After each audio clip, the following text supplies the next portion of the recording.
He said that Hanbin was busy removing the thorns. He also activated aura recently, but in terms of the amount of aura it's truly extraordinary, Boris even continued. He's comparable to me. Martin asked in disbelief. Really, Boris explained, only by experiencing life and death does the amount of aura increase. It's a kind of instinct to want to keep living. That kid's aura increased abnormally fast even though he has no talent for swordsmanship. Martin's expression became gloomy again. Lord Pellin survived extreme situations, so he was able to become stronger. And I was talking about talent in front of him, Boris replied. Yes, you're not wrong. Hanbin was startled when the thorns were pulled out. Countless kids came before and ran away midway, and even those who endured died for various reasons. He waved his hand. I almost forgot this fact, he said loudly. Only those who have faced death are true warriors. A large piece of meat well roasted on the outside. Boris asked, so you fought powerful monsters comparable to yourself for 20 years. That's a really long time, but that alone isn't enough to reach the extreme, Han chewed and said. It's short compared to what the old man fought his whole life. I have my own reasons and I didn't do it because I liked it. Hanbin changed the subject again. But is it really okay for me to eat this much? Would everyone like some? Fel replied. No, Martin also said, you should eat a lot. Philodin said, Boris stood up. When you're full, take your sword and follow me. It's time for real training to begin. Han stopped. Boris held the holy sword and taught. Swords made from monster bones have poor balance, but those made from world tree wood are not bad at all, Hanbin said. I received it from the Elf King. You even know what it's made of just by looking at it, Boris replied. It's a rare aura-absorbing material. Perfect for someone like you. Hanbin looked at the sword with interest. Oh, perfect for someone who has no talent for controlling aura. A single slash struck down. Hanbin looked at the slash and said, my sword has turned into a perfect blade. Boris instructed him. It's good to carefully make aura crystals on the blade and use sturdy material for the handle. Hanbin touched the side of the door. The cut surface was extremely smooth. Boris observed his sword. HMPH. Hanbin still concentrated on the door. Making aura strong and shaping it like a blade. I think I understand the core. Boris immediately kicked him. Liar. Hanbin had no time to dodge. Ouch. His face was buried in the ground. Hanbin angrily shouted, what are you doing now? His sword also fell. You don't have the ability to use this aura sword. Boris turned his back and left. If you want to survive, feel the aura. Han quickly got up. Lord Boris isn't leaving, is he? The door slowly closed. You can't control the aura sword even though you have it. Hanbin picked up his sword and rushed forward. Wait, but when his sword struck the door, it was like striking a rock with an egg. Hanbin continued to swing his sword. I should have known this would happen when he gave me food. What kind of training is this? You should have told me to prepare. A rock suddenly appeared behind Hanbin. It was in the shape of a hand. The arm struck the ground hard. Han flew sideways and stopped on his tiptoes, just as I thought. Hanbin swung his sword backward again. No way he'd train me that easily. Did he mean I have to learn by fighting? Hanbin concentrated on the target. A sign announced the enemy cannot attack. Offer your body to the goddess's agent and gain eternal life. The arm no longer moved. An angel's arm? Below it were thorns. Looking closely, they were installed to block the door. This was clearly Boris's doing. He wondered if he had done it without even knowing it was a fish trap. Hanbin raised his sword.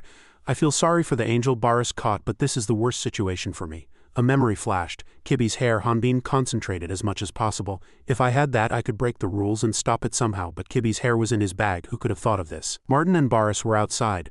Boris frowned. The door remained closed. Hanbin was confronting the monster. Martin said, I can't feel it as clearly as you, brother, but I can sense two energy sources fighting.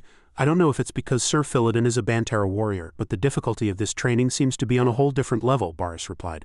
There's no Bantera warrior here but me, the one you're talking about. Martin asked in surprise. What did you say? Boris then muttered, just as I thought. It was still too early for Philodin to be known as a warrior to the Sword King. Boris told him, take what you want, he thought to himself. But if he can't use aura, his movements are really clumsy. As Hanbin dodged, Boris wondered why he wasn't attacking. His sword was stuck in the ground, and Hanbin retreated. Damn it, I can't attack because of the guidance. Before I even worry about the aura blade. The angel's hand was slowly pressing down on Hanbin. Why does it work perfectly in this situation? As Hanbin was about to slash, the sign once again reminded him, the enemy cannot attack. Offer your body to the goddess's agent and gain eternal life. A streak of light flashed, and Hanbin, realizing it was the monster's hand stuck in the ground, reached out his hand again. The angel's hand twisted, its fingers gathering and firing. Hanbin sliced the hand with his sword, thinking, I've lived by these principles for too long so I couldn't pay attention, but the sign should take information from what I see. Hanbin closed his eyes and raised his sword. He thought, just as I thought, if I close my eyes I won't recognize it as an angel, and smiled. The monster's thorns pierce through. Moreover, if it's an enemy, it won't be able to move after that. Hanbin jumped, his eyes tightly shut. It's really easy when I close my eyes. Hanbin was immersed in this fierce flow of power, and that power grew even stronger. Han swung his sword and the flow of power quickly disappeared. He was sure that a cross attack would have been effective against all the other angels. But what did this guy eat? It flexibly repelled all his attacks and countered. Hanbin cursed inwardly. Damn it, Boris. Suddenly, a dense killing intent surged through the door. Martin immediately said, I can feel a mixed aura different from the monster in the door and the four other huge power flows. Boris continued, Tasteless. Hearing this, Martin was puzzled. Tasteless, he continued. It tastes like something that doesn't belong in this world, from the meat to the blood. Its shell was very useful, but I made it into a door. Martin asked in surprise. So you mean Flatbin can't cut that monster? Boris continued. If he doesn't have an aura blade, he needs to focus on zombie training and sharpen his senses to become strong enough to see the young hunters fighting right in front of him. Martin immediately replied, yes, he thought to himself. That's right, there's no need to worry. Flatbin is strong and his training won't be easy now. Martin's story echoed. Flatbin's fight continued thereafter, and I was exhausted just watching. So the fight continued for over a day. On the second day, I learned what kind of battle Flatbin was going through. The monster was much larger than I had imagined. The problem was that there seemed to be no blind spots in this cave where the monster was trapped. On the fourth day, Flatbin tried to break the door, but realizing it wasn't a way out, he continued to fight. Yes, his aura had significantly decreased, and it seemed impossible to fight. During that time, Boris only watched. After that, Flatbin fled and dodged the monster's attacks, and on the fifth day, Hanbin was still desperately dodging. When was the last time I slept or even drank water or ate? I can't even feel how much time has passed. My head is empty. But that guy doesn't look tired at all. Besides, I believe the main body on the other side of the door is fine too. Hanbin thought from the beginning that this fight couldn't last long. I can't buy any more time. At this moment he realized something and his eyes immediately filled with light. That's it. Boris saw it and immediately said, he's finally using his head. Martin was still bewildered. Boris continued, swarm attacks are no longer possible. It's like trying to cut a flying piece of silk with a piece of wood. It's truly meaningless. To cut silk, you need an extremely sharp knife, but since he can't use an aura blade, he has no choice but to find a small hole in it and tear it apart. Hearing this, Martin immediately shouted, understood. So he'll think that in such a situation? Paul suddenly exclaimed in surprise. Martin, what's wrong? He continued. I have a rough guess about this situation, but I can't see what's happening inside. Flatbin was trapped by the monster and couldn't escape. He deliberately moved in a wide radius, forcing the monster to make large movements, thereby widening the gap Boris had created. At this moment, Hanbin thought to himself, even if I don't have an aura blade, if I attack the affected area with aura. Now he decisively struck the monster. A streak of light appeared, and Hanbin exclaimed, this aura. The system appeared before his eyes. It casually said, your aura is insufficient. Please rest sufficiently to recharge your aura. Martin suddenly shouted, Boris, too much. Flatbin's aura usage time is over. Hurry and open the door quickly. Boris asked decisively. Why? He immediately replied, if he doesn't have aura, he won't have enough remaining aura to protect his body. Moreover, if aura is completely depleted like this, he'll have no choice but to need an aura blade. It's not for training. Before Martin could finish speaking, Boris cut him off. It doesn't matter. I never expected a swarm attack from the beginning. An aura blade is made by condensing an enormous amount of aura to a high density. If he could unconsciously generate aura in his hands, he would have been able to create at least a similar aura. But he couldn't do everything. He was talentless, as if cursed not to be able to control aura. At this moment the system appeared again. Your level is insufficient. Blade activation has been rejected. Boris's voice continued. If he's in that state, he won't be able to fight stronger enemies. If he can't use his own strength, he'll die, whether now or a little later. At this moment the monster's arm slowly approached and it slowly opened its hand. The wooden sword caught on his fingers, Boris thought, but without any special talent he survived the swarm attack. Now Hanbin was attacking with all his might. This will be the sting, Boris's voice continued. What I expected was his true nature. Now the monster's hand was in pain. It swatted its hand away and Hanbin was dragged up with it. Boris said, when he can't escape, when he faces death, a person's true nature will be revealed. Now Martin also wondered, how can he still fight? In a meaningless battle, in an unreasonable situation, in a situation where he will clearly lose. At this moment the monster threw Hanbin far away and the system appeared again. Remaining aura is insufficient. Defense decreased by 80. The monster tried to approach again, and one of the monster's claws was torn off because of Hanbin. He quickly got up and prepared to fight. Martin's inner thoughts continued, there's nothing but to kill the enemy in front of him and survive. Flatbin's true nature is clearly the instinct for survival. Suddenly Hanbin's eyes glowed red and Martin exclaimed in surprise. His eyes, Boris said. He endured long enough to use all the aura in his body to feel the 4 powers. Now Hanbin was in a different space. Martin's inner thoughts said, after aura awakened he couldn't feel external energy because of his own aura. Now there's not a single drop of aura left. He can see everything clearly and feel aura. His aura next was Boris's voice. The world tree root absorbs aura. High-density life force and energy are condensed into red crystals, transforming into a type of blood.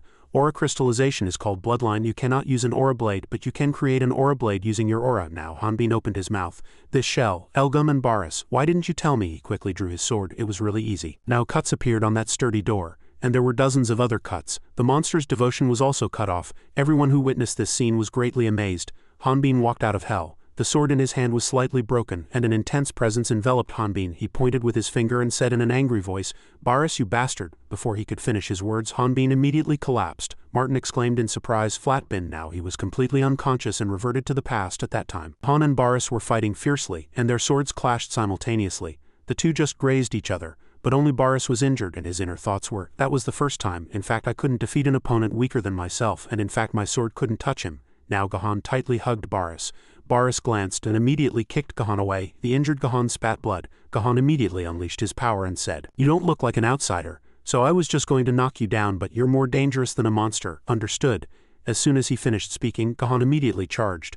Boris also immediately used his sturdy muscles. The two tried to deliver powerful punches to each other, but the monster unexpectedly swallowed them. However, the two's fight didn't stop and grew even fiercer, breaking the monster's body. Boris's huge axe was pressing down on Gahan's small sword. Gahan was blocking with all his might. Seeing Boris's fierce appearance, Gahan thought to himself, he's an aura user.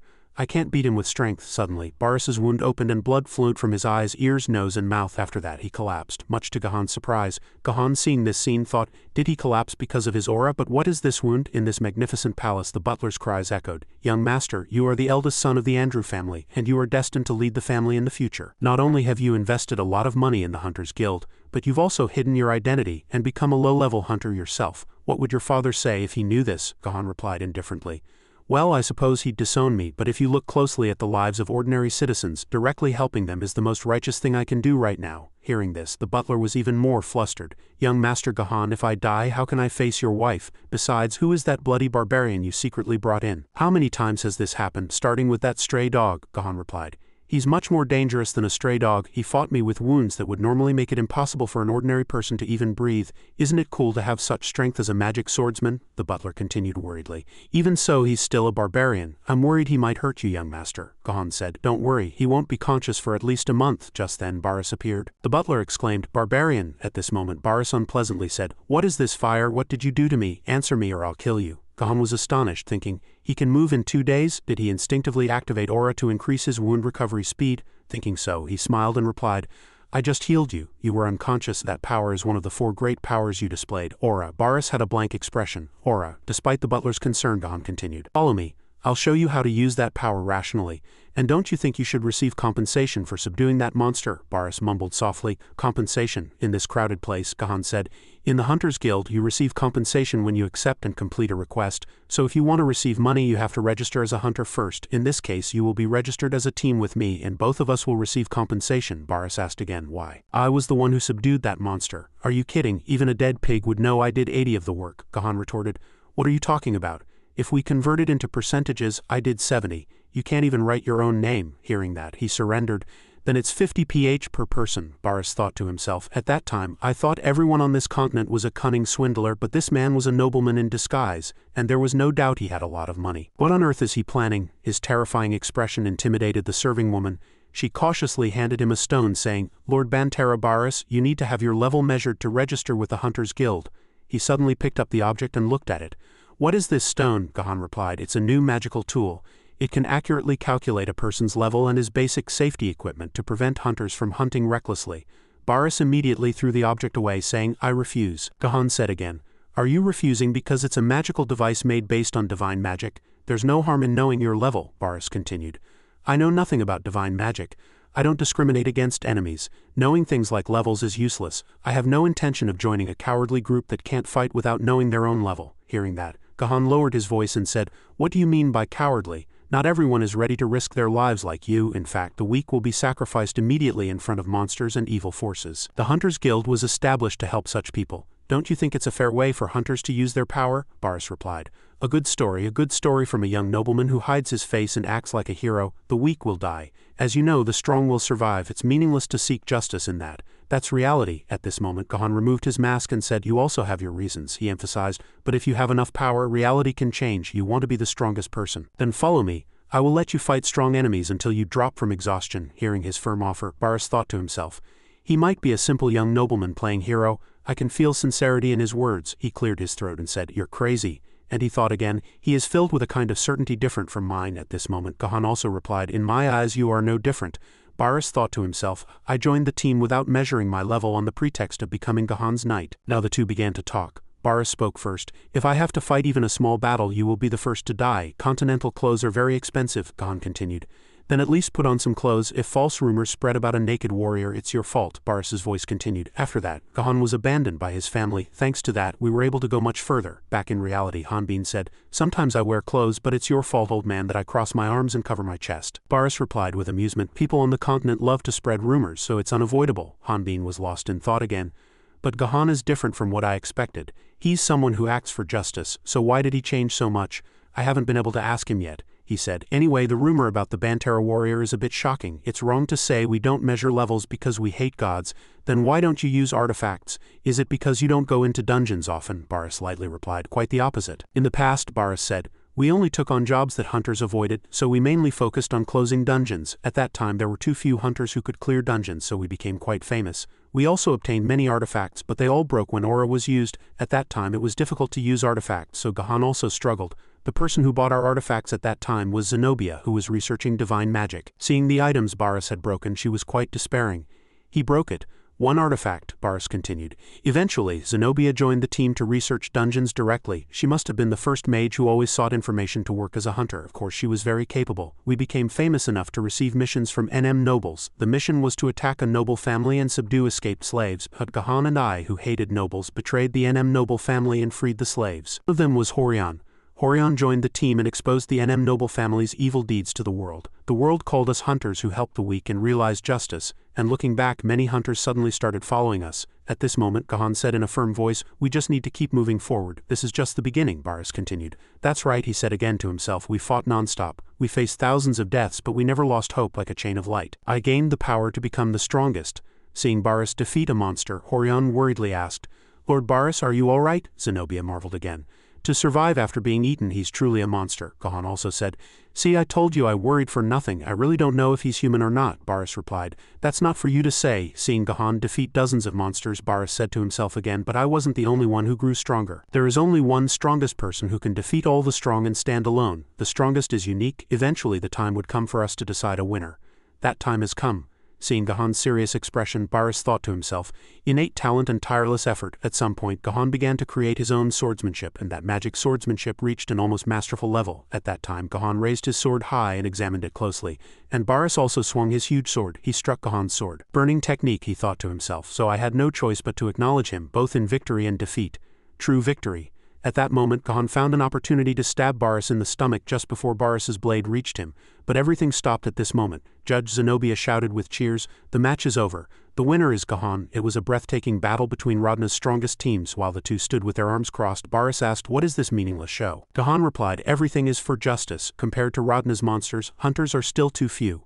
To increase the number of hunters' guilds, investment from nobles is needed, but if things continue like this, the world will not change. At this moment, Zenobia shouted again, ladies and gentlemen, I hope your interest in the Hunters Guild grows. If you want to support magic tools or magic research, please contact me, Zenobia. Horion, who was next to her, also thanked them. If there were more Hunters Guilds, we could save more people from being killed by monsters. We ask for your cooperation. Barris still stood amidst the hustle and bustle. He said to himself, no need to rush. There are still many strong people in the world. Until I defeat all the other strong people, until then, I can postpone deciding the winner between Gahan and me.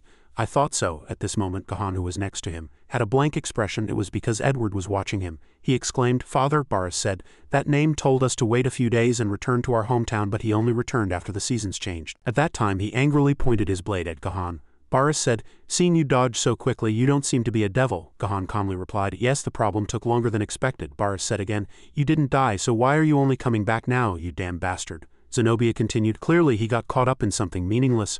Horion, who was next to her, also said, yes, Gahan is quite curious, in a good way of course, while everyone was bustling. I think so. Gahan lightly said, Father has passed away. It was due to a long illness, and he was exhausted from his position as a lord. So his illness worsened due to overwork. The day he came, he said he wanted to apologize to me personally one last time. Hearing that, Horion stood up. Gahan, I didn't know. And Barris suddenly interrupted, he's free. Zenobia immediately said loudly, hey, Gahan said, it's fine. Father lived a long life anyway, and rather than talking about the past. Horion, you said you were raising money to build an orphanage, right? She lightly replied, yes, I want to protect children who have a past like mine. Gahan continued, and Zenobia, you've almost finished your research that can be done in the field too, right? She immediately replied, yes, to research divine magic more deeply, I need equipment. Why are you suddenly asking? He continued. Boris, you. At this moment Boris interrupted. Gahan, are you thinking of quitting as a hunter? Horion's expression was puzzled. Zenobia also raised an eyebrow. Gahan said, I believe everyone has heard rumors about people from another world, Zenobia also said.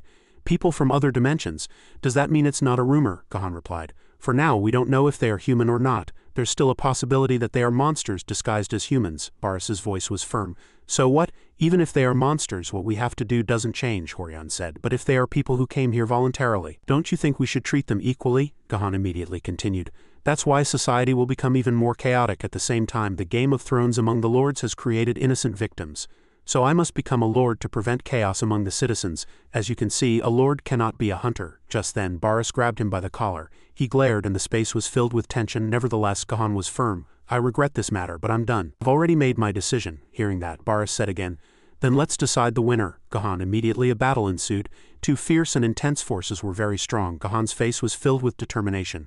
Boris, looking very angry, raised his sword high and threw it at Gahan. Gahan also responded with a quick kick. Boris said, Did a fly land on my body? Gahan thought he was just putting on a strong act. Horion, who was outside, was very worried. They'd better stop, Zenobia said again. Just let them be. It's not the first time they've fought. Nevertheless, Horion hesitated. But using the 4 powers is a bit, Zenobia replied cheerfully. It's fine, I'll create a magic wall so no one can hear. I bet 10 to 1 that Gahan will win. At this moment, Gahan also said, While we were active as hunters, we closed all dangerous dungeons. We have completed our mission as hunters, Boris continued. Then is that why you chose politics? That path would have been easy for you. For someone originally born RNA noble. As he launched an attack, Gahan unexpectedly disappeared. He flew behind him like the wind. That's right, this world was never fair. That's why not all problems can be solved with force alone. Why don't you understand that I'm trying to become a lord to control that balance? Boris became even angrier. You seem to have nothing but excuses as the two launched attacks. 2 enormous forces erupted. Now everything stopped. Gahan reached Boris. He said, I can uphold justice with a sword, but I cannot create justice. To create equality and justice in RNA, becoming a lord is not enough. I will lead this entire empire. And Gahan lightly extended his hand and said, My sword can only do so much. Help me, Boris. Your power can change the world. Boris also lightly replied, All right, not bad. But he suddenly threw Gahan away. Now he quickly jumped down and asked bluntly, What are you doing, Boris? He suddenly made a few slashes across his stomach with a knife and said, But before that. At this moment, Gahan's eyes were filled with doubt. Boris radiated power and lowered his voice, saying, I told you, we have to decide the winner. Seeing this retreating figure, Boris said to himself again, Gahan will definitely become stronger. The man who could accompany me and become the strongest is now trying to abandon his sword. I cannot accept that. This is my last chance to fight Gahan. Then Boris spoke, I told you, we have to decide the winner. At that, both killing intent and internal energy erupted. Horion was even more flustered. Boris, calm down, I'll heal you. Just then, as he suddenly swung his sword, he too immediately unleashed internal energy and spoke, Boris, if I had cut you down earlier, if this had been a real battle, Han recalled that fight again. Then he said again, You could have cut my throat with that weapon. Suddenly Gahan growled, You wouldn't think such a thing, would you? Right, at best you could cut my arm. You fool, Boris immediately replied. Are you going to argue? Save that for politics, Gahan. After you survive this battle. Gahan's sword suddenly flew. It was because he was using the magic sword protection zone torrential rain technique. Seeing this, Horion was extremely anxious. Is Gahan like that too? Why are they doing this to their friends? Zenobia said to Horion. Open the barrier. She was flustered. For whom? She immediately shouted loudly.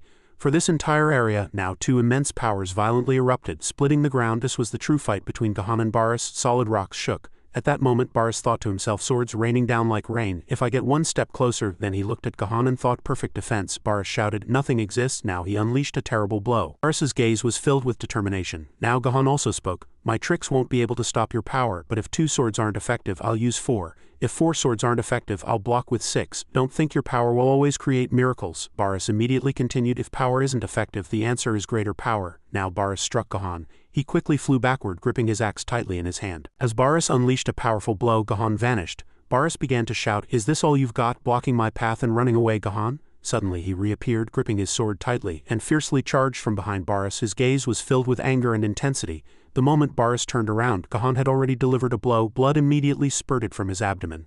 Now he was seriously injured. Gahan spoke again. Boris, are you planning to fight until one of us collapses from exhaustion? At that moment he used a technique again. Lightning needle magic formation. The power of lightning violently erupted. The flow of power sliced Boris's body several times, then created a formation to control him. At that moment Boris thought to himself, a technique that moves between swords with lightning-like power.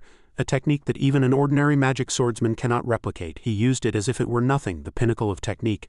I am certain that he will become even stronger from now on. But why did he plunge his axe into the ground, shattering it? Gahan was surprised. If you destroy the surface, what happens to the magic shield? Just then, Baris swung his axe with his terrifying inherent power. Gahan was still able to block it. Baris asked again, how can you give up that power so easily? Gahan shouted in anger, sending him flying far away. The ground once again received an impact that seemed to rip the sky apart. He continued to charge. Suddenly he noticed something. Gahan's two swords blocked his feet. In front, Gahan's internal energy blazed fiercely. Earth and stones also surged up with his internal energy.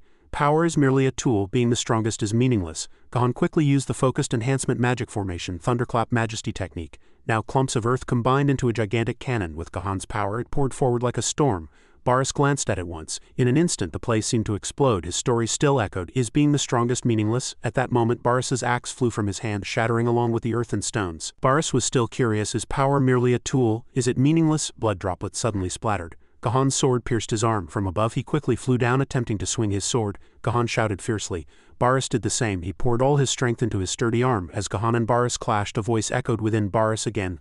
I abandoned everything to become the strongest. I turned my back on my tribe and dedicated my life undisturbed by anything. Is there anything else I can abandon? No, there is nothing left to discard. At that moment, Baris was about to deliver a finishing blow. Suddenly his terrifying inherent power was blocked.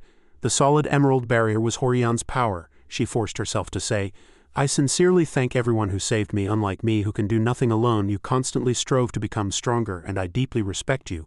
But losing control and fighting angrily with comrades. Is that the image of the strongest person you wish to become? Just then, the sword embedded in Baris's hand suddenly shattered. He thought to himself, the stronger I become, the more easily my sword breaks. No matter how strong my swordsmanship technique, it eventually breaks. But the sword Gahan held never broke. At that moment Gahan suddenly knelt and said in a pleading voice, Baris, I implore you, it is because you were by my side that I was able to come this far. I cannot claim that my justice alone can change anything. I need the strongest sword by my side. Baris was slightly moved. He replied, Gahan, you are very strong, and so is your goal. It is not a futile dream, but my sword is too ordinary. Then he left the three of them there and departed, asking himself what the strongest sword was. I began to wander, searching for the answer to that question. Back in reality, Hanbin wondered if he had defeated Gahan. Baris continued, first of all, I consider Gahan a magic swordsman skilled in one-on-one combat. If the situation had been different, the outcome would have changed. Hanbin asked if he meant Gahan had become twisted because he left. Baris replied, he is not someone who changes his convictions so easily. Rather, if I had followed Gahan, I might have betrayed the goddess by now. Hanbin imagined the scene and spoke, so this isn't the worst then? Baris continued. Anyway, I couldn't understand Gahan at that time. Looking back, there was no need for it to end that way. Hanbin also spoke. I think I understand. You are not an otherworlder like me.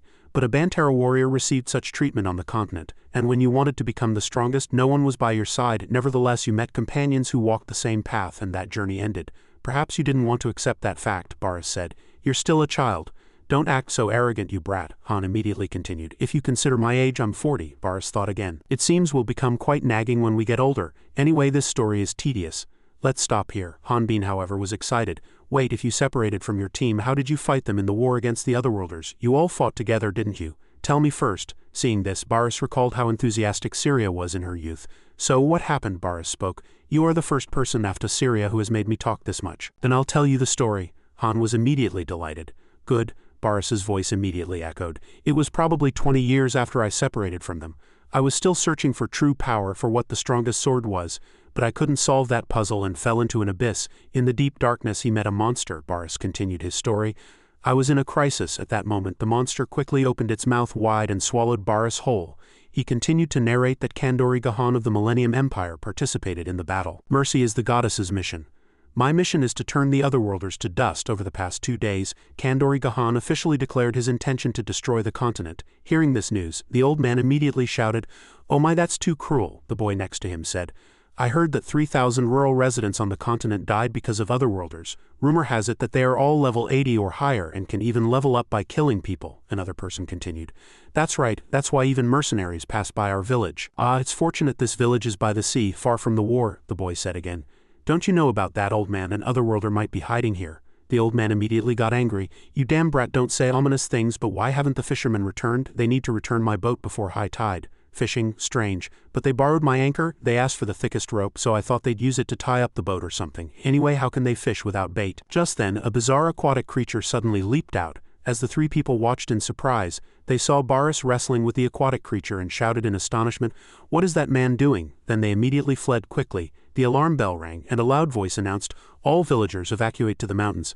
A 200-meter-long aquatic monster has appeared. At that moment Boris was fighting the aquatic creature, and he thought to himself, I can understand how this fellow could swallow a whole boat. I've never seen such a large monster in an underground dungeon. Now the aquatic creature's hard shell broke his dagger. Boris was surprised. He still knew Gahan's sword was very heavy and strong. Facing this terrifying aquatic creature, he asked himself again, but why is my sword so weak? I must become stronger. Perhaps all that's left now is to fall. As Boris was about to throw himself into that large mouth, someone suddenly appeared and quickly threw an anchor. Boris was surprised. The anchor caught him and saved him from danger. Boris's face was filled with astonishment. "Why the tribal chief," she spoke.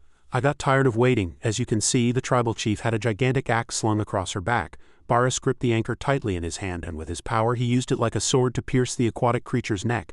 Thus the aquatic creature sank to the bottom of the sea. When night fell, everyone began to clean up the harbor.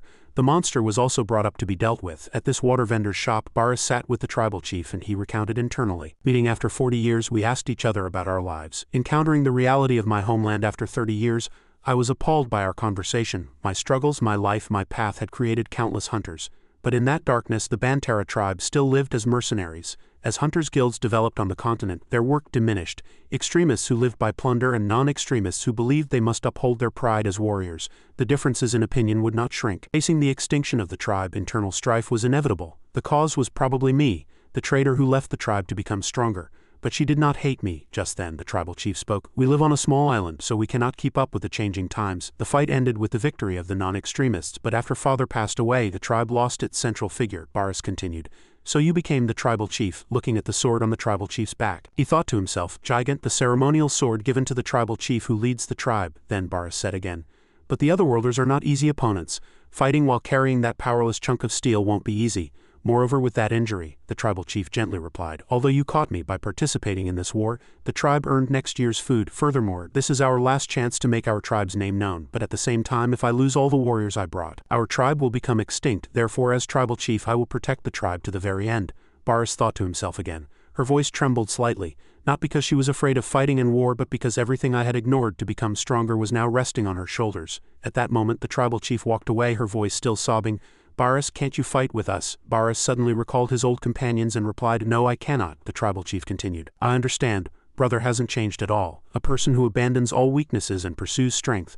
A child who fears weakness. These words resonated in Boris's heart.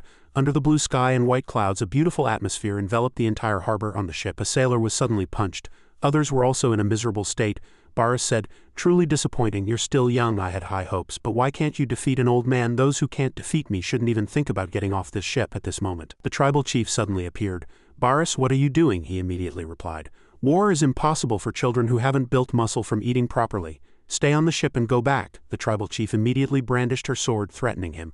So you're telling me to give up on reviving the tribe? Say that after you've killed me. Blood suddenly splattered. Her face was filled with horror. Boris spoke again. You're right. I thought abandoning everything would make me stronger, but it only made my sword ordinary. A sword needs a little weight. The child's eyes here were filled with terror. Blood splattered everywhere, and these rock fragments were also covered in blood. Suddenly a loud noise echoed, and the scenery here had truly turned cruel. In this corner, the commander said, as I said, we fight for you. You Rodden are fine, aren't you? We're just trying to shine a light on those who believe in goddesses or whatever. Honestly, where did you call for reinforcements, or is taking your left arm still not enough? At this, he gently pressed a shield onto the man's finger. Though in pain, he said firmly, stop being useless and kill me. Suddenly, this commander thrust his sword into the gap. He said, I'd like to, but people like you above level 30 need to be taken to our base camp and become experience points for our core troops. Seeing the sword spitting flames, the man was terrified. What are you trying to do? The commander immediately let out a strange laugh. So everyone under level 30 can be dealt with as I please, right? At this moment, his flaming sword quickly spread across the entire floor and desperate screams echoed. Fire, help me, stop, the commander shouted gleefully. Did you think I wouldn't know you were hiding under the floor? I can smell you. The smell of experience points. Just then, another soldier was suddenly sent flying by a gigantic door. The impact was truly immense, and his body also quickly disappeared. The commander glanced slightly, and Boris appeared. People whose corpses even disappear when they die. Truly amazing. His story continued. The gigant sword is given to the Bantara tribe's best warrior. It's like the soul of a Bantara warrior. Can you truly give it to someone who abandoned the tribe? This was the opposition from these sailors. At this rate, the gigant sword will never return to our tribe, the tribal chief said firmly. I believe so, but what he holds is not the gigant sword, but the rise and fall of the tribe. He will never abandon the responsibility given to him to become stronger. Because of that, the gigant sword is no longer merely a symbol of a Bantara warrior, but a symbol of the strongest in the world. Now the commander was facing Boris, and he trembled. "Oh no, how can your level reach 109? Before he could finish speaking, Boris made him disappear like smoke. Then he said, "What nonsense is he spewing? Hey boy, you conveyed the words lacking to a Bantara warrior Gahan. Let's say reinforcements arrived," and that man immediately replied, "Yes." Then he was horrified, "To the great Emperor Gahan. But where are the reinforcements?" He proudly replied, "The Bantara warrior Boris is the reinforcement." Returning to reality, he was still saying that meeting Gahan wouldn't be difficult. But the problem was that Hanbin's snoring echoed at this moment. Looking over, he was already asleep. Boris quietly said, "This pure fellow, good, it seems you don't need any lessons, your sword is already heavy enough, sleep well. The real game will begin tomorrow." Under the moonlight, a man's voice echoed, "We've arrived. That giant rock is Kalen. This desert oasis has everything. Normally the guide fee varies by the number of people, but today is a special day. Since you all came as a group, I'll give you a discount." Boris crossed his arms and said sternly to everyone, "Today this fellow and I will kill those called angels." "Any questions?" Hanbin grumbled. "Since when was it decided that I would follow along?" He calmly replied, "From the beginning," he asked in bewilderment. "Then shouldn't we close the dungeon door first?" Martin refuted Hanbin's opinion. "No, if we close the dungeon door, all the beings inside will come out. If a problem arises, that door could even move to where people are. Besides, since the door Lord Boris made was destroyed, we should hurry and solve the problem." He could only remain silent upon hearing that. Boris suddenly chastised him. "It's all thanks to some fool's efforts," Hanbin quickly retorted. "Grandpa told me to do it, don't you remember? But they had to leave. After all, there was a limit to blocking that door, and it was also their duty." Martin and the others respectfully bid them farewell. "We'll clean up Grandpa's house. I'll continue to train. Please be careful." Seeing them so happy, Boris wondered if these people knew he was an otherworlder.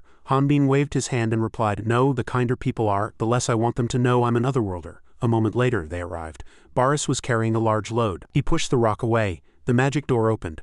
Hanbin exclaimed, "What a terrible sight." He suddenly remembered the main objective. "I'll wait, wasn't our goal here to catch the divine beast and close the dungeon door?" Boris also understood his intention. "You mean Krushamug?" He suddenly recalled the terrible battle with the gigantic monster, and that confrontation was truly difficult. Hanbin nodded in agreement.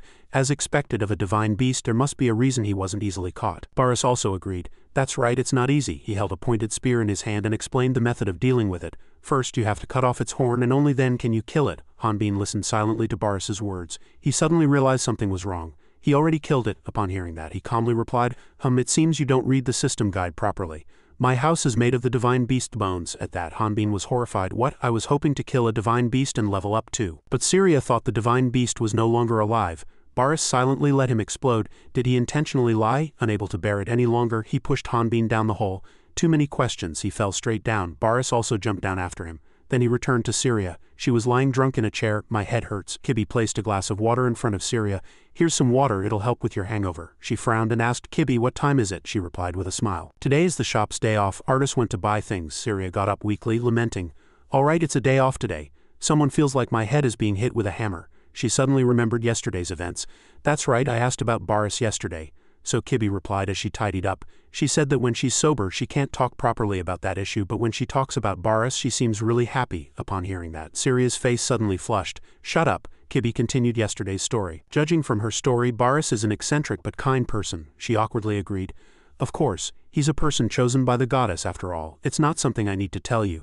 Syria continued her words. She revealed her true intention. From her perspective, she wasn't curious about the OS but about the person who left with Flash. Upon hearing that, Kibby wasn't surprised and smiled without refuting. "You're right." Seeing that, Syria agreed. Artis also talked about Hanbin's business while he was out shopping. "I don't think someone as strong as Lord Boris thinks too much. He'll get along well just like Martin." Hearing him say that, some memories suddenly flashed in her mind. "Now that I think about it, Brother Hanbin was always getting into strange incidents, going to jail or playing dad." The two continued to talk. "Thanks to him, we're always lagging behind. Well, we're weaker than him, so there's nothing we can do," Artis suddenly praised. "But your growth rate is truly astonishing. You'll be stronger than me soon." Ipe humbly replied, "That's because you helped me create a dragon heart, brother," he continued. "You're someone who does difficult things alone, but Artis smiled gently and looked at Ipe. "I'd be really happy if I could help. I feel safe with you here." At his words, Ipe's face flushed. "Thank you, Ipe." She quickly regained her composure and stammered, That's because we're both from the dragon race, so we understand each other and have a lot in common." Upon hearing that, Artis smiled and replied, "Perhaps so." Ipe struggled to calm her boiling emotions. "That's right, there's nothing special." She constantly reminded herself, "Brother Artis is the only other dragon race around, so he pays more attention to me." Ipe recalled the harsh reality. "It's absurd to think of us together. It's all because Sister Kibby said a few strange things." But she still held a glimmer of hope. "But now that I think about it again, it's not entirely impossible. Wyverns and dragons are both from the dragon race, so there might be some hybrids." Recalling that scene, Ipe was delighted. "It's not impossible." Artis saw that and asked curiously, "Ipe, what are you thinking about?" She quickly regained her composure. This hair tie is so pretty," he replied blankly. Hair tie. The two thus moved on to another topic. Then, would you like to choose one you like? Really, I haven't even paid yet. This much is nothing. Suddenly, a shadow ran over and tightly embraced Artis. Artis found you, he asked in a panic. Who are you? Saren said excitedly. I thought you were in the oasis. Who knew I'd meet you here? She squeezed herself between them. Are you a guest of the oasis? I'm quite busy right now. Oh my, you're really handsome, brother. Thank you. Witnessing this scene, Ipe was truly angry. Brother, can you help me carry this luggage? It's too heavy. When Saren couldn't carry the luggage, Artis tried to find a way to refuse. It's not my working hours right now, and I came with someone else, Saren asked curiously. Someone else? She's already gone ahead, hasn't she? When Ipe left like that, he was very flustered. Ipe, as she left, she uttered jealous words. Brother Artis easily grants the wishes of girls, doesn't he? Of course he does. He has to maintain a popular position in the hearts of girls, Ipe continued sadly. But that has nothing to do with me. When she looked back, the two had already disappeared. This caused Ipe to fall into extreme confusion. In the distant city, a man stood watching. Dion saw that and reported to his comrades. Everything is proceeding more smoothly than expected. The other side immediately received the signal. It's so smooth that I almost think it's a trap, Richard replied. That's just unnecessary worry. The target doesn't even know we're chasing them, he reminded.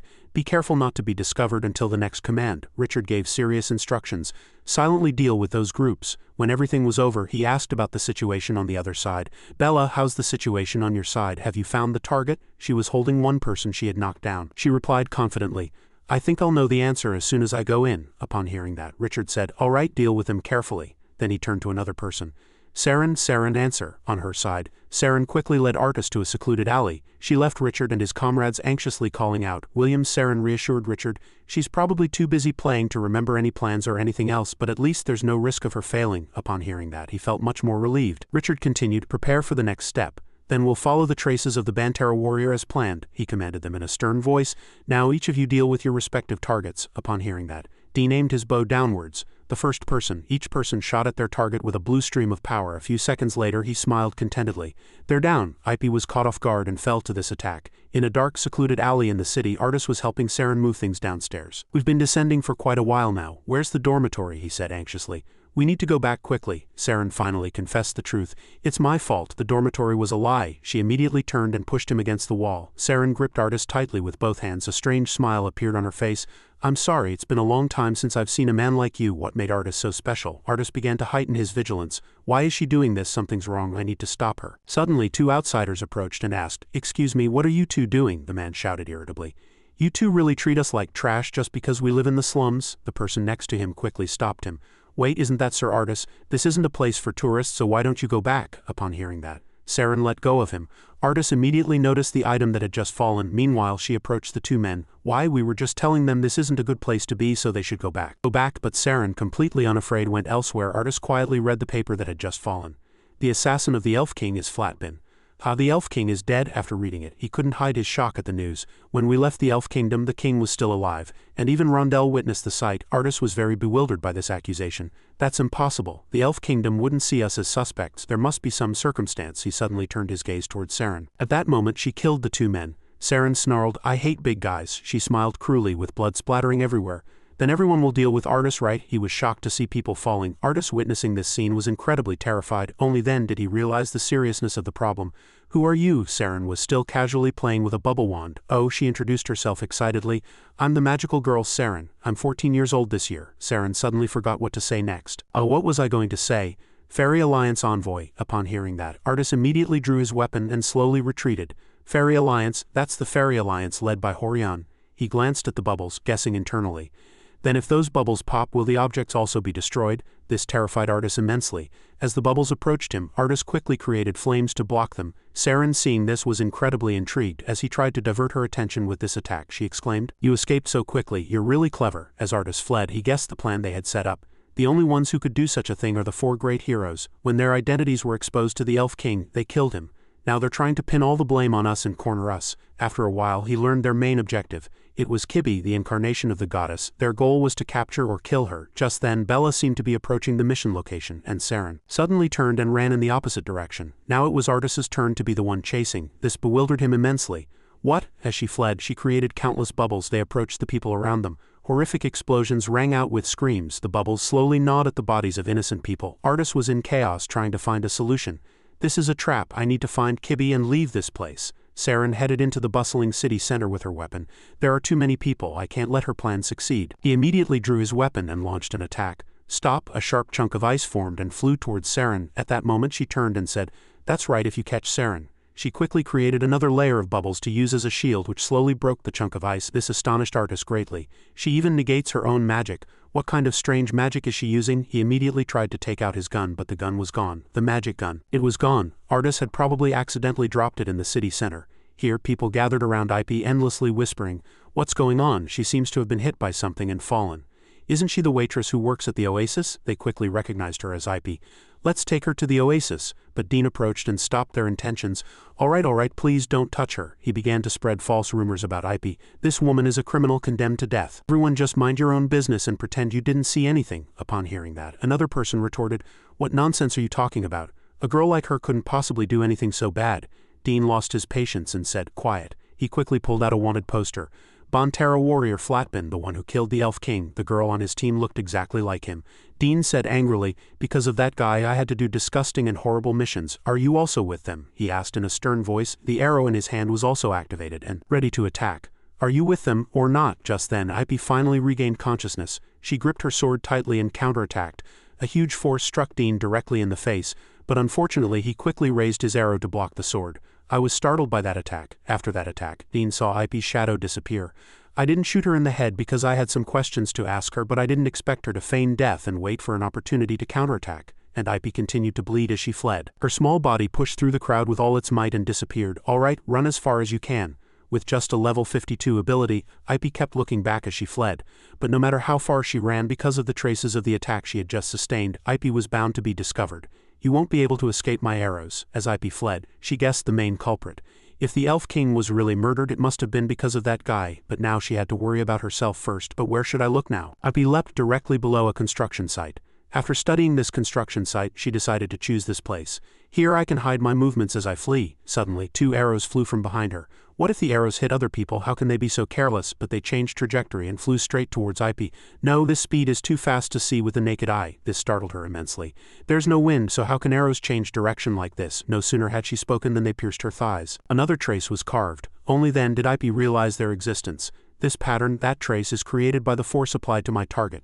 Dean appeared directly behind her and said, "And my arrow will fly along with it. The more patterns there are, the higher the accuracy." He smiled satisfactorily and launched his next attack. "You're going to die." An arrow imbued with dark magic flew towards her. But IP didn't give up and continued to flee. "I just have to keep dodging the arrows." Dean couldn't help but admire her speed. I didn't expect her speed to be as fast as an arrow, but his arrows relentlessly chased IP along that pattern. "But the faster you run, the faster the arrows will chase you." But she still firmly tried to find a way to counter. IP shot a strand of silk and stuck it to a nearby wooden pole. She used it as a support to spin her body and kick a bucket to block the attack. The arrow pierced straight through the iron bucket. This agility astonished Dean. She predicted the arrow's direction and blocked it. IP took the initiative to counterattack. She said confidently, "I lived by escaping in the forest. This isn't the first time I've met an archer like you." She continued to use the wooden pole as a support to kick Dean. "Don't underestimate a genius girl like me. Take this kick." This strong resistance astonished him greatly. But as IP approached, Dean quickly drew his sword to block. He snarled, "Perhaps you need to be a little more humble." Dean's eyes shone with murderous intent. A true hunter always prepares for all situations. No sooner had he spoken than he turned and retreated, and the arrow that had just flown returned and pierced IP. She seemed to have forgotten its existence. "This is the first arrow." Taking that opportunity, Dean approached and delivered the finishing blow. "Goodbye, self-proclaimed genius girl. If a hungry monster eats anything to satisfy its hunger, if it doesn't know good and evil, if it can't distinguish between justice and injustice, I'm a dragon." When he was young, Artis was caught by the villagers. He was an immature fire dragon, and still didn't know how to speak human language or transform into a human. At that time, they constantly judged him. "Its wings are too small to fly in a group. It will be hunted by humans or killed by monsters." Then the shadow of a mysterious woman suddenly appeared. "I'll finish you off." Returning to reality, Artis frantically searched for his weapon. The magic gun is gone. This confused him greatly. Why now of all times? Artis quickly used fire magic. "At least I can block the attacks with my magic." He launched attacks while evacuating the people. "Everyone run away." When everything was over, Artis quickly chased Saren. This bustling scenery made him freeze. Amidst the crowded people, Artis tried to find her shadow. Too many people. This location is too inconvenient. It's too dangerous to use fire magic here. If I can't find her quickly. Suddenly, Artis found a familiar shadow. Saren was standing there playing with an innocent child, just one more inch and the bubble would gnaw at the child. But at that moment Artis ran over, held the child and blocked the attack. This astonished her greatly. No sooner had he run over than he quickly froze Saren's weapon. That staff is frozen. He quickly drew his own weapon and prepared to counterattack. At this angle, Artis prepared to gather a lump of fire and shoot it. She would be blown away, but she only gave a mysterious smile. Saren immediately shouted loudly. The villagers quickly grabbed him. They shouted loudly, seeing Artis's weapon. An arsonist is trying to start a fire. Why is this guy doing this? Aren't you the ones who start fires and destroy things? He struggled but couldn't escape. Wait, the child below cried loudly in fear. Seeing this, the people became even more suspicious. Arsonist Artis, everyone from the alley where he lived died. He tried hard to defend himself loudly. No, just then, up high, bubbles gathered into a giant sphere. Saren stood high above, ready to execute her crazy plan. All these people felt an indescribable fear. This is a situation where no one can escape, and fear turned into violence. If it continues, someone will become numb because of that violence, and become a monster that destroys everything. After telling Artis an old story, his mother sincerely advised him. That's a story about the dragons I met during my life as a dragon hunter, and that's why you shouldn't show your true self to others. Upon hearing that, he silently asked, then why did Mom accept me? Why did Mom raise me like a human? Artis's face was filled with tears and he said painfully, if I had died in my monster form I wouldn't have felt such painful emotions, he complained. Why did Mom have to suffer this curse? His mother gently took Artis's hand. Artis, the lifespan of humans like us is very short. It's already been 40 years since you were born, she smiled and said. Although even a young dragon can accidentally kill someone, everyone you attacked was only injured. Artis's mother suddenly recalled the image of that moment. At that moment I saw courage in your eyes that dragons don't possess, she continued. So I knew that I could teach you about the regrets of people who fear themselves, about good and evil. Returning to reality, Saren stared blankly at the gigantic shadow before her. Artis had returned to his dragon form. He exuded intense killing intent. That's why Mom was worried. Saren was startled to see the giant thing before her. A dragon. Before she could regain her composure, Artis swung his powerful claws. With a direct attack, her entire body was sent flying, dust flew everywhere. Everyone below was incredibly astonished. He didn't stop and began to concentrate his fire magic. After a while, Artis let out a mighty roar. Flames burst forth and people immediately fled in all directions. A dragon. Everyone who saw that gigantic form was in chaos. Go, don't go, he didn't see us, did he? Why is there a dragon here? Everyone was terrified, trampling over each other. Don't push me, Mom. Seeing their defiance, he shouted, enough, Artis ordered in a cold voice. Line up and slowly leave this place. The people, filled with fear, complied. Yes, understood. At this moment, Saren returned. I've never heard of a dragon among the targets. Artis continued to mutter. That means you were quite careful in hiding your identity. Humph, so I can't believe you'd reveal your true identity so easily. Saren scolded him, thinking his decision was too foolish. Is it to protect humans? You're such a fool, aren't you? Artis silently assessed the situation. She can create shields with bubbles and use them for attacks, but how can she cast spells so quickly? Saren activated her magic circle and said, do you really think they'll thank you if you help them? They'll just try to kill you quicker, she shouted madly. I'll kill them first before they betray you. As soon as she finished speaking from the magic circle, a massive amount of bubbles poured towards Artis. He prepared to face them head-on without dodging. Artis spread his wings and used their power to scatter the bubbles. This technique greatly surprised her. He changed the direction of my bubbles just by flapping his wings. Suddenly, Saren froze as her surroundings shook violently. Artis slowly approached her. That's right, humans fear me, they fear dragons, he continued confidently. But that gives me even more reason to stand by their side. Artis absorbed energy as he spoke. That's why I am a dragon. The next moment, he roared and terrifying flames erupted towards her. At this point, Saren could only give a wry smile. It's truly a lonely thing. Back to the moment when Dean was about to finish her off. Goodbye, self-proclaimed genius beauty. In this desperate moment, Ipy could only shout, Brother Artis. Suddenly, a flash of fire appeared, and she felt a sense of familiarity. This feeling is... Ipy quickly regained her courage and kicked Dean with all her might, sending him flying. The two quickly retreated to a safe distance. This resistance greatly annoyed him. I don't actually have a hobby of turning other people into hedgehogs, so why don't you just die while I kill you comfortably? Ipy scoffed, turning the tables. You said hunters always have a plan B, right? Then shouldn't you watch out for what's under your feet? Dean didn't believe her words. Why do you keep trying to trick me? There's nothing there. But the next moment he truly discovered something was wrong. Terrifying flames erupted towards Dean, burning his body, and the high temperature affected Ipy as well. It's really hot, she exclaimed in awe at the power. I almost burned along with him. This must be Brother Artis's fire magic, but why could I sense it? A moment later the flames stopped and their destructive power was enough to burn down the entire construction site. Mom was right. No matter how much I try to live for humans, the fact that the dragon race is a symbol of destruction will not change. Dragons are conspicuous but long-lived, if during their long lives even once. A dragon could gain the favor of countless people. Everyone who witnessed that scene was bewildered. Did a dragon just save us? But are you sure that person works at the oasis? Artis humbly replied. I owe Ms. Syria a debt. Everyone was surprised to hear that. Syria hired a dragon, then hope opened up. The child who had just been saved smiled brightly and said, "Thank you." But the next moment, Saren's bubbles killed them. She said in a stern voice, "You shouldn't have trusted them." Saren calmly looked at the chaos she had just caused. "You can say that now, but later they'll spread strange rumors again. Although they know the dragon race is very scary." At this point, Artis was too shocked to hear her words. She continued to mutter nonstop, "Before you trust them, it's more effective to just kill them." He could no longer bear it. Artis immediately turned and attacked Saren with fire. But the attack had no effect on her. "How nasty!" Artis shouted in anger at this malicious act. "They have nothing to do with this." The sin Saren committed infuriated Artis greatly. "I will never forgive you." But his attitude greatly amused her. That expression, "It's much better than before, it's a shame I couldn't see it when you were in human form." Artis was appalled by Saren's magic. Such crude bubble magic. But before he could finish his words, countless bubbles suddenly enveloped him. He froze at the sudden attack. "What? Her magic level has increased." Seeing his fearful expression, she was even more amused. "That's right, that's the expression I wanted to see. You'd probably be incredibly shocked if everything didn't go according to plan, wouldn't you?" Saren, seeing through Artis's plan, said, "You probably thought I was someone you could handle. You probably thought you could defeat me if you evacuated the people and returned to your true form, right?" Despite her words, he continued to breathe fire, trying to find a countermeasure. But this time, Saren's bubbles seemed to be unbreakable.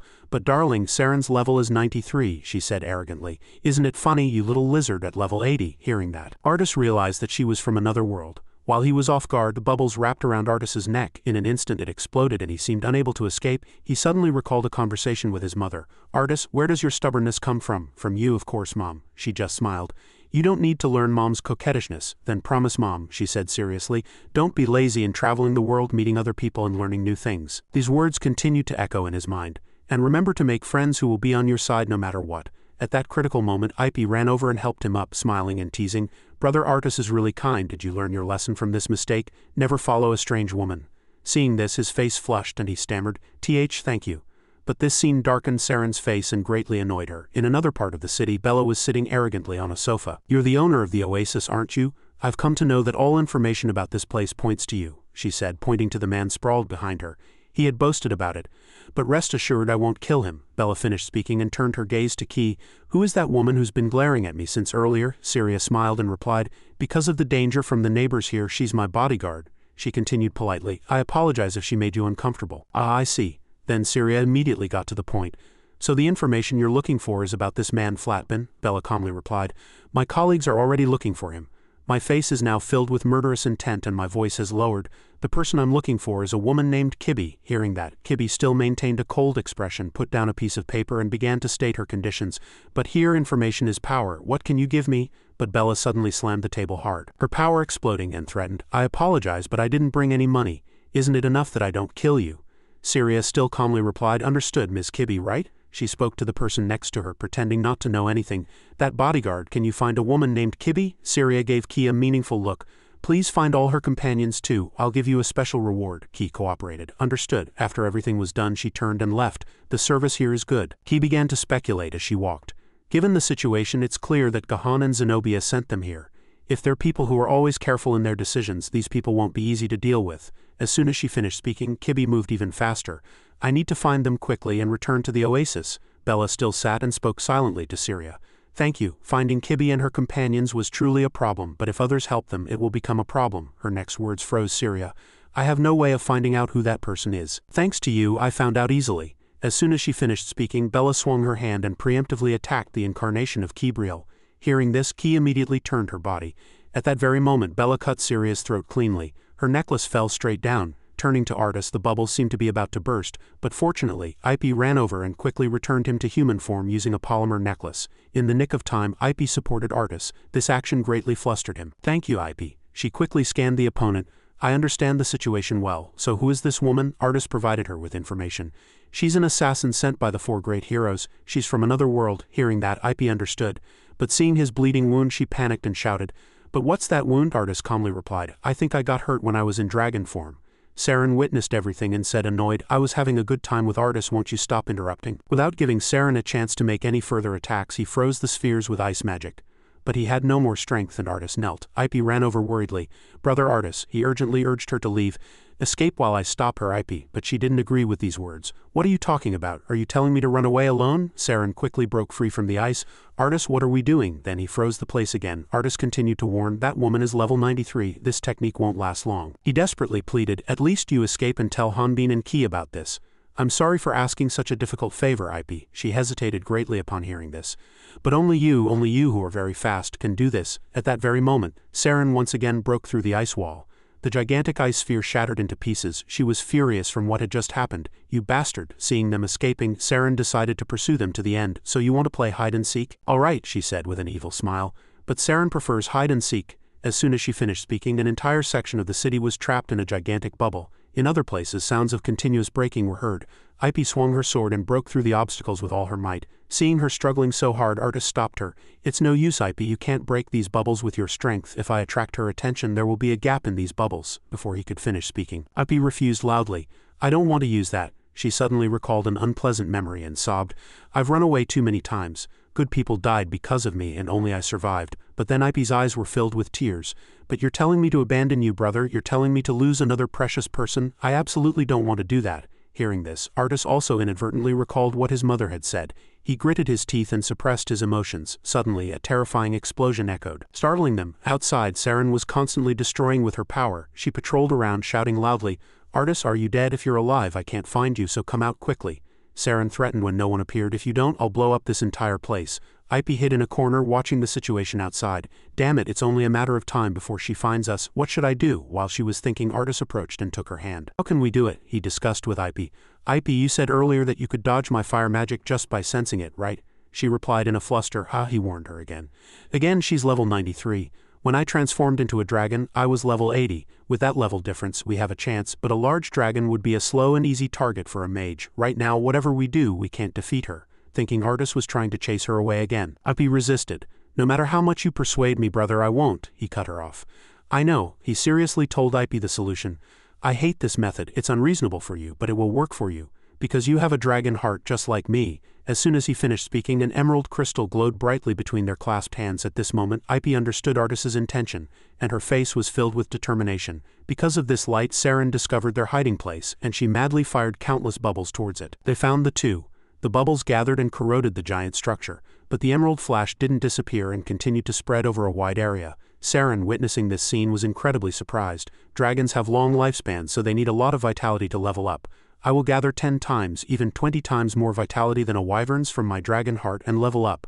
I'll give it to you. Ipe gently set Artis down to rest. She began to fight using Artis's power. After gaining power from Artis, the system displayed Ipe's new level as Magic Swordsman level 62. Saren observed them, calculating in her mind. She wondered what they had just done.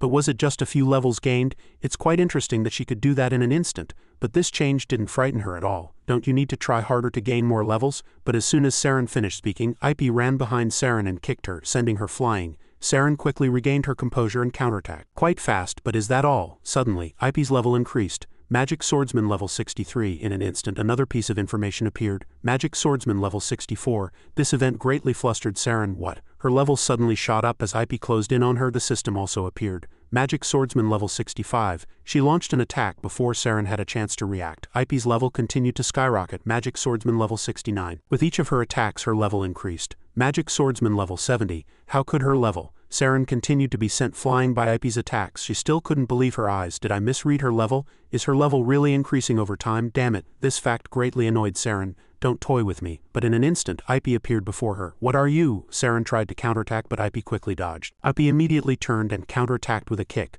Her body was sent flying high into the sky. Without stopping there, Ipe used her speed to continue the pursuit. In an instant, she rushed at Saren. Just as Ipe was about to launch an attack, Saren interrupted and warned. I don't know what you did with Artis, but I know you're exceeding your limits right now. Despite Saren's words, Ipe's eyes were filled only with hatred. Seeing Ipe so enraged, Saren said sarcastically, but what can that change? The truth is you're dying as you fight, Saren then asked. Is he worth such a sacrifice? Hearing that, Artis used his remaining strength to persuade Ipe. No, you shouldn't fight like that, Ipe. But despite their words, Ipe gathered all her energy into her two swords and attacked with all her might, sending Saren crashing down. But when the smoke cleared, her sphere was still intact. Saren's body had not a single scratch. She chastised, truly foolish. Don't they know they get tired of girls like them? Ipe, witnessing this scene, was incredibly surprised. The next attack put her in a predicament, and Ipe didn't know what to do. I can't dodge in midair and there's no time to return to my original form. Seeing her struggle so much, Saren was incredibly amused. But who knows, if you die, he might pay attention to you. As soon as Saren finished speaking, the bubbles exploded. Artis, witnessing this scene, was incredibly surprised. But at the critical moment, a lightning-fast shadow leapt out from there. Artis, seeing that sight, smiled proudly. Saren was annoyed to see Ipe dodging her attacks. What are you? With her ingenuity, Ipe safely dodged the desperate attack. At that moment, Ipe quickly summoned her wings. Her level also increased. Magic Swordsman level 85, she declared loudly to Saren, I'm not fighting to make brother artist notice me, I'm fighting to be able to be with him. As soon as she finished speaking, she immediately rushed at Saren. Seeing Ipe shouting at her, Saren was incredibly angry. Truly persistent, incredibly foolish, she furiously threw countless bubbles at Ipe. You don't even know that you're being used and sacrificing everything for him. It's all for love. Saren burst into laughter. He'll definitely abandon you because he's too scared of you. I mean, you're destined to be betrayed in the end. But despite her words, Ipe began to gather power in her sword. In an instant, 2 sharp sword lines shot out. They cut through Saren's barrier. This time her attack successfully destroyed that barrier. It's probably your story, not mine. Despite being in a passive position, Saren calmly replied, That's right, that's my story. She confidently asserted, so there won't be a happy ending, because you won't be able to defeat me. As soon as she finished speaking, bubbles enveloped Ipe's head, but she still calmly said, I know that's impossible with my level. She confidently added, but I'm not alone. Hearing that, Saren sensed something was wrong. From afar, Artis got up, gripped his gun tightly and prepared to fire at her. Immediately, the sound of burning bullets pierced her body. At this point, Saren could only whisper, I can swear that all good men have gone extinct. As soon as she finished speaking, her body simply vanished into thin air. Artis, having finished his attack, collapsed to the floor exhausted. He admired inwardly, it was really a good thing I learned sharpshooting. Before he could finish speaking, Artis's body also reached its limit. Hanbin's body also collapsed, exhausted, onto the cold ground. Ipe, with her wounded body, approached him and asked, Brother Artis. She used her last remaining strength to help him up. Get up, we need to go back for medicine. But even that small body had reached its limit. The two collapsed together. Nevertheless, today's victory made Ipe incredibly proud. Brother, we finally did it. I need to boast to Sister Ki and Brother Hanbin, she sobbed. Brother Artis, I'm sorry. As soon as she finished speaking, Ipe also stopped speaking, completely exhausted. I'm sorry. Suddenly a shadow approached them. They silently watched the two. Back at the oasis, Syria clutched the wound on her neck in pain. But her vision was also gradually blurring. Kibi used all her strength to resist Bella's attack. Bella desperately tried to finish Kibi off. The two continued to fight, sweeping away everything around them. Bella launched an attack, saying contemptuously to Kibi, I thought you'd be much stronger since you're the incarnation of the goddess, but you're only level 80. Hearing her say that, Kibi quickly realized, Are you an otherworlder? Bella, without intending to answer her. Bella struck her in the abdomen. Kibi, without a chance to react to this sudden attack, recoiled painfully. Bella, seizing the momentum, rushed in even more furiously. But the situation is different from 20 years ago, isn't it? As you know, even if I kill you, it will still be considered a mission failure. I'll cut off one of your legs so you can't escape. Her sharp axe aimed for Kibi's leg. But just then, Kibi activated her ability. The next sight surprised Bella. Her axe suddenly veered off course. What? The system also displayed a notification. Combat support error. A sudden error occurred in the combat support system, preventing skill use. While Bella was flustered, Kibi seized this opportunity to strike her in the face. What is this nonsense? Due to the immense power, Bella fell backward. Kibi's eyes were filled with murderous intent. She said in a stern voice, That is the truth of your power. Your false power is useless before the goddess's power. These words greatly provoked Bella, and she rushed in furiously. That's just a skill debuff. Don't get arrogant. The axe continued to be swung at Kibi, but she easily dodged them. Of course, this wouldn't work on Ryu Hanbin either. At this point, Kibi began to counterattack. She brandished her spear. That sharp attack pierced Bella's body. She's an otherworlder. Even with the combat support system, they are just high-level ordinary people. The previous attack was so strong that her body simply collapsed. She just tricked her into not being able to use her system support. But Bella couldn't help but admire this immense ability. She was fighting a high-level otherworlder as if fighting a child. Is this the incarnation of the goddess? Kibi approached Bella, ready to deliver a finishing blow. Suddenly, Syria warned her loudly, Kibi. Immediately, a chilling, killing intent surged, and she turned back in surprise. Richard appeared from somewhere. He immediately launched a preemptive attack. This put Kibi in a predicament. She observed another otherworlder inwardly, but considering that he could deliver an accurate blow to me, he's someone who uses divine power. Bella was also surprised by his appearance. Richard, he asked in a stern voice. Bella, are you hurt? She quickly gave a vague answer. It's fine, nothing serious. Besides, why are you here? Don't you think we should catch her alive? Richard muttered in silence. Incarnation of the goddess. Before he could finish speaking, he immediately rushed in and continued to fight. Hey. Two fierce red powers clashed, vying for victory, and the surrounding air seemed about to explode. Kibi judged Richard's skill inwardly. He definitely can't use combat support, but he's using aura. This felt familiar to her. Like Ryu Hanbin, his power was given through training. Meanwhile, he said in a stern voice, Incarnation of the goddess, if you truly wish for what is best for Radna. Bella suddenly interrupted loudly. Stop. She gripped Syria's neck tightly and threatened. I know I can break this woman's neck without using my abilities, so surrender quietly to us. Once again, Kibi was put in a passive position. The only thing I can seal is the combat support system. She struggled to find a way to deal with it. Her abilities and levels gained through training still remain, but if I'm captured, everything will go according to Gahan's plan. But Kibi suddenly noticed what was in Syria's hand. It was Ryu Hanbin's signal device. She communicated with Kibi through her eyes. Kibi thought inwardly, Gahan's goal is to capture me alive. Even if I'm captured, if Ryu Hanbin can arrive in time before leaving Kalon. After a moment's thought, she eventually put down her weapon. Kibi demanded loudly, if you don't harm the proprietress, I will follow your will. Bella, seeing that sight, said with amusement, who would have dared think that a threat would work on the goddess's incarnation? She then asked them, but you must answer my question. How can you do that? Incarnation of the goddess, if I'm truly in the way, why are Gahan and Zenobia trying to capture me alive? Hearing that, Bella merely scoffed. I'm not someone they trust enough to tell me the details. At this moment, Richard spoke. The goddess's incarnation is an incarnation that shares the goddess's power. His revelation surprised everyone. If Gahan personally kills such a person, he will gain more of the goddess's power, and his plan to become a god will succeed. Hearing that, Kibi loudly warned of the danger. Gahan is planning to become a new god to replace the goddess of darkness. Even now, Radna is barely maintaining dungeons to control both demons and otherworlders. If the goddess of darkness truly disappears, it will be impossible to stop the invasion of the Amphalis demons. The moment you hand me over to Gahan, Radna will be destroyed, Richard calmly replied. Yes, you're right, but don't worry.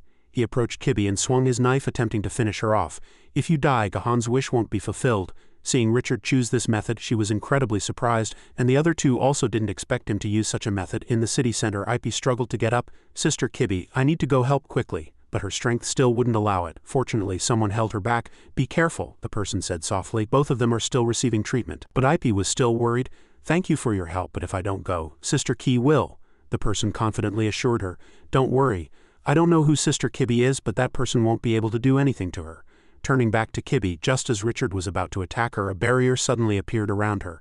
This sight surprised everyone. The man entered and spoke, for the crimes of torturing and murdering 35 nomadic customers, harming the majority of Kalon's civilians, and committing acts of terrorism in Radna in the past. The investigator commanded in a stern voice, I am arresting you for investigation. Richard's face darkened. Investigator Ethan, Richard denied the accusation, saying, it seems you found the wrong person. We are a special investigation team from the Fairy Alliance, and this person is Elf Assassin CT Investigator. He said while healing Syria's wound, so is the investigator Ethan saying that we should quit our job? Of course, if it were a special investigation team established by Horion, they would be trustworthy. The investigator sternly rebuked that lie. However, if those special investigators are people from another world and high-ranking officials of the Great Earth, the story changes. Richard speculated in silence. If that's the case, he can rest assured that Horion is secretly moving behind the back of the heretical investigators. Kibi suddenly interrupted. She wasn't the only one. She went on to expose their plan. They are targeting the goddess of darkness and trying to seize her power, and those who seek to use that power to become gods themselves are Gahan and Zenobia. Upon hearing this, the investigator asked in confusion, the four great heroes are targeting the goddess. Who are you? Ki introduced herself to him. I am Kibi, the envoy of the goddess created to stop their evil intentions. The investigator didn't believe her words. Then you're a madwoman. Upon hearing this, Kibi was flustered. Why, the investigator explained. If you were truly an envoy, you wouldn't choose that man to cooperate with. Upon hearing this, she realized who he was talking about. Just then, suddenly, Ki noticed something and shouted loudly, watch out! Bella rushed in, risking danger to eliminate the investigator, but he sent her flying backward with a single punch. The investigator calmly continued, who would believe the truth about those who control the great earth and aim to become gods themselves? Leon H. said, removing his mask. But if it were the four great heroes, it wouldn't be impossible. Just then, Richard couldn't hold back and approached him. I need to hear about that story in detail myself. The worlders cannot attack angels. To be precise, those with a support system cannot attack angels. Why? Both angels and otherworlders are being sent by the demon god Amphalis. Then why do otherworlders have to die at the hands of these angels? Why do ferocious monsters constantly swarm from Hanbin's side, but in just a few seconds their bodies shattered? A thick killing intent emanated from his entire body. Hanbin drew his sword enveloped in red power and charged at the gigantic monster. He slid in with lightning speed, slicing and felling the monster with his sword. As soon as Hanbin landed, the colossal body shattered. At the same time, the red blade also broke. But Hanbin merely sighed softly after the recent attack. Baris approached and asked him, so your aura blade broke after all? Hanbin replied helplessly, that was the limit of how long it could last, and it's not like I can create an aura blade myself like you. Baris fell silent for a moment. After a while he looked at the debris and asked, was that the game you hunted when your sword broke? He said disgruntledly, yes, so what? It doesn't even give me any experience points. Boris smiled at Hanbin, as if teaching him. True experience isn't a number but the experience itself. It's proof that you've become a little more useful. Upon hearing this, he laughed and replied, Old man, I think I know why you don't have any disciples. Ignoring Hanbin's words, Boris turned his back and tried to continue. Let's move on to the next step. Concentrate all the aura in your body. He shouted in frustration. Let's take a break. I don't even remember how many angels I've killed since I got here. Seeing this, he resorted to a trick. If you want to rest, you can give up. I was about to teach you a secret technique. But before Boris could finish speaking, Hanbin changed his mind again.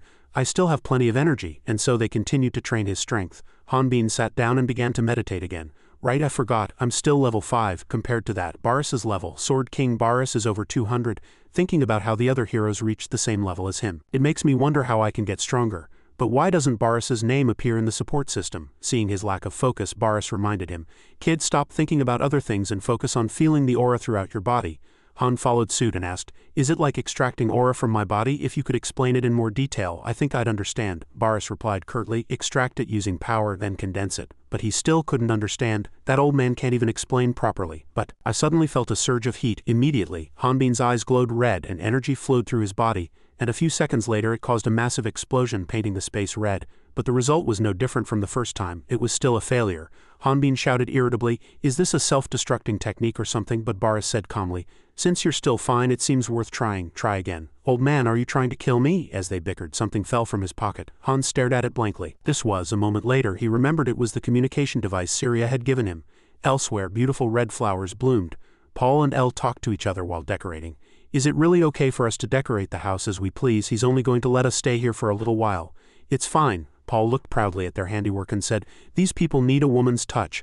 I'm sure Boris and Flash will be surprised when they return. But looking at the whole thing, she seemed to have changed her mind. Is it a bit much? I think so. Suddenly a sky-shattering scream echoed, startling them. The two quickly rushed down to check the situation. Martin, what's wrong? Martin, holding a red orb in his hand, shouted joyfully. I finally succeeded, they exclaimed in surprise. Aura? This made him immensely happy. Boris, watch over us. Everyone was moved by this scene. Why are you crying? Martin swore to himself, I'll get stronger for you. Suddenly a sound came from outside and Paul ran out joyfully.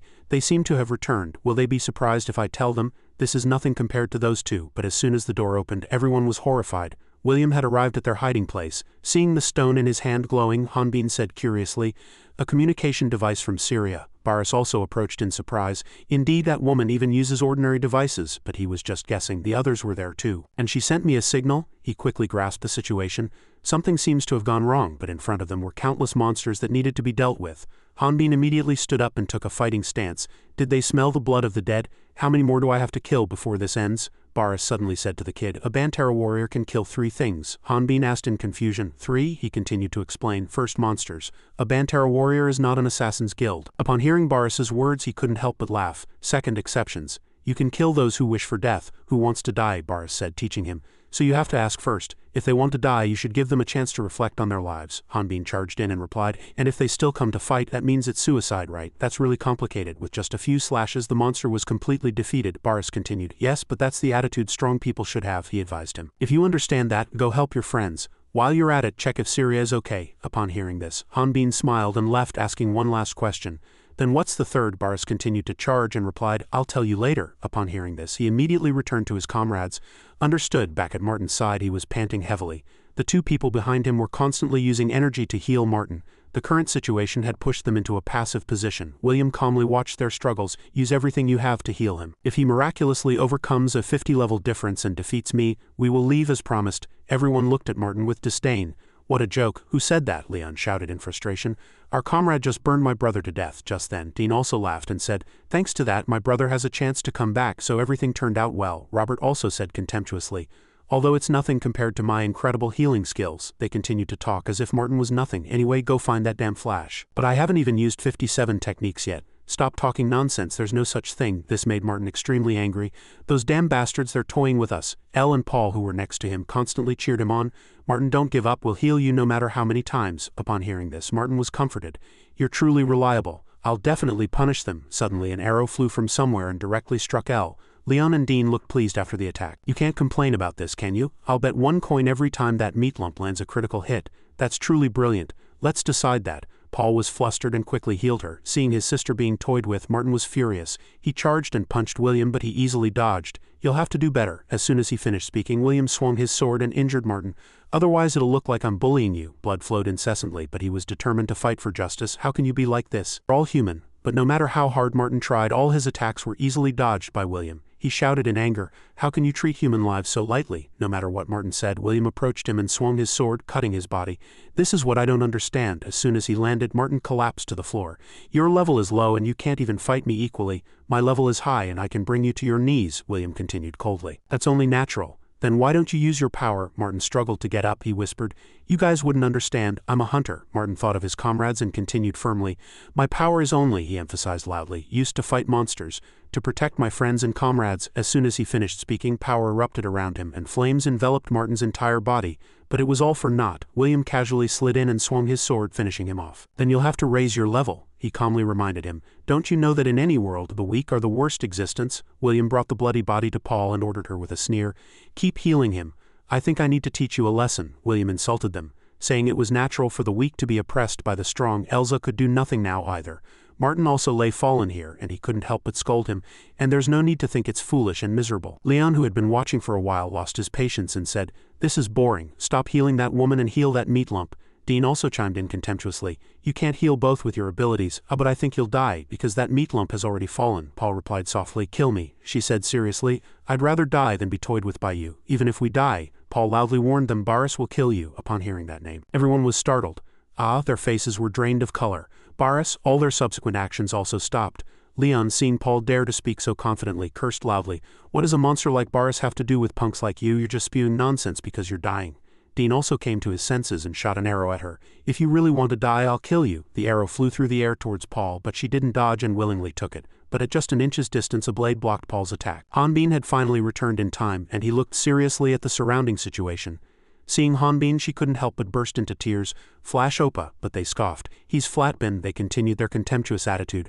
"I thought my support system was broken. I'm really surprised too." William also asked in confusion, "He's flatbin, you're only level 5. Are you really a Bantera warrior?" Hanbin picked up his sword. "I'm curious too." Killing intent emanated from his entire body. He provoked loudly. "Go ahead and see for yourselves," Hanbin gently said to Paul.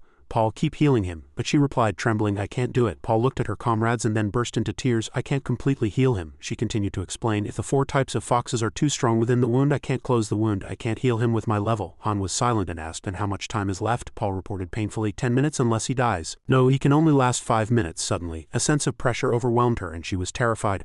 "All right," Hanbin smiled brightly at Fel and said, 5 minutes is enough, just wait," she replied, flustered. "Yes." Everything happened so quickly that Fel felt as if she had misjudged the pressure. Brother Hanbin is still his usual self, and the killing intent I felt earlier must have been my imagination. They still showed no fear and turned their backs to leave. Stop right here. This game is no longer fun." Seeing them so unperturbed, William couldn't stop them either. "Let's go catch the other hunters in the dungeon." He just shook his head helplessly. "This is unfortunate." William looked back at Hanbin with disdain and said, "You appeared so assertively, but considering that the guy we've been searching for is only level 5, I suppose I should apologize." As soon as he finished speaking, William unleashed an enormous killing intent. "You're going too far." He drew his sword, preparing to attack. Countless sword blades erupted, engulfing the entire space in flames. Level 85 skill, myriad light slashes. A tremendous explosion occurred behind them, but they still knew nothing. "I can't believe we were assigned this mission." William and Hanbin were about to decide the winner there, but they didn't care at all. "There are 4 of us here, so the experience and kill rewards will be divided among 4 people. But that guy is only level 5, so the only reward we'll get is dopamine, which is so disappointing." Thunderous sounds continued to echo behind them, but they casually kept walking. "That damned Richard, he's hogging everything." But the noise lasted too long and they couldn't stand it anymore. "He sent us all the way here and now it's too noisy. Let's kill that guy quickly and get out of here." A fierce battle was unfolding there, and William, who had been so arrogant earlier, was already in a sorry state.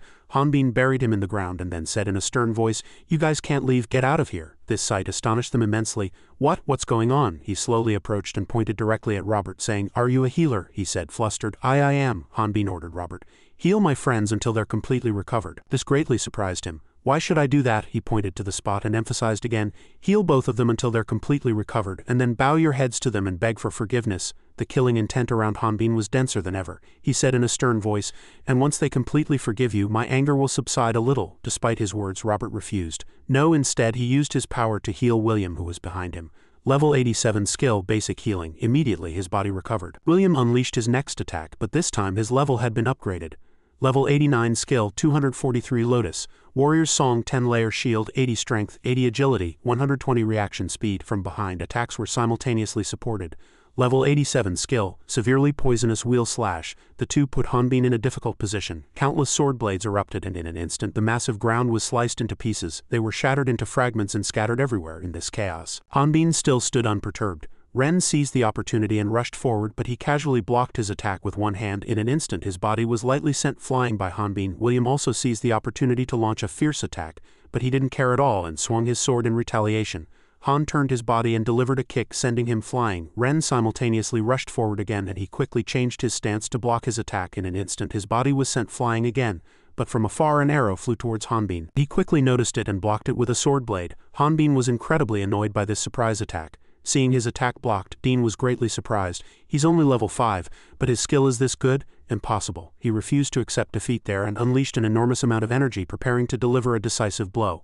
Level 88 skill, Eagle Arrow. Arrows erupted and emerald energy spread out like bird wings. It flew straight towards Hanbin. Seeing it, he turned his head to confirm his comrade's safety. After confirming, Hanbin retaliated with peace of mind. He picked up a nearby rock fragment and threw it with all his might towards Dean. Enough!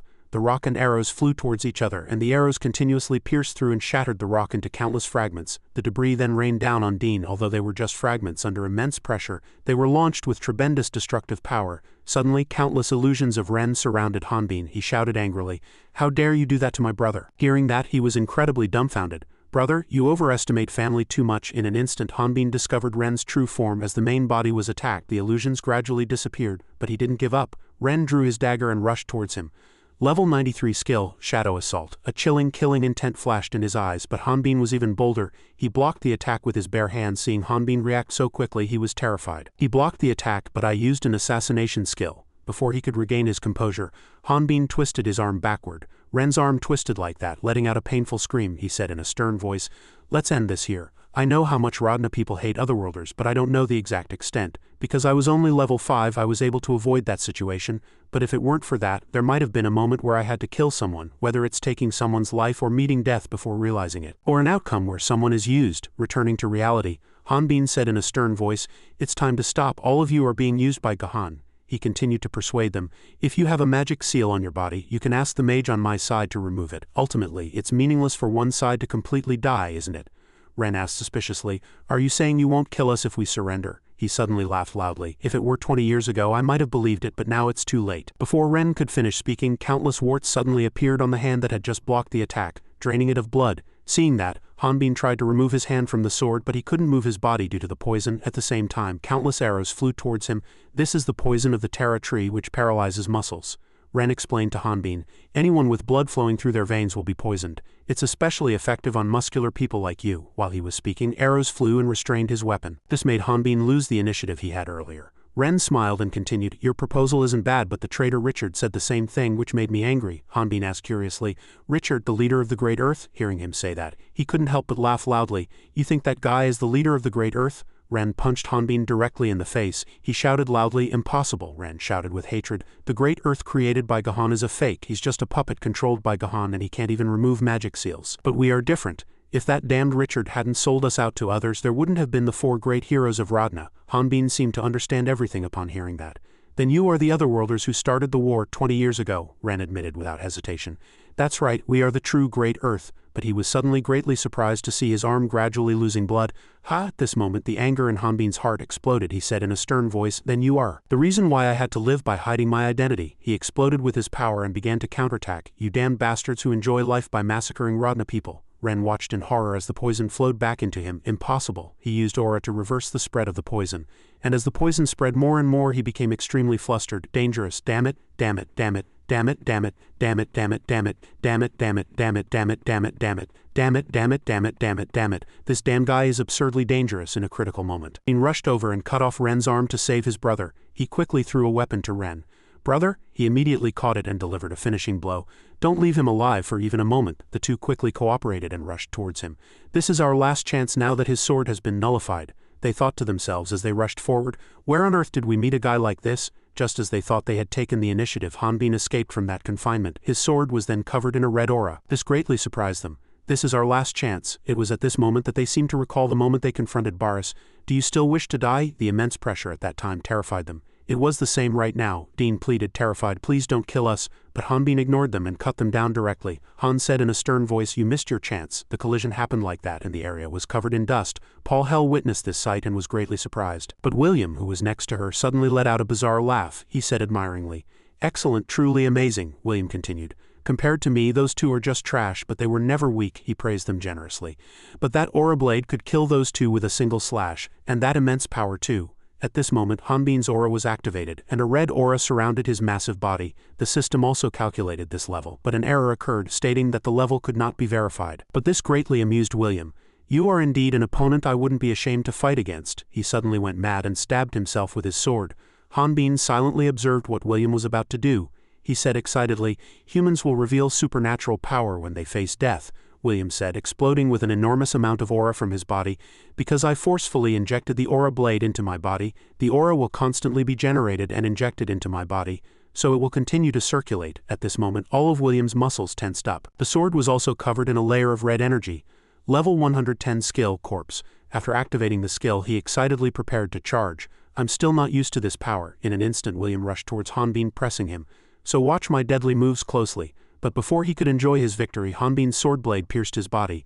At that very moment, time seemed to stop. Just a few seconds later, an enormous amount of aura exploded, causing a massive earthquake, and the entire space seemed about to collapse. William instantly disappeared due to Hanbin's ability. Only his glasses lay on the ground. Robert, witnessing this sight, immediately sat down and said, terrified, I couldn't help it. And I wasn't a member of the Great Earth in the first place. They just told us to do this. Hanbin approached him, radiating fierce, killing intent. He brought his sword down and Robert screamed in terror, but Hanbin didn't harm him, which greatly surprised Robert. Huh? He pointed behind him. Those people need to be healed quickly. A chilling light flashed in Hanbin's eyes. He threatened in a stern voice, but you said earlier that you didn't want to do that, didn't you? Robert trembled and quickly changed his mind. I'll do my best. The child stood blankly, holding candy. Child, what's your name? Ron asked the child. Do you have any parents or relatives in this village? The child just remained silent. Ron sighed helplessly. He frowned, thinking of Leon H. That guy always gives me such troublesome missions. On what grounds does he say I have to protect a child who doesn't even speak? A loud noise echoed. Ron asked, surprised. What? He suspected the old investigator of heresy, and there was a large hole in the roof and someone was flying. Leon H. continued to rush in. It's been a long time since I've met an otherworlder who doesn't run away even after seeing my level. Don't you know your own level? Richard replied calmly. I don't know what you're talking about, but it doesn't seem like the time to fight over who will win. Part of the building continued to collapse as the two attacked each other. Ron, take the child and run away. Monsters should fight elsewhere. There was not a trace of fear on the child's face, and everyone else was scattering in panic. Large flames erupted, and everyone struggled to save their lives. Bella's eyes widened in terror. It's over. Richard is still fighting. Leon H. Richard is level 125, and the heresy investigator is level 140. Isn't the outcome already obvious? Key asked her. Was his name Richard just now? Why does he say he betrayed Gahan and saved Radna? Bella said loudly. I don't know either, because that damn bastard betrayed us first. Richard had told them something. He said he had agreed on the condition that Gahan and the otherworlders would be treated equally with the Radnans. Bella hesitated a bit, saying that if they surrendered they would be imprisoned and then released, because not all otherworlders wanted war and they trusted him. But in the end they envied those who died fighting, in the sprouting dungeons, even if Richard said it wasn't his intention. They rotted there for 20 years. But after all that time, Richard said, my family are all dead, because of the Radnans. Bella paused for a moment. She gnashed her teeth in injustice. She couldn't tell what that damn bastard was thinking. Syria asked, but compared to the atrocities committed by the otherworlders, I think imprisonment is a lenient punishment. Don't you think so? Bella shouted. Don't talk nonsense, she said angrily. Then what are we supposed to do? Goddesses branded them as demons. Bella still couldn't calm her anger, and the Radnans also tried to eliminate them. Kibbe denied it. She said that the goddesses would never issue such an order. In fact, it was the opposite. Kibbe continued, if you breathe like a Radnan and eat like a Radnan, you will be considered a Radnan, and the goddesses will accept all of you. Bella, of course, didn't believe it. Then what are the heresy investigators doing? The heresy investigators were a group that worked to reduce conflict between Radnans and otherworlders. Isn't that the same as arresting them when their identities are revealed? Leon H. blocked Richard's attack, and now Leon H. continued to attack. If they didn't surrender, they would have to fight the Radnans, and as a result, one of the two sides would fall. It was to suppress them for the reconstruction of society. Richard took Leon H.'s punch head-on. They only take disciplinary action when otherworlders commit crimes. His fist struck the wall. Syria asked in surprise, then why did the war happen in the first place? Just because of some strange rumors, Key replied. It's hard to say, it's a new rumor. It was intentionally spread, Leon asked. Is Gahan behind those rumors? Richard admitted.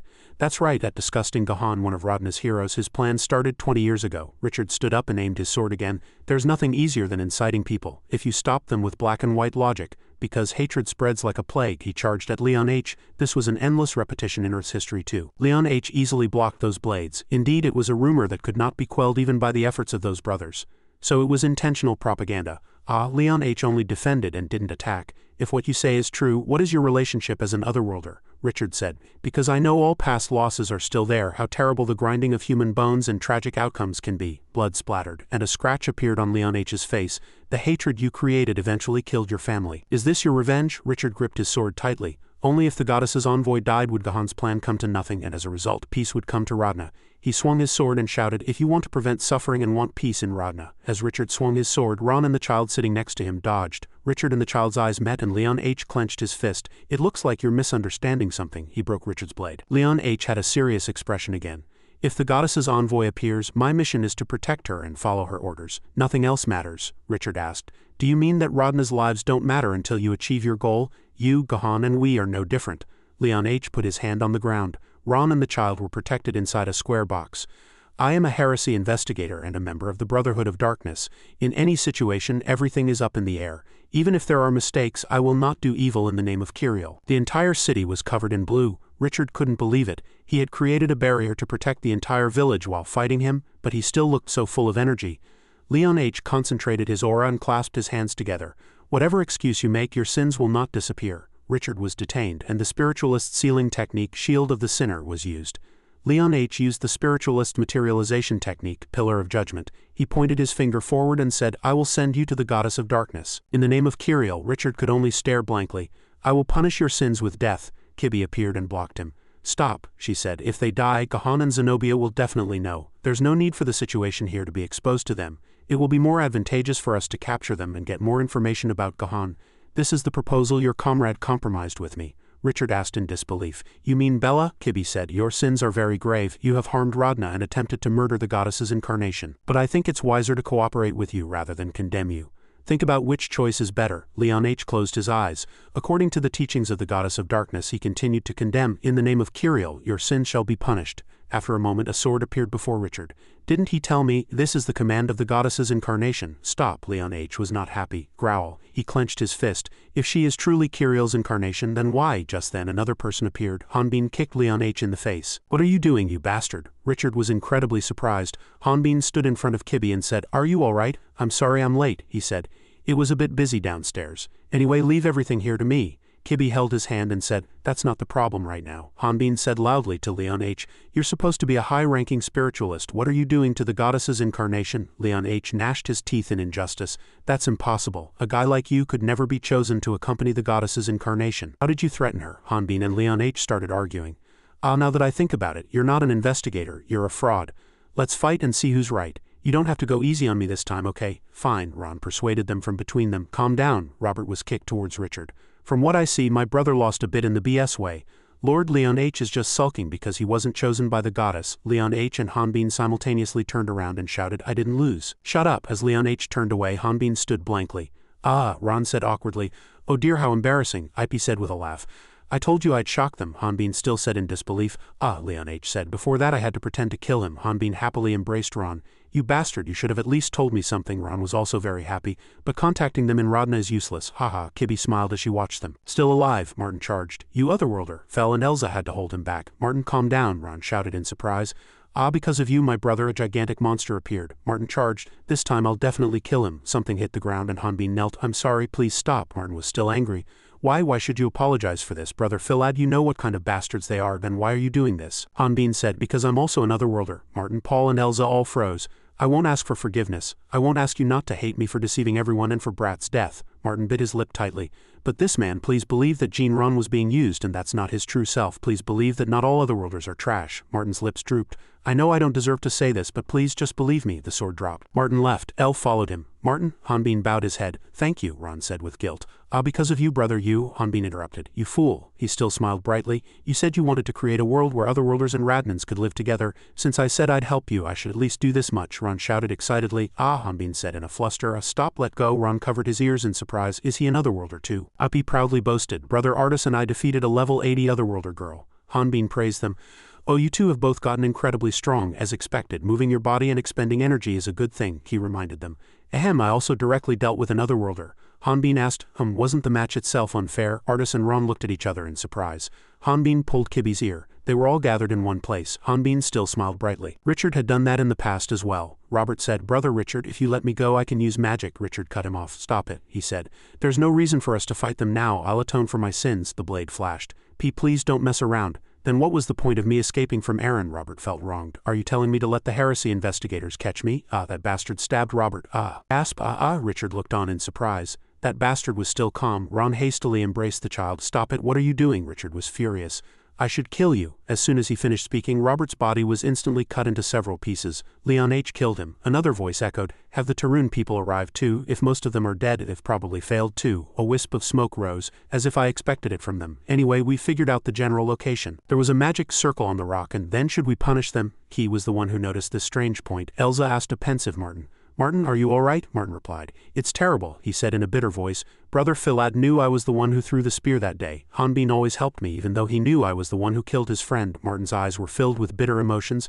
I can't even forgive myself, Martin, you fool, Brat had said in the past. If you owe 3 lives, that means you owe a debt, Elsa consoled him. No matter what others say, a debt must be repaid. That's definitely what Brat would have said. Martin replied, I believe so too. Martin was so engrossed in the story that he didn't notice something strange appearing. Whether they're otherworlders or not, I shouldn't betray my savior. A magic circle appeared, turning the sky gray. A masked person said, then it's only right when that life is taken. Hanbin froze and 2 heads flew off. That person approached Hanbin. He said, punishment. Kibi didn't move. Why didn't I think of this? The masked person approached Hanbin. They hid their true plan and even deceived the goddess. Martin and Elsa's heads were severed. These cautious people. Hanbin froze. I can never trust them. The man drew his sword and charged. Surely, to obtain the most important card, they will choose the safest method. Everyone could only stare blankly. Richard hastily shielded Ron and the child. Lightning struck. Ron looked at the person in astonishment. Leon H. couldn't gauge the opponent's skill. He was hiding his presence. A strand of hair stood on end. Assassination intent. He used aura to prepare an attack. No one could predict who would attack first, and Leon H. made a quick and objective decision. Everyone was protected. He used all his abilities to create a barrier for everyone and move them. His decision was accurate. Leon H.'s hands were bruised, but he was in danger. The man used another sword. His opponent was one of the 4 great heroes. He realized that the person in front of him was Gahan. Gahan said, you investigated my identity and complicated everything, but I won't kill you. Leon H. was still down because losing a level 141 mage would be a great loss to Radna. Ron asked, are you using an artificial support system? Gahan, how about Kibi? Leon H.'s protection was impossible for Kibi. Don't worry about the goddess's incarnation. I won't kill her because I still need her. Do you think it would be difficult if the goddess's incarnation disappeared? Gahan asked. If I become the god of darkness, will you bow to me? Leon H. replied, I am an investigator for the goddess of darkness, Kivril. As long as the goddess of darkness lives, I will follow her commands. Han and Leon H. charged forward, just like his friend. Gahan easily parried Hanbin's sword. He asked suspiciously, I can't check this guy's level. Did he borrow the goddess's power? Hanbin gritted his teeth. He shouted, why did you kill them? Martin's and Elsa's blood was still flowing. They had nothing to do with you, Gahan replied calmly. Ah yes, the weak fellow chosen by the goddess from another world, wasn't he? Pathetic. Gahan's sword flew towards Hanbin. Gahan switched his target to Leon H. Hanbin grabbed his arm and said, old man, with just one strike. Kibi was worried, but he was already no match for her. Kibi quickly turned around. Gahan and Zenobia were hiding, and Kibi had acted on that premise. Leon H. was also easily defeated by Gahan. They must have believed their appearance was their last resort, but for Gahan to appear here meant Gahan glanced to the side. It meant they would resolve everything here. This time it was Kibi's turn to prevent that from happening, even if it cost her life. A hand grabbed Kibi's arm. Hanbin said, Kibi, we'll buy you time. Did you forget why we had to find Lord Baris? Kibi paused. She clenched her lips. She had to get down into the dungeon somehow. Kibi, run. This is an order, Hanbin replied. Of course. Kibi ran with all her might. Baris, she kept moving her feet. Only Baris could stop Gahan. If he came here, Kibi looked back with a pained expression. Please just hold on a little longer. A blade pierced a body and blood splattered. Kibi watched Hanbin and Leon H. fall. Gahan appeared before her, grabbed her neck and lifted her. Even if you buy time, nothing will change. It's impossible for just the 2 of you. Kibi barely held on. Hanbin had already fallen. Ryu Hanbin, Leon H. was also the same. Leon H. Gahan asked her, even in this situation are you still worrying about your comrades? Kibi barely managed to call Gahan's name. Kibi said, I'm sure that after you seal the goddess of darkness and absorb her divine power, you won't be able to return to this world, Gahan merely replied. So? He had already removed his mask because everything was over. My plan to become emperor. Kibi was horrified. He absorbed divine power? Why so fast? Impossible. Gahan also removed his gloves. He was surprisingly strong. Omphalus's blessing, set by Zenobia. A square block appeared in the center of the magic circle. Analyzing the goddess's power was quite easy, but the divine power I absorbed had a few deficiencies. Gahan pressed Kibi's forehead. Knowledge and information to control vast divine power. Kivriel was sealed in human form and escaped. Gahan said, I came here to seize the key. He absorbed it from Kibi and she screamed in pain. Kibi could only endure the pain. Elsewhere, Kendall felt something. The sky suddenly darkened. Something was wrong, Rondel worried. Kibi's voice echoed, Priestess, what on earth happened to Keely in the darkness? Moana clasped her hands. This darkness was not the power of the goddess of darkness. But Lord Leon H. said that something clearly bad had happened to the goddess. She said this had never happened before. Rodna was a world protected by the balance of the six goddesses' powers. Cracks began to appear in space, and the moment the cruel darkness broke the balance, spatial rifts would appear in Rodna's sky. Monsters would pour in and demon gods would invade through them. They appeared relentlessly, tearing people apart. Kibi pleaded for him to stop. Stop it, Gahan. She said the power of darkness was not something humans could control. The cracks continuously widened. If the cracks got any bigger, you really wouldn't be able to go back. Countless monsters poured out from the cracks. Is this the Rodna you wanted to create? Can you not hear the screams of the innocent? One side of Gahan's face also cracked. I hear them quite well. A larger and longer crack appeared. But have the goddesses ever listened even once? The desperate screams of dying people powerless to fight monsters. A monster tore through the crack. The despair of those who lost their families because of the otherworlders, but the one who sharpened his blade for revenge, the monster was immediately impaled by a sword, but as a result all that remained for them was the anger of being ignored. Gahan's appearance changed and he dropped Kibi. All this despair is why I must become a god, he said. This pain wouldn't last long. Kibi replied, Gahan, no matter how much you try to usurp and control divine power, she continued.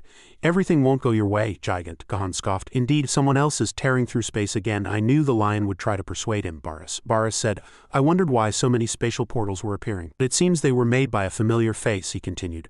But seeing you now, it doesn't look like you've come to greet me here. Gahan looked at his opponent with an uncomfortable expression. Kibi seemed unable to hold on any longer. It's thanks to this aura. Gahan approached Baris. Baris, come with me. I know you have less than 4 months left. Baris laughed. You still remember? I'm honored. Gahan gritted his teeth. If you continue like this, all the experience, skills, and power you've gained will be for nothing. Everything in this world is decided by the goddess through life and death. What meaning would that have? He reached out his hand.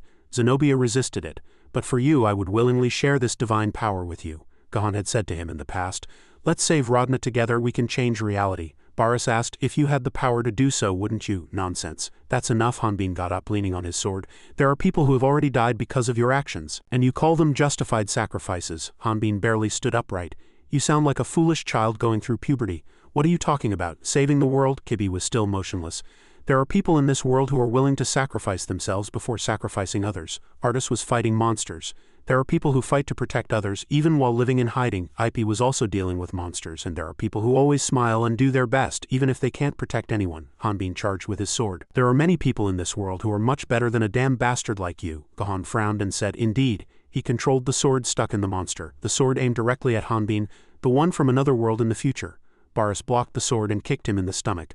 Hanbin fell to the ground. Baris spoke. He asked, doesn't rushing at an enemy you hate remind you of our past selves? Gahan asked with an unpleasant expression. What are you talking about? That guy is an otherworlder sent by Omphalos. He's just spouting dreamlike words without emotion. Baris turned around. Neither your aura nor my aura has been released yet. Gahan fell silent. He couldn't believe it. Impossible. So that guy was releasing aura all this time? Hanbin clutched his stomach and coughed. Cough. Baris, you damn old man. Kibi was moved to Russian in time. He gritted his teeth and kept running. The shadow travel technique hinders concealing one's presence when interacting with others. Gahan threw his swords at them. Damn it, there were still rats. Another aura enveloped him.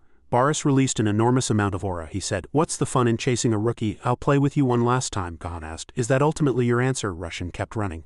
Leon H. carried Hanbin on his back and left. Hanbin was still stubborn. Leon H. put me down. That damn bastard needs to die, Leon H. shouted. Shut up, we couldn't protect the lion and we did nothing, he said loudly. I want to fight too. But don't even think about interfering. Only Baris remained. Hanbin watched in astonishment. Don't close your eyes and watch carefully. See what the power of a true Bantara warrior and sword king is. The entire vast space was covered in aura. The wide ground was dented and Baris concentrated his aura. He slowly clasped his hands together and Baris clenched his aura. A streak of light flashed. The Bantara warrior's battle spirit. Baris's entire body erupted in flames. Boris's aura burned like fire. The body is a vessel. There's a limit to the amount of aura a body can hold. His aura grew like a gigantic sphere, but by continuously releasing aura he could use more aura than his body could contain. Hanbin looked back in astonishment, 1,000 times. More than the amount of ordinary aura. The aura sphere exploded and he gathered the released aura. It's like gathering every grain of sand on a sandy beach. This required immense concentration. Boris concentrated aura in his hands in a state of trance. Gahan was also greatly astonished. No one could act recklessly before him, and even Gahan could only watch the scene. Boris gathered aura in his hands just like how coal turns into a diamond under high temperature and pressure. Aura settled in Boris's hands. Aura concentrated into a small point and transformed into something else. A streak of light flashed. The Bantara warrior's battle spirit. Boris's entire body erupted in flames. His aura was so immense that it tore through space. Energy from beyond aura, the fifth dimension. Russian stopped and Syria and Bella froze. Artis and IP all looked in one direction. The birth of new divine power. Boris transformed into the Bantara warrior's battle spirit. Boris looked at his opponent and Gahan's lips curled up. Ha, he burst out laughing. Gahan laughed continuously. Ha, you're trying to create divine power with your own strength. You've exceeded my expectations. Boris said, compared to your dark divine power, it's still incomplete. It was just made by luck. Gahan asked, by luck you mean you somehow reached the level of a demigod? The two faced each other and Gahan charged. Don't joke around. Two powerful auras clashed and the situation descended into chaos. Two opposing auras destroyed everything. The monster's body was torn apart and they slowly burned. Richard wondered, is this the goddess's last bastion? But the two auras were still clashing. At this rate it would be difficult even to wait for this battle to end. Gahan's swords flew and Boris easily blocked them. Gahan said, Boris, I know you're not fighting at full strength. He controlled the swords and said, don't hesitate, attack me. Swords flew whizzing past. They were shattered by Boris's aura. He replied, if you fool around here, you'll be scolded for at least a month. Boris paused. What did you say? Boris spun his aura like a whirlwind. He gripped his sword tightly and transformed the shape of his aura. The power of a spear was added to Boris's sword, and he released an enormous amount of aura, sending them flying far away. Gahan struggled to block that power and he counterattacked with his aura. Gahan leapt from Baron's aura and dodged, leaving only a small amount of aura on the ground. Boris had appeared behind Gahan at some point. He swung his knife and the tip of the sword pointed forward. The tower hall shook from the vibrations and everyone screamed, ah! Some people prayed, oh, six goddesses have mercy. Artis reassured them, everyone calm down, you'll all be safe here. Kibby Bell threatened, if you don't shut up I'll throw you to the angels. Everyone whispered, didn't that woman just get hit by an angel? Who said that? Do you want to die? Syria was constantly watching the situation outside. Boris had previously told him, outside everything has been devastated and a huge earthquake is not the end. The seawater will disappear. Syria was worried and the surface of the previously invisible area was exposed, and enormous waves had risen so a giant sand wave would strike. Syria asked Boris, will the sand wave be bigger than you, old man? Boris replied, it will be bigger. She asked again. About the size of a house? Boris replied patiently. It will be even bigger than that. Syria didn't stop. What if I run slower than that? You'll die, yes. The sand wave slowly swallowed the top of the tower. Then what will you do, old man? Boris blocked the sand wave with two auras, Hanbin's and Leon H's. I will cut it down, Leon H reminded him. Don't be too reckless, your arm was just stitched up, Hanbin said angrily. Damn it. So I just have to sit and watch? Leon H turned around and said, do you have any other choice? Both of them had transcended human limits. Boris was still fighting. The power gained through strenuous effort became divine power, a human approaching the realm of gods by their own strength. Gahan blocked with his sword while the other person tried to steal divine power, also a human close to the divine realm. Hanbin replied, I know they're on a level we can't interfere with, so at the very least we have to take care of Gahan's trash. The angels kept multiplying. I don't want to get scolded by Lord Boris later. Boris's hand rose high and he shouted loudly, cruciform. He aimed the tip of his sword straight forward. Sword slash, a beam of light extending from it flew towards Gahan's back. Space seemed to glow with a strange purple fire. Flames suddenly shot out from the crack. Boris laughed amusingly. So this is the divine power of darkness. He gazed at the shining point confronting him. It was truly difficult to handle. Gahan blocked the attack with his sword. It seems I'm starting to understand how to use this power. As soon as he finished speaking, he unleashed the power of darkness.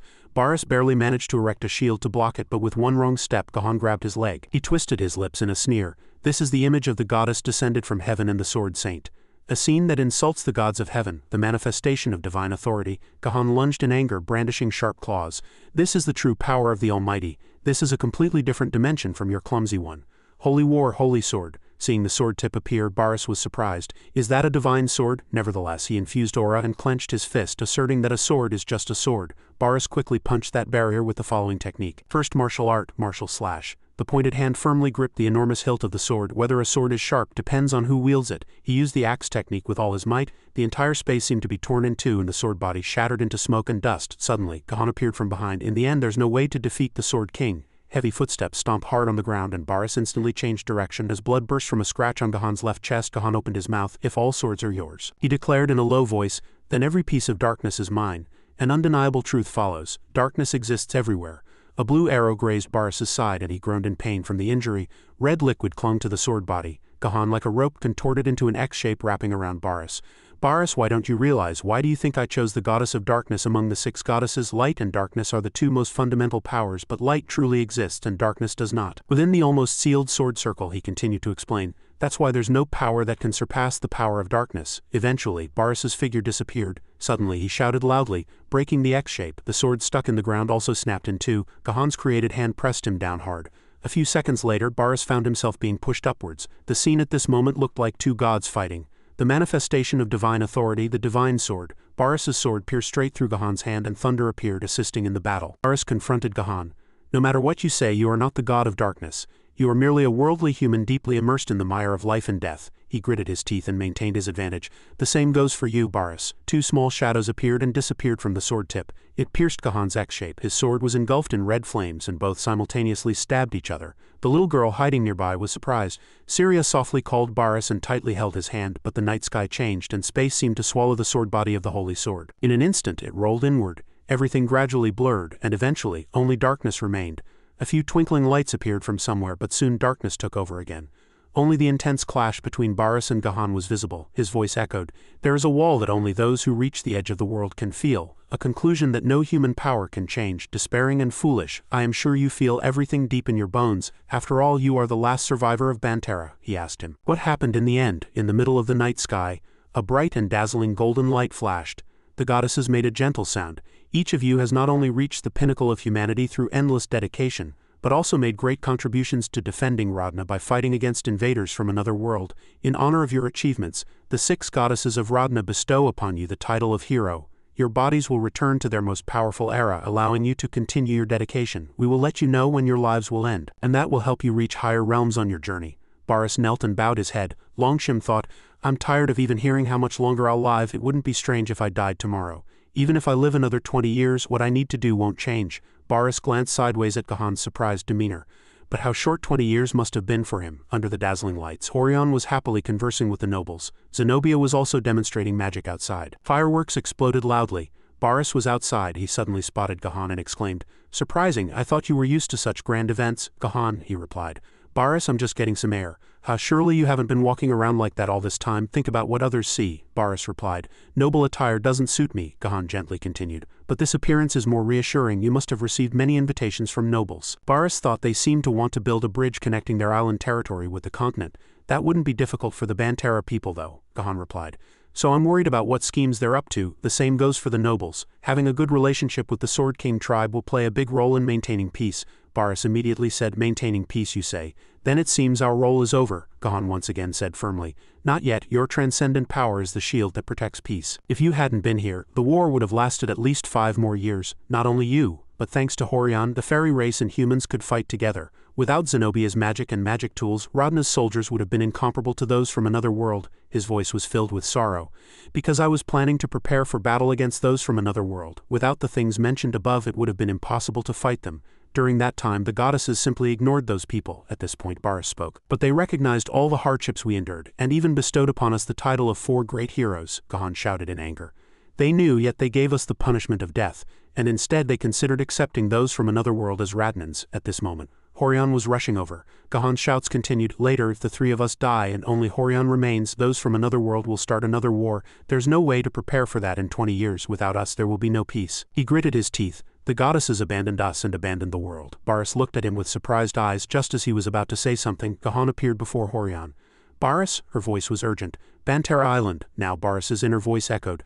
"I didn't know the pain Gahan was going through. Even one person can be exhausted just taking care of themselves, but Gahan led all of us and our comrades. He continued to lead the Hunters Guild. He became a lord and led his people. He led the empire, made a promise and headed for heaven. Countless lives rested on his shoulders. But at the end of that life, he faced an endless path. Despair unbearable for a human. Unreasonableness that human power could not solve. Because I sent my tribe back to their homeland. Because I sent them a lot of food, it didn't leave the island. Because I held a festival celebrating my becoming Sword King. Unrelated coincidences piled up and the strongest tribe walked the path of extinction. What is a Sword King? What is the strongest now? Boris cried out in despair. He suffered alone in the cold rain. The rain poured down, and suddenly a ray of light appeared. It was reality. Boris was fighting Gahan. The battle between the two exploded with immense ferocity. At this moment Boris retreated. He coughed up blood and asked himself, "Is this my limit?" In an instant his eyes became resolute again. A murderous voice came from under his feet. "Lord Boris, I saved the goddess." Dark energy immediately exploded. Here Gahan's voice was heard. "The price of saving the world is despair. That's what the world wants now. Watching disaster happen signifies incompetent goddesses, but you continue, even with regret." "Why?" Boris replied quietly. "Why? Because I know that pain well. Because I regret not telling you that night." Gahan's face twisted in pain. He quickly turned his head as if unwilling to accept this. Gahan once again prepared his internal energy ready to charge. Boris also no longer hesitated. Once again the two charged. Boris's voice echoed, "If rumors spread that Bantara warriors don't wear clothes, it's your fault." Gahan continued. "People on the continent love to spread rumors, so it can't be helped." Boris's voice continued. "You didn't listen to the leader from the start, did you?" Next was Gahan. "Who's the leader?" "If you act like my master, I'll kill you," he suggested. "Then let's do this. The winner gets what they want." Gahan immediately agreed. "All right." Countless sharp blades were fired without hesitation, and the monsters behind were eliminated by Hanbin. Suddenly he shouted loudly, "This won't end like this. Leon H, give me some help." Leon H replied, "Handle it yourself. I'm in a difficult situation too." Now Hanbin muttered to himself, "This is much harder than when I was sealed. Is the world's recovery speed slow because the goddess isn't fulfilling her responsibilities?" Suddenly the sky darkened again, and spiritual power poured down, sweeping away the monsters. Hanbin saw it and shouted with joy. "What kind of technique is that? Look, he can take them out in one shot." Leon H once again said firmly, "No, I didn't do it." Suddenly cracks appeared and light seeped through them. Hanbin was still frozen and now recognized Boris. Under the light of the sunset in the vast desert, Boris and Gahan stabbed each other. Their weapons quickly shattered. Gahan said quietly, "This is the worst-case scenario." Boris continued, "Yes, in the end we couldn't decide who was the strongest." He once again rebuked him. "You crazy bastard, you're on the verge of death and still thinking about such things?" Suddenly Gahan collapsed and said, "You win. Because you fought with your own strength." Boris thought there was no such thing as a fair fight in the world. The method didn't matter. Gahan was still drooping his head, looking tired. He asked tearfully, "Boris, how could you not despair when your tribe became extinct?" Boris immediately laughed, "Haha, I'm no different like you. I also hate the world. I knelt before despair." Suddenly Gahan interrupted. "The only difference is that there is still a ray of light in the darkness. My tribe may be extinct, but its history will continue. As long as there is someone to continue it. Nothing is eternal in this world, but nothing completely disappears either." Boris replied, "Perhaps I gained divine power because I realized that truth." Hearing this, Gahan became angry.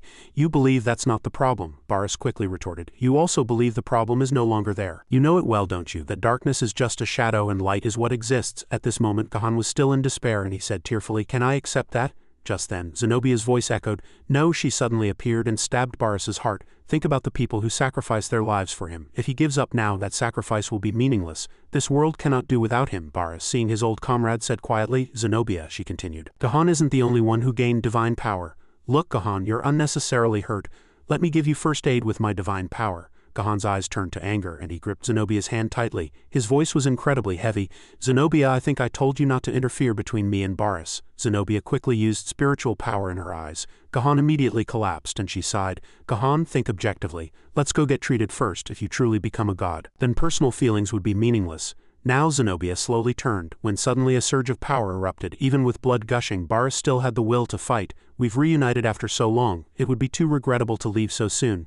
Zenobia was immediately flustered. She screamed in rage, "You monster, I should have killed all of you like you earlier. If you truly want to die, die alone." Now a terrifying stream of magic poured down on Boris. He quickly gathered his strength and endured. The moment he was about to block this fierce attack, Zenobia's magic stream suddenly went awry. Artis was surprised. Her magic went awry right in front, in that thick dust. Boris smiled brightly and said, "I'm having a new experience. To be saved by someone else. Up in the sky, Key and Syria were riding on Ipe.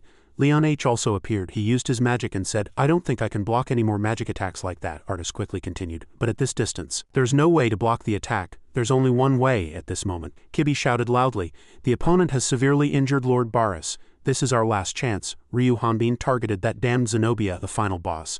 Zenobia confidently thought that a mere warrior with aura daring to attempt a close-range attack on a mage was foolish. "I am the Archmage Zenobia.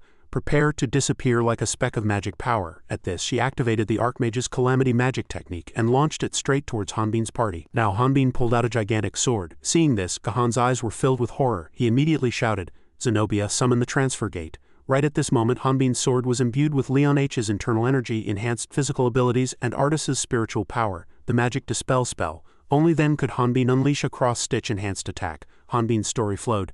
a spell that interferes with the magic casting process, the magic dispel spell. Its effect is twice up to 3 times the caster's magic power. However, Zenobia's magic power is 300 times that of Artis. Even using magic dispel, it's like hitting a wall. Zenobia knew this fact well and didn't care at all. Now Hanbin's expression and sword looked extremely intense. He still spoke to himself.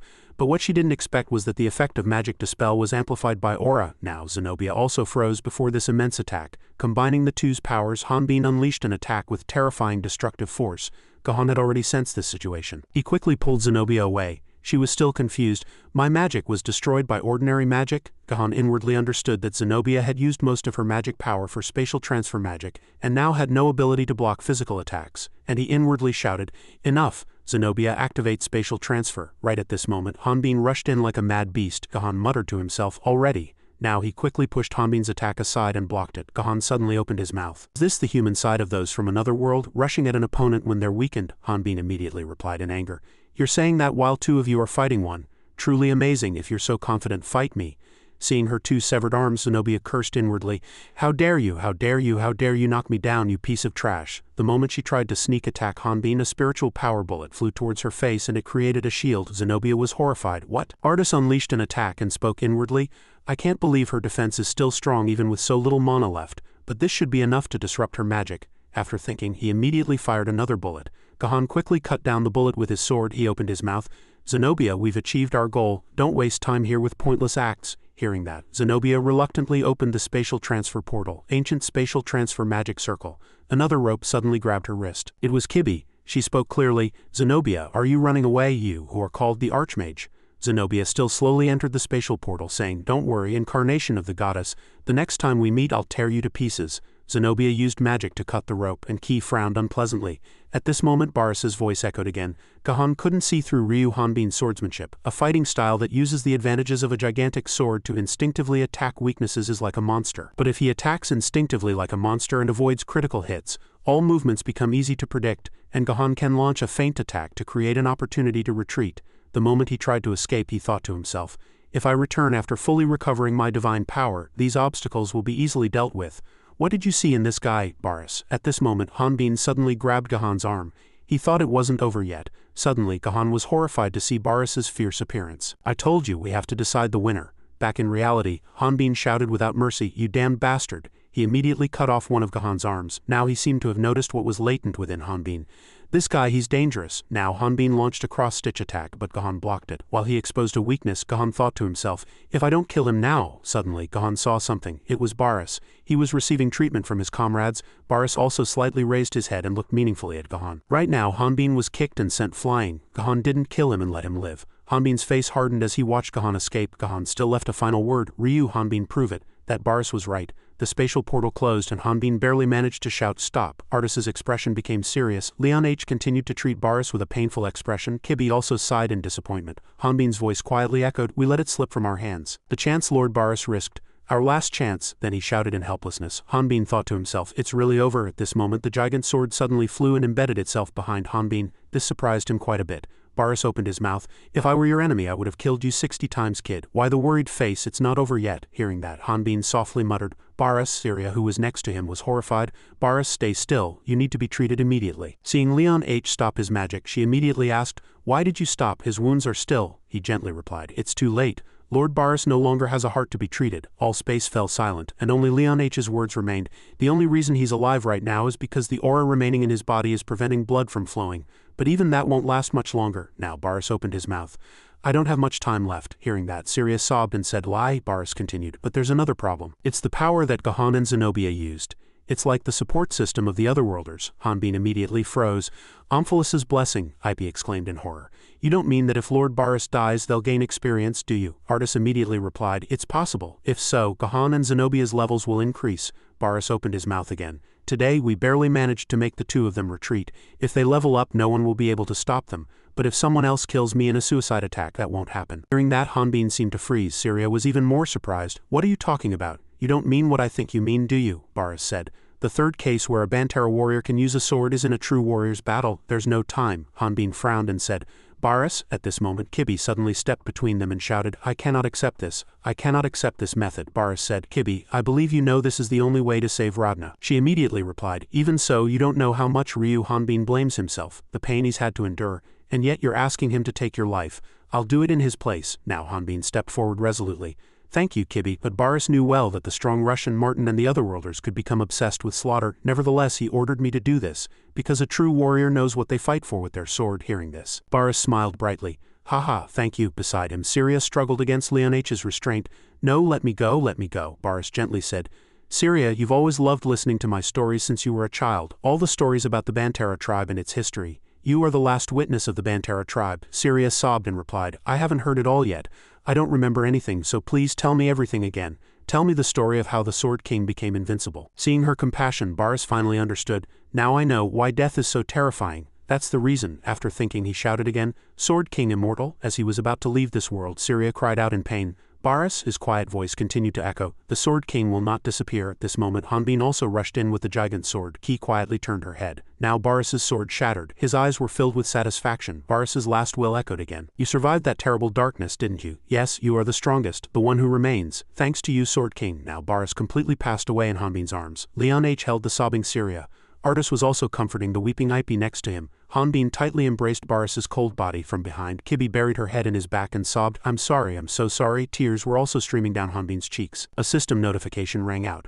Achievement, the one who took the life of Sword King Baris. Sword King Baris has died. Experience gained, 641,501,300. All insufficient experience has been acquired.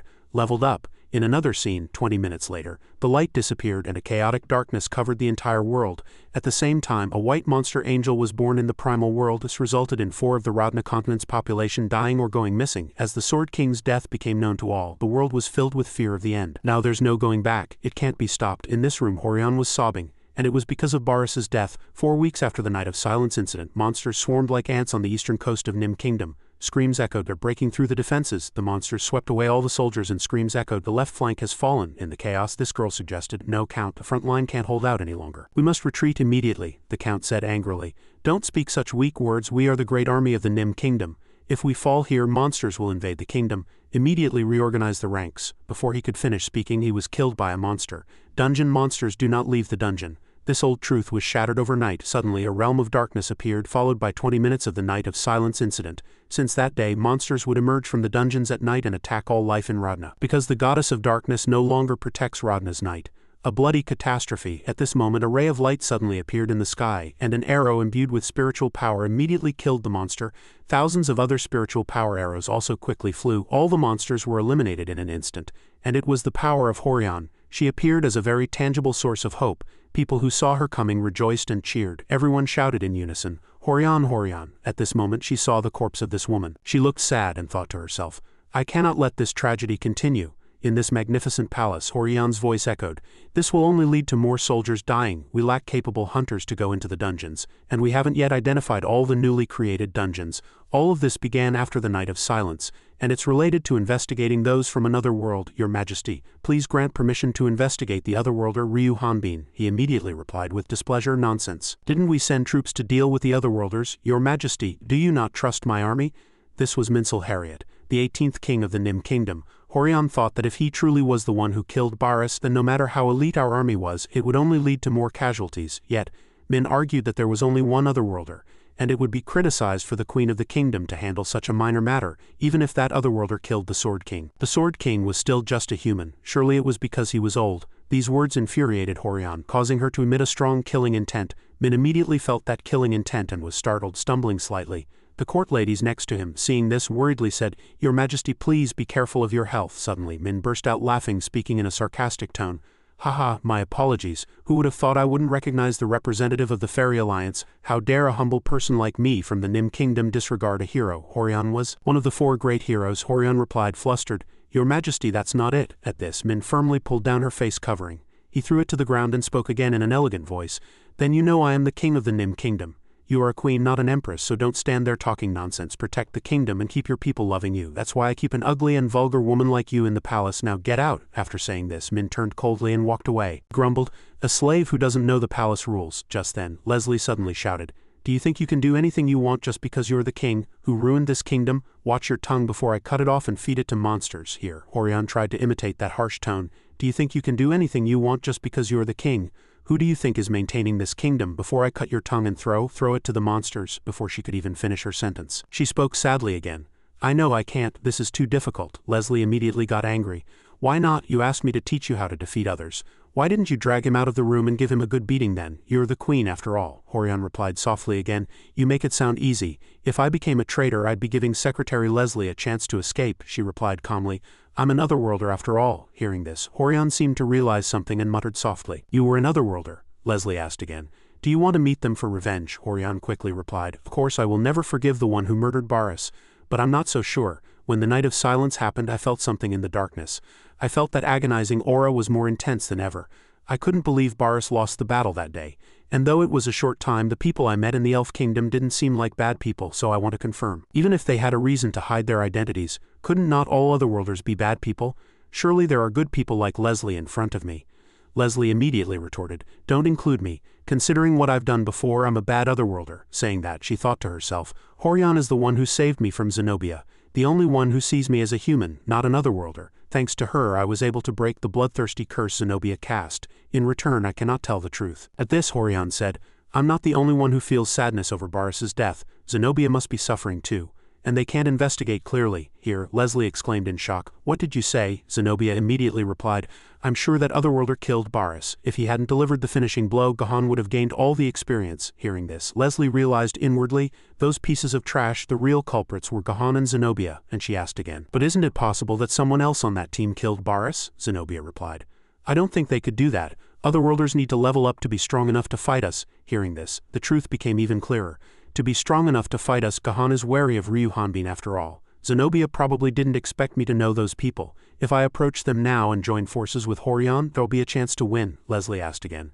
So should your subordinate approach them to find out their plans? She immediately said, No, there's no need. Make sure Horion focuses on protecting the kingdom. That foolish Nim King will have already sent a few otherworlders to do that anyway. Leslie was inwardly surprised. How did she know? She said. But those soldiers can't fight them, she immediately asserted. They will be able to if you consider that those damned bastards ruined our plans. I'd want to destroy this lab right now, but there's no need at this moment. The useless Knights of Darkness are on the verge of collapse, having lost the goddess. The High Priest, disguised as a priest, and the goddess's incarnation is just a group of personality disorder patients who cannot prove themselves because they lack conviction, and they have begun to kill everyone from Baris to the Radnans. The goddess's allies have become bloodthirsty. This is their end. A bloodthirsty otherworlder will be like a ticking time bomb. If their will is strong enough, they might prevent the symptoms from spiraling out of control. But a person's mental strength is not infinite. Someday it will explode. At this moment, Hanbin was in precisely such a situation. Artis's scream echoed. Hanbin, at those words he was startled and stumbled backward. Artis looked down and gently said, They're all crushed. Hanbin, what's wrong? All the monsters were dead. At this rate, I won't be able to process all the corpses and absorb energy. Seeing Hanbin panting with a tense expression, Kibi asked, Are you alright? He replied. Yes, I'm fine, she continued. It seemed like you lost your sanity for a moment during the battle. Ryu Hanbin, are you really okay? Hanbin forced a smile and replied, I told you I'm fine. At this, Artis said, Kibi, we should head back now, shouldn't we? Hanbin continued. Ipe told us to come back early today, didn't she? Suddenly he joked. But you seem too kind to Ipe. Artis Kibi also thought the two had become closer lately. Artis hastily denied that's not true. The reason we were told to return early is because Syria has something to tell us. Hanbin smiled brightly. Really? Now Leon H's story flowed. A month has passed. Gahan's injuries gave us time to prepare, however. Those damned bastards still have the upper hand in every aspect. They have spatial transfer abilities and infinite lifespans. On the other hand, we have no concrete plan and are hiding in the can. I told Ryu Hanbin that the training was to raise his level, but the real purpose is to test his bloodthirsty tendency. Even as an investigator, I have never seen an error in the support system. We have no choice but to bet everything on this level 6 otherworlder. In a small house, Syria presented a book amidst everyone's bewilderment. She immediately said, This is an old book, read it. It's like a diary that records the stories Grandpa Baris told me when I was a child. Ipe was surprised. Syria and Baris's diary? Artis asked curiously. Are we allowed to see such a precious thing? Syria replied, What are you talking about? I'm going to publish it. Hearing this, everyone exclaimed in shock, Publish it? Syria continued, It's fine now since everyone is training in the dungeons, but once everyone leaves, Can will be filled with monsters every night. Ipe immediately retorted, Of course not, we can seal the dungeon before we leave so that won't happen. Artis immediately explained, Kalen is a city where hunters are customers. If there are no more dungeons, no one will come here. Hearing this, she said shyly, Ah, I see. Suddenly Syria unfolded a piece of paper and emphasized. But if we sell a lot of print media in Kalin, Hero Boris's residence will become the best tourist attraction. If it becomes famous, we can build hotels, casinos, and even amusement parks. Artis immediately understood. So you're moving the monster's skeleton to the center of the city. She immediately retorted. It will be a landmark of this city, IP said happily. I really like that Syria is so optimistic, but just then, Leon H. said firmly, although we can elevate Kalin's status through Hero Boris's death and economic growth, we cannot avoid public criticism. Syria's expression hardened and she said firmly, I know, but Kalin is the last place Grandpa Boris left me. The reason Grandpa Boris didn't seal the dungeon was because it would be a source of income for Kalin, but the world has changed, and that doesn't change the fact that Kalin is struggling. I won't let Kalin become a tomb like Grandpa Boris. Even if people think I'm despicable, I will save Kalin, Leon H. continued. I don't think it's despicable. It takes a lot of courage to publish a book that will receive criticism. Many people will remember Sword King Boris because of your sincerity, and that alone is beautiful enough. These words and his handsome appearance made Syria slightly flustered. What are you talking about? Don't even dream that I'll give you anything just because you say that. Leon H. explained again. I'm not saying this to comfort you or make you feel good, I'm just stating facts. While everyone was arguing, Hanbin recalled the sight from that time and the pain that filled the whole world, and he said firmly, Syria, I'm sorry, she replied softly, relieved. Don't be sorry, it was Grandpa Boris's decision. No one blames you, Hanbin explained again. I mean the way you write. Syria froze blankly. What did you say? He immediately said, listen to this.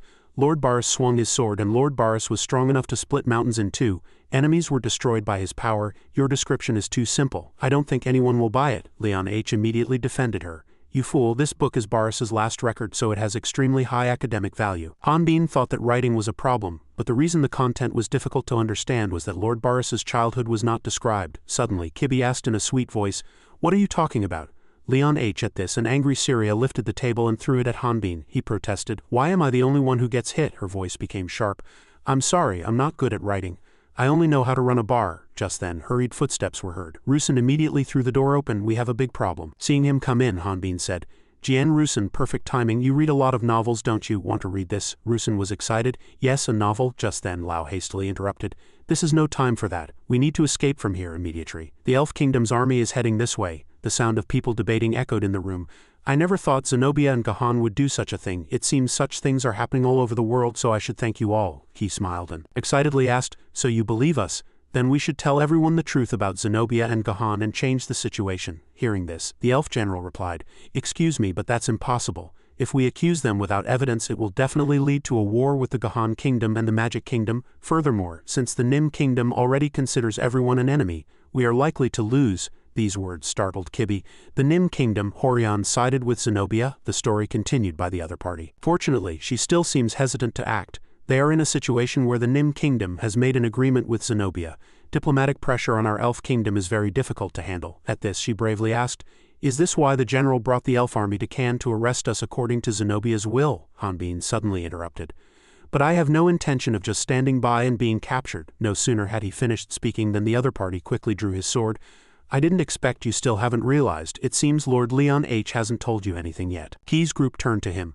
Leon H. At this, Leon H. explained, Ms. Kibby, I apologize for not telling you in advance. However, the reason this agreement was kept secret is that Richard, who murdered the Elf King, has not yet been executed on the condition of confessing his crime. Hanbin was horrified to see the person being dragged in. You're the one who murdered the Elf King, but you wanted revenge on Gahan and Zenobia. Surely they ordered you to kill him. He cut off Hanbin's words. Don't misunderstand. I sacrificed countless lives to achieve my goal and even planned to kill the goddess's incarnation.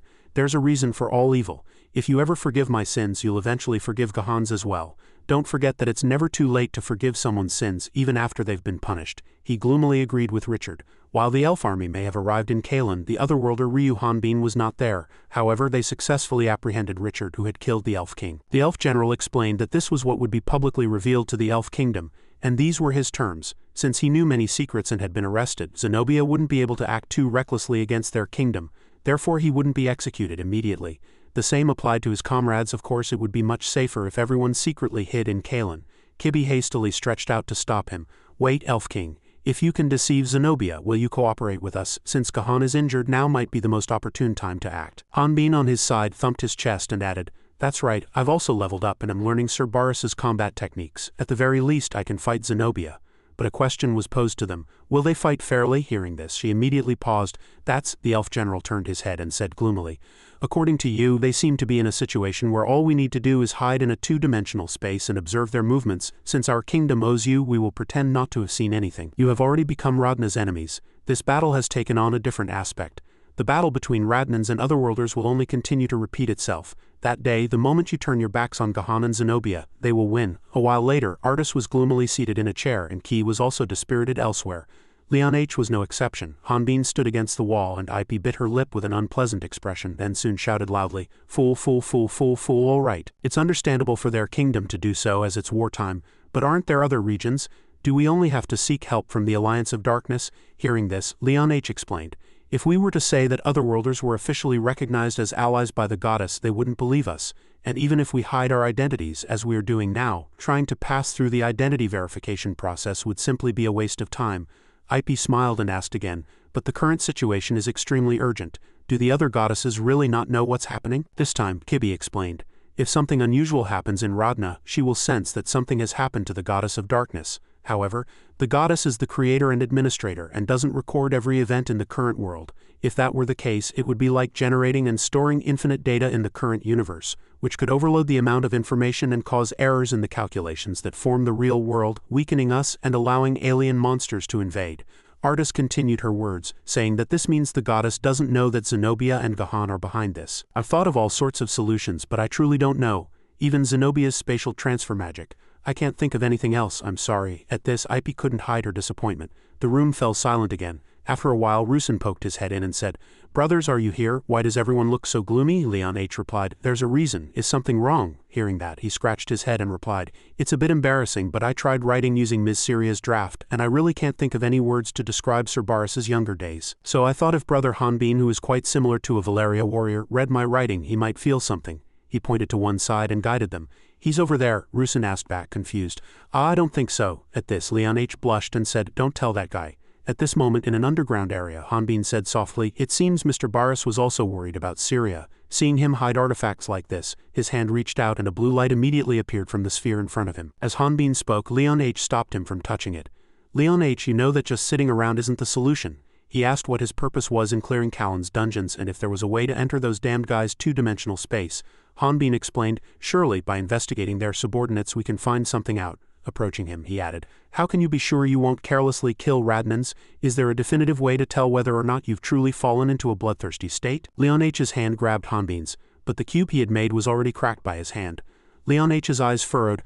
"I heard his stats went up, so does that mean his physical abilities also increased?" At this, Hanbin loudly asserted, "I'm fine, I'm different from them. My support system is broken, and even if I fall into a bloodthirsty state, I just need to be careful. As long as I keep my head straight so I don't become like those damn guys, I'll be fine." Leon H. said softly, "You might be fine. Think about your friends. If you clear the dungeons now, rumors will spread that we're here. The opportunity I created because of the Elf King will disappear. Those people might follow your decisions, but are you going to lead your worried friends without any plan, no matter how long? Bloodthirsty symptoms will appear in 3 months, or as short as 2 months. Wait until then." This, Hanbin reluctantly withdrew his hand. "All right, then I'll wait 2 more months. After that, we'll leave Kalen and look for clues. Until then, our goal is to get IP to level 90, and Artis to level 70. Artis added with a smile, "It seems the higher the goal, the better." IP grumbled again. "I can't do it," Leon H. continued to explain. "You'll be the busiest. You need to master the Sword King's combat techniques and test the skills you learn while leveling up. The goddess's incarnation also needs to get stronger. In that case, fighting you would be more effective than fighting monsters." At this, Hanbin's hand was suddenly pulled and a snake was trying to coil around him. A voice was heard. "Strong man, you have been chosen as the master of Ouroboros. Tell me what you crave and I will give you power." The snake coiled around Hanbin's neck, continuing to tempt him. "Be honest, tell me what you crave." "What?" he observed himself in admiration. "Why did I suddenly get so small?" Meanwhile, a system window displayed the following notification. "Unbelievable artifact. Side effects include decreased level and stats and a weakened body." He irritably gripped the snake. "Unbelievable. Level 3, what have you done to me?" Leon H. hit his body hard. Hanbin frowned and asked back, bewildered, "Hey Leon H., why are you hitting me so suddenly?" He gritted his teeth and growled unpleasantly. "Shut up, I told you." "What? How can you close the dungeon gate?" Hanbin said, flustered. "No, wait, I didn't do it. This artifact moved on its own and my body also returned to normal." "Where did it go?" Leon H. didn't give him a chance to say another word and immediately threw a punch. Hanbin quickly retreated and dodged. The punch landed on the ground, creating a huge cloud of dust. At this, he irritably shouted loudly, "Hey, I'm going to kill you." Leon H. replied, using magic. What I really want right now is to kill all those idiots. He explained that what he was using was the legendary artifact Ouroboros. It strengthens the wearer's physical abilities and doubles their defense. Hanbin frowned, thinking to himself, "Is this a joke?" The light was so dazzling that Kibi's group could all see it. Ip exclaimed in surprise. Leon H's prana has become so strong, Artis added from the side. That must be Leon H's true power. He was originally a spiritualist and mainly played a support role, providing buffs and healing. To engage in close combat he had to use his spiritual skills. But now the artifact is replacing everything with enhanced physical abilities. So the entirety of his remaining prana is being converted into offense. Hanbin frowned, an unpleasant expression on his face. Throwing a punch, he said, "Your mind is unstable. Stop immediately." The attack was easily blocked by Leon H's shield. "My mind is unstable? You're the one whose mind is unstable." The blue light was much more intense than before. He continued to explain, "Even though you are one of Rodna's top figures in the Goddesses Alliance, you witnessed Kibi's rude behavior and failed to protect them. All you did was watch them suffer helplessly before your eyes. That's your fault." An intense red light cut through the blue power pillars. Leon H was pushed back at this. Hanbin said gloomily, "I know why I lost. It was because I was weak, but I won't lose again. I've sworn not to lose again, so believe me." He didn't answer for a moment. Then he closed his eyes. The dragon snake said, "Indeed, but it's irritating," Hanbin shouted, dodging the attack. "Why are you going to take revenge on me? Are we even friends?" Leon H cut him off. "Shut up." On this side, the snake observed them and said, "I thought this rational guy would be difficult to control, but he can't even acknowledge his own cravings. The more he hid his cravings, the greater they would become." At this, Leon H said, "Every time I see your face I feel like going crazy. Just die." Hanbin was full of power. "Is that so?" He also rushed forward quickly. The sword in Hanbin's hand swung. At this, the snake thought with satisfaction. "Detected. A massive craving that you cannot hide or ignore." Suddenly, Ki's voice echoed from afar. "Leon H. Ah Kibi. In the name of Kivriel." Leon H's eyes flashed towards her. Ki finished her command. "I appoint you as an envoy of the goddess." He knelt beneath her and replied, "I obey the command." The snake gaped. All his cravings had disappeared. "Impossible, then I'll swallow you."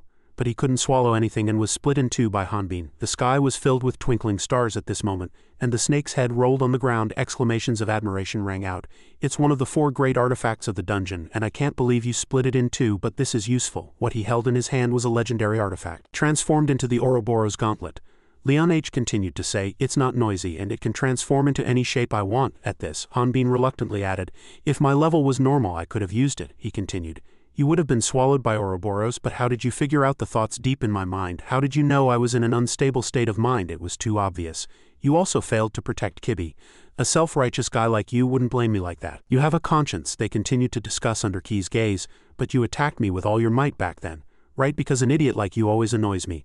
Really, weren't you just jealous because you weren't appointed as an envoy of the goddess?" "Shut up, I'll let Ms. Kibi decide that." She smiled with satisfaction. At this, Ip sighed. Kibi looked at her worriedly and asked, "What's wrong, Ip?" She replied concisely, "Everyone probably doesn't know the importance of a cozy bed, a warm room, and warm food. I lived as a homeless person for 10 years because of a wanted wyvern, so I know too well. So the thought of being chased again and becoming homeless terrifies me.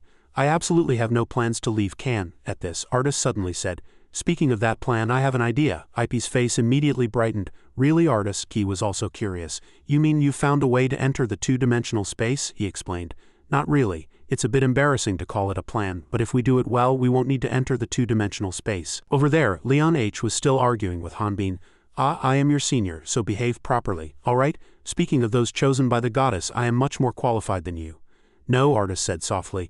"We might be able to draw Zenobia and Gahan out." In the village of Tikuranta to the south, people explained everything and said, "Due to monsters appearing and disappearing at night, the trade routes are blocked and the entire village is suffering. You promised to protect us if we provided supplies to the soldiers. Can you close the dungeon gate?" The village chief was also very angry. At this, they added, "We have already expanded our military scale to the maximum. Do you think we can give our full strength when fighting otherworlders? Clearing dungeons is something ordinary hunters should do. It's not something the elite army of the NMF kingdom should be dealing with. Who do you think is protecting you from monsters at night?"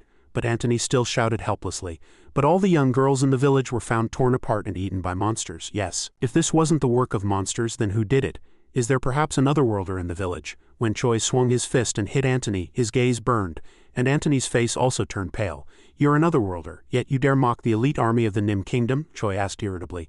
"If we weren't here, this village would have been devoured by monsters. Are you asking us to leave?" Hearing this, Antony trembled all over. He fiercely retorted, "No, I apologize." Inside, when Choi interrogated him, was it necessary to go that far? Choi simply replied calmly, "Don't be fooled, General. According to my investigation, all the murders were fabricated by the villagers. They're making excuses to exploit us." Hearing this, he couldn't help but be surprised. "How dare they? They were indeed like the people Zenobia sent. Yet we've stayed in this village for 3 months and haven't seen a single otherworlder. We haven't heard any news from the soldiers either. If this continues, we won't be able to face His Majesty. Deputy General, I'm leaving everything to you. Choi received orders from Luke and scoffed. Of course, if he were truly that strong, he couldn't have escaped my sight, Zenobia had said. I don't want you to kill him. There's no reason to fight. Your goal is to find him and by any means necessary, make him kill the people of the Nim Kingdom. I will release you one by one, so if you work hard, you can regain your freedom. Choi recalled that the restriction placed upon him could issue 3 simple commands and thought to himself, the restriction I received was to obey Zenobia. It was forbidden to speak about the 4 great heroes and to leave the Nim Kingdom's army among other things. This meant that murder was not forbidden. Monsters appear every night, making it easy to dispose of bodies, so this place is paradise. But his thoughts were interrupted by a voice from nearby. This isn't an everyday occurrence. Self-defense weapons, numerous medicines, and everyone's eagerly awaited bestseller. The story of Sword King Baras, the Sword King's survival story, Volume 4 feet has just been released. They talked about the book in their hands. Volume 3 ended with Baras and Gahan fighting. Who will win? The girl next to them smiled. Baras, of course, another person asked again, curious. Weren't you a Gahan fan at first? That was when I was a child. This lady's interest has shifted to someone like a true warrior. But Choi snatched the book from somewhere. Let's see, it's truly clever to sell books after Baras's death. The book will sell well. Kree looked at him with surprised eyes. The kingdom's army, find him? At this, Choi angrily ripped the book and interrogated her. But who allowed this to be sold here? Owner, come out, Kibi said quietly without turning around. What's the matter? We entered with permission at the main gate. Choi observed her and was momentarily surprised. Level 62, uses spear fighting, decent level and a good physique. To find such a woman in this countryside. Kibi extended a piece of paper, but it was caught in his hand. If I have to see your permit, Choi said forcefully, that's not enough. Due to the recent Otherworlder incidents, we must investigate everything very thoroughly.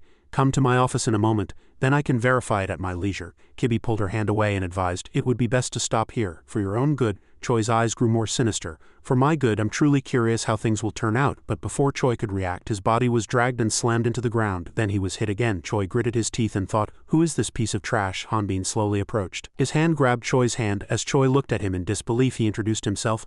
I am Eric Hanbin from Bin's General Store. As the owner, I'll see you later. Level 3 swordsman. Choi widened his eyes and thought in disbelief, only level 3, yet he can grab my hand and throw me? At that moment another person approached from a distance. Deputy General, you're here? It's time for the shift change. Choi angrily shook off Hanbin's hand. This is ridiculous. I'm going. But what was that just now? Was it a hallucination? Is it perhaps due to a berserker state? Perhaps because Baras's name was mentioned. My current mood is a mess, but tonight's food will be truly delicious. Hanbin glanced at his back. A moment later, Kree finally spoke. I was worried he would tear the book in two. Thank you so much. I'm a really avid fan. The biggest mystery story of the 4 great heroes, Sword King Baras, is he that famous? Of course, my dad likes him too. The downside is that it's hard to get. Hanbin said unpleasantly. How can he tear up such a precious book? He's a soldier of the Nim Kingdom. But what he does is threaten the people, Kibi replied indifferently. Wouldn't it be better to have no soldiers at all if this is how it is? Kree recounted the story again. At first, the village chief also refused. He tried to hire hunters and protect the village by any means necessary. But after recognizing some of them, he was less worried. Above all, if that person were here, they could handle the threats related to Otherworlders. In the end, they were exploiting the village. Monsters appeared every night, so we couldn't farm. Moreover, we had to feed the Nim Kingdom's soldiers. Hearing this, Kibi said simply, This world is truly difficult. I apologize. It must have been hard. Kree's eyes were fixed on the book in her hands. Even though he has passed away, reading about his journey to become strong in this novel, I feel like I can overcome these difficulties. Hanbin smiled, agreeing with her. Syria or Rusin would surely be happy to hear that. Those names confused Kree. Syria, Rusin, do you know the authors? Hanbin quickly backed away. It was dangerous if his identity was revealed, so he wanted to hide it as much as possible. No, I only know their names, barely anything else. The one who saved him was Kibi. It's late at night and it's dangerous outside. You should go home. Kree realized this and was momentarily surprised. Oh dear, what am I doing? My dad will scold me. But something was strange before the monsters appeared. They usually closed the gates and rang the bell. We might not have heard the bell because we were still talking. I didn't hear the bell either, Hanbin muttered to himself. This won't do. The dungeon fog has entered the village. Kibi turned her head and shouted loudly. Hanbin, jump up and grab that signboard. Use it like a weapon. Then I'll go see what's happening at the gate. Kibi, are you sure you'll be okay alone? Kibi continued his words. I'm curious too. Kree looked at what was in his hand in disbelief. A signboard, Kibi said again. If you're worried about me, come back quickly. At that moment Kree honestly shouted, I'm a little scared. Why are you acting like that all of a sudden? Kibi hastily swung her spear and saved him. At this she advised, don't leave my sight, we are surrounded by monsters. The girl's feet sped across the ground and she desperately fled, looking back with a terrified expression. Then Choi furiously plunged his weapon into her. Choi blushed and, recalling this, he was ecstatic. Yes, Deputy General. Someone's voice interrupted his thoughts. What's the matter? It's time for monsters to appear. Is it an order to close the gates and withdraw the army? Are you a rookie? Do it yourself, the soldier continued. But last time the general was angry because you didn't report, and this is the great general's message. He said to prepare to leave at sunrise. Hearing this, Choi sat up abruptly. Our army is leaving in the morning. Damn it, if we leave, tonight's plan will be ruined. And if I ignore the order, I'll be reported to Zenobia. But it's a shame I won't get to see that expression. Hey, don't monsters also eat Nim people? The soldier quickly replied. Yes, they are creatures that eat everything they see. But why do you ask? He grabbed the scythe in his hand and continued with a sneer. Because leaving bodies behind is bothersome. At Kibi's side, Artis's parchment scroll was at the tip of her spear, emitting light gathered during the day. A powerful light spread in accordance with a chant. As the sun set, the monsters all disappeared. Kibi said again. Seeing how they fear the light of Radna, they are clearly monsters from the dungeon. Kree next to her stammered. But how can dungeon monsters enter the village? Kibi thought to herself, the Nim Kingdom's army is here, so they must have built a basic defense system, yet monsters can get this far. From afar, some villagers ran towards the light. Please save us, Kree exclaimed in surprise. It's the villagers, Kibi continued to guide them. Everyone, run towards this light. Kree stared blankly at one side. It's the village chief, hurry. You'll be safe here. He, the chief, shouted decisively. No, everyone run! Choi's weapon was thrown in an instant. He grabbed Antony and tossed him upwards. Kree, her face pale, shouted loudly. Village chief, Choi said with satisfaction. As the monsters tear Antony apart, the world becomes a better place to live.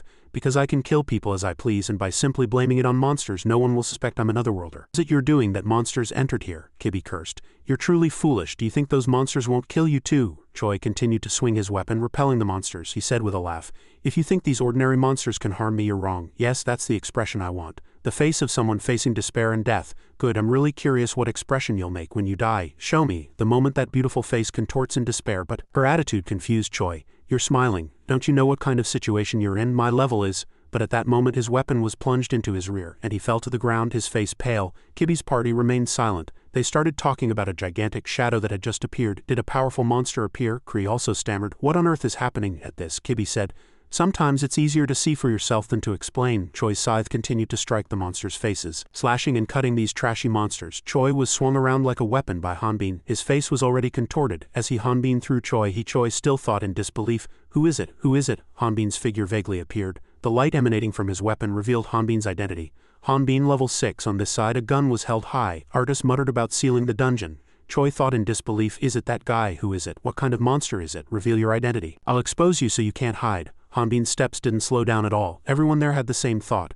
Solid muscles and hair burning red like aura. Kree looked at him with wide eyes. The exact appearance described in the book, a living legend. Choi gaped and shouted in terror. You bastard, you should have died already. A pink aura still enveloped the area. Choi had already lost consciousness, completely subdued by Hanbin. Other villagers looked at him with surprised eyes. He was gripping the sword in his hand tightly. The crowd buzzed, seeing Hanbin's red hair. The Sword King didn't disappear, she stammered. Bar? The crowd also said in unison. Baris? They continued to exclaim in admiration. Is it really Baris? He's not dead. There's no way he could have been killed by an otherworlder. He's definitely Baris. Kibi smiled on this side and thought, Kibi, find the Sword King. Only the Sword King can save Radna. According to the goddess's prophecy, only the Sword King can save Radna. You clearly meant that. No one would have noticed after last night's shock. The village's atmosphere had completely changed. Because the villagers who had been exploited by Choi now discovered that the culprit who had murdered all the women in the village was an otherworlder from the Nim Kingdom. The army's great general claimed ignorance and evaded responsibility, and the Nim Kingdom's army fled as if escaping. Above all, the nearby dungeon also disappeared, making the village safe. Did Lord Baris do this too, even though the villagers haven't fully repaid their debt to him? The Baris they saw that night vanished like a part of a dream. But perhaps not. The Sword King is still alive. Articles about the appearance of a rejuvenated Sword King Baris in Radna's southwest were constantly leaked. Also, the number of people who believed that Sword King Baris hadn't died from the beginning increased. On the other hand, Zenobia from the Four Great Heroes group was confirmed to be behind Sword King Baris's death and is currently under surveillance. Exclamations of admiration rang out. Success, IP said excitedly to Artis. It really went according to plan. You're the best, big brother. Artis quietly stopped her. It was just luck. The plan to make Hanbin mistaken for Sir Baris through this novel wouldn't have worked if the novel didn't sell well, and it's even more convincing now that Hanbin's hair has turned red. Hanbin replied dramatically, Luck, this is entirely the result of my efforts. IP excitedly asked again, How did you know your hair could turn red? Hanbin began to explain. All of Barris's techniques begin with accumulating aura. When I concentrated my aura, my hair turned red. This is the result of effort, sweat, and tears. Leon H. heard this and retorted, "What nonsense are you talking about? There's only blood, sweat, and explosions. Every time you use a skill and get into danger, I have to heal you. My spiritual power is almost depleted." Hanbin angrily pointed a finger at Leon H's face. "You encouraged me, big brother. You encouraged me and said I would succeed soon," he continued. "To be fair, thought you would succeed at least once." At this, Kibi smiled and said, "The side effects of this artifact ultimately helped us. Although it was a desperate situation, seizing this fortune as an opportunity isn't just mere luck. This wouldn't have succeeded without your plan, brother." Artis replied bashfully, "I just helped with the planning." Ipe laughed and said, "You're getting shy again." They then praised each other, saying there was no shame in acknowledging their contributions. "He's right, it's truly amazing." "Artis, you're really great," Artis replied bashfully. "Please stop." At this, Hanbin continued, "Thanks to this, the Nim Kingdom's pursuit has also decreased. If public opinion continues to move in our favor, Zenobia will face difficulties." Ki suddenly interjected. "But I'm still worried about something." Hanbin asked curiously, "What is it?" She began to explain. When Gahan fought Barris, Gahan said Barris only had 4 months left to live. Zenobia also knew that fact. Will she believe Barris is still alive? 4 months have already passed. At this, Leon H. spoke again. "The Knights are saying nothing about otherworlders coming to the Nim Kingdom. Despite it being the most important incident, we can assume Zenobia is intervening to control the information." Ipe muttered with a hint of displeasure. "Ah, I see. I have to admit, Zenobia is a really smart mage. She might have figured out our plan. I wasn't trying to compare you to her, big brother." Artis then began to speak. "Zenobia will undoubtedly be a talented mage who will write history and base her theories on experiments. On the other hand, her mind must be unstable right now." Meanwhile, Zenobia cursed, "Damn it, what on earth is going on? Barris must have taken a fatal blow and couldn't have survived. But I didn't personally see Barris die, and that Leon H. is also a high-ranking spiritualist. There's definitely a possibility that Barris is still alive, but Barris's lifespan is already over. That Barris is a fake. That otherworlder must be impersonating Barris. Those fools are really putting on a show. Although the goddess has lost her divine power, we don't know how great the goddess's authority is. We cannot predict the goddess's ability to intervene in the support system. What if the goddess used her remaining divine power to extend Barris's lifespan, at a time when Gahan's wounds haven't healed? What if Barris is really still alive?" These words made Zenobia pause. A gigantic shadow of Hanbin fell over her. Zenobia's expression instantly contorted. She turned her body, and her smile was twisted. "That can't be, absolutely not, but just in case, I need to hurry with the plan." At this moment the bell next to her rang. Zenobia asked urgently again, "What is it?" The other person explained. "Lady Zenobia, Horion wishes to share this information with you." She muttered in confusion. "Why Horion suddenly? It must be about Barris." "Tell her I'm busy and to refuse," but the other person continued. "She said she would be coming to see you soon." Hearing this, she screamed in disbelief. "What?" Before she could even comprehend, people's voices echoed, "Zenobia, are you here?" The pen in her hand drew a few purple lines. As she wrote in the air, Zenobia's hand was caught. Horion spoke warmly. "It's been a long time." Zenobia stumbled backward and stammered. "Horion, it was you? This is a restricted dimensional space. No one can enter without the owner's permission. What's going on?" Horion explained excitedly. "I really wanted to meet you, and I developed a technique called spiritualization." Hearing this, she thought in disbelief. "Spiritualization, so that's why she's in her original form.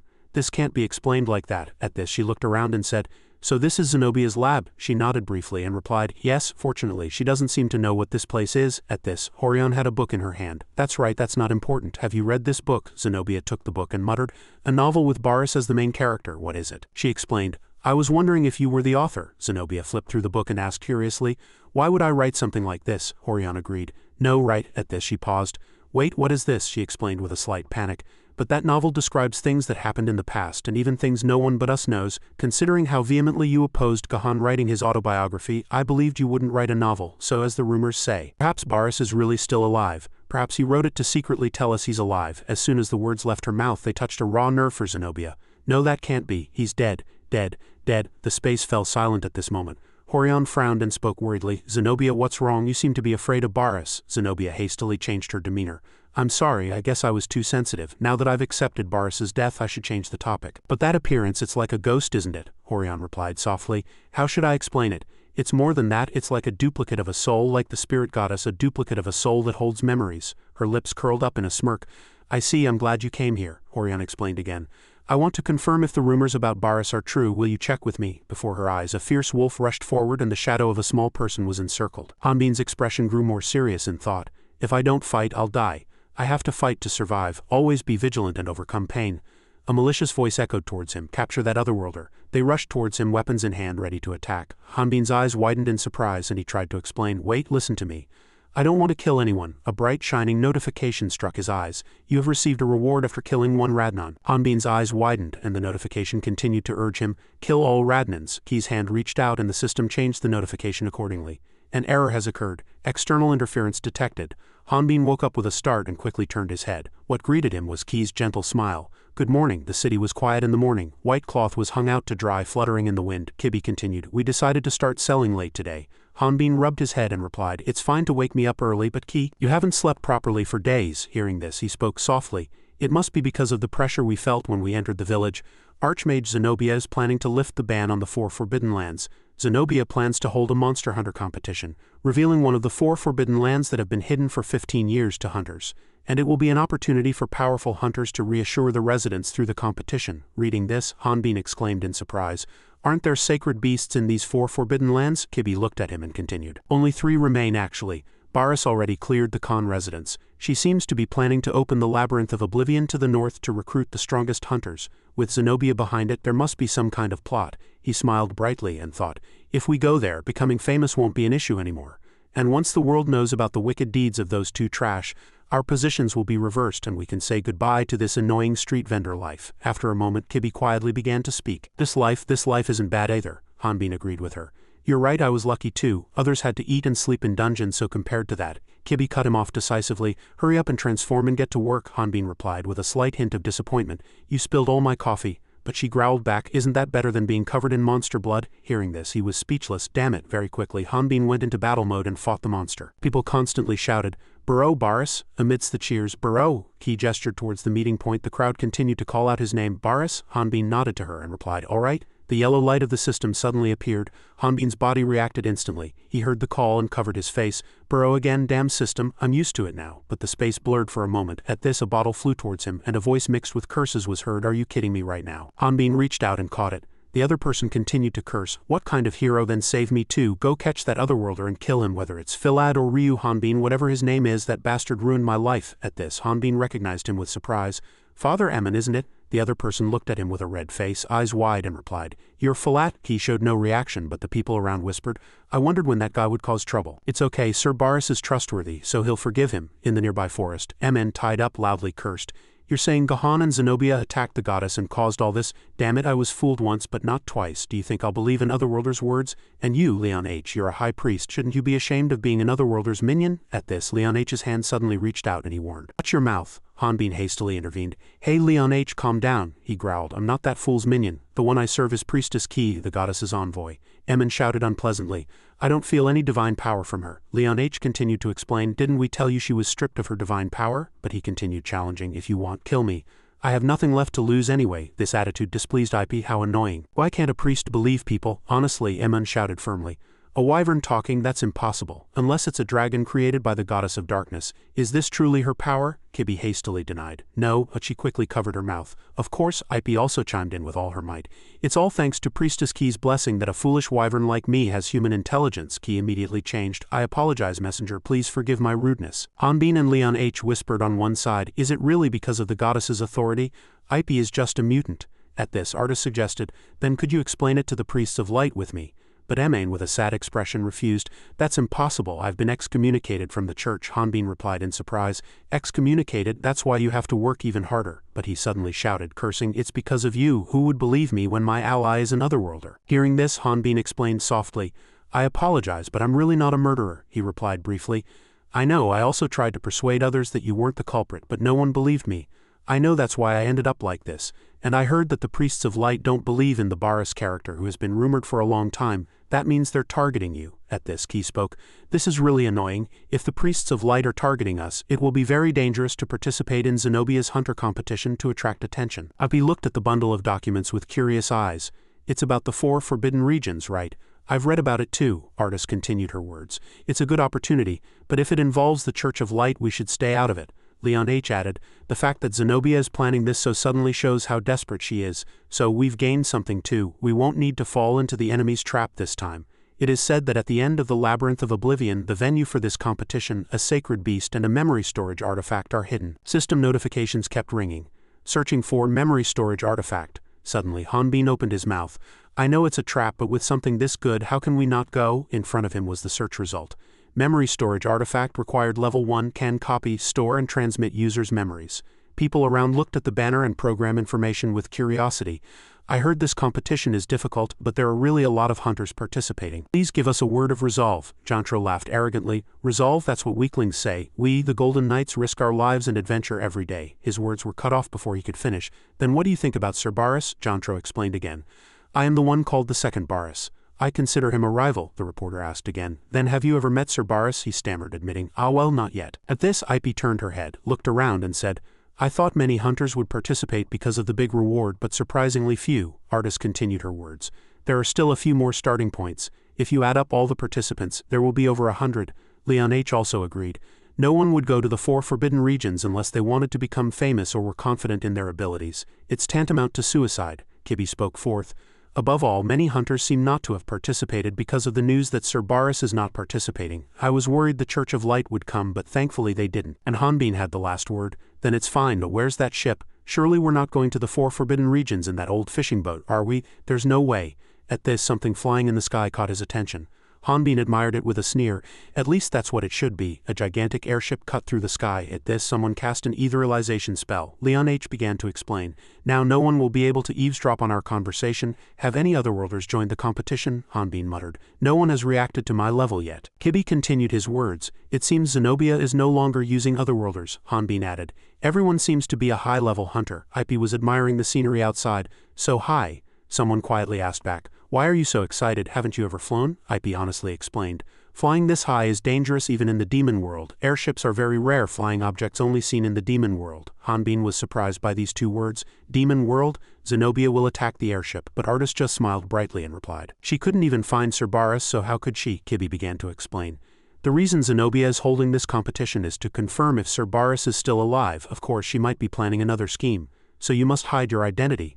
Hanbin pouted and replied. All right, this is a good opportunity to gain experience, but my goal isn't the sacred beast. Artis excitedly mentioned the green memory artifact. It can transfer a user's memories to another person. With that, we can persuade the church without evidence. Leon H. added more information.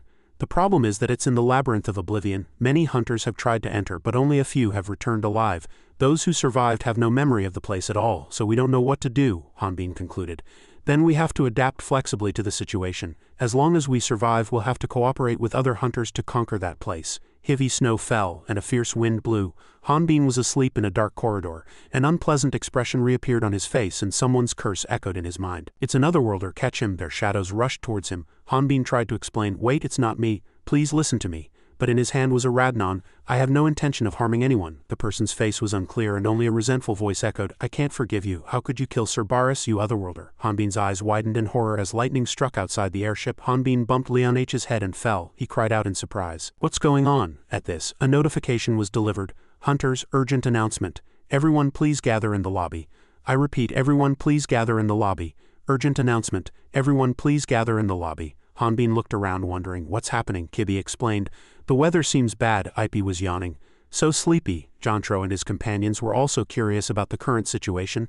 A hunter's physical condition is very important. What's so important that they're waking us up in the middle of the night? If it's nothing, we won't let them off the hook. A figure appeared from above.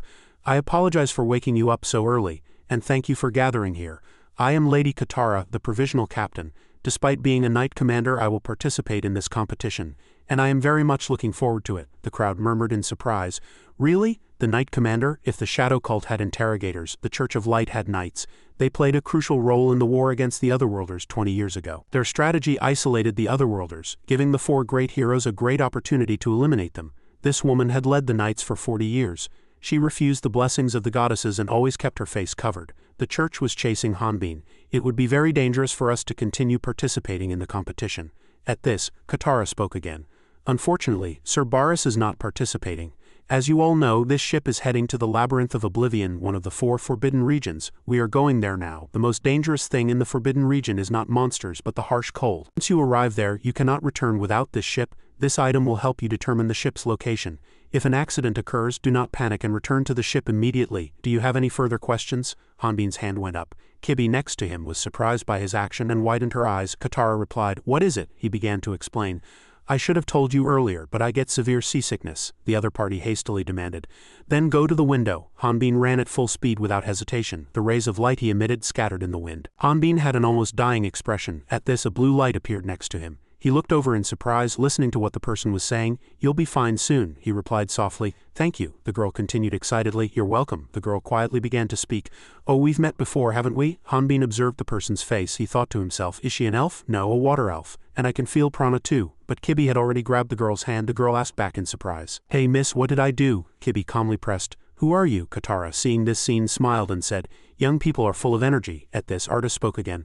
I apologize, Katara asked Hanbin. Do you have anything to say? He explained. It's just that my companion isn't feeling well. He was already planning something else in his mind. We shouldn't get involved with the Church of Light, so acting quietly is best. It seems difficult to participate in this competition, Katara continued. This isn't the military, so those who don't want to participate are free to do so, but I'd like to know more about your companion. Who is he? But then a powerful aura suddenly appeared, startling both artist and Katara. Light cut across the night sky, and a huge pillar of power carelessly pierced through the hull. The ship was fixed, and in just 1 second it exploded. Everyone on the ship screamed. Hanbin also exclaimed, damn it, what's going on? The ship just exploded. Kibi frowned and replied, look Hanbin, get away from the window. Accordingly, a notification rang out.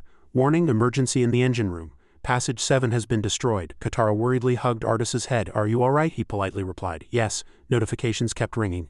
Passage 7 was attacked by unknown flames. Only then did she frown and think they really don't welcome us. But why? Katara's hand went towards the speaker. She spoke clearly. This is the captain in the control room. Respond. Plan change. Leave the current area immediately. What came back to her was a broken voice. This is the control room. There's a problem with the front rudder. At this she spoke. What's going on? She softly explained. Something's wrong. I'm going to the control room. You make contact from here and calm the situation. At these words he was flustered. Me? How can I do that? But Katara softly replied, no choice, no time to hesitate. You'll be a fine gentleman if you succeed. She softly called him miss. Artist reluctantly complied. Yes. At this, snow was falling outside. Hanbin looked outside and said, something's there. 2 horns suddenly appeared. Kibi called out to Hanbin in surprise. He turned his head and gasped. Ha! In an instant Hanbin fell from the airship. He free fell with the debris, but then a strange shadow passed by. Ipe successfully caught him. Hanbin pointed to one side. What? She turned her head to look, and Artist was already wide-eyed in surprise. How? They should have disappeared from Rodna. Leon H quickly used magic to launch an etherealization attack at the dragon. A blue light formed a fist named Giant Right Hand. The dragon flew away. The crowd gasped in surprise. The dragon flew away with one hit. That fist contained prana. It's Leon H the spiritualist. He continued to fight the dragon. Light mixed with magic and fire shone brightly. Leon H swore irritably. Damn it! At this, the airship's engine caught fire. The people on the ship were affected and swayed to one side. The ship could no longer stay in the sky and began to fall. Kibi flew next. She was surprised to see the engine burning behind her. A hand successfully grabbed her hand. That person was none other than the priestess. She shouted loudly, hold on tight, don't let go. Kibi replied in surprise, she has no scars. Who are you? Behind them, the girl also lost consciousness. The hand holding the iron pillar slipped and Kibi fell. One who reacted quickly was Artis. Kibi, he fired a magic bullet and its effect was freezing. The engine temporarily stabilized. Kibi held the priestess, and Leon H shouted loudly, Kibi. He was riding on the dragon's head and the dragon was teasing him. But at this, Leon H glared at the dragon and demanded, let me go or I'll break all your teeth.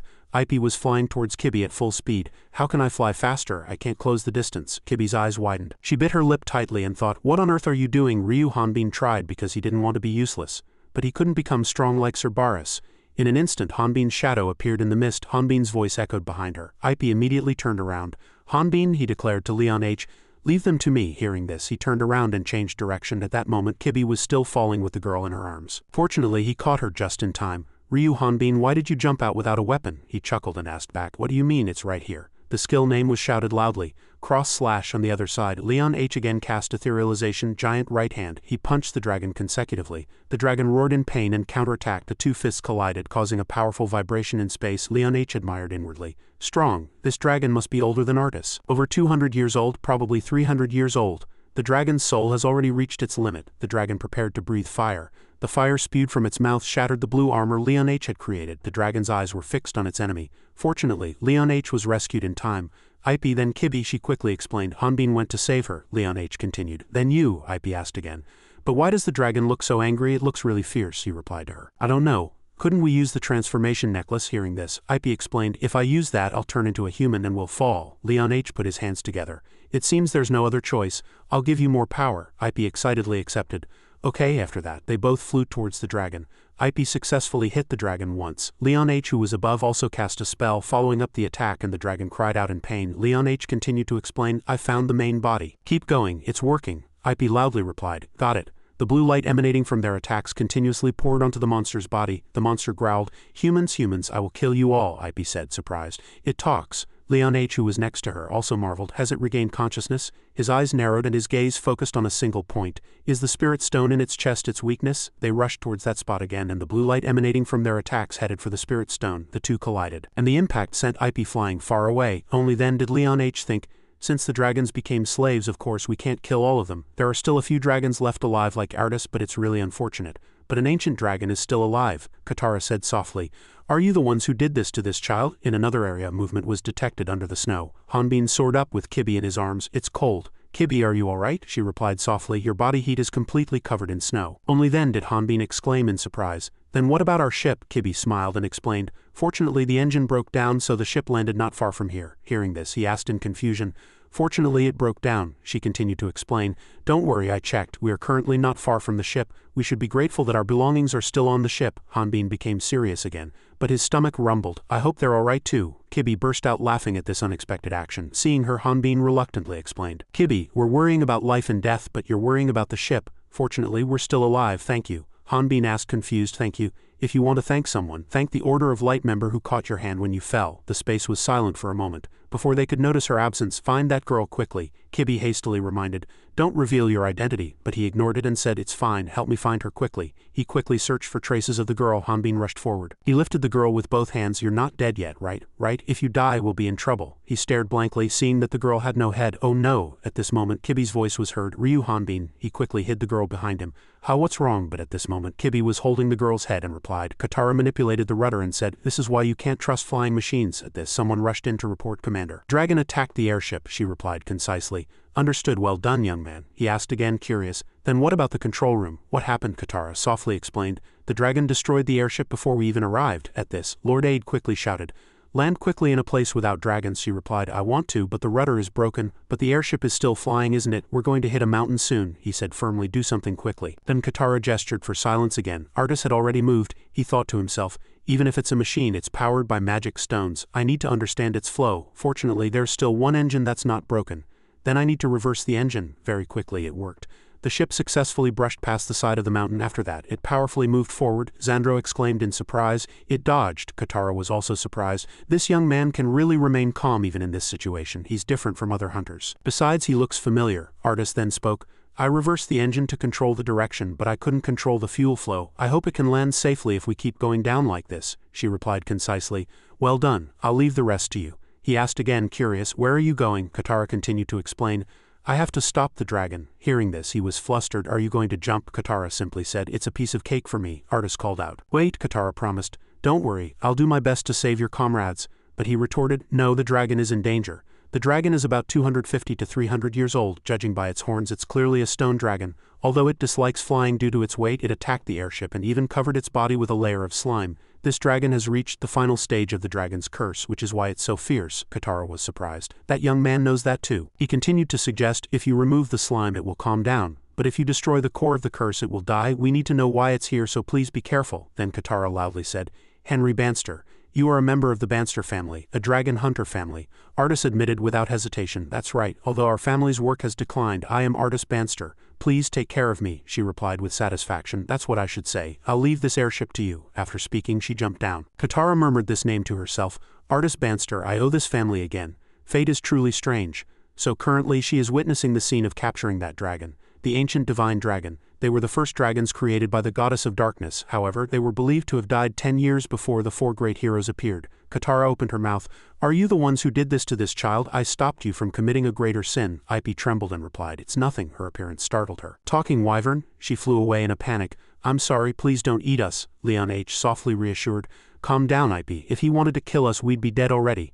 At this moment, movement was detected behind them, and the airship caught fire again. Ip exclaimed in surprise. Why are there so many dragons? Leon H., who was next to her, continued. Are other airships also under attack? Katara finished. If this continues, it will crash soon. I'm sure you have many questions for me. Then, are you willing to help this old dragon? They all replied in unison. Of course.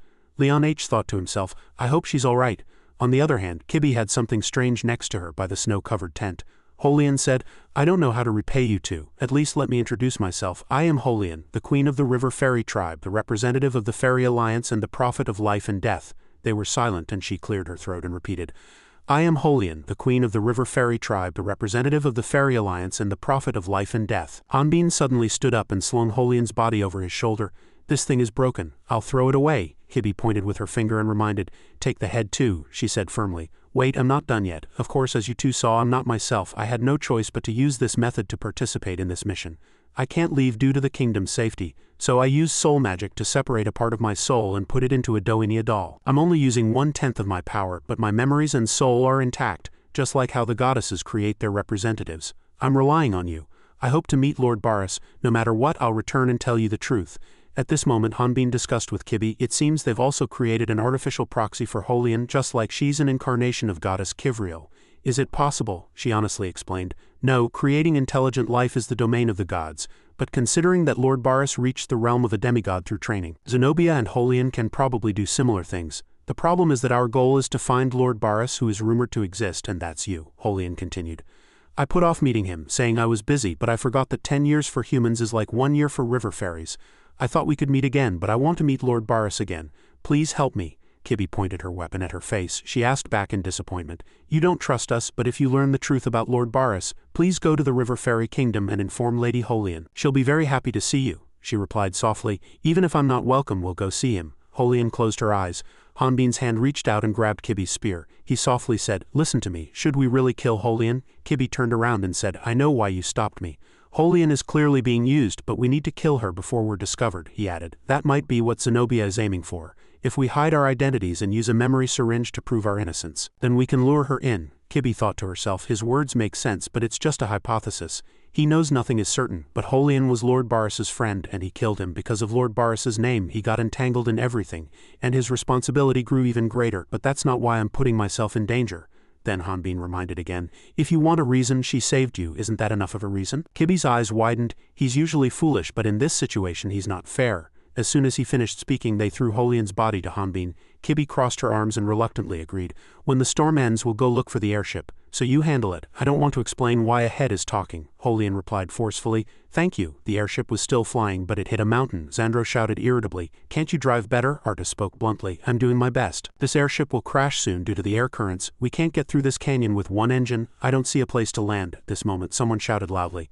Mage, there's an empty space on the left. I see an empty space. Can't we land there? Artis quickly turned the rudder. I'll try. The airship headed towards one side, and on this side a creature was observing. It mumbled, humans? The tail is wagging again. Xandro opened his mouth again. There's nothing to expect from the Golden Knight's eyesight. Another person continued his words. Wait, I think that's a cliff, Xandro shouted angrily. Are you blind? Kick that guy out of the association. Stop, Mage, it's the wrong place. Artis softly explained. There's no other choice. We've descended too low. We're landing here. Hold on tight. I have to ram the rudder into the ground to use it as a brake. No, it won't slow down because of the ice. If we keep going, we'll fall off the cliff. The people on the ship trembled and screamed, damn it. I didn't come here to die like this. Please, goddess, any god is fine, please. His eyes stared at something. Katara's teachings echoed. Don't be afraid to do what needs to be done. That's how a boy becomes a man. Young man, instill courage in Artis. You have to. The ship slid and landed, and ice shards fell. The dragon's feet appeared, and the others were astonished. How? Seeing the dragon's form, he opened his mouth. Everyone, get off the ship at this opportunity. The ship continued to slide. Artis thought to himself, indeed I can't do it like Hanbin. My bones are screaming. Maybe it'll hurt less if I return to human form. But at least the ship has stopped. They pointed at Artis. There he is, there, he thought to himself. Everyone seems to have landed safely. I know we landed safely, but I'm still unsure where we are. Everyone be careful. But the attack began, and lightning struck Artis, causing him pain. Artis was surprised and thought to himself, a magic swordsman's skill. Someone shouted loudly, I can't believe one was hiding on the ship in human form. These lizard-like creatures, are you the one who lured the other dragons? Artis tried his best to explain, no, I have nothing to do with them. Because of you, all my friends on the other ship died. No more tricks. Answer honestly or I'll cut off your neck. Why did you bring us here? Xandro tried to interrupt. Wait, the countdown continued. 1, 2, 3. Another dragon helped him. Timia grabbed Artis, her claws leaving long marks on his cheek. Then came the words, you smell like them, but the scent of human blood is very familiar. You're a dragon too, Artis was astonished. Another dragon, but that form was precisely that of a knight charging in. You called one more. Before you transform into a dragon, but Timia attacked him. She said, my brother is right, humans are nothing but cruel. They are ready to turn a knife on their benefactors. Timia lunged at those people. They screamed in surprise, a dragon is attacking, stop it. Timia attacked in a rage. Xandro and his group whispered, phew, shouldn't we help? How? All the items on the ship are gone. The important thing now is not to die. If we just stay alive, we can do it. He was startled to see the opponent charging. A bullet was fired.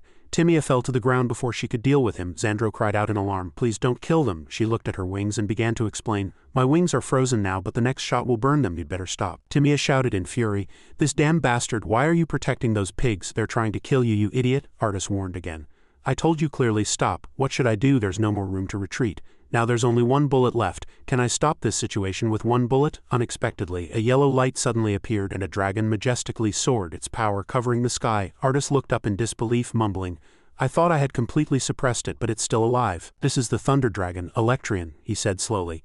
It's been a long time since I've heard that name again. Holian had lost her benefactor, and she had no idea of the harsh truth of those who were born and grew up with her. It was truly a twist of fate. But why did Zenobia send a clone of Holian now? Even if Holian was our enemy, Ryu Hanbin would never be able to kill her, and if such a situation arose, I would have no choice but to deal with Holian myself. Hanbin frantically ran to save Holian. Hey Holian, if she was still alive by then, Kibi shouted irritably. How many more times are you going to do this? Do you know how much time you've wasted us? In disbelief, Holian replied softly. I'm sorry, I didn't know that was a monster's den, but I'm really curious. How has a hunter with such excellent observational skills like yourself survived until now? Perhaps I've been with the team for too long and got overexcited. Besides, at my original level, I was always protected by a shield. He gave her a warning look, but that's not the case now, is it? So don't be reckless anymore. Holian obediently replied, Yes, I'll be careful. Hanbin waved his hand and said, Kibi, come here. She quickly approached him. What is it? Meanwhile, Holian thought to herself, at this rate I'll be a burden to them. At that moment a scent assailed her nose. Holian mumbled, Sniff, sniff, I smell flowers from the snow-covered place and from another side. Hanbin asked curiously, We just killed that monster, didn't we? Kibi replied softly, Yes, that's right, he continued. But isn't it the same kind of monster we killed yesterday before Holian woke up? She continued. That's right.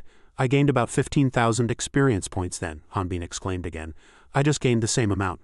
Kibi explained softly, because it's the same kind of monster, but he pointed out a difference. But the important thing is that because of this artifact my level is only half, my strength may be half, but that means the experience I need to level up is also half. At this, Kibi was surprised. Wait a minute, you mean you only need half the experience to level up, but you still gain full experience when you kill a monster? Doesn't that mean you're gaining double experience? He just laughed and replied, It's too early to be surprised. If I reach level 4 in this state, my original body will become level 8, skipping level 7. Kibi asked again excitedly, Really? How much do you need? He began to calculate. Let's see. 4.12 billion. Kibi paused for a moment and asked again, and now. When he was wearing the artifact, Hanbin replied honestly, 4.12 billion experience points with the artifact equipped. Then it won't work, she thought the same. It doesn't seem like there's much leeway. At this, Holian gestured. Everyone, there's a shortcut, she explained as they entered. I saw that this place was sealed by magic and tried to unseal it. Judging by the scent of flowers coming from inside the cave, I guess this path would lead to the other side, Kibi said again. It seems to be in the same direction as the airship, that's right. This way will be much faster than climbing the mountain. Alright, let's stop thinking negatively. Even Baris had said Holian wasn't bad and there was nothing suspicious about her personality. Hanbin smiled at her and replied, Thanks to you I wouldn't have frozen to death otherwise. It's still far. Thank you, Holian. Holian smiled and said again, This is the least I can do. It's nothing compared to your work.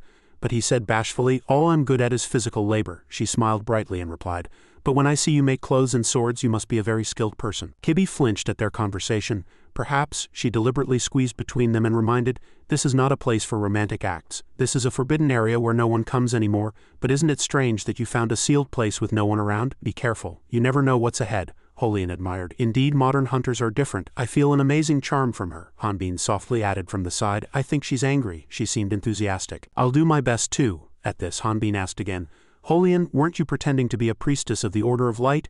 You even talked to the commander. What's your relationship with the commander? She began to explain. I don't know her well. I only got to know her through Zenobia, but she knows my identity and understands my goal. So she decided to help me find Baris, but she seems to have other reasons too. Aura is the most primitive and destructive of the 4 energies, but the outcome varies greatly depending on how it's used. Instead of fighting with aura, one can absorb aura to freeze the target. This person now signaled it was his turn. IP quickly moved and transformed into a dragon, then back into human form. Leon H also activated his magic and attacked him together. The only thing on the dragon's body that could be frozen was the slime covering its body. As they forced the dragon into human form, the slime fell off and they entered the recovery box. This was a perfect damage-free solution. The process of sealing the cute dragons was completed, Katara said. They'll be able to go home with this, but we won't be able to return. The battle is getting more intense, but do you still want to follow this pitiful commander? IP asked again curiously. Why do you say that, however? IP replied softly. I'm not prepared enough. She demanded more determination. She quickly replied, Yes, commander. And so we began our journey to lift the curse on the dragons. Leon H. now interjected, who gave you permission to go alone? Bati was surprised. I was too excited and forgot. At this he said, I think we have now fulfilled your demands. Tell us the truth. Commander Paladin, no, ancient dragon Katara. If you knew there were dragons here and hid it, you must take responsibility for all the casualties, she now replied with a serious expression. You're right, I knew that our race was still here, Ip concluded loudly. So you're on Leon H's side? He softly reminded. Hey Artis. She shouted loudly. There's no more turning back. We've already come this far. Katara approached them softly and asked again. According to you, Zenobia is the villain, Ip firmly asserted. Yes, that's right. You know it too. She placed her hand on his head and replied, interesting, but you'll probably want to hear this old woman's excuse first. I knew our race was here, but I didn't expect us to meet like this. They should have been in hibernation because of the curse, because when dragons go into hibernation they gradually degenerate. Leon H. posed a question. I understand that you hid the truth to prevent unnecessary conflict, but why are they here in this forbidden region? Hearing that, Katara began to explain. They didn't come here themselves. This forbidden region was created for the peace and safety of all Radna. It was created to seal the cursed dragons. It is said that Archmage Zenobia, representing Radna, secretly created this forbidden region with the help of the Dark Dragon King Kanan. The old story was told again, when humans turned weapons on dragons. Artis back then. In those days when the only thing I knew was my name, she came to save me. The Dragon Hunter Bannister family was a family of dragon knights specialized in taming rampaging dragons. Fortunately, I was raised by them and considered part of their family. But my adoptive mother who raised me was afflicted with the curse of the dragons she tamed. That curse could drive ordinary people mad, but she always had a smile on her face. I researched with all my might to lift the curse on her, but it wasn't enough. Her son and other family members were infected and died one by one. And finally, only her young niece, Adora Bannister, remained. At that time she said softly, Uncle Artis, why are you crying? Fortunately we can live off the immense fortune left by our family. Raising a child is very difficult, but now I am playing the role of Adora's father. As that child grew, I played the role of an older brother and finally became her younger brother.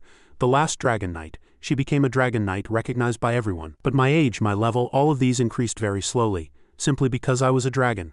I could be raised like a human, but I couldn't keep up with their growth rate. The war of the four great heroes against the Mad Dragon King. In that ancient dragon war, Adora could not return, no matter how long I waited, and now, the Thunder Dragon, Electrian, one of the four great dragons believed to have died in the ancient dragon war. A former aide to the old Dragon King suddenly appeared, Electrian said. Why have you humans come to this deep forest on a remote island? The people below all shouted. It's an ancient dragon, run! Lights of various colors shot out, dazzling them instantly.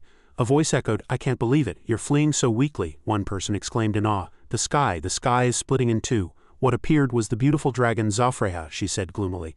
Then you'll pretend to be strong against the weak and weak against the strong, won't you? Anyway, that's human nature. Artis thought in disbelief. When did she appear? Two ancient dragons. Is this the dragon's territory? Too bad.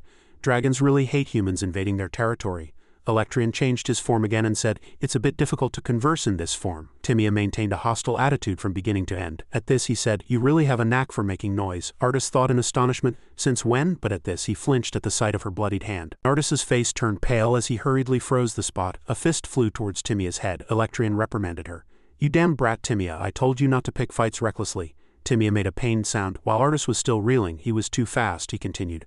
I'm not sure what's going on, but it's my first time seeing humans, so I don't know how to start a conversation. Timia, apologize first, she replied with tears in her eyes. But what did I do wrong? Zamo agreed with her. That child did nothing wrong. The humans attacked first. That guy died because of himself. They drew their swords first. Is that really true? Leon H. quickly enveloped Electrian's body. Xandro was terrified and thought to himself, then is this an ancient dragon, completely different from other dragons? He glanced sideways and said gloomily, if you were ordinary merchants I would have sent you back safely, but if you're armed soldiers that's a different story, Artis hurriedly explained. We were shot down by rampaging dragons. The dragons attacked first, Electrian replied concisely. Understood, then it's our responsibility even if those guys went mad. What a pity, Zamo shouted loudly in disbelief.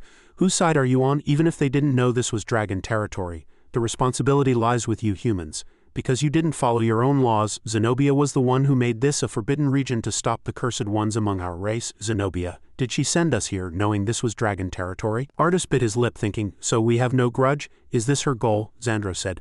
So we have no grudge? We were also sent here by Zenobia to conquer the Forbidden Zone's dungeons. Charmo glared at him and asked back, are you here to eliminate the Forbidden Zone? Then do you also have the antidote to lift the curse? Artis repeated in shock. Antidote? We've never heard of such a thing. As soon as he finished speaking he covered his mouth and shouted, so there's nothing worth hearing from you. Just as I thought, Zenobia double-crossed us. Kill them all. The ancient dragons, thought to be dead, were in fact alive and merely quarantined. They had been sealed with the belief that their curse would be lifted. Artis closed his eyes and thought, she's pushed us this far so there's no turning back now, but Electrian suddenly spoke. Wait, weren't you from the Bannister family? Timia pointed her finger and shouted loudly. No, that's a dragon, brother. So I saved him, but he hit me. He was even more astonished. A dragon from the Bannister family. He looked at him with surprised eyes. He knew him. Electrian chuckled, thinking, that look in his eyes. The child is telling the truth. Timia stamped her feet in annoyance. See, I was right, wasn't I? I did nothing wrong. Anshin is a foolish, big-headed lizard. He looked on helplessly. Damn it, the kid's probably angry. There's a lot to talk about, but it's a bit cold here. Let's go with us, Charmo asked back in shock. What, are you thinking of bringing humans to the nest? He asked simply. If they freeze to death, how can we greet guests? Yang thought again. Those humans were your friends, weren't they? Xandro quickly averted his gaze. Yes, of course, we're in this together, through thick and thin, right everyone? Artis said with a serious face. I refuse. Xandro frowned and thought, hey, don't do this, he continued. If you let them into the nest, they might steal the dragon's power. Electrian laughed loudly. So you know about the dragon's nest too? But don't worry. Even if these humans absorb the dragon's power, it won't affect our level. But you'll be curious about Adora Bannister, the last dragon knight of the Bannister family. Welcome to the Upper Dragon Tower. The first monsters to invade Rodna were recorded approximately 1,000 years ago. The ancient monsters created by the demon king Omphilus were so powerful and gigantic that they were considered completely different from the current monsters. It is said that with each step they took, the ground split in two, and with each breath 10,000 mountains withered and died. To fight them, the goddess of darkness united all her strength to create a being capable of forming Rodna. They nurtured the seeds of life in volcanoes to create the most powerful creatures. The first and most powerful dragon, the dark dragon Kanan, struck the heart of the monsters, Katara explained while fighting them. Kanan was powerful and loved Rodna above all else. Thanks to him, they were able to defeat the ancient monsters. Leon H. spoke to the dragon from his side. Dragons are weapons created to protect Rodna. Then humans should love the dragon race very much, shouldn't they? Katara nodded firmly. Yes, they were very respected by the people of Rodna, but as the Demon King became too obsessed with the dragon race, he changed his plan and created smaller monster nests. Dragons couldn't exert their full power in narrow dungeons, and even if they tried, it would only bring greater disaster to humans. From then on, humans began to fear the dragon race, IP continued. Moreover, they were cursed. The four great heroes fought the Dragon King. She was satisfied to hear this from him. Yes, fortunately, the Dragon King was able to return from battle alive. But he was so disappointed by the disaster he brought that he decided to seal the cursed race for the peace of Rodna. That place is the Upper Dragon Tower. Escape was impossible due to powerful artifacts. The only way to leave this place was through the bottom of the Upper Dragon Tower. Behind the door, ancient monsters and defeated divine beasts were imprisoned along with artifacts. At this, Artis loudly questioned them. Why don't you use the power of the dragon race to kill all the divine beasts? Electrian slowly explained, it might be possible, but if we try to tame the divine beasts and escape from here, the source of the brain might spread throughout Rodna. If you were raised in the Bannister family, you would realize the danger yourself. All dragons are forced to obey the Dragon King's command. We protected Rodna by destroying the Demon King's forces. We protected the humans of Rodna.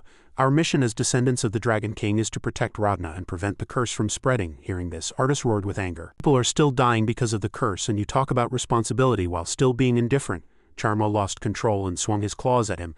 How dare you speak so freely? How dare a child under 150 years old speak like this? We are not only bound by our responsibility to protect Rodna, but we also have the pride of the dragon race. But Artis's words were even more cynical. What would a human's dog know? So I know humans very well. Hundreds of hunters have been sent to the island, even the Church of Light. If so many people disappear, the Hunters Guild will surely turn this forbidden zone upside down. Then wouldn't you all be implicated too? She frowned and growled in annoyance. How dare you threaten me? He showed no fear and even provoked her. Think what you want, you're the only one who's tired, Electrian. All right, have it your way. Charmo loudly retorted, and he gently explained, protecting Rodna is our personal concern. We cannot interfere with the decisions of hunters. However, the dragon race will not help you close the dungeon. You will have to kill the divine beasts yourself with the help of hunters. Artis turned and left, saying only one thing, then that's fine. The divine beasts were not in the original plan, and he hadn't known about the dragon race at all. He wished Hanbin and everyone else were here. At this moment, Elle added important information. I almost forgot to tell you something important, Artis. The hunters you mentioned will take several years to arrive here. Artis turned around and, what? He shouted again. Timia, I know you secretly followed. Come out quickly. He was originally going to eat Toro, but since Timia was nowhere to be seen, he would have to give everything to Artis. She was easily tempted and immediately appeared from above. Absolutely not. How can I give the food bowl to that fool? Electrian gently called her name. Timia, didn't I tell you not to come in here? At this, Timia's entire body was drenched in sweat. I followed because I was afraid you might give my food to that person. He closed his eyes and ignored her. All right, I won't scold you for coming in again, but do me one favor. Take Artis to Adora. His footsteps moved quickly across the grass. Artis recalled his story. Adora Bannister came to this island with us. He clutched his gun and said in a trembling voice, I lost control, this is not a joke. Adora died in the Ancient Dragon War because of you, Electrian explained again. That's just what Zenobia told you, but the truth is different. After that, they sealed this place and swore to bring the antidote with the Dragon King. They exchanged hostages. We sent the Queen and humans sent Adora Bannister. We always waited for her to bring the antidote. 5 years, 10 years, 20 years, 40 years. He always waited for her at home, but we noticed she was hiding something, the artifact on this island. The reason why time flows faster here. At this, Timia proudly continued, I know about Adora too, Auntie often played with me. She clenched her hand which was placed on his tomb. Zenobia from her side asked Charmo about him with curiosity. Electrian, didn't you say you'd guide the way yourself? She worried that he might get unnecessarily angry. Electrian simply explained gently, I didn't want to see his tears. These words made Charmo solemn. She just remained silent. Artis was still crying on his side. Adora, his tears startled Timia. Adora, he continued to cry. Auntie told me to wait, didn't she? We've come so far already. Hearing this, Timia no longer played around. She quietly leaned against his back, offering silent comfort. Through the telescope it was nothing but snow. Even after moving it was still nothing but snow. Artis mumbled helplessly. Where on earth are they? Hanbin and Ipe, a month had passed since I came to the Upper Dragon Tower. But there had been no progress in finding them. Xandro and his party had become the people working here. The dragon race provided food and lodging to the hunters. And the hunters agreed to provide labor. Of course not everyone agreed. Electrian spoke. Artis, I don't object to you hunting divine beasts to find your friends. But I cannot allow you to keep dragging them along. He turned his body and said nothing. Then I'll go out alone, she stubbornly demanded again. I'll go with you. Charmo gently reminded, don't be stubborn. Have you forgotten why no one freezes to death here? This place is warm because of the Dragon King's blessing. Outside it will be so cold that even your breath will freeze. If you get lost once, you'll freeze to death, Artis asked back impatiently. So you're telling me to wait like this? Hearing this, he explained, I understand how you feel. But if what you said is true, your friends will soon find traces of the ship. Moreover, the flow of time is different in each area of this island. What if you get lost? Then your friends will have to wait even longer, won't they? It might be a fleeting moment for us dragons, but it will be a lifetime for humans. Trust your friends and wait. His words echoed in his head as he walked with Timia. Let's think positively. Artis, we have plenty of time anyway, so let's try to find something. He thought to himself, what can I do without my friends? But his tail hit his face and he yelped. Timia, if you're going to transform properly. She pouted in displeasure. Artis continued to ask. Hid your wings too, didn't you? Timia explained again. They're just cumbersome. My head hurts too much if I hide my horns. Besides, I'm only in this form to slow down the curse. Look, I can transform as much as I want. It's weirder to become completely human like you. Now Artis finally understood. I see. Since the dragon race doesn't care about the humans here, there was no need for them to transform into human form. Electrian said to Timia, even though Artis is a dragon, he's quite uncomfortable being close to other dragons, so follow him and teach him. Timia observed him and mumbled, a strange fellow. Suddenly a pillar of fire shot into the sky. Startling both Timia and Artis, the humans fled in panic. The dragon has gone mad, another dragon shouted. Calm down, Vena, someone call Lord Thunder Dragon. My child? At this, the humans questioned each other. What did you do to that child? He had merely stroked its head lightly. Xandro clutched the tool in his hand, preparing to defend, and there's no choice. Golden Armored Knight Commander, please close your eyes for a moment. Everyone but at this moment, Timia kicked him squarely in the face. She supported the blue dragon's hand and said, humans, get out. Another dragon, seeing Timia being suppressed by him, shouted in shock, Timia, she's got Timia. She chuckled and replied, don't worry, I'll hold out here until Big Brother comes. This damn crybaby sister Tamia has come to play. Calm down. At this, Artis moved to one side, quietly calculating. Dragons degenerate. Has that kid gone mad because of the curse? But it must have been an accident. He's just a young dragon. Is the only thing we can do to rely on Tamia? Suddenly, she flew away and Tamia's laughter could be heard through the dust. Even this foolish fellow is strong. You're doomed too. Artis sighed worriedly. Wait, why are you angry too? Timia angrily tried to charge. And Artis grabbed her and calmed her down. The spirit stones embedded in their bodies reacted and both of them could feel it. And Artis hastily let go of Timia. What was that? He thought in shock. That feeling just now was similar to when I used the Omphalos fragment. At this moment Timia looked elsewhere. In front of them was the dragon's attack. Here it comes. Fire spewed fiercely. Fortunately, Artis put up a shield in time. At this, Artis spoke. I think I understand what the curse is. Will you help me, Tamia? She was briefly shocked, but still replied, all right. On the other side, he was training, he thought, recalling what Artis had said. Zenobia and Gahan killed Baris. They tried to steal the goddess's power to become gods themselves, yet are you still trying to imprison yourselves on this island? In the end, everything is unfolding as prophesied. Suddenly, the sound of a dragon was heard from outside. Lord Electrian, something terrible has happened. Bell, White Khan's son has gone mad. He moved swiftly, without hesitation. Where is the child? The dragon pointed with a finger, guiding him. He'll be over there. But since when did the blue dragon become so docile? Vena, thank you. And thank you, brother, from outside. Artis replied with a smile. No problem at all. It was all thanks to Timia's help. At this, Electrian landed and approached, asking, Artis, did you control the curse with magic? He admitted, yes. Upon hearing that, the dragon next to him said in disbelief, How? The source of the Thunder Dragon's curse cannot be controlled unless completely removed, Electrian added. I'm curious too, could you explain? Artis began to explain. It's not difficult. This curse is similar to Omphalus's blessing, and I have some experience with artificial systems. So the cause of the dragon race's degeneration is also similar to a system then. This could be the key to solving Hanbin's bloodthirsty addiction problem. You said the reason dragons don't fight divine beasts is because of this curse, right? If so, I will research a way to break the curse. And if I succeed, help me resolve the dungeon issue. His demeanor reminded Electrian of Adora. Electrian's eyes softened. He quietly agreed, all right, it's been 5 days since we entered the cave. At first I was worried, but the cave was quite safe. As we went deeper, the air grew warmer and fruit-bearing trees appeared wherever sunlight touched. Thanks to this, there was no need to turn back due to lack of food. And whether by chance or design, the cave walls were inscribed with the dragon race's chronicle, the 4 great heroes, the ancient dragon Kanan, and the battle of the dragon knight Adora who quelled the dragon king's rage. Even the story of the dragon race being sealed here at Zenobia's temptation. Holian hesitated and went inside. At this moment Hanbin, still half asleep, emerged from the tent. Holian, let's switch, but she refused. Please get some more sleep. At this his gaze fell on something. Hanbin saw the book in her hand. What is that? Holian began to explain. Lord Baris told me that I couldn't hide my emotions even with a mask, and he strictly forbade me from showing emotions in front of enemies, so he even made me practice my expressions. Hanbin asked again, curious. Expression practice? She smiled and explained. Yes, like a scary expression. Hanbin then made an awkward face. Is it like this? She burst into laughter upon seeing him. You're still the same. Have you met Lord Baris? Hanbin continued to reply. No, as you know, he's too famous, but he's right, you can't hide your emotions on your face. She began to look gloomy while looking at the painting. What's wrong? You don't have to say if you don't want to. At this point, Holian finally began to reveal her true feelings. Honestly, I'm worried. If this is the Upper Dragon Tower, Zenobia would have already known. So why did she send us and other hunters without further explanation? Lord Baris might be somewhere. If so, what is the purpose of a puppet like me? Do I disappear from the world once I become useless? The more I think about it, the more I can't find an answer, Hanbin finally replied.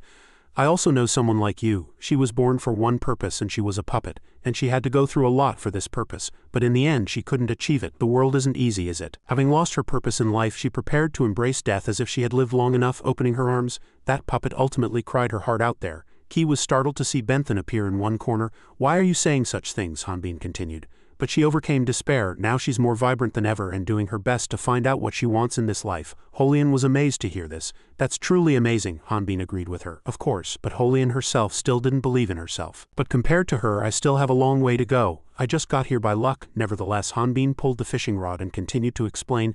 No, I probably wouldn't have gotten this far without my friends either. And I thought I had made up my mind, but everything seems to just happen that way. At this moment there was nothing on the fishing rod. It was swaying in front of Holian and she fell into thought. Perhaps I'm not ready to face the truth yet. That's a shame, Hanbin replied with a smile. I'm sorry, I'm a bit bad at this. It's okay, you can do better next time. Go in and rest first. We seem to have a long journey tomorrow. At this, Ki thought to herself, Ryu Hanbin, no one can be prepared for everything, even for revealing the truth to others or suddenly facing the truth. There was a painting in front of them. Hanbin gaped in astonishment. What is this? Kibi explained. They say it's a prophecy from 100 years ago, but Holian reacted with extreme intensity. Prophecy? This is nothing short of destruction, Ki replied curtly. Look down, Hanbin exclaimed in awe. That's us, isn't it? Who painted this? Kibi continued to explain. It's the Dream Dragon's prophecy. You know who it is, Holian, one of the 4 dragon tribes serving the Dragon King. Among them, the Dream Dragon was the last to receive the ability to see the future from the goddesses. That dragon knew we would come here. And all the paintings we've seen so far had a purpose. Holian refused to accept this fact. No, she shook the book in her hand, raising her voice and shouting, I'm sure Lord Baris wrote this book so many people received his help. He would never die. Hanbin quietly said nothing. At this moment a disturbance occurred in the nearby water, and Hanbin's gaze immediately shifted there. He embraced the other two and jumped aside to avoid it. Dodge! They then looked at the spot in astonishment. In front of them was the Dream Dragon Prophet whose level was unmeasurable. The level of a dead entity cannot be measured. Hanbin thought to himself, is it dead? Or is its body hidden, causing an error message? It continued to create whirlpools and attack them. He closed her eyes without time to dodge, but Hanbin split that attack in two. He ran towards the opposite tunnel. He was caught while fighting that entity. Looking to the side, Hanbin saw that Holian was also captured as she shouted loudly. Hanbin replied, Holian? His hand gripped that water column. But Holian was still being dragged away. Hanbin slid on the ground. He thought to himself, I'm not strong enough. At this rate we'll all be dragged in. I need to return to my original form. But at this moment Holian shouted loudly, Let go. If you keep holding on to me you'll be dragged in too. Hanbin cried out helplessly.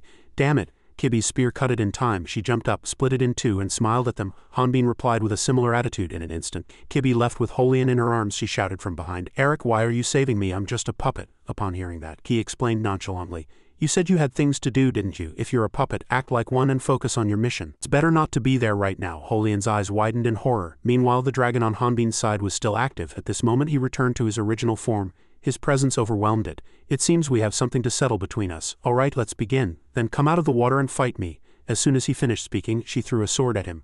Hanbin gently caught it. His eyes widened in vigilance. As his sword clashed with the dream dragon's water, she transformed at this moment, and Hanbin watched her in horror. The attacks of the two clashed so powerfully that space shook. At this moment she began to speak. Humans fear the future, because they only remember the past. What if you could see both? Hanbin constantly blocked and dodged the attacks unleashed by the dream dragon. Although it looked evenly matched after a few attacks, he began to worry. He dodged after attacking, but it was an untouchable opponent. At that moment he swung his sword in the air and a counterattack immediately came.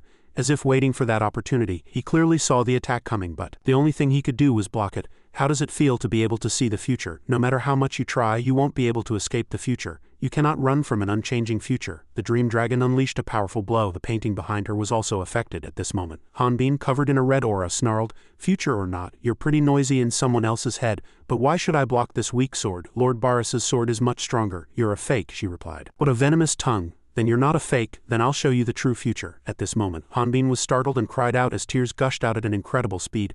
The ground was submerged in water in the blink of an eye. At this moment Hanbin's eyes widened in front of him. A giant creature opened its mouth, and inside its mouth was a golden sphere.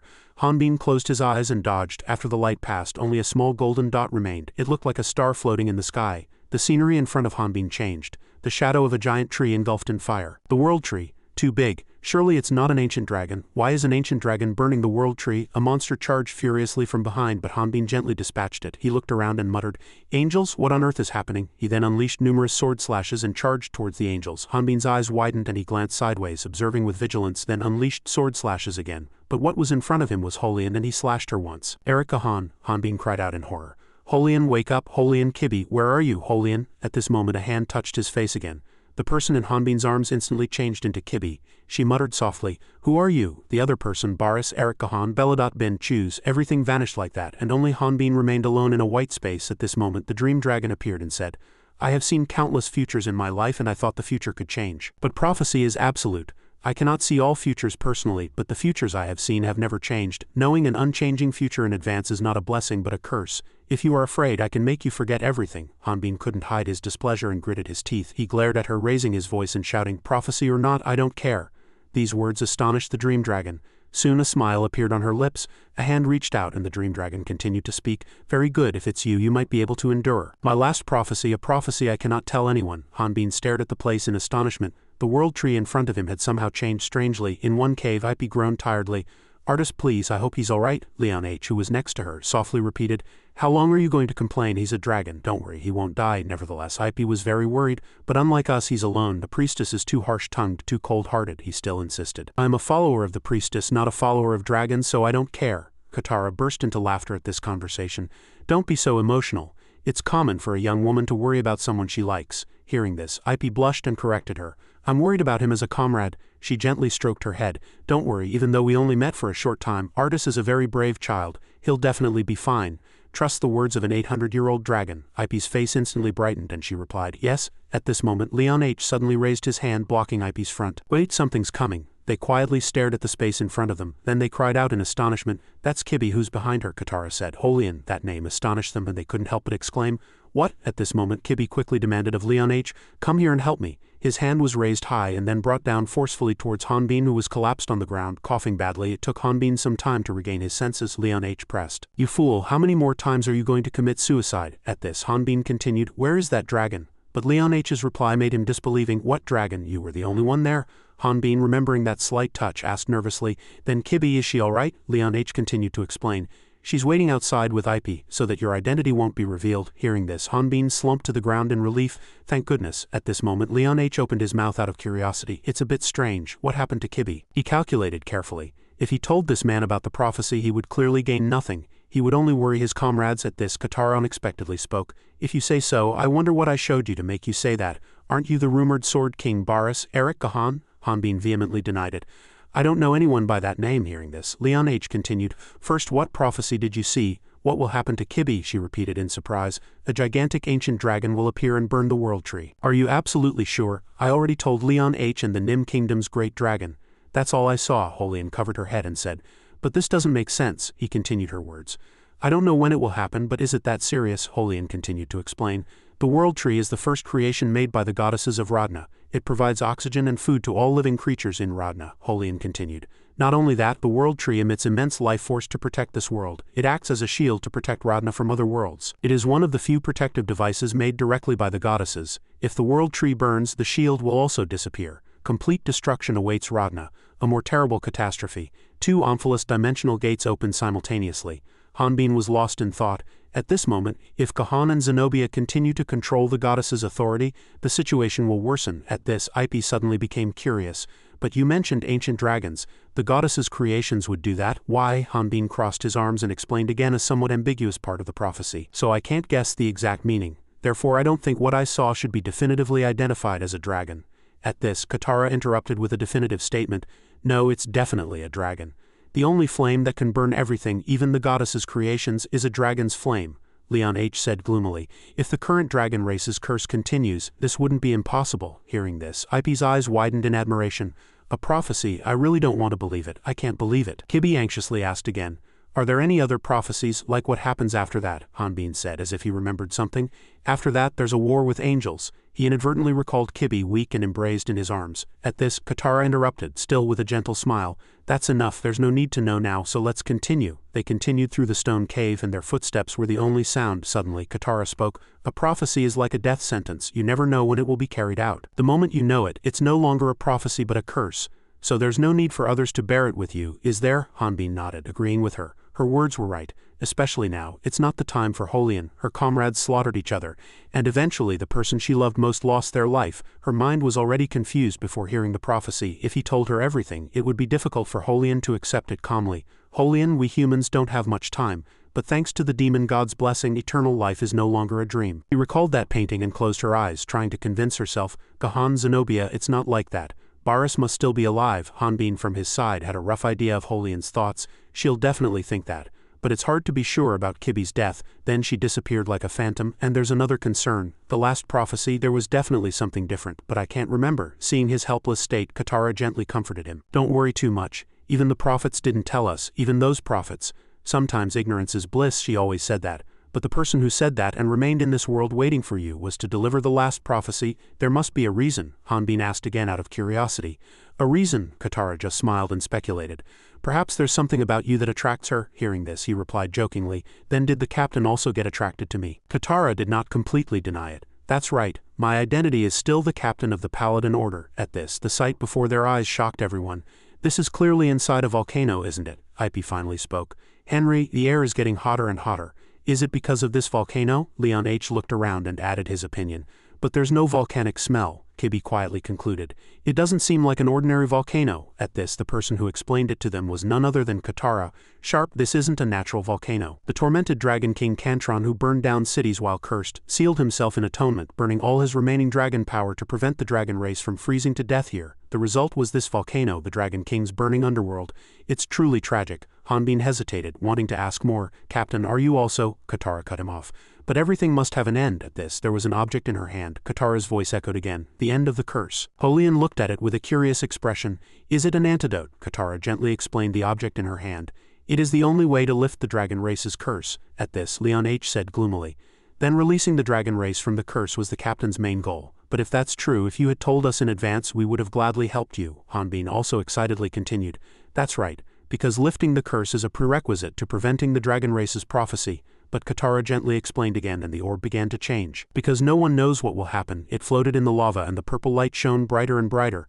Hanbin exclaimed in admiration, "It's starting to work." Leon H., who was next to him, was also amazed. "Is the entire volcano shaking?" The lava began to fluctuate, swirling with the orb forming a large fireball. Its size was by no means small. Hanbin's eyes widened in surprise as he looked up. "Wait, this is real?" Katara exclaimed in awe as if entranced. "You've waited too long, Cantron. The level of the deceased Dragon King Cantron cannot be measured." That name shocked Kibi. Holian's eyes widened and Ipe's mouth hung open. Hanbin just curved his lips and burst out laughing. Leon H., who was next to him, quietly asked, "Has he gone mad?" Hearing this, he gently replied, "The captain must be testing us again, right? But we didn't come here to fight. We just want to break the curse and stop the prophecy. That's why I came here and heard the prophecy." "Got it?" At this, Cantron reacted to his words. He dropped a huge rock engulfed in flames and they had to scream and run. "What the hell are you talking about, you fool?" Hanbin exclaimed in admiration. "It's overly spectacular. Why is he acting like that?" "Does he hate the antidote?" Katara gently explained. "This has nothing to do with the antidote. That over there is just the remnants formed to seal the victims of the curse. He will attack with all his might. He's dead but still stubborn. We need to buy time for the antidote to melt into Cantron's lava. The more power Cantron uses, the faster the process will be."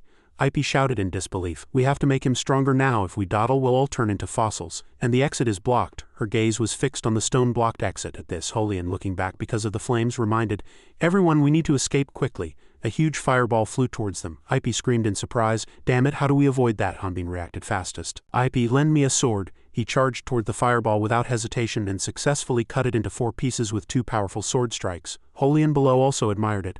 What an amazing attack! With just 1 strike, in an instant they were surrounded by Leon H's barrier, and Hanbin successfully landed. Leon H, in a fighting stance, quietly spoke, "Then we have to keep pressing him like this. But can you endure in this form?" Katara smiled, a sword in her hand. "Cantron once defeated even Barris," Hanbin replied. "There's no other choice, because that's not Cantron's true form. Then don't I have a chance? If we break the curse and stop the prophecy here, the fate of the 2 of us will change. I won't let the prophecy decide everything. But honestly, if I think I'm losing, I'll return to my original form," Leon H added with a somewhat arrogant tone. "If we have to make him use all his power, I alone will be enough." Hearing this, Katara just smiled and replied, "Strong men are always welcome." Leon H was the first to charge. His expression was resolute. Cantron on the opposite side was also ready to counterattack. He delivered a blow. Fortunately, Leon H ducked in time to avoid it. Magic gathered in his hand and flew towards Cantron. The powerful attack sent him flying. The lava was also affected. Cantron glared at Leon H, but he was already behind Cantron preparing another attack. Leon H seemed to completely overwhelm Cantron. His fists always contained the power of magic. Cantron was forced to fly at this moment. They were in a tug of war and Leon H said gloomily, "From what I can see, the captain's power is increasing faster than expected. But the captain needs to use more power if you don't want a trivial ending, that is." In another house, Ip suddenly felt something at this moment. Only then did she notice Hanbin's presence. Cantron tried to dodge, but his feet were frozen. The person who did this was none other than Katara. She gently spoke, "I'm sorry. Just bear with it a little longer." These words startled him, and he temporarily didn't react. At this, Hanbin successfully delivered a blow. Cantron tried to counterattack very quickly, and his fist flew towards Hanbin.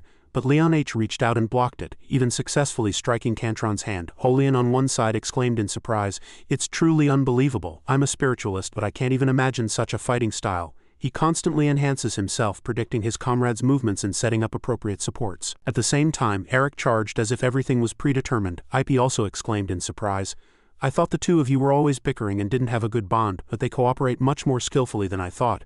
Hearing this, Kibi began to explain, "They fight often because they're always honest with each other. They fight often because they're always honest with each other, but thanks to that, they know each other's strengths and weaknesses very well." On this side, Leon H and Hanbin were still attacking, and she said, "That's why they can trust each other and fight together." They delivered another blow to Cantron. He seemed dumbfounded. Just then, Katara's eyes widened in shock. She loudly warned them, "Get out of the way quickly!" But a huge dragon suddenly soared from below. Ki screamed in panic. Hanbin, Leon H, they were struggling to avoid the huge dragon. Hanbin, his feet burning, swung forcefully and shouted loudly, "It's hot." At this, Leon H replied, "Don't exaggerate too much." Hanbin kindly reminded him, "Hey Leon H, you're going too far." He glanced at Ip and replied, "It's a flame with the power to burn even gods. Let's see if I can block it, Ouroboros." But at this moment a fluctuation occurred below Leon H and he couldn't help but marvel at the dragon's breath. One of Leon H's feet stepped on Hanbin's body, successfully pushing him out of Cantron's mouth. "Get out of the way quickly." Now he himself had to face the dragon's breath and Leon H entered attack mode. Cantron continued to deliver attacks and pillars of lava surged. Hanbin screamed in panic, "Leon H!" From below, Ip quickly flew to catch him. "Bin!" She passed Cantron and Kibi, Holian and Ip herself all shouted in unison. "Lava is surging, we have to go, we have to get out of this volcano," the talking dragon said. "Is this the time to be surprised? Cantron's remnants are growing. To break the curse we have to make him use all his power." At this, Hanbin asked Katara curiously, "Wait, what happened to the captain of the Paladin Order?" Holian quickly replied, "I haven't seen her since the lava covered the area." He continued her words, "So what should we do now?" Suddenly, Ip stopped, and this action made them speak. "Hey Ip," stopping so suddenly her eyes trembled with emotion. In front of them were Timia and Artis. A cursed dragon and Artis. He gently replied, "Everyone has arrived." Timia frowned and accused, "A talking dragon, just looking at it makes me annoyed," Ip said irritably. "What are you talking about? Who are you?" "Let go of Artis quickly." The next person to appear was Electrian. "Wait, we're not enemies." These people seem to be your companions, Hanbin joked to Leon H. Looks like I cooked him too much. He's a bit crispy now, Leon H. He warned him lightly, saying he'd die if he said another word. At this, Artist spoke. I'll explain it in detail. Electrian couldn't contain his curiosity. What were you thinking, waking Cantron? Kibi explained. We came here to break the dragon's curse. Hearing this, he widened his eyes in shock. Break the curse, who are you? Before them stood Katara, who was desperately holding Cantron. She looked at him and spoke softly. Long time no see, Electrian, Electrian exclaimed in surprise. Empress? Everyone was shocked by this title. Empress? Katara still held Cantron tightly. As she touched the scorching fire, she let out a painful scream. Ipe shouted, What are you doing? No matter how strong you are if you do that. But Katara thought to herself, it's nothing compared to the pain he had to endure because of my mistake. This is the final stage of administering the antidote. Cantron's lava must be cooled and someone must absorb the antidote. The antidote fell to the ground with a thud. The scene changed to another space. Holian finally spoke. Even though I'm in the fairy kingdom and I've done my best to help, I'm still worried that I'm causing trouble. Zenobia smiled, winked, and replied, Are you worried about your main body? It's only been a week. Have a little more patience. Besides, you're the one who lent me this lab, so feel free to visit anytime you want. She continued. Thank you, Zenobia spoke. But I've only recently learned that the area is called the Upper Dragon Tower, and I'm worried. My main body won't know anything yet. What if she's attacked by a cursed dragon? Hearing this, Zenobia smiled and reassured her. Don't worry, I trust my magical tools, they are my pride. I don't create easily broken things, however, only if they are used correctly. Now let's do what we have to do. They desperately tried to heal Katara. Her face looked quite exhausted. Leon H. worked desperately. And Holian also helped him wholeheartedly. Katara's eyes narrowed slightly. Electria and Timia, the two whose names were called, replied in surprise. Your Majesty, you're awake. Seeing them, she continued. It seems the curse hasn't been broken yet. I was sure that magical tool was created to break the curse, but it seems that woman doesn't intend for us to escape. Zenobia tricked us. Holian, you need to learn to live in the present, not dwell on the past. Don't rely solely on your emotions. Believe what you see before your eyes. And Artist, you. Zenobia is a proud person. I will use every opportunity to show off her knowledge. I trust that you will somehow unravel the mystery of this magical tool, he muttered softly. Unravel, Electrian lifted Katara with his hands. We can't continue healing the Empress here. We need to move to a safe place first. Everyone, follow us to the Upper Dragon Tower. At this moment, Holian was by Katara's bedside. She listened gloomily to what the person was saying. It seems she has taken the Dragon King's remaining life. The consequences of a dragon absorbing life are unimaginable. I was sure that an ancient dragon like the Empress would always be ready to accept death. But now nothing is certain. Hanbin angrily slammed the table. Zenobia, I've committed countless despicable acts. The next time I meet her, I'll tear her to pieces. Charmo on the opposite side wholeheartedly agreed with him. You human, that's exactly what I mean. But that's not all. Considering what she did to our Empress, do you dare think tearing her to pieces is enough? Then I'll burn her alive until she begs to die. Kibi continued her words. As I said before, we wholeheartedly agree. At this, Electrian spoke again. As the leader who guides the dragon race on behalf of the Dragon King, I oppose you attacking the divine beasts before the dragon's curse is broken. Hearing this, Artis unexpectedly asked back. Wait a minute, Electrian. You agreed to attack the divine beasts with the hunters, as long as it wasn't related to the dragon race. Did you just get struck by lightning and lose your mind? Ipe was startled by his excessive attitude. Sir Artis? Hearing that, he explained softly again. The situation has changed, especially now that the prophecy has appeared before their eyes. If it's true that the cursed dragon will burn the world tree, then defeating the divine beasts now is very dangerous, because that would leave this area unprotected and the dragon race could be engulfed by the curse and lose control. Hearing this, Artis breathed a sigh of relief and replied, Then all we have to do is break the curse, right everyone? Now let's play at my house. Artis guided them. The dragons around them spoke excitedly. Artis, new friends? Xandra was also curious. Hey Artis, what happened in the volcano? Others smiled and asked him, Sir Artis, could you take a look at my house pump later? At the sight before him, Hanbin was astonished. What's going on? Why is Artis so loved? The air here is truly fresh. Ipe was frowning on this side. Our Sir Artis is truly amazing, but since when did he get so close to Artis? Besides, he's clinging to him. I can hold his hand too. This place is truly peaceful. It seems the flying dragons are also like the moon dragons.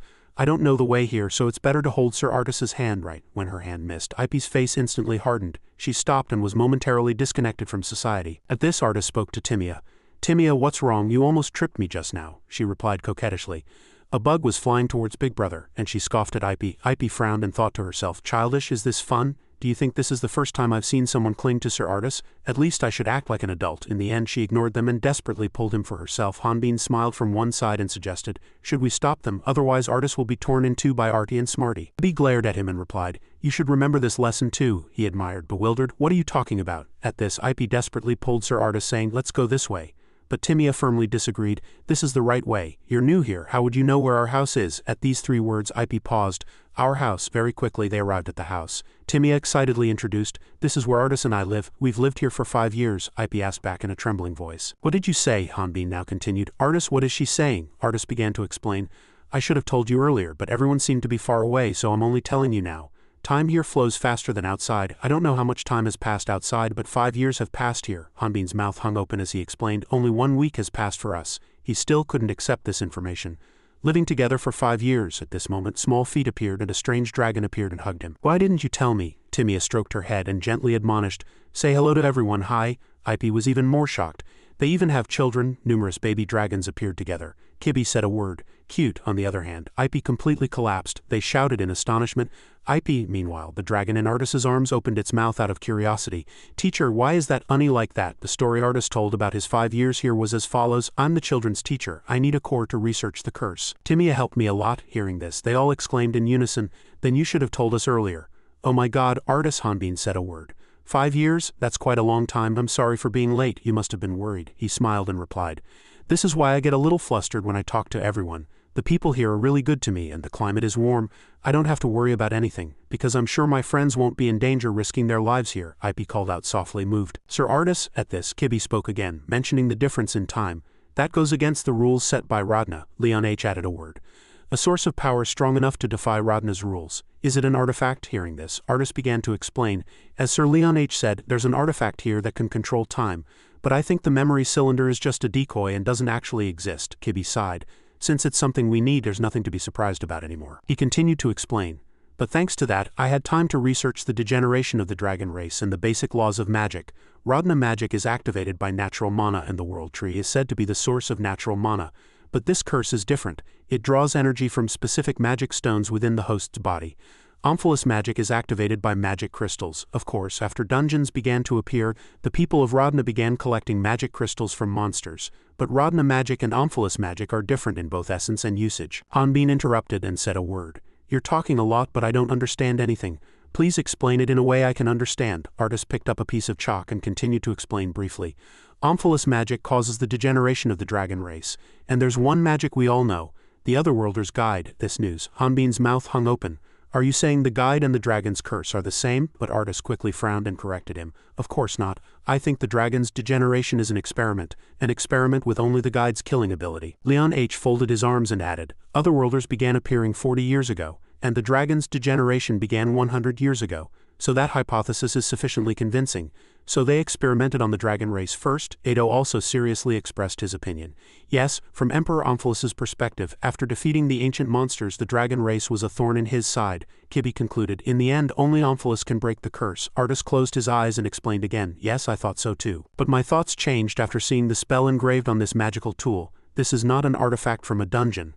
Nor is it the magic of the people of Radna. I am convinced that this is a magical tool created by Zenobia, and the spell is Omphalos's magic. Another surprising fact is that they are in perfect form.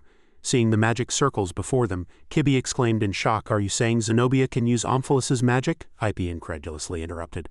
But I clearly saw it fail when she used it to break the curse. Hearing this, Artis frowned and explained. Theoretically, this magical tool has no flaws. Zenobia simply didn't tell everyone how to use it. For example, she didn't reveal the conditions for activating Omphalos magic. Leon H suddenly speculated. Perhaps magic crystals? Artis smiled at this idea. Yes, that's exactly it. This magical tool requires magic crystals to operate, and very powerful ones at that.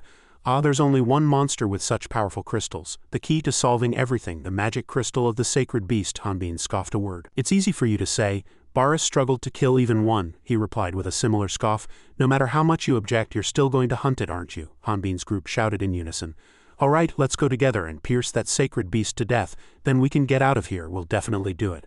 Outside, Timea was muttering with a sad expression. Artis, are you leaving soon? Holian remained in the room next to Katara's bed. She showed no expression, quietly like a statue. At this moment there was a knock on the door. Leon H entered the room and asked softly, How's the Empress? Holian turned and replied, Sir Leon H, her body is stable, but that doesn't mean she's fine. What about the others? He replied briefly. They went to rest. I'll take care of her. You should go rest too. Hearing this, Holian reluctantly agreed. Yes, thank you. After that, the space fell silent. She broke the silence again. Unfortunately, the Alliance of Darkness has disbanded. Leon H, who was next to her, expressed his opinion.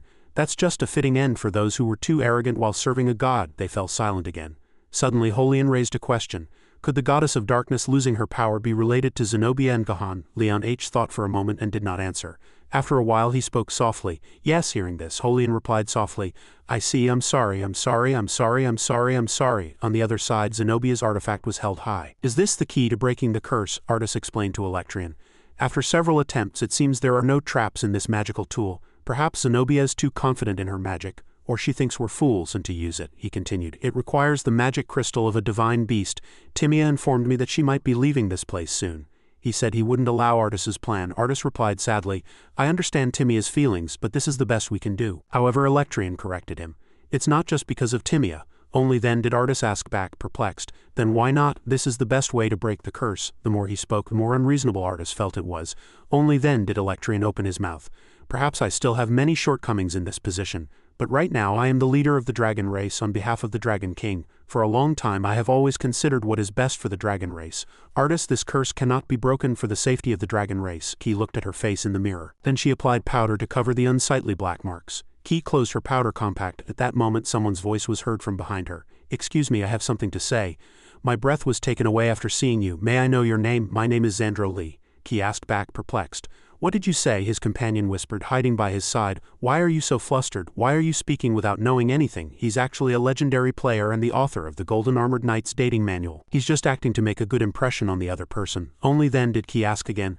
My breath was taken away after seeing you. Do you mean I'm more beautiful than an ordinary woman? Xandro was caught off guard and froze. I had no intention of comparing.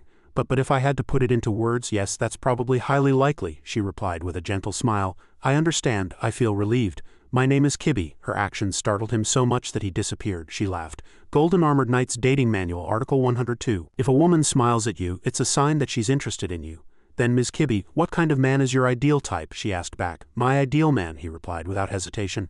I want to know what kind of man catches your eye. Kibby began to think. If I had to talk about the man I like, he'd probably be tall and reliable. At that moment, Hanbin, having woken up, approached. Hey Kibby, what's going on? Why is it so noisy early in the morning? Very quickly she left with him. They walked together, leaving Xandro behind, and talked. Our mission today is to investigate this place. Where did everyone else go? They're probably still resting. Then what about me? He was in an existential crisis. Tall and reliable, am I not taller than him? His subordinate next to him whispered. Never judge a book by its cover. At that, he shouted in anger. What did you say, you damn bastard? They walked together and talked about how peaceful this place truly was. In the upper dragon tower, humans and dragons coexist peacefully. The reason was that they had to cooperate to survive in a confined space. Kibby listened to his words and admired. That's a truly accurate assessment. Hanbin continued to explain proudly, even if I look like this on the outside, I'm in my mid-40s.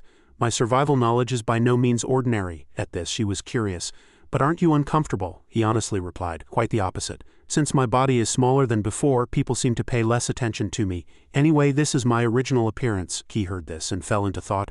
Original appearance. Hanbin suddenly sat up and continued. Perhaps I've never told you why I hate Omphalos to my core. Middle school, high school, Rodna Army. Hanbin began to tell his story.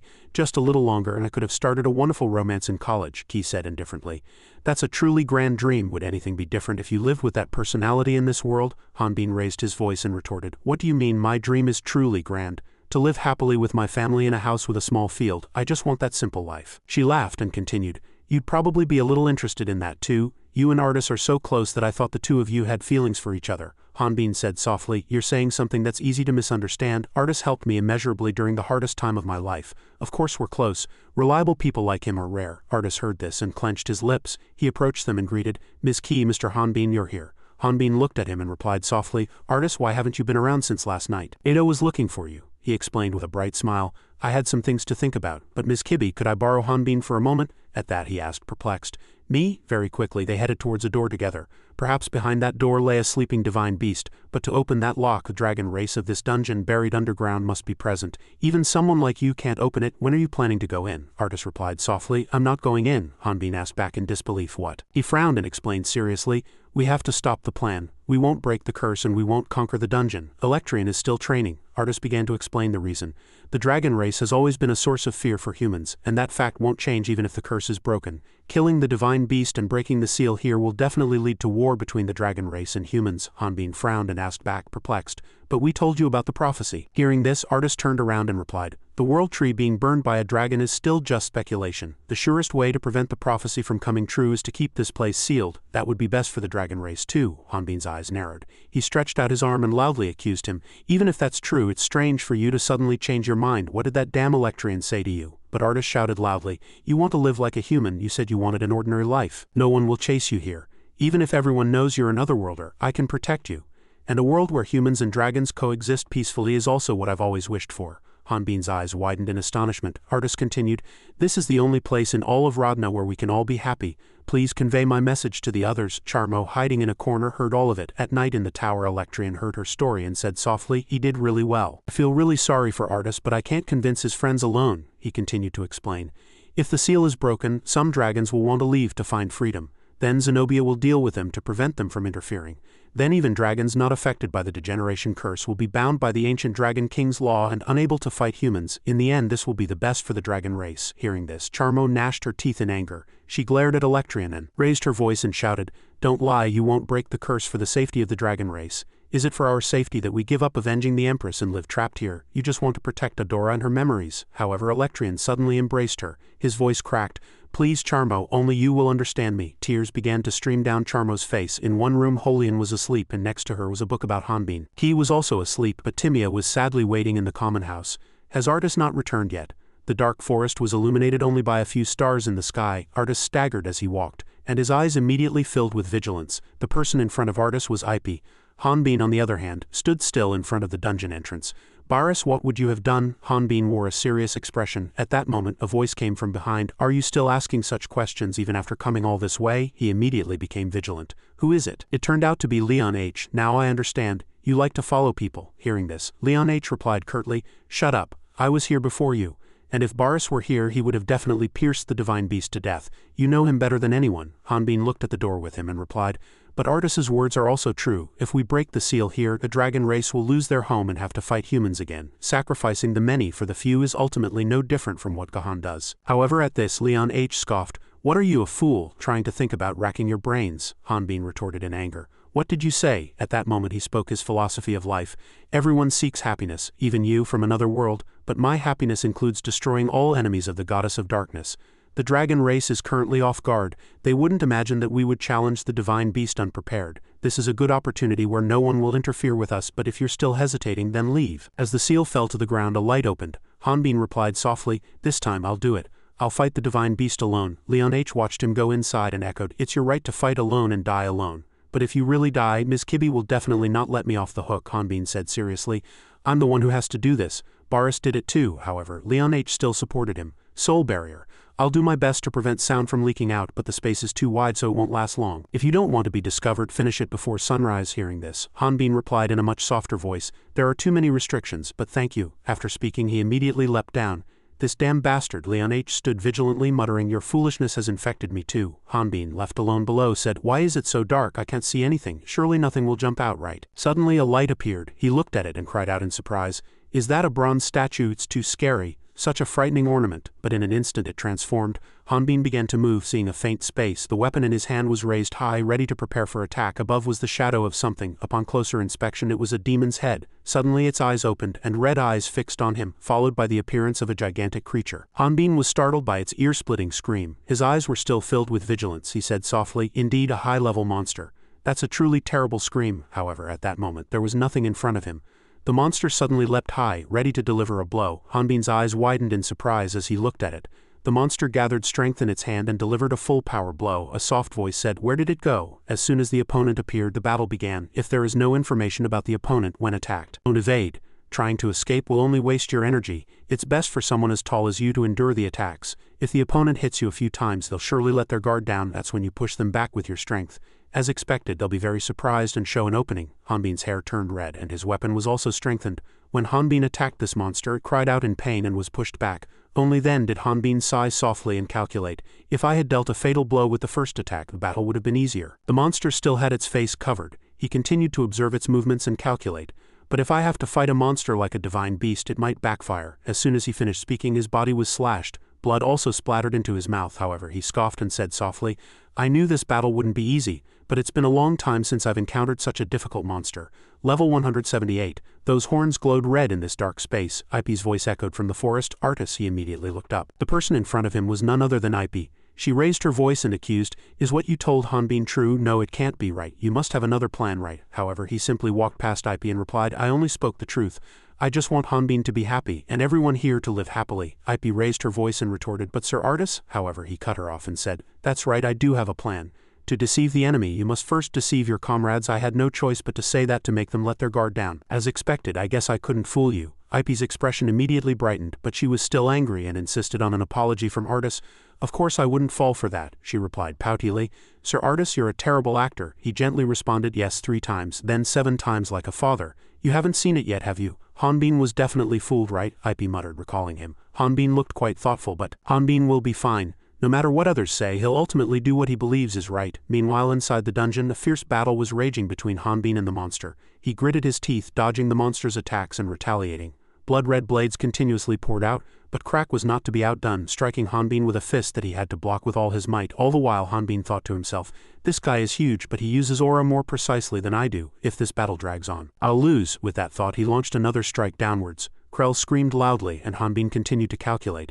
In this situation, I need to end it quickly. Thinking this, he immediately swung his sword, delivering a powerful blow to the monster. It was not a weak technique. Krell looked up, saw Hanbin flying down from above, and screamed loudly. Only then did he exclaim in astonishment, Where did all my aura go? Krell's hand gripped the ground firmly, extending to attack Hanbin. His eyes widened in disbelief, and then dust filled the air. Hanbin was beaten so badly that syrup streamed down his body. The monster still observed him with red eyes. On this side, a crack suddenly appeared in the barrier created by Leon H. He reacted quickly.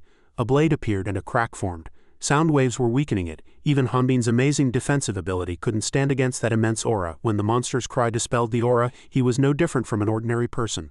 Hanbin continued to exclaim, his face streaming with syrup, The sacred beast is truly covered in wounds, fortunately. Leon H. helped stop the bleeding. He loudly instructed Hanbin to retreat for a moment. Now that we know its tactics and behavior patterns, we can deal with it later. But Hanbin broke through the support Leon H. had created.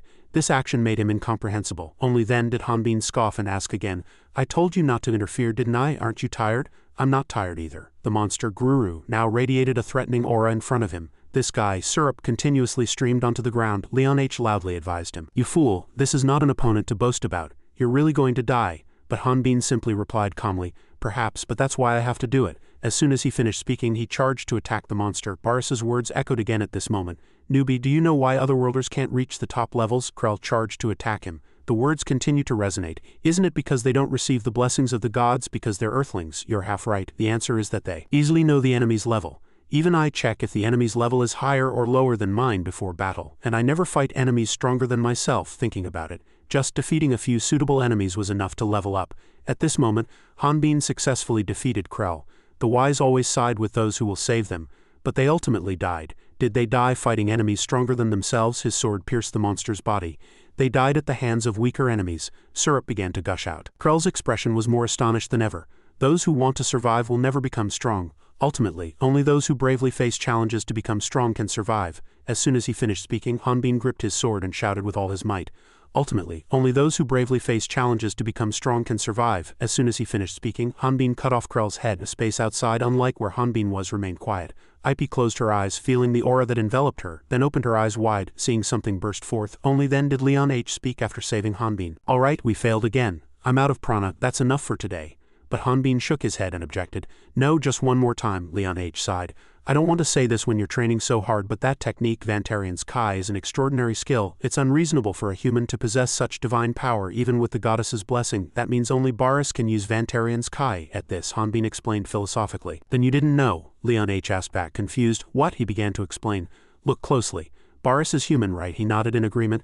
That's right, Hanbin continued. I'm human too. It might be hard to believe, but that's also true. So logically, there's no difference between Baris and me. So if Baris can do it, I can do it too. Leon H. frowned and thought to himself, Unfortunately, you're an idiot. Alright, maybe you'll get lucky. Good luck. But Hanbin shouted loudly, confused. Hey, what's with that look? Don't look at me like that. A moment later, Leon H. was astonished by reality. Back then it was just funny. Seeing him cut off the monster's head, he's on par with Baris. Hanbin sighed, seeing Kraxel fall to the ground, then landed. He plunged his sword into the ground and muttered, I still need to work harder. I'm already in this state after just one monster. If Baris saw me now, he'd nag me endlessly. Baris's voice echoed again. Don't let your guard down, Hanbin continued to mutter.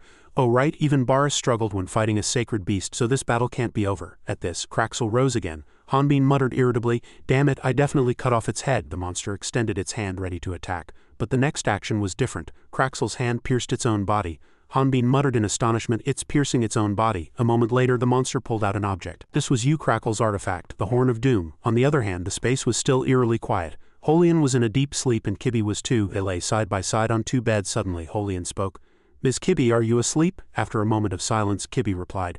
No, is something wrong? Holian asked again, curious. What was that moment like when Sir Baris passed away? The space fell silent again. Kibi reminisced for a moment, then recounted that moment. The strongest person in the world fell without regret. Again they fell silent. Kibi spoke next. Do you hate me for finding him? Holian asserted without hesitation. Yes, I hate you. Even though I was the one who sent myself here, truly, I shouldn't have come here. It would have been much better to believe, after reading this book, that he was alive somewhere in the world without ever knowing that my friend had killed him. It would have been much better to know nothing. Only then did Kibi agree with Holian. That's right, it would have been much better to know nothing. Holian shouted helplessly, it would have been better to lie here until the day I die than to know the truth and continue living. But Holian's hand was suddenly gripped by Kibi.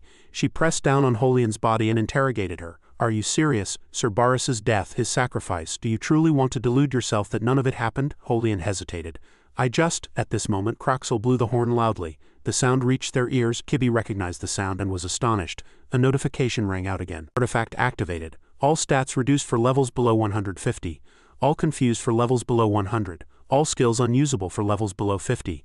All vitality reduced for levels below 25. All bound for levels below 5. Holian flinched. She opened her eyes wide in terror. A chill runs down my spine. Is it similar to the four great energies? The vitality of this area is being torn to shreds. Kibi moved quickly, cursing that idiot. I'll have to see for myself and decide now that it's come to this. Holian asked back, confused. What am I supposed to see? Kibi pulled her along, briefly explaining Baris's legacy, the Sword King's will. Hearing this, Holian was astonished.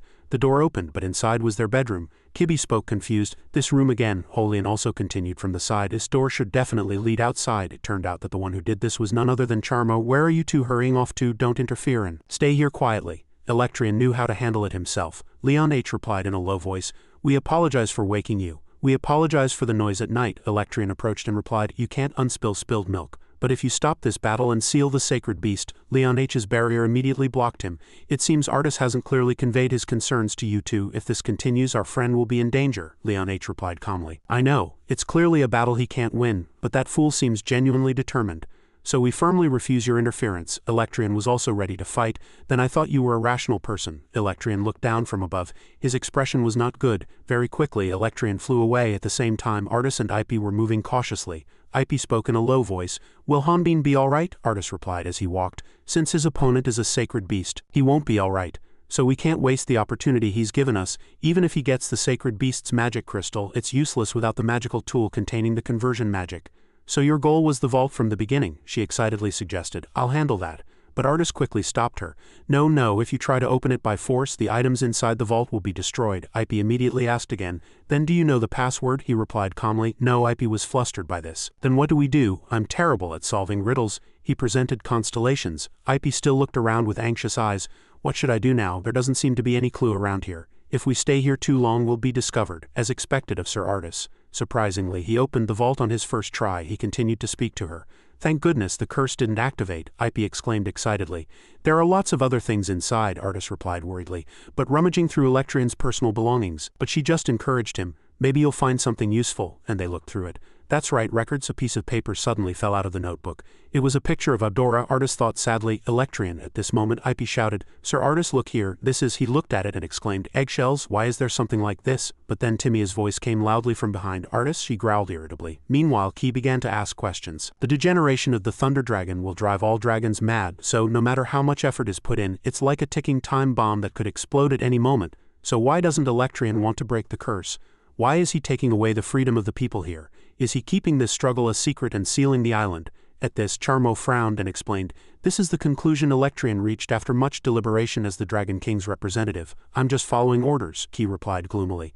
The Dragon King's representative? Then aren't you supposed to fulfill your duty and protect Radna? On the other hand, Leon H. and the monster were still fighting, and Charmo spoke. That's right, the duty of the dragon race is to protect R.Na. The dragon race cannot attack the people of R.Na. The immense power the dragon race possesses is for protecting R.Na. That power is also the shackles that bind us. Leon H. dodged Electrian's attack. At this he spoke.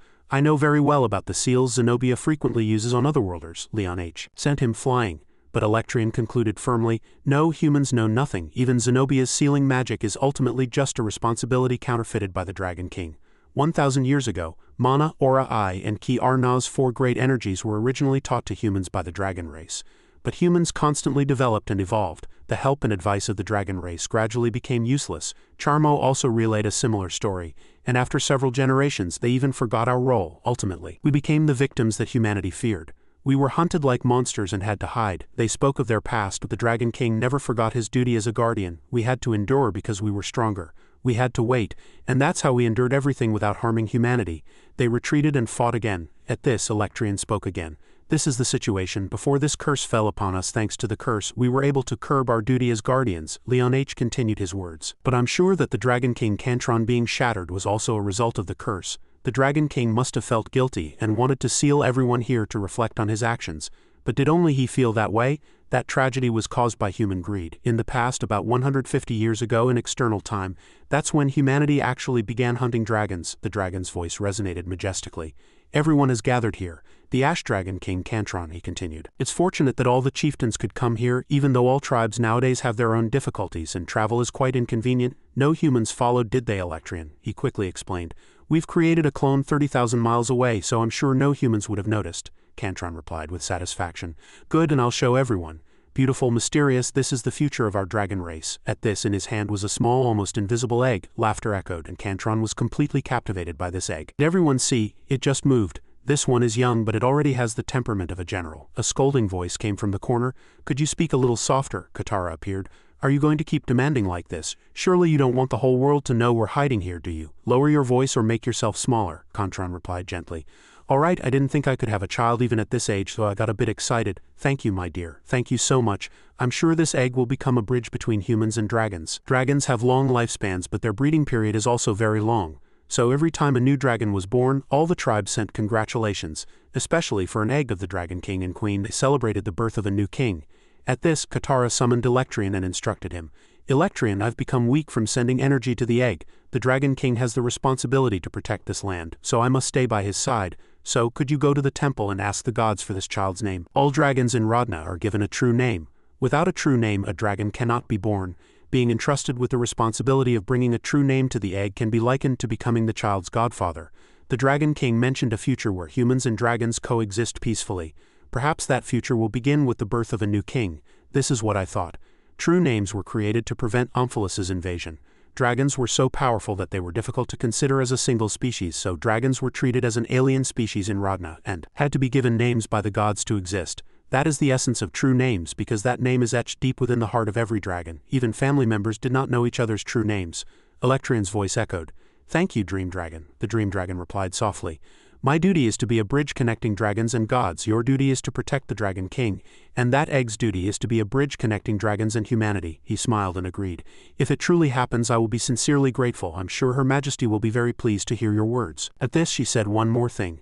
Electrian, the Dragon King designated you as a guardian because he feared the evil dragon would appear that day. Always carry out your duty as a guardian rationally and never lie. No matter how harmless it seems, everything will eventually be revealed. The Dream Dragon has the ability to see the future. Her words carried the weight of a century, so her teachings echoed in my ears all the way back to the Dragon King.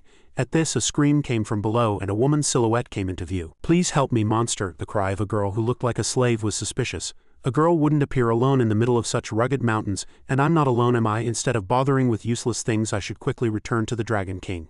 The guardian's duty. Electrian's eyes narrowed, and the humans succeeded in capturing him.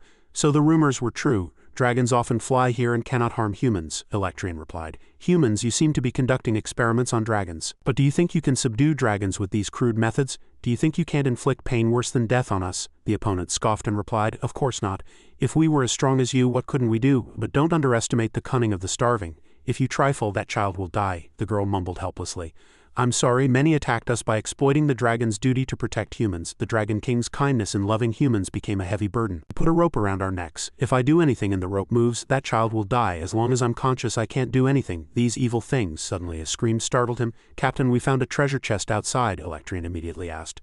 Look at this, they thought this item was a dragon egg. Rumors said it was the elixir of eternal life, he cried out. Lies, cut off my horns, tear off my wings, eat my bones if you wish, just leave that egg alone. As soon as he finished speaking, numerous arrows were fired and pierced Electrian's body. The only reason I regained consciousness and could escape was because the girl starved to death 2 weeks later. Katara was completely devastated by this. Charmo hastily supported her. Your Majesty, Electrian, covered in wounds, bowed his head in regret. It's all due to my carelessness. I will report directly to the Dragon King and atone with my life, but Katara replied gently. Raise your head, how is it your fault? If you had ignored that girl's plea, you wouldn't have been worthy of being the Dragon King's subordinate. If the Dragon King knew this news, his wrath would engulf Radna. Let's keep what happened today between the two of us. I'll tell him I was too weak to carry the egg and it died. I never forgave myself even once. After that, I chased after the traces of that egg for several years and finally found it. But that man was already an old man. The man stammered and explained, I sincerely apologize, but that was the only way to save my family. I sold the egg to a sick, wealthy family and made a lot of money. But I don't know what happened after that.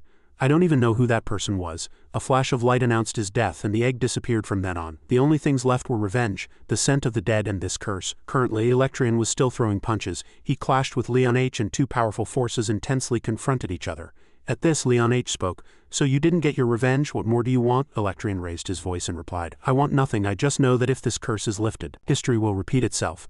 Humans never remember history. They put the egg up for auction, can you believe it? Using the corpse of a baby who died of illness as a means to make money. How must the baby's father have felt? Cantron was engulfed in extreme rage and no one could stop his fury. Of course I, the four great heroes and the Dragon Queen could think of no other way than to kill the Dragon King. But one person calmed his fury. A young girl who dreamed of a world where humans and dragons coexist peacefully. I swore to protect that girl's dream on behalf of the Dragon King. The Upper Dragon Tower is our future. But the moment you kill the sacred beasts and break the seal, the peace here will shatter, just as it shattered when my egg was taken and broken. Peace, just as we couldn't hold on to the egg for long. I am ready to do anything to protect that. Leon H spat out a mouthful of syrup as Electrian's hand pierced him. He mumbled, I am ready to do anything. Electrian's sharp hand was stained with blood. It pierced directly into Leon H's chest. Key screamed loudly as she saw the stone on Electrian's neck glow. If a dragon is consumed by the curse, an evil dragon will appear. As long as the curse exists, all dragons are at risk of turning into evil dragons. Charmo sat on a high platform looking at Holian and Kibi. Every time a dragon has turned into an evil dragon so far, Electrian has always intervened and he always will. Kibi heard this and said sadly, but in the end he's still a dragon, isn't he? What guarantee is there that the evil dragon mentioned in the prophecy isn't him? If Electrian goes mad, who can stop him? Charmo cut her off, covering her mouth. Silence, but she continued to shout furiously. What guarantee is there that Electrian won't burn the world tree? Charmo shouted furiously. I said silence. She used magic herself to bind Kibi. The more she spoke, the tighter the shackles became. Electrian would never do such a thing. No one has sacrificed more for the well-being of the dragon race than him. He suffered greatly at the hands of humans, but he's a fool who came to love humans. That will never change. I trust him. On the other side, Leon H kicked Electrian in the jaw. He was pushed back. Leon H spoke. Are you going to strip your own kind of freedom? Are you going to live with the curse without fearing bleeding? Is everything for the well-being of the dragon race? Electrian twisted the wound on his mouth and asked back. You're playing the villain, aren't you? Leon H waved his limp arm and replied. I've decided to kill people and bear the consequences as a dragon. Do you still think I'm not dead? That's right, you just stabbed into a pre-made hole to avoid damaging the main artery. Human technology is advancing faster than you think. Electrian flinched, seeing the hole in Leon H's chest. You're crazy. You intentionally got stabbed. Suddenly, black veins appeared on his face. Curse activated. Leon H still spoke with a serious expression. The best way to quickly get information from guys like you is to take a hit. One more thing. Electrian's eyes were filled with extreme vigilance. Leon H moved as fast as the wind, punching him and saying, someone who's ready to bear the consequences of killing people can't be a bad person. His arm swung, and then he elbowed Electrian in the back of the head. He thought to himself before falling. I blocked that attack. He's using a broken arm like a whip. Does he feel nothing? At this, an intense aura exploded, destroying the cave structure. Blue jade light mixed with black lightning shot straight into the sky. The peaceful coexistence of humans and dragons was merely an appearance. Two auras mixed. Leon H continued to maintain his stance. There must be another reason for your actions. Is it guilt for failing to protect the egg? Electrian was punched in the face and could not say a word. That powerful punch pushed him to the ground. Perhaps not. It's something you regret. The spot where Electrian fell was like a deep pit that sucked people in. Leon H. slowly opened his mouth. The curse, who did you receive it from? Leon H. gradually mutated and fell into a frenzy. Silence. I received this curse for the peace of dragons and humanity. Don't destroy our peace. As soon as he finished speaking, he gathered an immense amount of lightning and attacked. But Leon H. did not give way and counterattacked. Two inherent energies seemed sealed within a jade pillar. Below, two small figures clashed and aura and damage intensely exploded. Leon H. and Electrian charged at each other without either backing down. Eventually, the jade pillar was destroyed and the lightning within was released. Electrian frowned and asked back. Peace? Only an equal relationship can bring peace. He summoned several large nails and directly attacked Electrian. He gritted his teeth and thought, I have to protect it. The egg, promise. Electrian broke free from the suppression with all his might. Humans are very weak, so dragons must protect them. He launched a lightning attack into the air on the other side. Leon H. spoke unpleasantly. In your eyes, are we still a species that needs protection? A black liquid seemed to cover Electrian's body. The magic hammer created by Leon H. destroyed everything. Leon H. recalled the peaceful old days, from how to farm to how to build houses. I never thought I'd become so dependent on humans. I'm truly speechless. At this, someone gently flicked his forehead. Audora shone under the sun. Are you still saying such things? We have to live together, so of course we help each other. Looking at the entire field, he replied. But we really owe you. Audora shook her head and asserted. I'm Artis, raised by dragons. He still refused to accept that this was a different issue. Audora said, teasing the stubborn young man. If you don't think so, then you can be kind to humans later. Electrian awkwardly turned his head. I can't promise that. She sat in front of him and said, then there's nothing we can do. Electrian's eyes widened as he received the gift and asked, What is this? She playfully replied, It's a bribe for you to keep watching me. Opening the wooden box, he was slightly surprised. How did you get this? Audora smiled mysteriously. It's a secret. I'll tell you once we get out of here.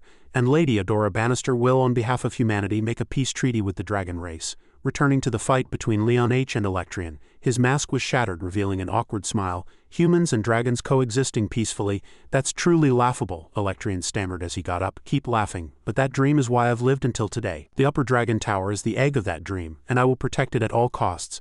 Leon H. frowned, looking elsewhere, and said, What's laughable here is your contradiction. You're using the excuse of protecting this place to hide your fear of peaceful coexistence. In my opinion, you're the one who can't coexist peacefully with others. Charmo softly called from the other side, Electrian, stop. Elsewhere, hell wolves were fiercely attacking, and only Hanbin was facing them. He muttered to himself that he would die if he didn't fight. I have to fight to survive. Even in pain, I must always be vigilant. Now it's hard even to fight. Strange, something feels wrong. Electrian stood, seeing the group led by Charmo approaching him. He casually uttered, What's wrong, Charmo Pri? Suddenly, Holian spoke in a sobbing voice. You also know that Electrian's chosen path is completely wrong, don't you? Why aren't you trying to stop him? Soon after, Charmo also sobbed and replied, If I don't trust him, who will? However, she shouted at the other party. No, you know nothing. I know better than anyone, because I was just like you. I understand your feelings. They were friends I loved and I knew they had chosen the wrong path, but because of my love for them, I cast aside all doubts and believed in them. Suddenly, Charmo interrupted. In the end, it was just an excuse to reassure myself. In fact, I pretended not to know and left them alone. If you truly love him, I hope I'm wrong. As Charmo embraced Electrian, he stammered, Then was I wrong? But she consoled him with tears in her eyes. Fool, of course not. Everyone knows you did your best to protect us, and freedom brings many dangers, but now it's time. An egg must someday break. Now it's time for this egg to hatch and come out into the world. Suddenly, a person in purple clothes said, Thanks to you, big brother Electrian, we've endured until now, but now it's time to pierce the sacred beast. Soon after, Xandro also spoke. Someone beat me to it, which is a bit annoying, but in the end we can do what we have to do. Let's see how the famous Baris fights. He slightly narrowed his eyes and looked ahead. Suddenly, Xandro noticed something astonishing. In front of him, a powerfully built monster was continuously raising its arm in the air. The ground cracked with each attack. Suddenly, the snake noticed Hanbin's presence and immediately rushed to attack him, and he screamed. Just like that, Hanbin was knocked down by the snake. This sight horrified the people there. The monster continued to create new attacks. In the crowd, Kibi noticed something strange. She ran and shouted, Ryu Hanbin. But Leon H. said, It's dangerous, Miss Kibi. Nevertheless, the other party shouted loudly, Let me go, I need to save him quickly. You quickly lower the barrier and let me. Suddenly, Electrian's voice was heard. I can't. The debuff the sacred beast just used is very dangerous. If we are careless, the children could lose their lives, so I will kill the sacred beast myself. Suddenly, Charmo said loudly. Then what can you do if you do that? Nevertheless, the other party replied in a soft voice. Although I failed before, in the end I will be able to protect everyone. This is my last mission. At this, murmurs were heard in the crowd. He stood up. This sight made Leon H. evaluate, but he looked strange. Meanwhile, Hanbin was slowly falling backward, but he quickly regained his composure. His eyes also sharpened. The monster cleared its throat. Are you going to commit suicide? Do you want to go back? Are you human? Then do you hate us? We hell wolves were devoured alive by you for over 20 years and your body is ours too. Suddenly, a system notification rang out. Kill them all. In the end you're no different. Strange beams of light suddenly appeared in the air. Artis exclaimed in astonishment. Calm down, I'll explain everything. At this, Timia was still sobbing and said, Lie, big brother hates me, doesn't he? No, then marry me. Look at that. Artis, startled, looked back. Suddenly a red beam of light struck down powerfully. However, Artis quickly dodged it. But he was immediately attacked by something else. Everyone below joined forces to protect each other. Leon H. casually uttered, Damn it, Miss Kibby, may I ask you something? You never saw any signs of his bloodlust. I even believed that it wouldn't happen to him due to a guide error. And you also told me you didn't see any such signs. Are you sure nothing happened? At this, Ki slyly lowered her head with a sad expression. The system notified, Kill them all. Hanbin frowned with a pained expression, and a hand reached out to him. The system notified, Error, Intruder 1. Hanbin woke up in surprise. He hastily looked around. In front of him, Kibby was smiling brightly. Back to reality, Leon H. repeatedly emphasized, You resolved his bloodlust with a small amount of holy power. At this, Hanbin flew forward and delivered a fatal blow to the opponent. Hanbin gritted his teeth in anger. Just like that, the opponent collapsed instantly. It continued to scream in despair and fell downwards. Hanbin's arm was firmly bitten by the monster. The monster instantly pulled him into the air, his evil smile reflected in his red eyes. In an instant it succeeded in dealing with Hanbin. His arm was still gripping the sword tightly, and the red-haired young man continuously laughed loudly. The sight before him made Leon H. utter. If that's the case, the biggest danger in this situation isn't the dragons or the sacred beast, but that guy. Suddenly the system notified, Kill them all. I and Artis flew into the air and looked back. He looked on in disbelief. I thought everything would be fine. He always believed that Hanbin's strength was unparalleled, and he even had enough determination to control his bloodlust. Artis continuously questioned himself, but why does he need so much power? Why does he have to be so determined? Looking at the demon beast in front of Hanbin, he asked himself again. I really don't know what he's trying to suppress. At this moment Hanbin's fist struck the demon beast's face. He hit it and even bit its arm like a madman. And when he pulled very hard, the demon beast screamed in pain. The people below stood still looking up at the sky. Hanbin continued his attacks without stopping. At the same time the volcano erupted, spewing lava. In an urgent situation, Electrian ordered an evacuation. Suddenly a red sword was swung. Ki's eyes widened and she froze for a moment. The demon beast body was instantly torn into hundreds of pieces. From amidst the sticky debris, Hanbin picked up something that looked like a sea urchin, and he raised it high. From afar, Timia mumbled, That's the kid Uncle Artis stares at. From where Hanbin was standing he took a breath, then looked at Timia again. His eyes brightened and a strange smile appeared on his lips. Caught by that gaze, she felt a chill run down her spine. Hanbin pulled out the blood-stained sword stuck in the ground and approached Timia step by step. She fell to the ground in fear. In an instant, Hanbin raised his sword high, without any hesitation. Timia instinctively raised her arm to block, but suddenly Artis created a shield and blocked the attack. He tried to awaken his reason. Snap out of it, the sacred beast is dead. From the other side of the shield, Hanbin's smile remained unchanged. He doesn't need to fight anymore. Hanbin, his pupils trembling. In Hanbin's eyes, everyone turned into demon beasts and sounds were grotesquely distorted. Because of that, Hanbin attacked even more fiercely. At this, several streams of energy flew from somewhere, sending Hanbin flying into the air. He looked up at the attacker and said, scoffing, Hey, it's Electrian and Leon H. The two joined their swords and shouted loudly, Everyone step back, Artis, take T away quickly. Suddenly, Electrian noticed something. Artis was cut by Hanbin's sword. Syrup flowed from his mouth and he said, smiling, It's all right, this isn't Hanbin's fault. As he said the last two words, Artis collapsed. Small bolts of lightning shot out from Electrian's eyes. He growled, How dare you? As soon as he spoke, he flew to attack Hanbin. On this side, the others tried to heal Artis. Artis Holian. First, we need to stop the bleeding. He smiled self-deprecatingly. It seems that because I tricked Hanbin first, he retaliated against me. Because he carried too heavy a burden alone, I was too weak, Ipe pleaded with tears in her eyes. Don't say anything more, Sir Leon H. Leon H. gritted his teeth and gathered all his spiritual power. His body has too much aura, so it can't be healed. Leon H. immediately cut him off. I'll focus on dissipating the aura, you focus on stopping the bleeding. Timia couldn't hold back her tears, and her voice trembled as she said, Artis, please. He looked at her gently and teased her slightly. You don't need to make such a face, there's still one more way. Artis continued, looking at Hanbin and Electrian. Uncle also said before, didn't he, that there are many similarities between Hanbin's bloodlust and the degeneration of the dragon race. He continued, if Hanbin gets the sacred beast's magic crystal and hands over the empty core, we can complete the method to break the curse. Ipe was moved but still curious. What does breaking the curse have to do with you being seriously injured now? While Holian desperately healed him, Artis explained the danger. If Hanbin doesn't stop, everything will truly be over. He also mentioned one important thing. While everyone is wasting time, the guide is slowly consuming him. Electrian won't be able to stop Hanbin. His subsequent words silenced everyone even more. It's the same even if everyone attacks him. Without Leon H's strength. As I bit her lip, suppressing herself, Electrian cut her off.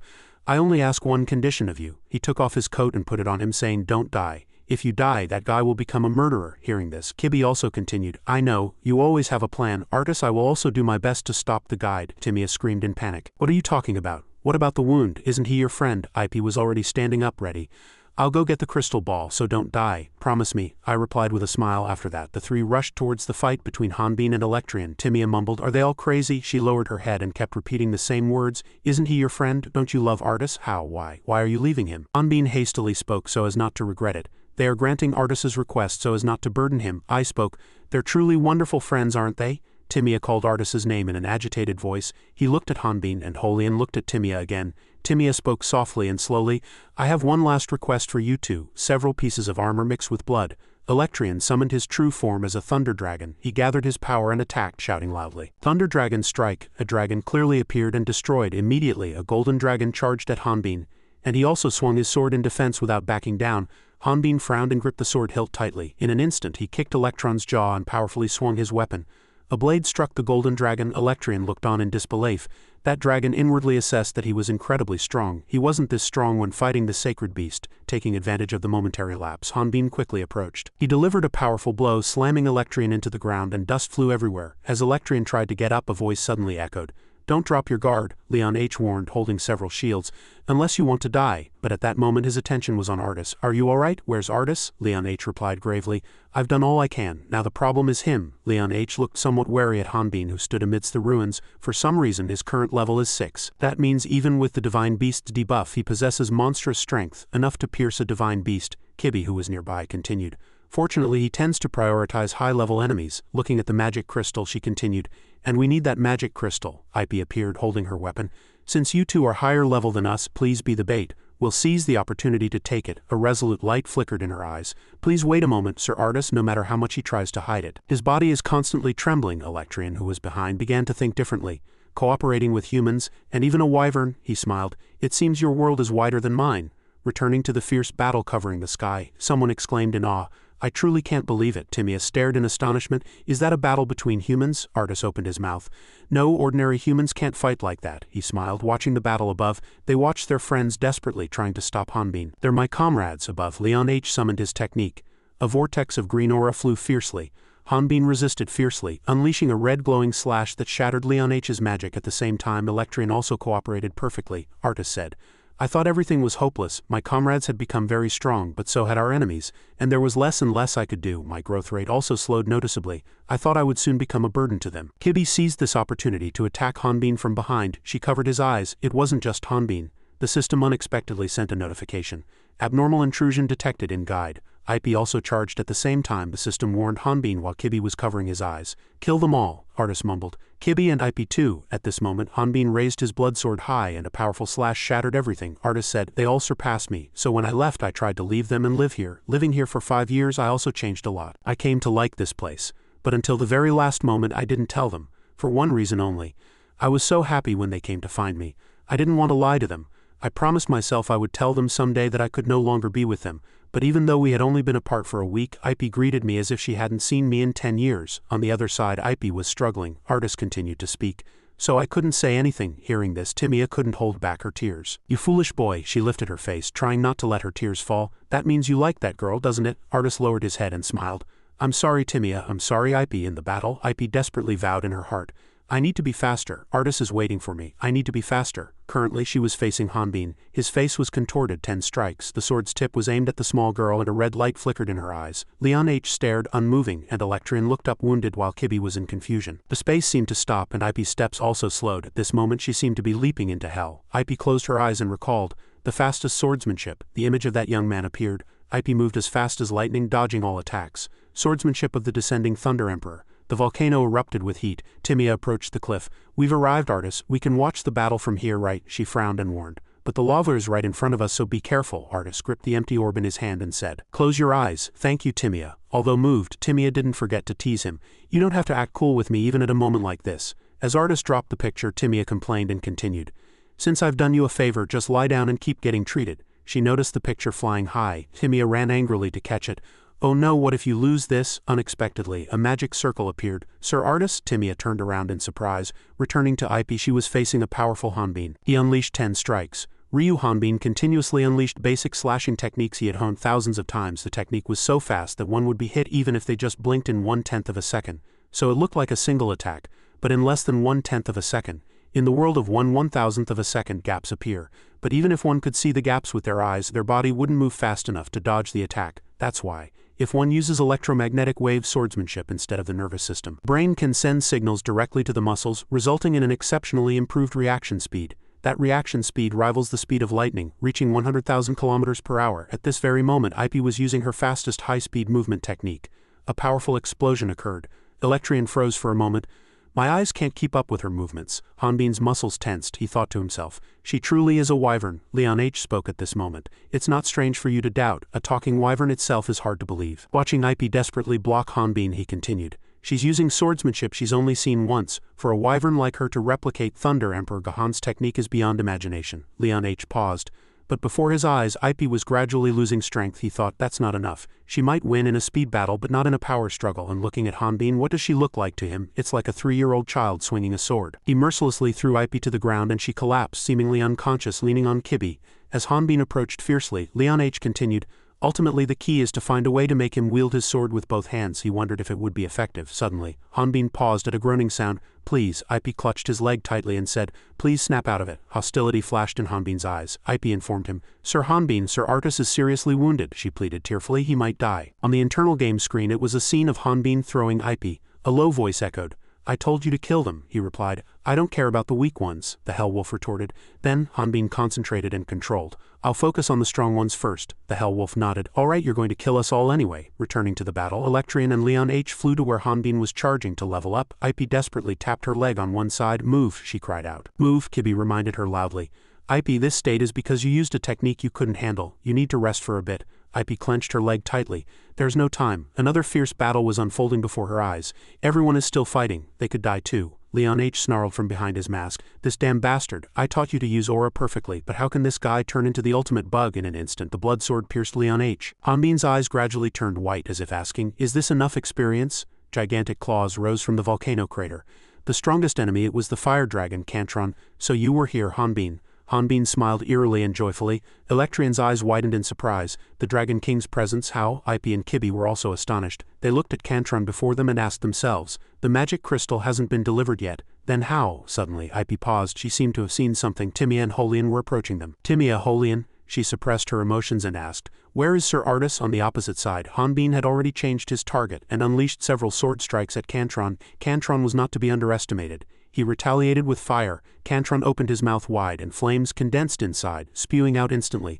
A blinding light erupted. A massive explosion occurred in midair. Artus thought to himself, it's fine even without the magic crystal. Everything including mana can be used, if mana is absorbed using high heat and pressure. I apologize to everyone. Ip heard this later, unable to believe it.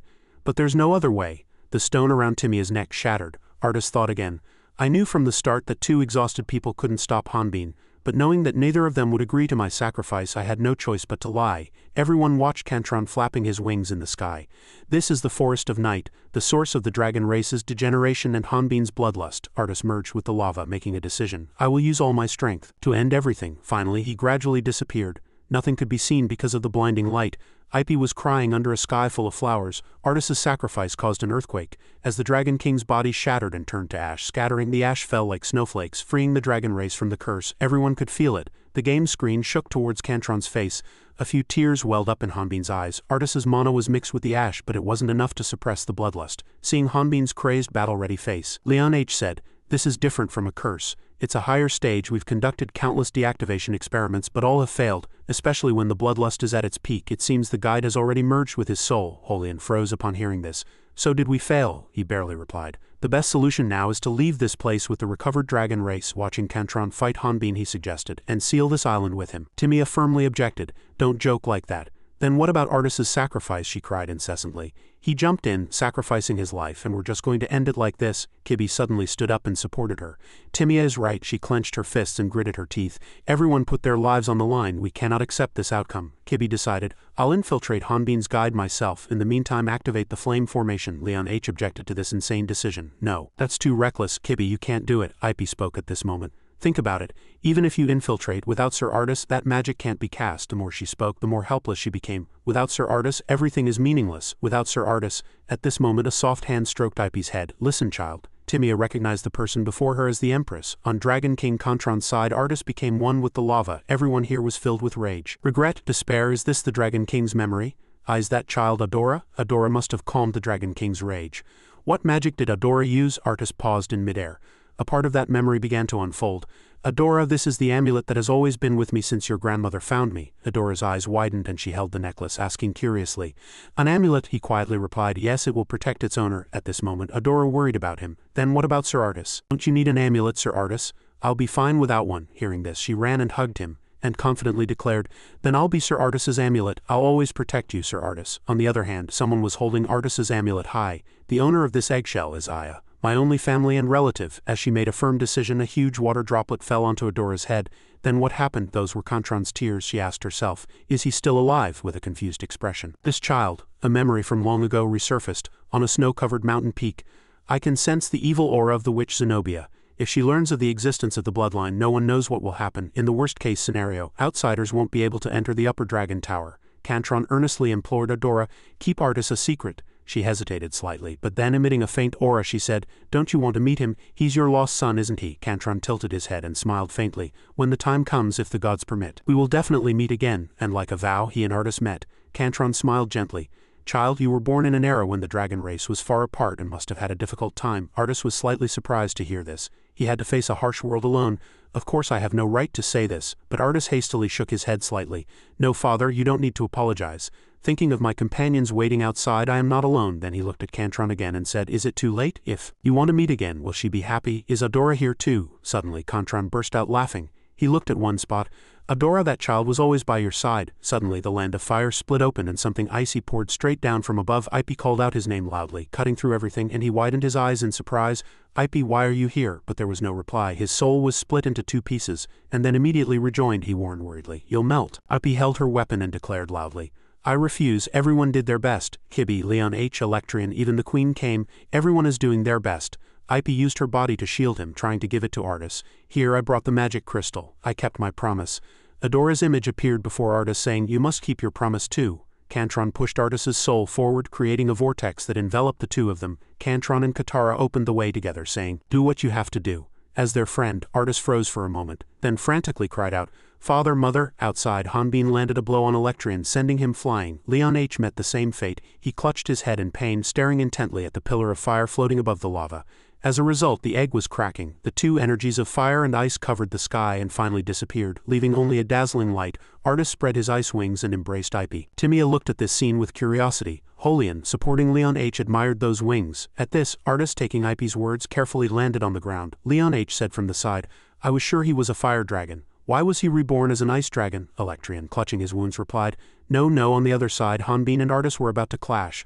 Hanbin wildly swung his blood sword, but Artus's eyes were unwavering. A red light flashed in the sky, then was shattered by another light. Dragons possess attributes according to their names. Unlike common dragons that have lightning, water, fire, and earth attributes, the Divine One dragon possesses different attributes. The Dragon Queen's name is Ice, and she can only absorb at absolute zero. At this moment, Artus's breath was cold, but his hair was as hot as flames, Electrian continued. The Dragon King's name is Ash, possessing the power to turn everything to ash, and he releases it. A powerful flame erupted from one of Artus's arms. Hanbin showed no signs of stopping from the opposite side. He dodged the shooting light and the mountain range behind him was destroyed without a trace. Hanbin's eyes held both anger and wariness. As everyone saw Artus's ice wings, Electrian continued, Until now I thought Artus was a fire dragon, but in fact he is a being with combined fire and ice attributes. His life is the future of the dragon race. System notification, Dragon Race, Divine One Dragon, level 80. Artus said in a cold voice, Now it's my turn to help you. At the same time, Kibi infiltrated Hanbin's mind. She looked at her hand and muttered, I used more divine power than I thought, but I seem to have successfully infiltrated. This is inside Hanbin's mind, but he seems to call it a rocky mountain. Suddenly, laughter echoed. Haha, I knew it. You think it's really funny too, don't you? Kibi was startled. It was Hanbin's voice. She bravely went straight in. First, she drew back the curtain and then doubled her wariness. Kibi groped her way through the dark tunnel alone. Outside, the battle between Hanbin and Artus continued. Hanbin swung his sword widely, and Artus not only blocked it but also created a barrier. It absorbed the dark energy emanating from the blood sword, and Artus's level continued to rise with each fight. Level 80, level 90, level 100, level 110, level 130, level 160. Artist gathered a fireball in his fist and shouted, "Your aura is stronger than this, show me." Level 160, 30. Hot flames enveloped Hanbin. Timia cheered excitedly from above. "Big brother can do it, he can do it, right?" Electrian, supporting Ipe, smiled. "Yes, Timia, we have hope, because he can block that guy's attacks. All he's doing is depleting that guy's aura." Leon H. and Holian desperately tried to heal the aura depletion. "It sounds good, but it won't be easy. That guy's aura seems endless, even if we fight for a whole week." Of course, if Artis could absorb everything, there would be no problem. Artis's level constantly rose. Level 130, level 140, level 150, level 160. Leon H. continued. "But if he has to convert and release the aura as soon as he absorbs it, his body must have reached its limit." At this point, Artis's level reached 169, level 170. He thought that his level was only temporary otherwise. At this, Artis released 50 levels of energy at level 170. Artis's eyes flashed and he used a 50-level flame. The end of this battle. At the same time, Kibi went inside. Hanbin's voice echoed cheerfully. "Ah, now I get it. Karu is me, Pato is death, right? This is completely different from the language system I usually use, which is interesting. Finally, Mew means wanting something, right?" He turned to the Hell Wolf and said, "With this we can finally understand each other better and become friends, right?" It opened its mouth with difficulty. "Mew Pato." Hanbin quickly ran closer, putting his ear near and saying, "Ha what?" "Say it again." The bound wolf could no longer speak. "Mew Pato, Mew Pato." The Hell Wolf snarled from its throat. "Kill me, that is your fate," Hanbin deliberately replied in their language. "Kuropachi a Liang-chan, don't say such disappointing things. Of course from your perspective it's natural for you to hate me." Then he took out a bowl of scraps and continued, "But if you were whole, wouldn't you try to kill me? So I can't help you with anything." Finishing his words, he held out the soup bowl. "It's just us here, we can be friends." The wolf laughed at these words. It mocked him, saying, "You're eating hell wolf meat. But if I were alive, no hell wolves would appear, and without meat, you'd starve to death." Suddenly Hanbin's hand trembled. 15 years is 15 years, he suddenly laughed loudly. "Finally, after 15 years I found someone to talk to. You might not understand since you're a monster. 15 years is a hellish amount of time." The hell wolf lowered its head and muttered, "I'm a monster, not human." The bowl in his hand shattered. "It doesn't matter." At this, Hanbin clutched his head and collapsed to the ground. "That's enough. I've tolerated enough, trapped on this damn mountain for 15 years, unable to level up because of this cursed error guide. Having to watch myself just eat and sleep all day, not knowing when I'll die. I don't want to fight anymore." The wolf looked at him as if not understanding. "You don't want to fight anymore?" A notification popped up. "Commit suicide?" Just as he was about to make his choice, someone's hand blocked him. Hanbin recognized the person who appeared. "Kibi?" He couldn't believe his eyes. "How?" she gently asked in return. "So you're Ryu, Hanbin?" Suddenly a loud roar echoed from the cave. Hanbin outside widened his eyes and shouted. Energy continued to be absorbed by Artis. He continuously absorbed and released, making himself a gateway to space. Artis thought to himself, the aura is gradually contracting. Hanbin doesn't have much aura left. Hanbin below lowered his head. His cruel smile was revealed. Artis flinched with suspicious eyes. In his subconscious, Kibi persuaded Hanbin to stop fighting. "Hanbin, you might be hallucinating because of your berserk state, but everything is because of the guide. Please give the guide to me, I can destroy it." He lowered his head upon hearing this.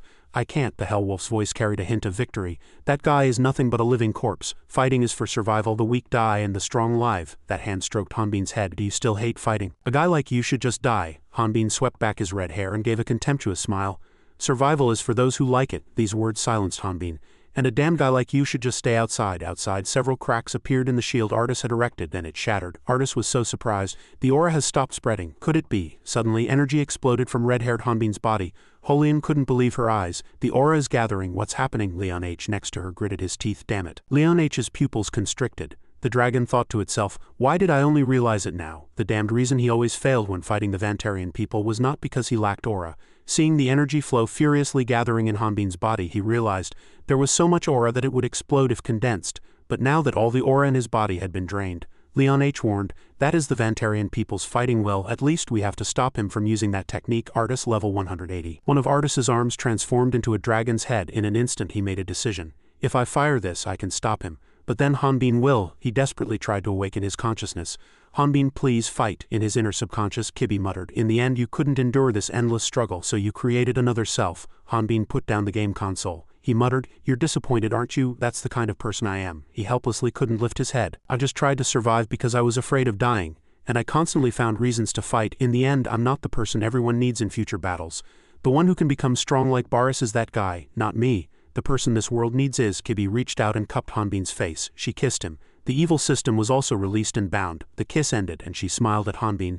"Don't worry about this world anymore." Artis reinforced his mana from above. The fireball condensed in the dragon's head, fired towards the system. It pierced through and was disrupted, and the guide was externally modified. This error code was deleted.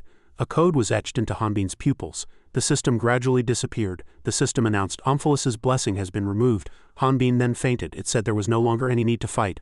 Hanbin awoke from a month-long coma. Warm light filled the room. He was momentarily dazed. Suddenly, a soup bowl fell to the ground. Hanbin hastily turned his head to look. Holian couldn't hide her joy. You're awake. Ryu Hanbin, you've been in a coma for a month. Artist relayed the whole story.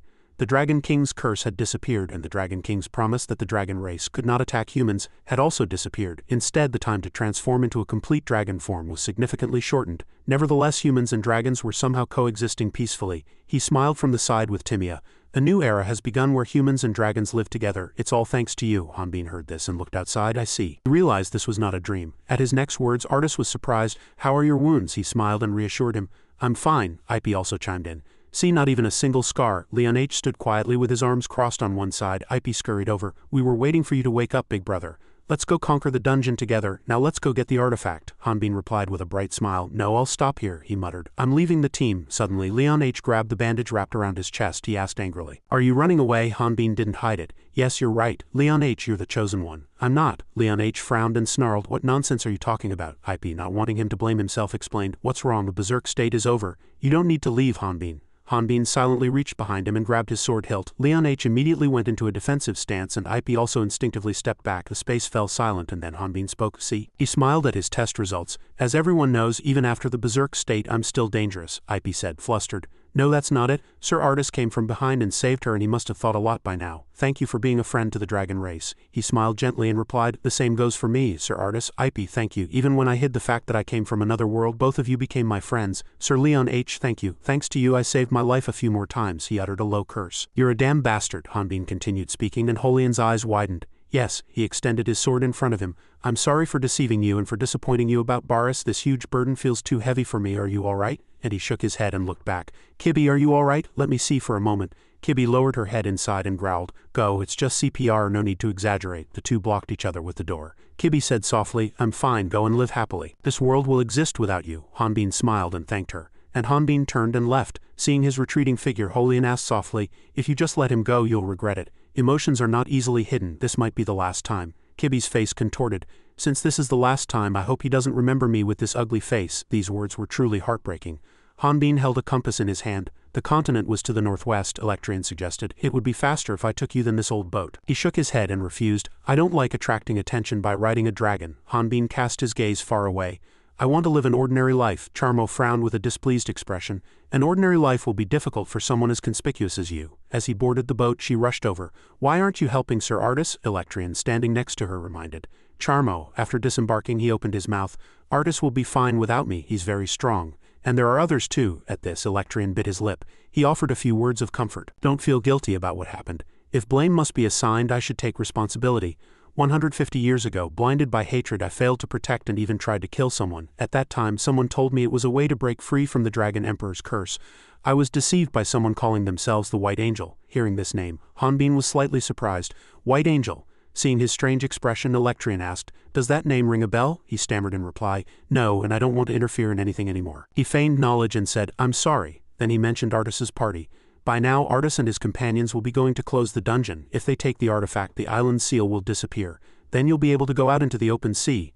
Hanbin waved goodbye to Charmo and Electrian. He added, If you ever need help, just say the word. Your strength has been useful to us. Hanbin smiled. Perhaps, but power that can destroy everything must disappear, just as the Dragon Emperor sealed himself. Hanbin had been traveling for a while when he encountered something suspicious. A storm was raging and powerful magic emanated from the engine within the artifact. A colossal shadow loomed over Hanbin. His pupils instantly constricted. It was a tsunami. Inside the dungeon, Artis struggled to grab the gear. What? Stop! Ip turned to Xandro and shouted. Brother, what did you do? He frantically waved his hands. Did I touch it? Artis frowned with a displeased expression. She got us. Zenobia had timed it perfectly. Leon H. was puzzled. Zenobia needs time, but isn't 1 year here equal to 1 month in the outside world? He reached out to fix it and replied. That's only when this artifact is active. It has been storing time. 112 years of stored time so far. When this artifact is removed, a power to balance Rodna's time will activate.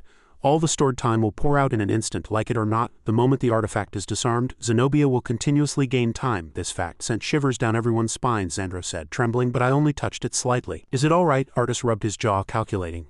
Time passed in that instant. Outside it was already night. Hanbin was astonished by the time he had experienced. He continued to say, 5 years have passed since we touched it. In front of Hanbin was Zenobia's statue. As he repeated it again, the system confusingly notified, process the first target, process all. Berserk state due to system error. Berserk and aggression. As a result, Ryu Hanbin drew his sword on his comrades. At that moment, system errors continued to occur and the fateful kiss happened. Kibi's body changed horribly and eventually one thing happened. Amphilus's joy was removed and his comrades were rescued after that. Ryu Hanbin left his sword and departed. Hanbin's boat went outside the barrier. He reflected on his journey so far, vowing to live as an ordinary person from now on. However, the next day, Hanbin was sprawled untidily on the roadside. He had a listless, tired expression. I'm hungry. I should have eaten something before I left. Hanbin got up and looked out at the sea. Seeing the lighthouse, he thought there must be a village nearby. Where am I now? He again mentioned Ipe. If Ipe were here, she would have quickly figured out the location. Suddenly, a message appeared from the system. A new quest has been added. Guide. His eyes widened and he still hadn't grasped the situation. A new quest? This has never happened before, he thought to himself. Has something changed after I broke free from the berserk state? The system board again showed a new quest. Find the Church of St. Mary in the nearest village. If you accept the quest, you can move to the nearest village. Do you want to do it or not? Reading this, Hanbin smiled. The system will take me to the nearest village? Amazing. Finally, this useless thing is working properly. So good. His attitude did a 180. I knew I'd say something like this, didn't I? He pressed the no button. Hanbin muttered to himself, I don't need the guide anymore. I won't fight anymore. So get lost, you damn bastard, the system board confirmed. Quest declined. Hanbin began a new journey. The coastal city of Valerio Bay. Merchant ships from all over gathered here, making food abundant. Food was processed to be preserved during travel. Bread was kneaded with only salt, flour and water, then baked 4 times to remove as much moisture as possible. The production of crispy bread was once one of the most famous industries. However, over time people came to prefer softer bread and this dish gradually fell into oblivion. But isn't it the duty of bakers to uphold tradition? Hanbin was caught trying to steal flour there. You stole it, so pay for it. After eating his fill, he sighed. I survived. He looked around, thinking to himself. I heard the city was prosperous, but the streets are empty and there are few people. Trash is everywhere and there are many swindlers. Something feels wrong, however. Starting a life here wasn't bad. No one here would pay attention to him. Hanbin leisurely wiped his mouth and replied, thank you for the meal, and he tossed his money pouch and left. The money's there. Keep the change. Hanbin decided to leave his past behind and start a new life. And the first step was going to jail. The baker loudly scolded him. You don't need the change, how dare you say that? Hanbin retorted angrily. What, I gave you 500 AC. That's enough money to work for a whole month. The baker unhesitatingly pointed at him and said, that's worthless now. He showed a gold card and said, don't you know you have to trade with Dolent now? You're a criminal now. Hanbin was bewildered by this new term. What new currency? I've never heard of it before. The baker sighed and threatened. Sit here. A priest will be here soon. Hanbin was once again greatly shocked. A priest? After a moment, regular footsteps were heard. To the Most High Saint Mary. The priests repeated incessantly in front of the prison, bless us in the name of the Holy Spirit, on earth as it is in heaven. They put their hands together and chanted, Amen. Hanbin observed the situation from behind the tent. Damn it, getting involved in religion is going to be really complicated. If I touch these people, I won't be able to live in peace. But what denomination do these people belong to? A priest took out a piece of paper and said, there is still a sheep not yet branded. This must be the guidance of St. Mary. He laughed loudly. Finally, I can see advanced techniques. The person next to him continued. Oh, that's really cool. Hanbin heightened his vigilance. It seems there are no other options. Suddenly, the priest broke through the prison door and entered, slightly surprising him. He extended a piece of paper and said, St. Mary's Church Membership Application Form. And taking a deep breath, he spoke at length according to the form. Hello, nice to meet you. I am Father Dal Nan, assistant to the Archdeacon, missionary coordinator, team leader. St. Mary's Church Missionary Guide. Briefly explain church membership. After that, if you have any questions, feel free to ask. You can receive many benefits by joining the church. Hanbin sat there silently, listening to him speak with spittle flying. First, if you agree to join, you will immediately receive 1,000 dolents. This is a privilege only available to the first 144,000 believers. Next, if you agree to be branded, you will receive an additional 1,000 dolents. Also, if you make recognized contributions in missionary work or administration, you will receive an additional 200 dolents each month. No need to be surprised. You'll also have the opportunity to rise to level 10. This priest exaggerated even further. Eternal life is no longer far away. According to the directives of the Holy Mother and Holy Father, when the holy time comes, we will walk this eternal path together.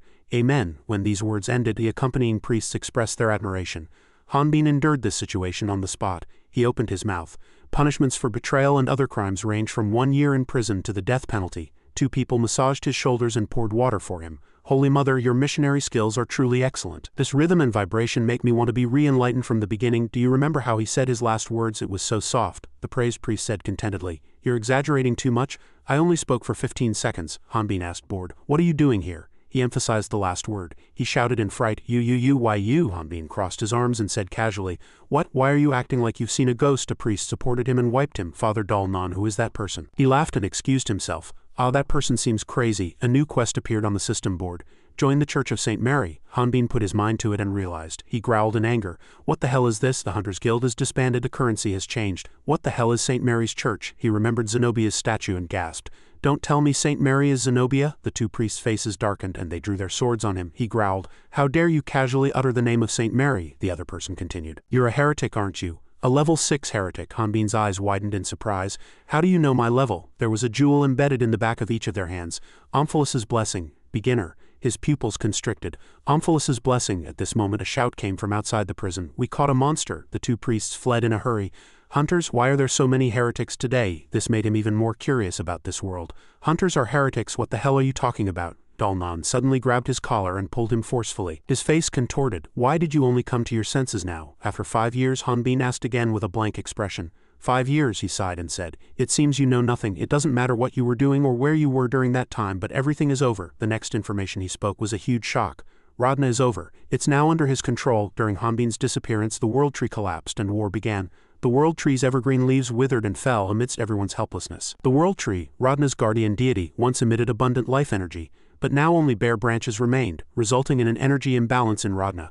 Seeds could not sprout, food became increasingly scarce, and even worse, the birth rate plummeted due to the world tree's lack of life energy. The Fairy Alliance, responsible for caring for the world tree, held a meeting, and King NMF was blamed for the world tree's demise. The enraged King NMF declared war, thus initiating a war between the NM Kingdom and the other kingdoms of the Fairy Alliance. The people of the races fell in battle. However, Holian, considered the strongest weapon in the Nymph Kingdom, refused to participate. As a result, the nymphs gradually suffered defeat, but then angels appeared. Numerous beings gathered and prayed together, then became excited, and they flew into the sky and rushed straight to the battlefield. They attacked not only the NMF soldiers but also the elves and dwarf warriors. They massacred everyone as if intending to completely annihilate all life. In the chaos, a bright light appeared in the sky. The light was dazzling, making it impossible to see anything. Then several shadows appeared and heroes emerged. Their eyes were sharp, and Emperor Gahan and Empress Zenobia made the angels flee. People once again praised the heroes. The citizens even blamed the Fairy Alliance and the goddesses, criticizing them as useless. Gahan ascended to the throne. Heroes were called upon to lead everything, dismantling sects and organizations that worshipped the goddesses, including the Fairy Alliance, and establishing a new order, and Zenobia was revered as empress. They claimed that all misfortune stemmed from the unfair level system created by the goddess, and therefore levels should be redistributed, the weak protected, and equality achieved. Having recounted this far, Lau concluded, That's how the Church of St. Mary was born. He clenched his fists in anger. People can level up without risking their lives, and if they're loyal to the church, they don't have to worry about food or shelter. I was chosen thanks to this special arm. Hanbin lowered his head and asked softly, So you sided with them? Lau, angered by this, beat his chest. So what? I have the right to live my life too. But if they find out I know you, I'll be executed. Hanbin directly severed the ropes binding his hands. His voice grew much softer. So I'll pretend not to know you and let you go. Please, if a fight breaks out, pretend you don't know me. I just want to live an ordinary life now, Hanbin replied with a smile. I won't do anything. After speaking, he walked out.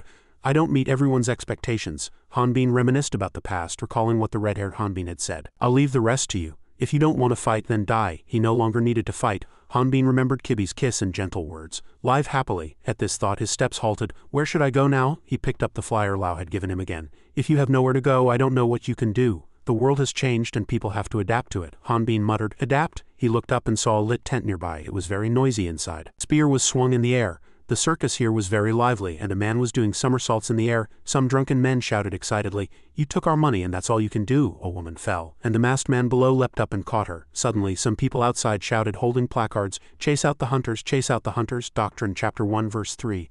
All life is equal and no life is more precious than another. The orange-haired Adamba shouted the loudest, How can you people live by killing monsters? Damned barbarians, repent. They threw some objects at the masked man. Amber leapt down and shouted loudly at the masked man. Unfortunately, he hit the ground with his entire body. Laughter and excited cheers erupted. Waiwen rushed over anxiously. Brother? The masked man struggled to stand up and replied, I'm fine, I'm fine. Megan shouted even louder. Repent, let the monsters live. We don't need hunters. Monsters are living beings too. As she was about to throw something again, Hanbin grabbed her. A murderous glint flashed in his eyes, and the space immediately fell silent. Hanbin growled warningly, You're blocking the way, I can't see anything. Megan looked up at the person behind her, her face pale. She and the others left the tent. We'll sue you, just you wait, justice will prevail. Hanbin watched them leave, then turned and walked away. Inside, the masked man called out loudly, "Wait!" Hanbin lowered his head and stopped. He smiled. "We're short on porters. Won't you join us, Mr. Eric? They called you by your alias." Hanbin smiled. "May I?" Hanbin began distributing flyers at the circus, the unique performance here featuring the world's best tightrope artist. He handed out the papers one by one saying, "Come see, come see." No one there paid attention, but he still worked hard. "It's the world's greatest circus." A piece of paper fell to the ground. The ragged boy Macro sneered. "Circus?" The boy, having finished speaking, stood in front of him and sneered. "That's really childish." "Hey, aren't you ashamed?" Hanbin blushed and smiled. "Son, I mean the boy." Hanbin sat down and continued. "It would be really fun to watch with your parents, wouldn't it?" Macro replied quietly. "Mom hates things like this. She said it's a waste of money, just child's play." He thought to himself, child's play? How old are you? Then he changed his suggestion. "Then you can go with your dad." Macro lowered his head and said gruffly, "I don't have a dad. Dad got caught working as a hunter, so the kids always tease me." Hanbin was very flustered and decided, "All right, then you should get along well with your friends. I'll give you a free ticket." Macro's face instantly flushed with joy. Suddenly, someone called out loudly from afar, "Macro, how many times has Mom told you not to go out alone on the street? If you don't listen to Mom, the angels will take you away." Hanbin followed the boy and thought about how Radna had changed. There were still many people living near the World Tree, but their eyes no longer held the joy of before. They had to strive to survive each day. Their gaze was now always directed at the ground, and their tired steps dragged along the road. That was the only thing that existed in their minds. The system board appeared, announcing an RNA exploration mission. Several people gathered and shouted. Andrew shouted, "Boss, come here." Daniel also chimed in. "Call Bandy." Waiwen stood in front, clenching her fists. "My brother is distributing flyers." Daniel immediately cut her off. "You guys have to pay your debts. We don't lend money to people in trouble." Waiwen said in a trembling voice, terrified, "Just wait a moment." Amber nodded and added, "We'll definitely pay it all back. We're doing our best. Please just give us a little more time." But Andrew seemed unwilling to let it go. "Do you think you're the only ones who need money?" Daniel licked his lips and added, "Shall we help you with your business? Besides this shabby circus business, there are many much better businesses." Amber embraced Waiwen and lowered her voice. "Don't say such dirty things." Daniel laughed upon hearing this. "Dirty? Our boss is just thinking of you." Andrew, who was behind him, suddenly shouted. Hanbin directly lifted the two men. "All right, listen to me carefully. Business ideas? I have a few good ideas too." The two men's faces turned pale as they looked back. He threatened, "What do you think of a human body mystery exhibition?" At his single word, they fled. "Just you wait. If you think we'll give up, you're mistaken." After that, Hanbin raised his wolf nose high and said lazily and contemptuously, "All talk." Amber waved her hand in praise, as expected of Mr. Eric. "Truly wonderful." He turned back friendly. "Not at all. I brought some snacks." "Shall we eat together?" Waiwen's eyes sparkled. "It's my favorite meat pie." But Amber avoided it. "Sorry, it smells a bit strong." Hanbin sniffed, bewildered. "It doesn't seem spoiled," Waiwen suddenly realized. Just then a voice called out from somewhere, "Honey." The masked man held the meat pie bag high. Inside, the circus was filled with the woman's wise shouts. At the same time, in the alley, a cold voice echoed, "So you two came back empty-handed?" Andrew closed his eyes, took a deep breath and replied, "Boss, let's go smash that place." The person threw the Bible hard at Andrew's head, who was holding it, and said, "How many times have I told you, as the doctrine teaches, if someone strikes your right cheek, turn the other also to them? Violence is not our principle." Fabrizio turned his head and thought, "But the fact that you two got beaten up and ran away means there's a strong guy at the masked man's circus." Daniel explained with difficulty. "Yes, it might be hard to believe, but that guy is really big and strong, even though he's only level 6. However, the man next to him, who was lifting weights, immediately put them down. "That's him." Fabrizio was slightly suspicious. "Who is he?" The man only spoke a few incomprehensible words. "It's definitely him. I will never forget him. Ryu Hanbin here." Hanbin asked with wide eyes, "I'm a 3-week pregnant puppy." Waiwen sat beside the bed and examined her. "You need to rest often, honey. Normal activity is fine, but avoid strenuous exercise." She smiled. "All right." Hanbin stood up cheerfully. "Congratulations, I didn't know you two were married. And now you're having a baby. Congratulations." He paused upon seeing their gloomy faces. "Congratulations, Radna has changed." For various reasons, the World Tree, which sustained life in Radna, gradually lost its power. This meant that even if one became pregnant with a baby, it might not be born. So no one was at ease. The masked man held Amber's hand and smiled brightly. "Don't worry about anything, you just need to focus on taking care of yourself," she asked worriedly. "But masked man, what if I can't have a child?" He clapped his hands and reassured her. "I told you not to worry." Hanbin watched the masked man's words one by one from the side. "From now on he will be a good father. Trust him. Everything will be fine. Trust him." Leon H's words suddenly came to mind. "Are you planning to run away?" Artus's two smiles. "Thank you, Hanbin." And Kibi's words. "Go, I'm fine. Go and live a happy ordinary life." He remembered Kibi was crying then. She suddenly froze. It was because Hanbin had crossed the fence and delivered his last words, "Trust me. Everything will be fine." But later, I didn't dare to say those words because I wasn't confident I could keep them, because I didn't trust myself. Masked man, you may not be a strong person, but you are a wonderful person. The circus was still operating, and someone entered from outside the door. Hanbin turned his eyes and saw a distorted face faintly visible behind the hoodie. He suddenly realized she was Bella. Bella flew over and punched him in the face. Inside, next to the stage, there was a wooden box with an explosive device installed. The system was connected to a power switch behind the box. Then a voice echoed. It was really difficult to make this special remote-controlled bomb, the person continued speaking as they tried to turn on the switch. If an explosion happens here, these circus people will never be able to do business again. Upon hearing this, the subordinate said, terrified, Hey, isn't that a bit dangerous? Megan said firmly. That's the price for harming monsters. This is for justice. The two stopped arguing because the person next to them flew past them. Bella punched Hanbin's face with all her might, twisting his head. After that, Hanbin fell to the ground and the audience shouted in confusion, What a fight? At that moment, the masked man leapt up from somewhere with a piece of cloth, shouting in the air, Eric? Megan watched him incomprehensibly, saying, What, is he a kid too? The subordinate asked cautiously. Then should we detonate it? Just then, Daniel, who was behind, suddenly said, holding a camera, We came to see the chaos. His colleague, holding paper and a pen, said, The more things happen, the more we have to write. At this, Hanbin, dressed as a wolf, struggled to stand up. Megan smiled cunningly and said, No, wait a little longer.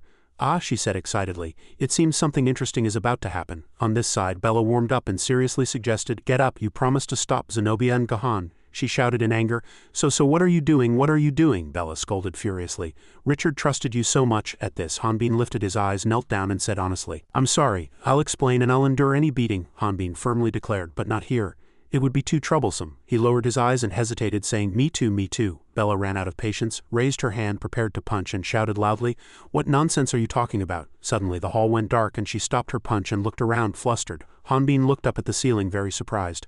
Light. Immediately after, someone quickly activated a power with their hand and an energy source appeared. It was thrown into the air, emitting a strange light, and Hanbin subconsciously looked up. The sphere only illuminated the stage, and he asked blankly, The stage. Just then, the mysterious man suddenly pushed aside the stage ropes and climbed up. Fabrizio stood tall in the middle of the stage, absorbing all the light, and grimaced. So you were Ryu, Fabrizio continued to assert. You're definitely level 6, but your strength doesn't match, Hanbin retorted in anger. Who are you? Are you from the Church of St. Mary? He continued to sneer, or the Great Earth Association? Fabrizio still smiled calmly. Ho, he suddenly said. Indeed, as Jean Lucien said. Hanbin's eyes widened upon hearing that name. Suddenly, Fabrizio delivered an aerial kick to Hanbin's body, sending him falling backward. He was very flustered and reasoned inwardly, I definitely dodged it. What was that hit sound? Immediately after, Hanbin fell to the ground, struck by Fabrizio's attack. He shouted, truly incomprehensibly, Who are you? How do you know Jean Lucien? And he continued to be hit by Fabrizio flying into the air. Hanbin lifted his eyes and observed, silently thinking that the ropes around the stage were moving on their own. Immediately after, he took another fierce punch from his opponent. And finally, Fabrizio sent Hanbin flying several meters away with a deadly scissor kick. Hanbin spun dizzily in the air. Fabrizio attacked with a fiercely savage expression, shouting loudly, Who am I? He laughed chillingly and declared, I am a servant of God. But now Fabrizio resolutely declares, I am the villain DM. Hanbin's whole body was gripped tightly by him, making it difficult to breathe. Fabrizio held Hanbin firmly in the air and finally both rushed into the arena. But Fabrizio protected himself with a pillar-driving attack. Sounds and flashes echoed throughout the entire arena. Macro, who was watching the match, hugged his mother in terror and cried out, Aren't you going to kill him? If you do that, it's really horrible. That werewolf. Fabrizio stood tall amidst the dust generated by the battle. He approached the audience, raised his hand and shouted loudly, Humans, Fabrizio resolutely declared, Your hope, the Wolf King, is dead. The night of destruction has come. He revealed a bizarre face and shouted, Prepare to face death. The entire arena was gripped by fear and everyone cowered. Just then Macro shouted desperately, Get up, the boy said as loudly as possible. Get up, Wolf King. Macro continued to shout, Wolf King, Wolf King. This made Fabrizio burst into laughter. However, something surprising happened. Hanbin suddenly shot up and approached him step by step. He announced in a low voice, Stop, no more delays. He punched his opponent and shouted, Take this. Fabrizio still had a calm expression. Even as the punch approached his face, he fell to the floor and Hanbin leapt forward due to inertia. He paused for a moment, then looked back at Fabrizio. Hanbin unconsciously thought in surprise, Did I hit his head? Just then a bell rang and Hanbin's arm was suddenly raised high by Bella. She joyfully announced, The Wolf King has won. The entire arena cheered, applauding and shouting incessantly. And fireworks erupted from somewhere. Megan cursed in anger. Idiot, those were fireworks, not a bomb. The subordinate cried out in terror. What is this? Macro was overjoyed and smiled brightly, and his mother also smiled. Only then did Hanbin open his mouth in confusion. Hey Bella, what are you doing? Bella replied with a forced smile. I don't know either. He shut his mouth and she continued. People say that first impressions are very important in entertainment. This was his idea. If you have any complaints, find him. At this moment, Fabrizio was lying on the arena floor. Bella quickly introduced him. At that moment, Fabrizio's eyes narrowed. Hanbin, quite surprised, quietly asked Fabrizio. Immediately after, a new mission notification appeared on the system. Find a way to approach the Church of St. Mary. Accept decline. On the street, a boy's voice selling newspapers echoed. Here, hot news on the front page of the newspaper. The newspaper continued to report. A new form of performance completely different from traditional circuses is gradually gaining popularity. The article titled Pro Wrestling continued to report, tickets for the Bookman Circus were always sold out. Pro wrestling directly affects the audience's tastes and emotions. Bookman Circus presented a completely new form of entertainment. On the front page of the newspaper, Super Wrestling was printed in bold, large letters, and they began to explain this form in more detail. Violent and tense matches. Despite opposition from human rights activists, people enthusiastically welcomed it. People were seen cheering very happily. The circus's popularity spread throughout the continent. The city gradually began to bustle with people. Bookman Circus contributed to an 80% growth in the local economy. Suddenly, a man tore up that newspaper. He shouted loudly, "Wolf King!" A fierce-faced wolf appeared, but no one knew who the Wolf King was. Back to reality, a lamenting scream echoed. "Damn it, how long do we have to do this?" Hanbin angrily slammed the table and shouted, "If our identities are exposed, everything's over, for me and for you too." Opposite him, Fabrizio and Bella in contrast were strangely calm. Bella slowly opened her mouth. "Did you forget whose idea this was? Oh, the circus was going bankrupt, but thanks to this idea, Bookman was able to pay off his debts and close the circus and also make money. Plus, it's a stress reliever. Two birds with one stone, right?" Suddenly, a young girl shouted from outside the door, "Brother Eric, are you hurt?" Hanbin hastily replied to the girl, "Oh no, I'm fine." After a moment, the girl left. At this, he cautiously poked his head out and looked around. Only after confirming there was nothing suspicious did he come back inside. Hanbin let out a low voice with a sad expression, "But you guys seem to have forgotten that I'm hiding your identities from Bookman." Immediately the next moment his face darkened at the thought of Jean Lucien, the Earth Knights. Upon hearing his words, Fabrizio's face also immediately turned serious. Fabrizio, an otherworlder like himself, going back in time at this point he was still looking at the world in his youth. 20 years ago, like others, he was accidentally dragged to Rodna. Of course, he also received orders to kill a goddess. The last mission notification appeared, destroy one of the 6 goddesses who rule Rodna, but he was different from other otherworlders. He was a Catholic. A magnificent and opulent building appeared before his eyes. Suddenly he was dragged to a place where other gods existed besides the one he worshipped. The existence of an evil god named Omphalos and the goddesses confused him. So to keep his faith he lived in hiding and sought ways to restore the Bible. Fabrizio smiled brightly. Unlike other knights, in the process he helped the people he met repent, and he himself gradually adapted to Rodna. People appeared before his eyes. A group of people prayed with him in front of a tomb and their power greatly increased, gradually becoming an independent religion. However, to avoid conflict with the religions of this world they still quietly hid and held their own masses, until the Church of St. Mary appeared. A group of cloaked figures continued to take down knights wherever they saw them. They arbitrarily used the words of the Bible. They oppressed and massacred religions and organizations that worshipped the goddesses. From that moment on, Fabrizio's face immediately turned to anger. They could not stand idly by and began to resist. He stood among the innocent corpses muttering prayers to the goddess. They began to secretly help those who opposed the Church of St. Mary, regardless of whether they were from the Fairy Alliance or worshippers of the goddesses. The scene shifted to a battlefield. Bella bravely stood proudly at the front lines. Among those helping them was Bella. Bella had fought for the Elf Kingdom in the past, and the soldiers of the Nymph Kingdom called her the Lioness. People said she was the right hand of the Queen of Hell. In a dark corner a man stood quietly beside a woman. There was also Jean Lucien, nicknamed the Earl of Darkness.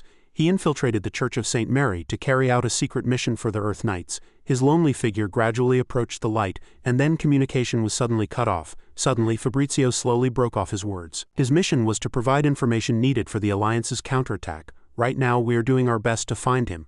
For that purpose we are traveling around and cooperating with circus troops. As soon as Hanbin heard this, he shouted in anger, "You've been saying that for 3 months already. What is Jean Lucien secretly looking for?" Bella, seemingly unconcerned by his words, walked straight towards the door. "Why do you want to know so badly? What does it have to do with you whether we find him or not?" Her gaze flew directly to Hanbin, sharpening. "Didn't you say you didn't want to interfere in this world's affairs? Just stand by, like now. Enjoy your ordinary life, Mr. Eric." After speaking, she left without looking back. Fabrizio immediately tried to explain. "Even though she said that, she knows you've fought enough. She's just angry because she doesn't have the strength to save Richard." Suddenly, a man appeared from outside the door. Bookman, without anyone knowing when he arrived, asked in a cheerful voice, "May I come in?" He happily greeted him. "Mr. Bookman, please come in." As soon as he finished speaking, a reply immediately came from the other side. "Oh dear, Mr. Manager." He held a precious bottle of wine in his hand and happily said to everyone, "You've all worked hard, this is a local specialty, so I bought it for us to drink together." Before Bookman could finish speaking, Hanbin walked straight towards the door. He left resolutely, leaving Bookman behind with a bewildered expression. He called out in confusion, "Eric!" Fabrizio's face darkened with displeasure. Outside, Hanbin sat in a carriage, deep in thought, continuously recalling old memories. That crooked face was looking at him. If I had asked him about Jean Lucien then, maybe I could have done something. The more he thought, the sadder his face became. If I had joined the Church of St. Mary as the system told me. Suddenly, a new mission appeared on the system screen.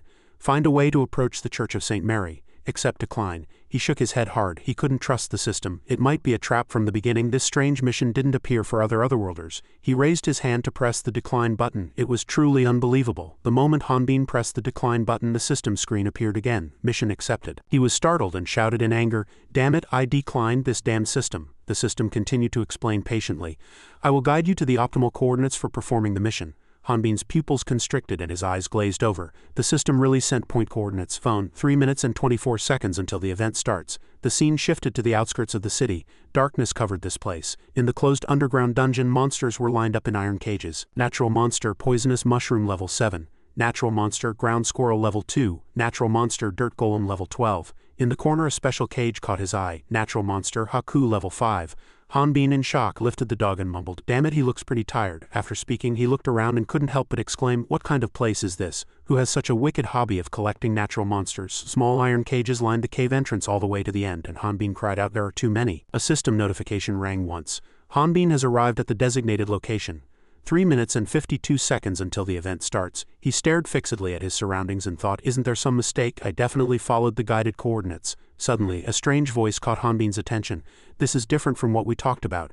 It's not my fault it didn't work. The explosives I got to destroy that circus were fireworks." A thought suddenly crossed Hanbin's mind. "Circus? Are they talking about us? Who are they? That place is too small for me to get out. I can't get out." They interrupted his thoughts once again. "There's definitely no error." Suddenly, the dog Haku rushed straight at Hanbin. He cried out in surprise, "Hey, hey, hey!" He bent down and saw that the dog, with a very wronged expression, was biting onto something tightly. The system displayed artifact Ouroboros. Immediately the next moment, Hanbin slipped into the dog's hole and turned his eyes towards the source of the sound. "You can catch monsters above level 70? Those kinds of monsters are only found in dungeons, aren't they?" A familiar thought crossed Hanbin's mind. "These guys, they're the ones who caused a ruckus last time, aren't they?" 3 silhouettes began to appear and Megan stood in the middle. She said, "Are you telling us to go into the dungeon instead of the hunters? That's ridiculous. That money isn't worth risking our lives for." Lucian walked out quietly from the darkness. Hanbin was immediately filled with surprise. "That guy is from the Church of St. Mary. Are they behind that group?" He finally opened his mouth. "Even if you have to go into the dungeon, you must go for St. Mary. If you can't," suddenly he was startled. His pupils constricted. Lucian took out a silver gauntlet and a terrifying power emanated. He said in a cold voice, "You are no longer valuable to us." Lucian continued in a low voice, "If you can't catch monsters above level 70, you are no longer valuable to us." He pointed his steel-gloved hand directly at them, and his sharp eyes held a hint of death.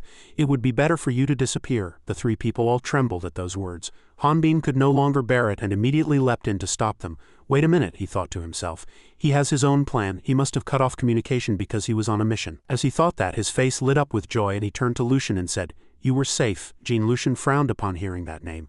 Lucian immediately sneered, took off his mask and replied coldly, "Big brother, who are you? This is a secret location. Are you one of their people?" Upon hearing that question, Hanbin's face went blank and he thought to himself, "Ah, Jean Lucian doesn't know this appearance of mine." He calmly stopped him and said, "Wait a minute, wait until I return to my original form, just a moment." He continued to rummage through his pockets muttering, "Wait a minute, hey, this is too much." Immediately the next moment his face looked very displeased. Hanbin returned playfully and teased, "You don't recognize your big brother's face?" A system notification suddenly appeared. Side effect from using an artifact inappropriate for your level. What he held in his hand was a dead snake. Remaining time 1 minute 45 seconds. Lucian immediately swung at his opponent. He widened his eyes in surprise seeing it approach him. Cracks began to appear in the ceiling not long after. The cracks shattered completely, and an unknown liquid continuously poured in. Everyone was sent flying by the impact. Hanbin shouted at him, "What are you doing?" "This is me," he said, pointing to himself as if introducing himself. Hanbin seemed to be trying to reclaim a part of his consciousness from him. The ropes on his arm gradually tightened, and he commanded coldly without looking directly at Hanbin, "Hunt monsters above level 70, otherwise there will be no negotiation." Seeing his cold expression, Hanbin was bewildered. "What's going on?" However, he ignored Hanbin and calmly turned and left. As his retreating figure gradually disappeared, Hanbin quickly shouted, "Wait a minute." Jean Lucian suddenly aimed a gun which appeared from nowhere at his head. Megan glared at him with one eye and asked loudly, "Who exactly are you? Are you a hunter sent to mess up our negotiation?" Ignoring her and the gun behind her, Hanbin gritted his teeth in anger. "What the hell is going on?" As he ignored her, she became violently angry. She shouted in anger, "Answer my question." Hanbin then asked, "Are you trading monsters with the Church of St. Mary?" She replied coldly, "So, isn't it better for monsters to live in a suitable environment? Don't equate us with barbaric hunters." At that moment her fat colleague behind her had his stomach pierced by 2 horns. He was in so much pain that his face contorted and he kept groaning. The ant frog monster lightly lifted him, then widely spread its horns and tore him in half. At this, her other colleague also reacted, screaming in terror and collapsing to the ground. Seeing this, Hanbin quickly reminded them, don't attack. Nevertheless, he was too scared and continued to shoot frantically at the monster, screaming in terror.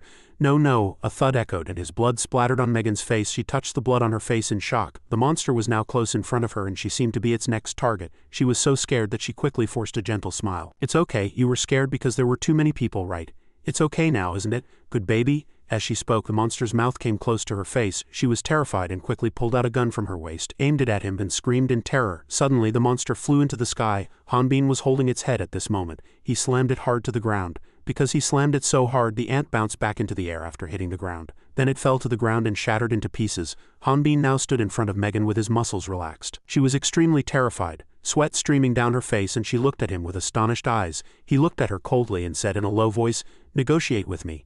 The scene shifted to the Church of St. Mary in Omf, the southern prison city. Previously, this place was far from the World Tree, so the central government's authority did not reach it. The Church of St. Mary spent a huge amount of money to buy the entire city. Now it has been repurposed to imprison those who worship the goddesses and hunters. A hand holding an envelope appeared and the payment was completed. The priest looked at Megan with satisfied eyes. "What you brought is truly amazing," he said, looking at Megan. She avoided his gaze and stammered, "Oh yes," he asked again. "How did you subdue a live monster of level 72? She still stammered. "Oh, that's a trade secret," he said, seemingly not caring much. "It doesn't matter, the bishop will be very pleased. If you do well, I'll give you a position." At his praise, she bowed her head. Thank you," not caring about her strange reaction. Continued, "From now on we will manage it.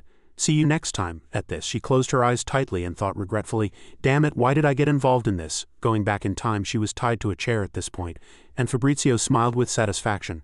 "Excellent, thanks to this negotiation, you'll be able to infiltrate the Church of St. Mary," the strongly built woman facing him said with a serious expression, "but only monsters can enter. Besides, the followers of the Church of St. Mary have artificial guide systems." Regarding the problem she raised, he said nonchalantly, "But his level is only 6, so who would know?" Hearing that, she retorted loudly, "Even so, he'll be stopped at the checkpoint, won't he?" He innocently suggested a solution. "Then why doesn't he shrink and sneak in?" Seeing her innocent colleague, she quickly raised her voice, "If the security is so lax, we wouldn't need to plan." At this, Hanbin opened his mouth with a confident smile. "No problem. Everyone just needs to finish the negotiation well," returning to the present. The priest continued chatting with Megan. After the work was done, they left satisfied. Fabrizio glanced at the one-eyed monster and said, "No matter how tight the security, they won't expect this much." At this, Hanbin was lying disguised inside the monster's body. He picked up a skull and said somewhat horrifyingly, "What the hell does this monster eat? If its defense wasn't high, I would have melted too." Going back in time, Fabrizio laughed heartily. "Even though it's a difficult task, you've done it." The powerfully built woman asked curiously at this moment, "But why did you suddenly make such a decision? Didn't you say you wanted to live without caring about worldly affairs? Besides, Jean Lucien's actions are very similar to a traitor's. If he really changed," Fabrizio scratched his head and continued, "this could be a trap. I wanted to stop you too, but Jean Lucien's mission must be completed." Hanbin leaned his head on the table at this moment, and no one could see his expression. He said, "I know. This is my personal problem. I have no intention of joining your organizations for miscellaneous tasks. Anyway, I have to make sure nothing happens to the Bookman family. They're just ordinary people." Fabrizio looked at him with a serious expression and said, "Understood. Then I will entrust you with the mission of rescuing the vice commander of the Order of Light Alliance in place of Jean Lucien." His eyes gradually closed, and memories continuously flooded into his mind like a movie. But a scream echoed in his ears, "Help me, Mom, it hurts so much, help me. Stop, please save me." Light flickered and appeared, and his slightly closed eyes opened wide and stared. The very next moment, sticky saliva flowed from his mouth. The liquid spurted from a machine not far away. An arm gradually appeared and struggled in the sticky liquid. Gahan coughed continuously, covering his face and gasping in extreme pain. A woman's figure gradually appeared. Gahan saw her and quickly seized the opportunity, asking in a low voice, "Zenobia, I fought Baris," she replied coldly. You don't seem to have fully recovered yet. I'll explain later. It's an emergency now." After speaking, she handed him a completely new set of clothes. Zenobia hugged Gahan from behind and whispered in his ear, "The world needs a hero again." His eyes widened, his pupils constricted, and he had a very surprised expression. The world at this time was being destroyed by terrifying monsters. People writhed in pain, their flesh torn and devoured. Even mighty knights could not escape a world swept away by waves of monsters. A boy was torn apart and eaten by monsters, dying with his eyes still open. Gahan's eyes darkened somewhat as he watched them, and a thought came to him. "Good, a hero, our world needs a hero." He stood alone in the midst of a horde of monsters, completely unshaken. Even if the Creator did not permit it, as long as there was suffering in the world. Unconsciously, chilling eyes were revealed. Rohan lightly waved his hand and said, "Still, salvation is needed." The very next moment, all the strange birds were completely destroyed. Elsewhere, the entire sky was covered by strange black spheres. They were black lightning orbs. As the orbs flashed, the entire landscape was engulfed by them. "This world still needs me." Returning to the imperial palace, he quickly walked step by step through the palace corridor. He slightly pushed open the large door leading to the main hall. The door opened wide. Min shouted in anger, "What's going on? Why do I have to report my assets, and they're suddenly changing the currency of this world?" On the opposite side, Gahan was covering his head, deep in thought. He continued to move forward and explained, "Your Majesty Emperor Gahan, Rodna Unified Alliance Summit." Min noticed something strange and immediately panicked. "What's going on?" Among the nobles who support Gahan, there are many bigwigs, including the chairman of the Rodna Merchant Association and the Chief Justice of the International Court of Justice. But today they are all gathered here to oppose Gahan. Gahan sat on the throne listening carefully. "Sorry for making you wait, please come in." The former king of the Nymph Kingdom. As soon as he finished speaking, sweat poured down his face. After swallowing the Fairy Alliance, you've become more and more. Han, you thought that by changing the currency the nobles would bow down, but you didn't expect to have to bear the hatred of those who supported you. In terms of political experience, you are still foolish. Thinking this far, Min relaxed his guard and naturally sat on the empty chair next to Gahan. "It seems everyone has gathered here by chance. Your Majesties, could you explain the current situation? And how can we recover our lost assets?" He spoke nonchalantly. "Two things," he continued, tapping the back of the chair. "Your Majesty misunderstands two things." Everyone present fixed their gaze on Gahan and listened carefully. "First, not everyone gathered here by chance. It is merely a highly probable future predicted through causality beyond human perception. Second, I am not here to discuss that the new currency will be the basis for wealth redistribution." He sat on the throne and continued indifferently. "Currently, I, Emperor Gahan, rule all territories. Therefore, the power of all nobles is abolished." After saying this much, Min's face immediately contorted. He shouted in anger, "Go what?" before Min could continue speaking. Another voice on the opposite side interrupted. "Crazy, too crazy." As soon as he finished speaking, he abruptly stood up and slammed the table hard. That person was the Chief Justice of the International Court of Justice. He said, "My family has managed territories for generations with the permission of the goddess. Do you think that tradition can be broken by a single word from you?" Immediately after, others who were dissatisfied with Gahan also added, "What do you think is the reason why we nobles should rule our respective regions? Why? Have you forgotten that we supported you to reach your current position?" After speaking, he pointed his sword at him and shouted, "Do you think you can lead everything as you wish?" Emperor Gahan. Gahan, on the other hand, replied nonchalantly, "Yes, that's impossible." He stood up, and the pipes behind his back broke, oozing strange mucus. "If he were an ordinary emperor.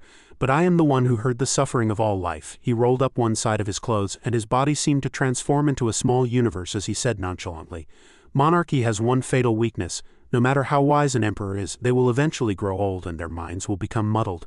And at that time they must be replaced by another king with a completely different system. But I do not age or die. Under the absolute rule of a god like me, the people no longer need nobles." He could no longer listen. A noble suddenly stood up, his face flushed with anger, and he shouted, "What exactly are you trying to do? Do you think we will accept that dictatorship?" Without saying anything more, he lightly waved his hand. All the nobles sitting in the same row as the noble from earlier had their throats cut by his sword, seeing the corpses of the dead nobles. He said in a mocking tone, "Dictatorship is also ultimately for the people, and they chose me." At this, a blue-clad noble sitting in the opposite row, who was short, survived because he was beyond the reach of his blade. He cried out, "Oops," with a pale face. His attention was immediately drawn to that noble. His eyes were filled with murderous intent. Before he could do anything, the blue-clad noble quickly rubbed his hands together, pleading with fearful and fawning eyes, Wait a minute, Your Majesty Gahan, I will give up the royal power and noble rights." Suddenly, a black-clad noble next to him laughed loudly and added fawningly, "How laughable. It's amusing to see arrogant nobles dare to overstep the power granted by the gods and die. Power should come from the voters' choice. We are democratically elected people." After saying this much, the other nobles also nodded in agreement. He continued, "Democracy is the system for the people." Before he could finish speaking, a blade flashed across his neck and his head flew off. At this, all the remaining nobles also had their throats cut by his blade. Only the short, blue-clad noble survived. Looking at them, he said seriously, "Using wealth to manipulate public sentiment, establishing a fake democracy and then embezzling, living extravagantly and retiring." He no longer dared to beg for forgiveness. The blue-clad noble now quickly stood up and ran with all his might to escape from this place. As if he didn't care about him, he continued, "To me, human glory or greed are all meaningless. The past must end. A new future will open. A world where everyone is equal and there is no conflict. So your role ends here. You have done well." As his speech ended, applause erupted. "That's truly amazing. It's a shame it couldn't be broadcast live to the public. But do we really need to explain to those who have already been sentenced to death?" Zenobia asked. He sat at an angle, resting his head on one hand, and said lazily, "They were the core figures of the old world, so it's merely a gesture of respect for their contributions. Now, have you found a way to stop the world tree from falling?" She looked up, thought for a moment, then said, due to the internal strife of the fairy race, the essence of the dead no longer flows into the world tree. Currently we are maintaining it using Holian's life, but we don't know how long it will last. Hearing this, he furrowed his brow slightly and asked himself somewhat angrily, have the goddesses really abandoned this world? He said this, closed his eyes, and fell into deep thought. Bharat's image suddenly appeared in his mind. He suddenly opened his eyes, smiled cruelly, and looked straight into his mind. Terrified, he opened his mouth wide and screamed in horror. Then he suddenly came to his senses, noticing that something was wrong with him. Zenobia quickly approached him and asked anxiously, Gahan, what's wrong? Are you all right? He at this moment was gripped by extreme fear, clutching his head and muttering, No, you betrayed us. You are the traitor. Hearing Bharat's name, she too quickly realized something. She quickly reached out, pulled out a connection cable and plugged it into his back. His face then relaxed slightly, and he said, I'm all right. She then approached him again, embraced him and comforted him gently. It's all right, you've been away from the treatment device for too long. You're fine now. He sadly comforted himself. I drove out the angels for this world. Next to him, she continued to comfort him gently. That's right, thanks to you, we were able to stop the angels and protect this world, so for a new world, be a god for me. Scene change. At this moment, a man sat in front of a controller that looked like a game controller. Elsewhere, a monster was surrounded by 4 men with shields and swords. He continued to manipulate the controller, saying excitedly, These guys are good at dodging. How about this? The monster seemed to move according to the controller in his hand. It then charged and bit off a man's head. Seeing that cruel scene, he said loudly and excitedly, Good, that's it, right? Did you see it? Did you see it? At this, a priest flattered him. Your Holiness's skill is truly astonishing. Hearing this, he laughed loudly. Isn't it amazing now then? As another priest spoke, a thorny amulet struck another man to death. He said even more excitedly, The second one is down. And then he continued to manipulate the monster with the controller to spit acidic saliva at another man. He shouted gleefully, One hit. At this time, elsewhere, a string was connected to Lao's arm. His hand was glowing at this moment, and he seemed to be using some magic, but his face looked very depressed. Monster below seemed to be under his control. The man sitting in front of the controller then said loudly and excitedly, Good, the last one. Then the monster raised its claws high. The man using magic then closed his eyes tightly. He seemed unable to bear to watch that cruel scene. He barely managed to clench his hand. The monster then obeyed his control. Just as its arm was about to clench, its head was severed and flew into the sky. The last surviving man shouted loudly in joy, I did it, I'm free. Free. The man sitting in front of the controller then let go of his hand and said with a regretful voice, Ah, what a shame. Then he turned to Lao and said, I was definitely faster. Was something interfering? Seeing Lao standing blankly, a priest approached and scolded him loudly. Hey Lao, didn't you hear the archdeacon asking you something? What are you doing? Answer quickly. He then came to his senses, quickly knelt down and stammered, I'm sorry. The priest then said, This damn guy. Have you forgotten that the archdeacon concealed your true identity and brought you in here? Seeing him, his anger seemed to subside. He waved his hand and said, All right. Thanks to you, I was able to enjoy the game. Is today's work finished? As soon as he finished speaking, Lucian approached, checked a paper and replied, Yes, 3 people died today, and the only surviving prisoner reached level 40. Hearing this, Eos said cheerfully, As expected, my mad control ability was demonstrated. Prepare to reward and release the newly leveled up prisoner. The priest replied respectfully, Yes. Suddenly his complexion turned grim, and the monster that had been reported earlier arrived. Seeing the giant beetle-shaped monster in front of him, Eos said in surprise, Oh, it's big, it looks reliable. What's its level? Lucian replied, 72. Hearing this, he said cheerfully, Good, very good, and then he turned to Lao and said gleefully, Hey Lao, try to move it. At his request, he closed his eyes in fear, lowered his head and stammered, I can't control a monster that's a higher level than me. Hearing this, Eos said somewhat displeased, Hey, are you trying to amuse me? Can't you do anything? Hearing this, he became even more terrified and sweat streamed down his face. I will work hard to raise my level. Suddenly, his voice became cheerful again. Good, and Lao will be specially promoted to stage 3. Make sure your level exceeds 72. At the sudden good news, he was startled, quickly knelt on the floor and said gleefully, Your Majesty's grace is boundless. At this moment, another priest approached and said, Archdeacon, unfortunately, this person has not yet officially received the blessing of Saint Mary. Of course, he can gain experience by wearing the arm, but promoting him specifically to priest stage 3 is unprecedented. Even now, there are no empty priest stage 2 positions in the southern region. No sooner had he finished speaking than he immediately twisted the priest's neck. He turned to the remaining priests and asked, Then there's an empty position now, isn't there? As the body of the recently deceased priest fell, he casually tossed his head to the newly arrived monster and said, Perform his promotion ceremony. If anyone interferes with Lao, they'll die, got it? The remaining priests quickly replied, We will proceed as quickly as possible. Suddenly he approached Lao and before Lao and said, Next time don't delay the signal. I really hate clumsy people. Answer me. His face turned pale, and he stammered, Yes. Hearing this, he finally stood up with satisfaction. Good boy. At this time, another priest said, Archdeacon, Saint Mary is calling. He said, Zenobia, tell her I'll be there soon. What's that monster smell? It smells like shit. Get rid of it. What are you doing? Clean it up quickly. No sooner had he finished speaking than the piles of shit spontaneously entered the sewer. Scene change.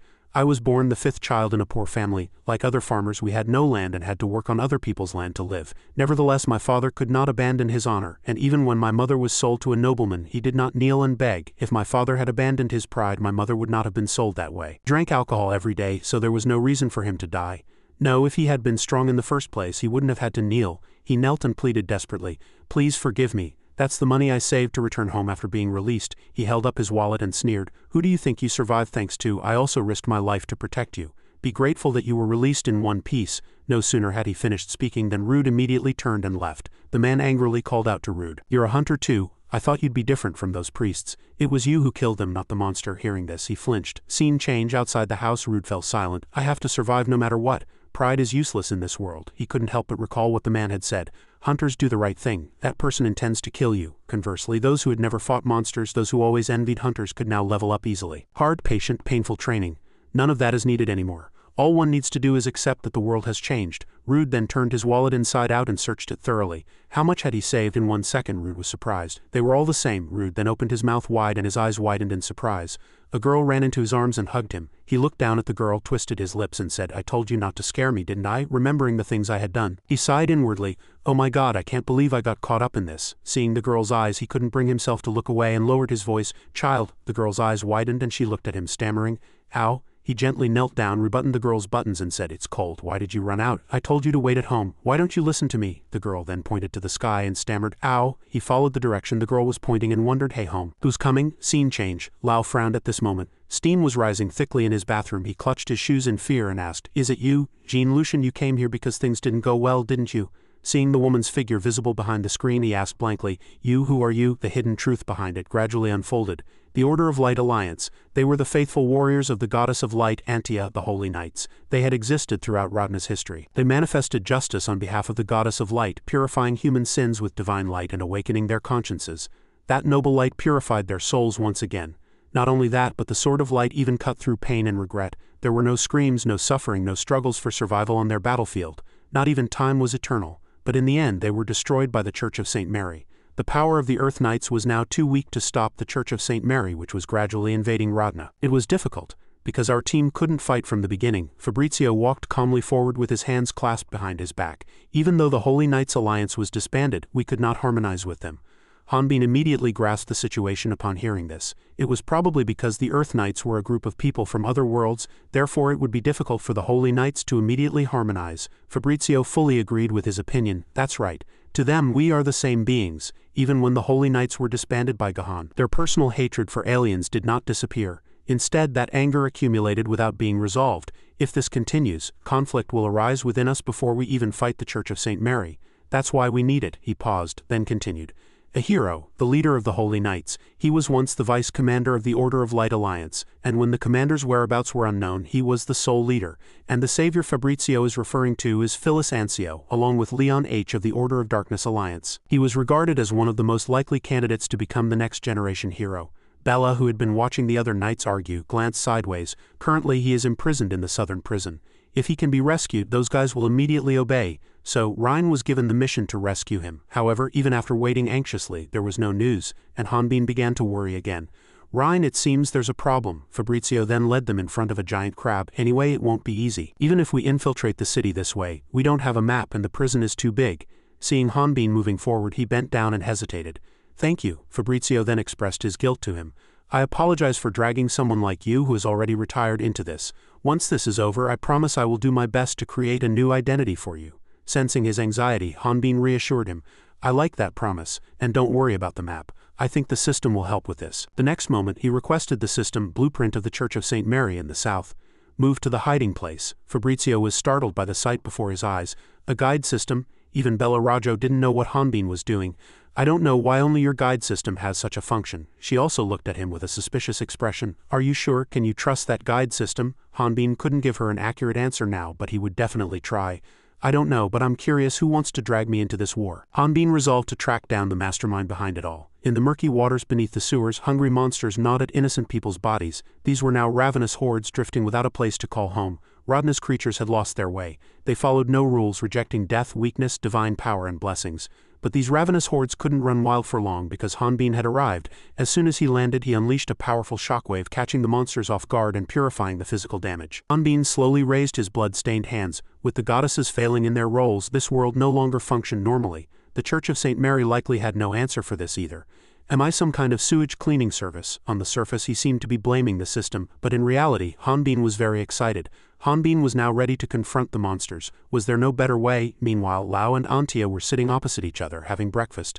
Tiana peeked at them with a worried expression. He sat facing Antia and asked in a trembling voice, "I'm sorry, but judging by your actions, you don't seem to be from this place. You don't even look like a prisoner. Who exactly are you?" Suddenly, Antia placed her hand on her cup and said, "Interesting. I can't hide information from someone with a faulty system, because you haven't acquired our achievements." Her strange reaction slightly surprised him. Suddenly Lao, who had been still, got up abruptly, overthinking. "Damn it, are you an assassin sent to stop the CGA? But it won't be easy. You'll be shocked if you know who I really am." He immediately extended a hand with an eye, threatening her with a flustered expression. Who knew? Antia knew him, and beyond that, she knew his identity too well.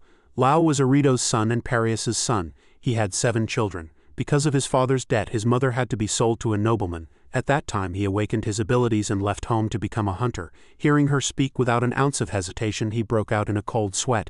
"You must have investigated me very thoroughly. Are you a professional assassin?" She didn't answer his question but continued.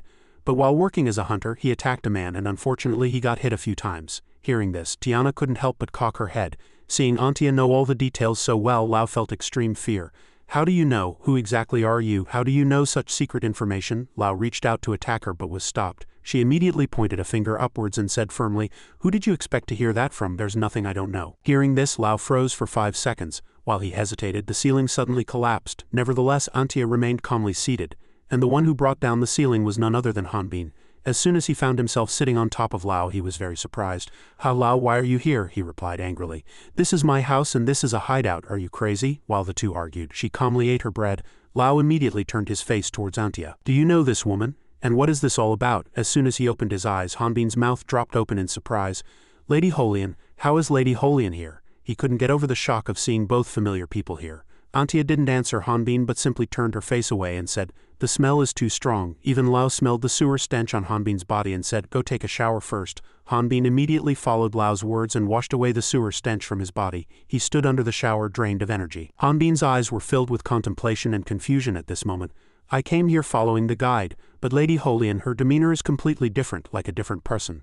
And why is she here?" Antia's mysterious appearance left him with no choice but to question. Hanbin's anxiety suddenly surged. Did the others also leave that place? Is everyone okay? But soon he consoled himself. "No, this isn't the time for such talk. I who left have no right to ask." Hanbin immediately reached for the water switch and turned it off. Antia was much more vibrant, unlike her previous serious expression. "It seems the goddess recently lacked time to create clones, so she wants to borrow my body. Originally it was a doll. Sometimes intervening directly in the physical world is much more effective. I am a proxy for the goddess Antia, the goddess of light. You can think of me as Kaib's younger sister." Antia's eyes were full of pride at this moment. After that, she continued to turn her head and mutter to herself, "Thanks to Lady Holian's doll, the explanation became easier. Thank you." "No, my lady. It's an honor to help. Human snacks are really delicious. May I borrow your body to taste them?" "Of course. Anyway, I'm a doll so I don't get belly fat." Both men were speechless at Antia's monologue. Lao couldn't help but look at her with contempt at this moment. "Holian, another human and the goddess's mouthpiece. No matter how I look at it, she seems like a crazy woman with multiple personalities." Hanbin, seeing Lao's expression, seemed to agree. "He probably thinks she's crazy, but it's true." He didn't seem very surprised either. "Of course, your friend is definitely crazy," but the truth hidden behind it was known only to Hanbin. "No, she really is the goddess's proxy. Similar to Kaib, but her divine power feels different. Is she hiding her divinity?" Antia finished her meal and immediately stood up. "I enjoyed my meal." Hanbin's face was filled with contemplation at this moment. "At least it's not Zenobia's doing, but why hasn't the proxy of the god of light appeared here?" Suddenly, while he was lost in thought, Antia spoke. "Let's go now," he asked back, bewildered. "How, where?" she replied without hesitation. "Where else would we go? We need to go out into the street." "Are you going to keep the goddess's proxy in such a dirty place?" Hanbin, not wanting to leave immediately, tried to persuade her. "Wait a minute, I think we need to talk." But Lao hurried to push them out. "Are you going to turn my room into a conference room? Get out quickly. I'll be ruined if I'm caught with you guys." At that moment, Hanbin immediately grabbed Antia's hand. "Wait, let's talk." Antia's face flushed at this moment, and she roughly shook off his hand without hesitation, shouting, "You shameless man, how dare you touch me? All you want is flesh, isn't it? Are you trying to torment the goddess's proxy with that huge body? Hanbin couldn't stand being falsely accused and immediately retorted, "What are you talking about? Don't be stupid," Lao tried to remind them. "Speak softly, the neighbors might hear." Antia then flushed again, blushing, and said, "I know everything through Holian's memories, but your actions were rude to Kaib." Wait, no, I didn't see it directly, but based on their relationship, she must have imagined that scene. Hearing this, his face turned red like a tomato. The more Antia spoke, the more Hanbin seemed to burn with embarrassment. Their relationship is still pure. How can that be? In any case, you can accuse me of being impotent. You definitely hate me. He fell into overthinking again and stood up to confront her. Who are you calling impotent? Who are you calling impotent? Oh, I'm sorry. Anyway, Kaib and I had no relationship. After enduring for a long time, Hanbin shouted again in a strained voice. I'm not cooperating with the goddess anymore. I have no relationship with her. I came here to rescue Lucian and the vice commander of the Order of Light Alliance. Tiana, who was nearby, couldn't help but burst into tears at these words. Lao approached the girl, stroked her head, and comforted her. I told you not to shout. The vice commander of the Order of Light Alliance, so you were assigned the mission instead of ruin. I understand. It'll be no use if I try to stop you. You'll go and see for yourself.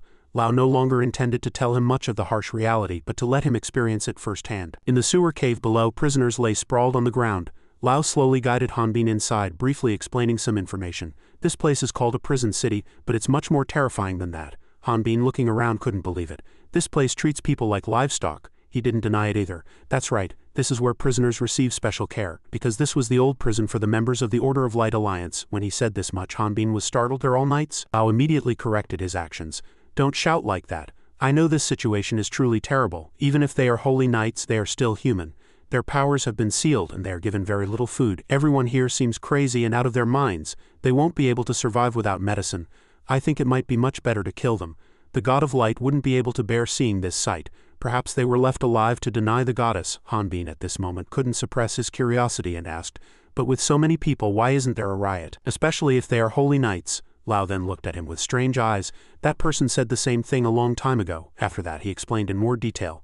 The reason Lucian came to me was because of the Holy Knights' rebellion. He went to find the vice commander of the Order of Light Alliance. At that time, Lao faintly heard a conversation outside. Rebellion, he said mockingly. Lucian, the Earl of Darkness. I thought a ghost from another world had appeared at that moment. Lucian placed his hand on his chest and said firmly, I can carry out assassinations to end the war. But only you can lead an army. Let's go out with me and join the Earth Knights. The vice commander suddenly coughed a few times. He didn't answer him immediately, but sarcastically asked about another matter.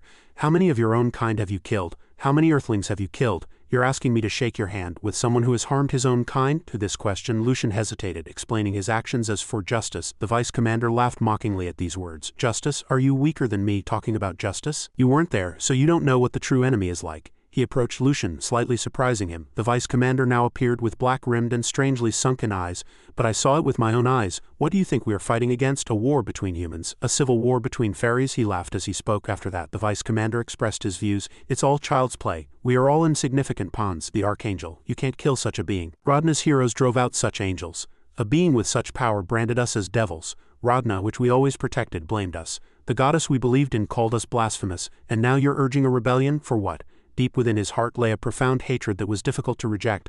Lucian couldn't help but feel disgusted by the vice commander's extremely strange reaction. Justice for what? Realizing he couldn't stay any longer, he immediately left. The vice commander spoke even after he had gone far away. Good luck. Lucian ran forward like a madman. Back to the reality where Lao and Hanbin were standing. What happened to Lucian after that day never faded from Lao's mind. Lucian seemed to have changed after that day. In the current situation, it might even be a good thing. He probably realized the reality. While he was speaking, Hanbin continued to stare ahead. The only way to escape is to seek death. The method Lao spoke of was to seek death.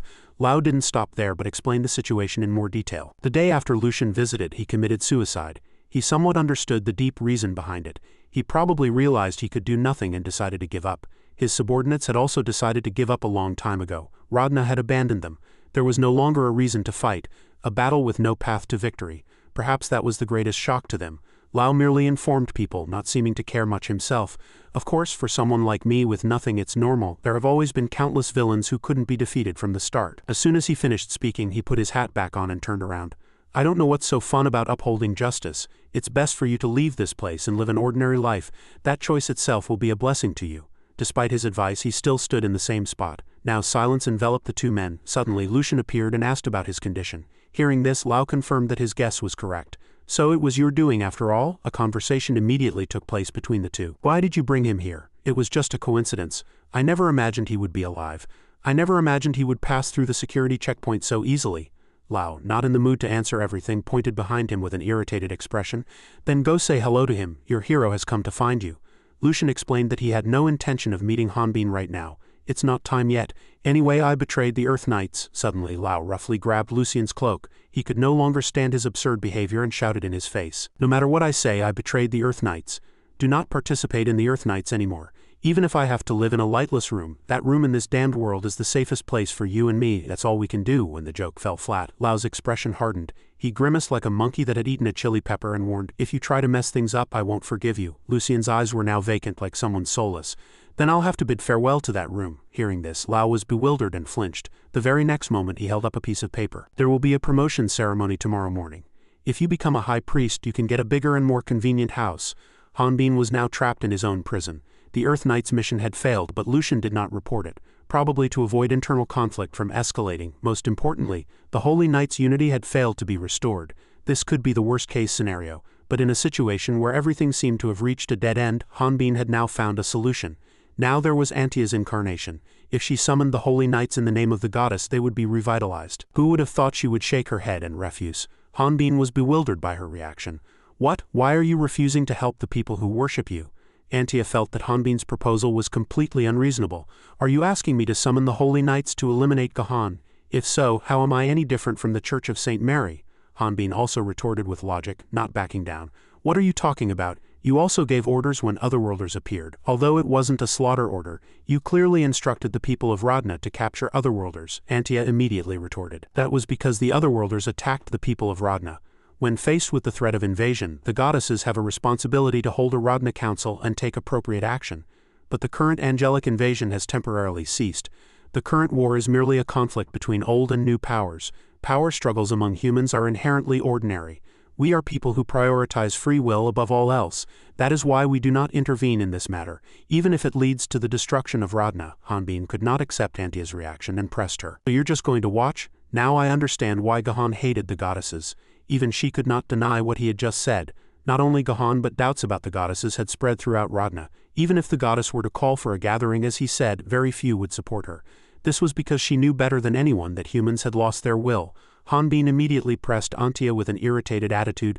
Then why don't you share your power, give me your blessing just as you gave it to the heroes? Antia still disagreed and turned her head, saying, Heroes? That was a mistake. We expected the heroes to experience some psychological distress. But to quickly stop Omphalus's invasion we had no choice but to lend power to those capable of creating divinity. The problem is that if the goddess intervenes in the material world, the evil god will do the same. Hearing this, Hanbin paused for a moment. Omphilus, Antia crossed her arms and pressed him. You don't think humans can subjugate a goddess, do you? Omphalus's hand was clearly in Gahan and Zenobia's corruption. The power Gahan wielded was a fragment of the dark goddess Kibriel. From a human perspective he was merely a superhuman striving to become an imaginary god. Omphilus could perfectly exploit the emptiness in human hearts. Omphalus's intervention was a reality, but to lower everyone's guard he slowly infiltrated, controlling everything to feel normal. Hunt monsters in dungeons created by Omphilus, trade magic stones and find treasures to become rich. Thanks to this he kept Radna's vigilance against Omphilus to a minimum. Ultimately he succeeded in a complex conspiracy spanning hundreds, even thousands of years. I still don't know what he'll do in the end. I only know that Omphilus has won. Hearing this, Hanbin was even more confused. Omphilus won? Then what were the goddesses doing? Although it was a cruel truth, Antia had no choice but to speak. The goddesses abandoned Radna, and we will create a new world without Omphilus. We will learn from this failure. Hearing about her plan, he was slightly surprised. The matter, although they thought it was right. Hanbin, on the other hand, thought the opposite. You just want to give up. Images of his comrades flashed through his mind. There are still people fighting. Are you going to abandon them? In response to his question, Antia approached his face with a soulless expression. You say we abandoned them, but didn't you do the same, didn't you? Hearing this, Hanbin's eyes widened. He immediately couldn't suppress his emotions and pressed her. Then why did you meet me to mock me for abandoning my comrades and running away? No matter how hard I try, I can't avoid hurting my comrades. Even if I try to protect them, my berserk state only ruins everything. So what's wrong with me living an ordinary life? What exactly do you want from me? Hanbin now truly revealed all his emotions. Antia at this moment narrowed her eyes and stared at him. What do I want from you? On the contrary, I came to send you back to Earth. The contract was to find Baris, and you completed that mission long ago. Although the goddess of darkness is no longer here, her promise is absolute. I will fulfill that contract on her behalf. Thank you for your hard work, you and the other Otherworlders." As soon as she finished speaking, Antia vanished into thin air. A sudden serious expression was clearly etched on Hanbin's face. Fulfill it on her behalf? Then, a clear suspicion began to sprout in him. What happened to Kibi? Her image suddenly flashed in his mind. After much thought, Hanbin realized the mastermind controlling everything. Everything was Zenobia's work, a strategic game she devised to deal with the obstacles. The first target was Holian. Holian possessed immense power, but she would never accept Zenobia's plan. Under the pretext of verifying whether Baris was alive or dead, Zenobia divided her soul into a doll, weakening Holian. Everything was not a coincidence but meticulously planned. It didn't stop there, other forces were also involved. Next was the leader of the Order of Light Alliance. The unity of the Order of Light Alliance would surely be a great obstacle for Zenobia, who was an enemy of the goddesses. Moreover, the Dragon Queen Kana possessed power comparable to the 4 great heroes and also needed to be removed. Zenobia made her return to the Upper Dragon Tower to lift the dragon race's curse. Everything was very carefully calculated, without a single error. But this chess game was not that simple. Another piece was added, and the person she needed to be wary of was Baris and Hanbin, along with his comrades who possessed equal power. Now, 3 forces were participating in this chess game. To achieve a swift victory, she gathered everyone who hindered her into the Upper Dragon Tower. Zenobia prepared an ending for them, where they would be killed by the Dragon King or slaughter each other. Or they might be killed by the Sacred Beast. Any ending sufficiently demonstrated her cunning, and the only thing Zenobia aimed for was that the annihilation of everything was the best outcome. Of course, she also calculated that if Baris was alive, the Sacred Beast would not be his match. Nevertheless, she was confident that there would be no problem. The Time Seal artifact. Without unlocking it, they could not leave this island. Artus continued his words in front of that massive energy source. And if you unlock it, at least 120 years of time will be released. Zenobia's goal was to buy time. She was confident she would win if she just bought time. Hearing this, Leon H. also realized something. So we can't unlock the artifact. Then it means she already succeeded the moment we set foot here. Moreover, Kibi became aware of their current situation. It's an endless loop. No matter how this battle turns out, she'll win. We've been had. But that's not what you wanted to mention, is it? Artus immediately confirmed, that's right, because a variable has emerged. He had found an opportunity to turn the situation around at this moment, and immediately extended his hand forward. It was a temporary error when the artifact was unlocked. Hanbin went outside, and he is now a very important key. Artus then continued to smile and say, moreover, his level was too low, so the artifact wasn't fully unlocked. He then asked again in a slightly fearful and trembling voice, is it really okay? I thought I destroyed the world. I wanted to commit suicide. Another one of them said in bewilderment, but he said he wouldn't fight anymore. Placing hope on him is no different from wishing for a miracle to happen. Artus thought that person was slightly mistaken, and re-explained his intention. I also don't want to rely entirely on Hanbin. The important thing is that we confirm that even if the artifact is only temporarily unlocked, we can escape this island. And one thing Zenobia doesn't know is that the mage who can handle this artifact is a dragon. He immediately elaborated further. This artifact affects space and time, but I can reduce its effect on one person. Then the rest can move freely. Holian extended her hand forward with a worried look. If that happens, you will have to endure several times 120 years of time. Dragons live very long lives, but such a long period of time is still a great burden. But Artus merely smiled with relief and said, that is my choice. Unlike Hanbin, who was trapped in a rocky mountain and constantly fought, his comrades will always be by his side. Moreover, Sir Artus doesn't have to endure it alone. This is the dragon's nest. All the dragons here will share it with Artus, because he is the divine dragon emperor. Artus now had a powerful army at his disposal. For all these reasons they could proceed with peace of mind and confidence. So everyone go outside. Stop. Zenobia and Gahan, I at this moment raised her hand very excited. Don't worry. This time I'll level up. When they find out what they did, I'll punish them even without Sir Artus. Suddenly, just as she finished speaking, she burst into tears. I quickly turned her head, covering her face with both hands, and sobbed. No, wait a minute. Artus understood her concern and immediately reassured her. It's okay, IP. Unlocking the artifact isn't dangerous. Although he said that, she still couldn't stop crying. But 1200 years is several centuries. You'll forget me by then. He immediately reassured I again with a gentle demeanor. Don't worry. Whether it's 100 years or several hundred years, I won't forget you. Hearing this, she was moved and asked him again, really? You won't forget me, right? Suddenly, a hand from behind pushed I forward. The very next moment, that person said very frankly, I'm not sure, out of sight, out of mind. Kibi at this moment advised her, I needs to watch Artus here. That way she won't regret it later. Artus held I's hand tightly, as if he didn't want to leave her. At the moment of separation, the two shared an emotional hug. A moment later, Holian and everyone else were floating above the clouds. She stared ahead, deep in thought. And Leon H. took on the role of steering a very important ship. Suddenly, Kibi approached Leon H. from behind and asked if he had any regrets. He did not hide anything and confessed honestly. I dedicated everything to the goddess of darkness. My regret is not foreseeing the hero's betrayal." Hearing this, she remarked that he was truly devoted to his role. "It makes me jealous." As she finished speaking, he suddenly turned his head. "Miss Kibi," now she was slowly crumbling like a stone. Kibi looked at her body and uttered a few words with vacant eyes.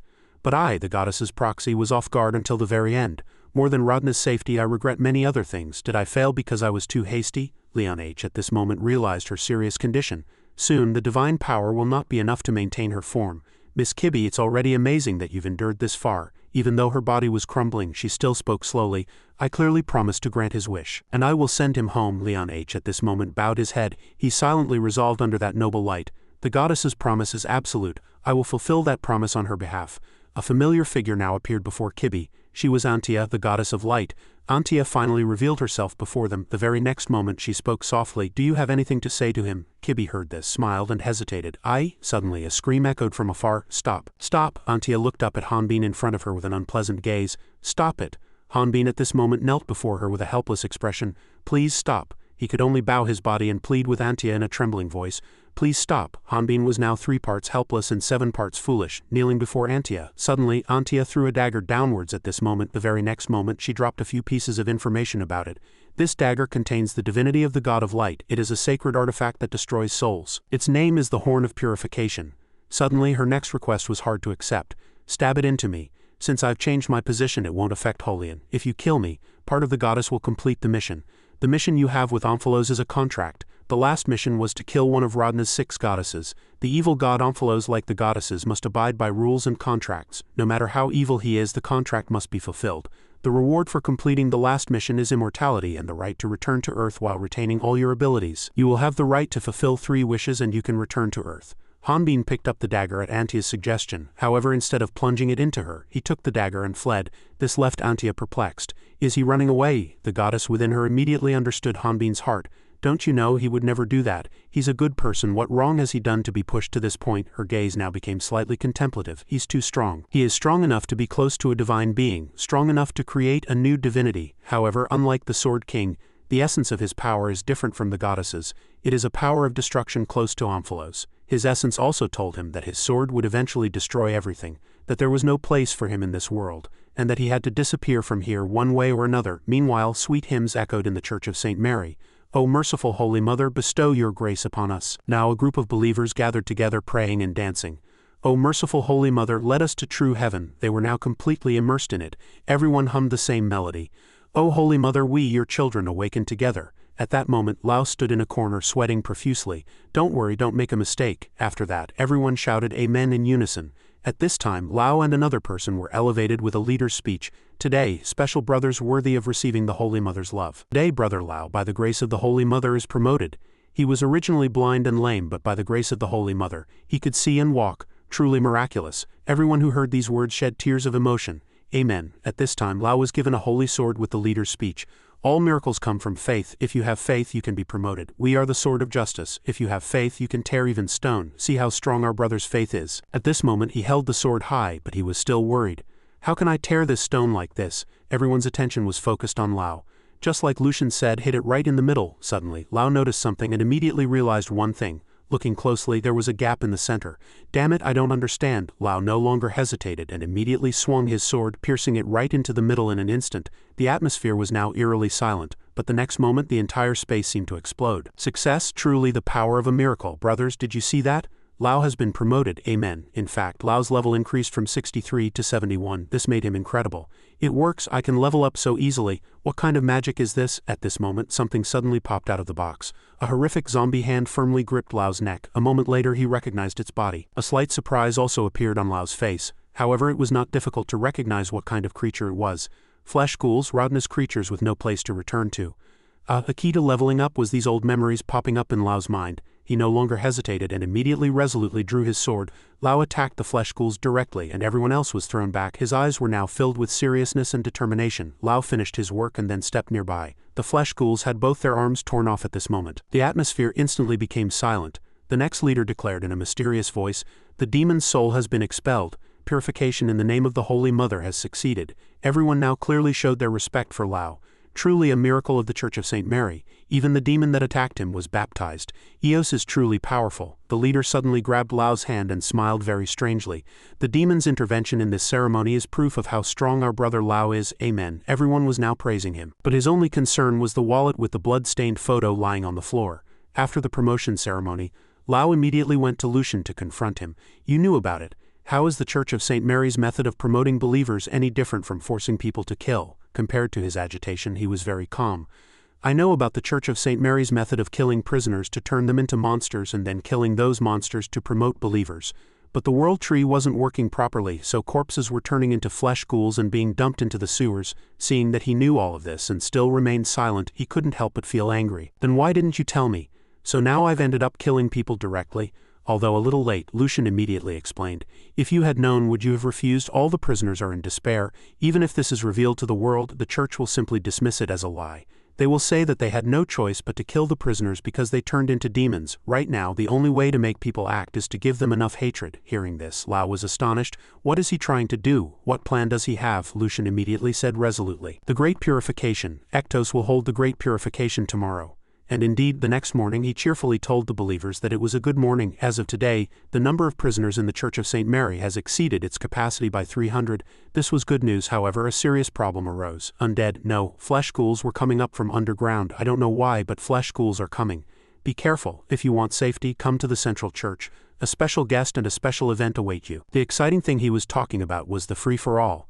And that free-for-all was now officially taking place between the prisoners and the believers. They rushed at each other like gods. They were in a state of civil war at this time, and everyone was armed. The flesh ghouls and prisoners rushed at each other in a tense battle. The demon facing that prisoner was now very gruesome. Despite having the advantage of weapons, that prisoner could only tremble in fear when facing the flesh ghouls. The remaining prisoners no longer hesitated for a single moment and fled with all their might. The scene from a moment ago was broadcast without a single omission through the Church of St. Mary.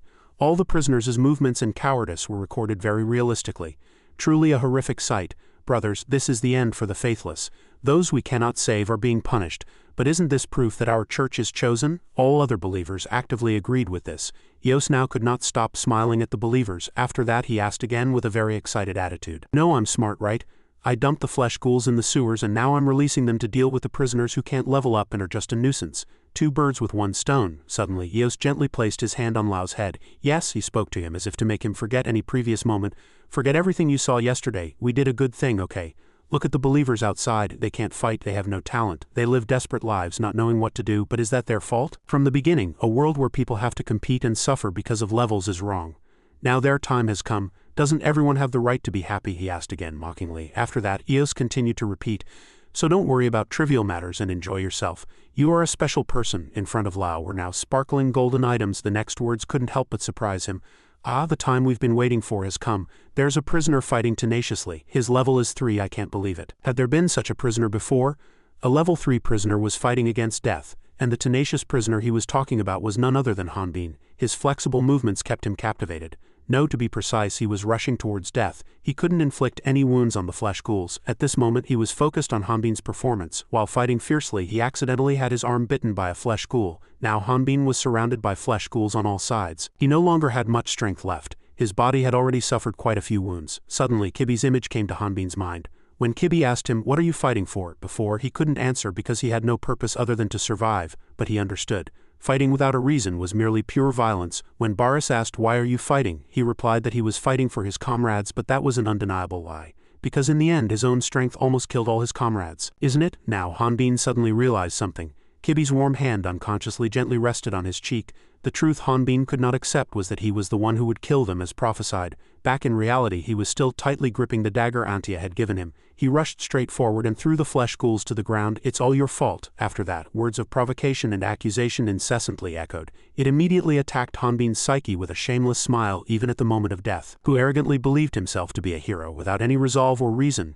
You killed Kibi, but who are you? That's why you can't kill me. You can't do anything. You have no reason. Even if you survive. At this moment, Hanbin suddenly noticed an attack coming from behind and quickly turned his head. In the tense moment he did not counterattack at all, but rather closed his eyes very calmly. The flesh ghoul's arm was now on his face, ready to finish him off. No, even if I die I won't be able to do anything. Hanbin was not afraid or flustered at all, but rather smiled very calmly. Yes, there's only one problem.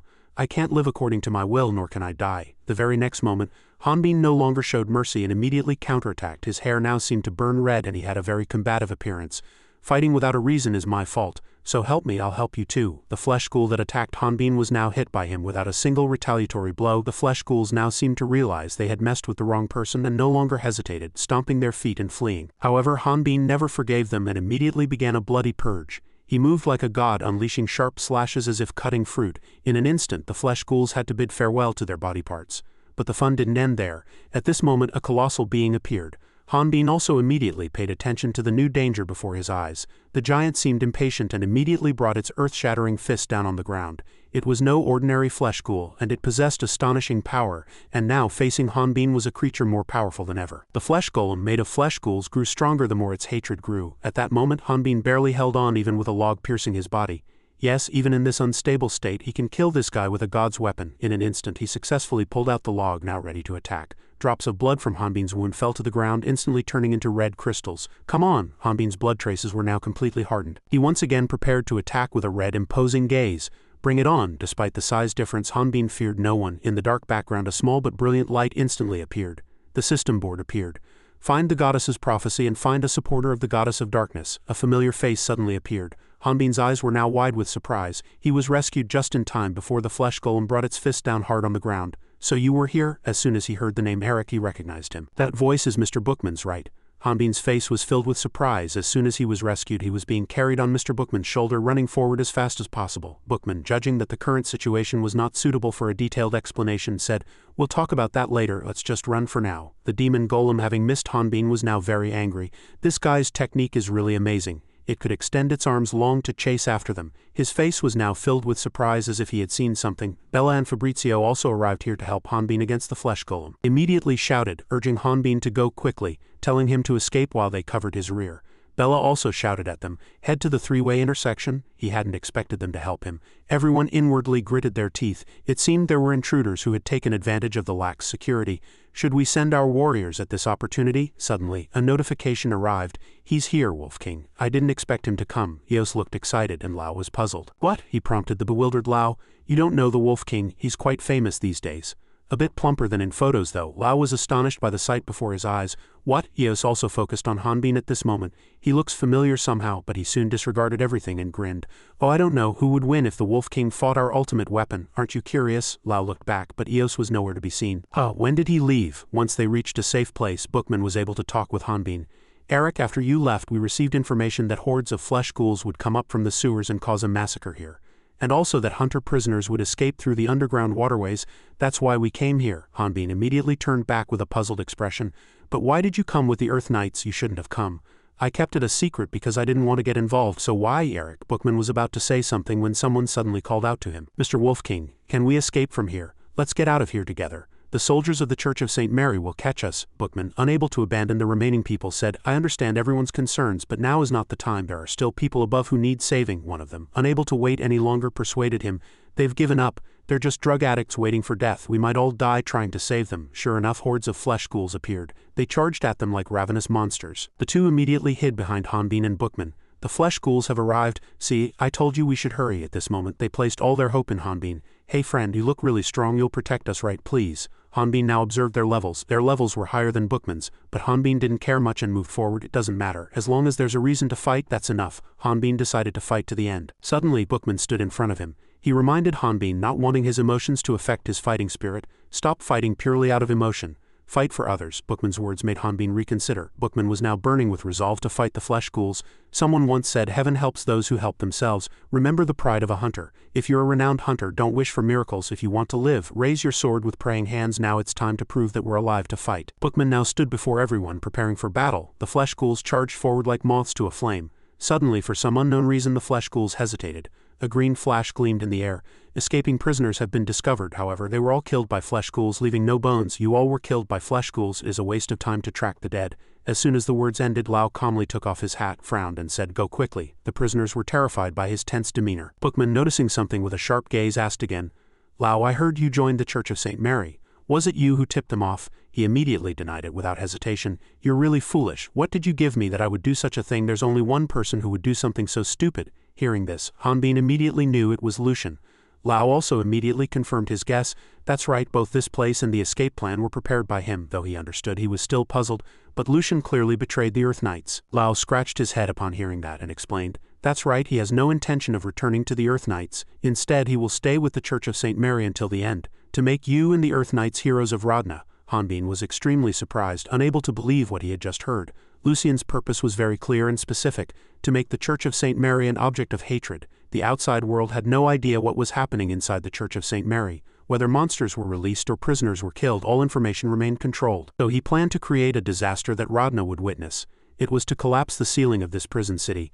All remaining prisoners would be sacrificed to ignite the flames of wrath across Rodna. Lucian noticed Hanbin's appearance at this moment. Seeing him approach, he immediately accused, "Big brother, you took longer than expected. I knew it. You would try to stop me no matter what." Hanbin, unable to understand what he had just said, asked again, "Why would I stop you?" Lucian stated clearly, word for word without hesitation, "Too many ordinary people will die, and heroes will appear." Hanbin now slowly approached him. "Many people, do you mean including those who have no hope or don't want to live? What are those people to me? Don't they seem alive yet dead? It would be good if I could spread the flames of Rodna's wrath even to the dead." If that was the conclusion he reached after so much deliberation, then do it. Hanbin offered decisively without hesitation. "Don't hesitate any longer." His resolve could only surprise Lucian. Lao, bewildered by Hanbin's plan, asked again, "Aren't you going to stop Lucian? What exactly do you mean?" His face was full of surprise at this moment. "If you don't stop him, who will? Do you think he's the kind of person to commit such a massacre?" To Lao's intense questions, Hanbin calmly said, "Lucian always dreamed of becoming a hero who upheld justice. That is the conclusion he reached after discussing the future of this world. His conclusion, his resolve should not be simply dismissed by saying that all life is precious. My perception of justice and my resolve are not stronger than his. I decided to follow in Barris's footsteps and become a hero. But Hanbin thought he wasn't worthy.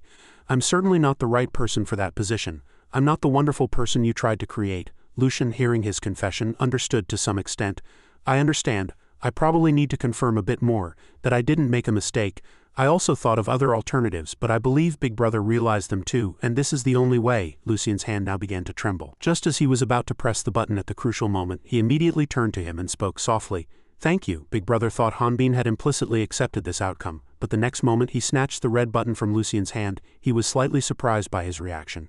Now Hanbin truly expressed what he thought. "You have no right to tell me that person's fairness was wrong. You just sat by and watched when the world was being destroyed, but I told you before, didn't I? Don't hesitate any longer." At his words, Lucian froze for 5 seconds. He immediately thought he needed to reflect on himself and lowered his face. Lucian's eyes were now cold and devoid of emotion. He drew his sword without hesitation and attacked Hanbin. Bookman's poor wife struggled with all her might at this moment, trying to persuade him. "This won't change anything.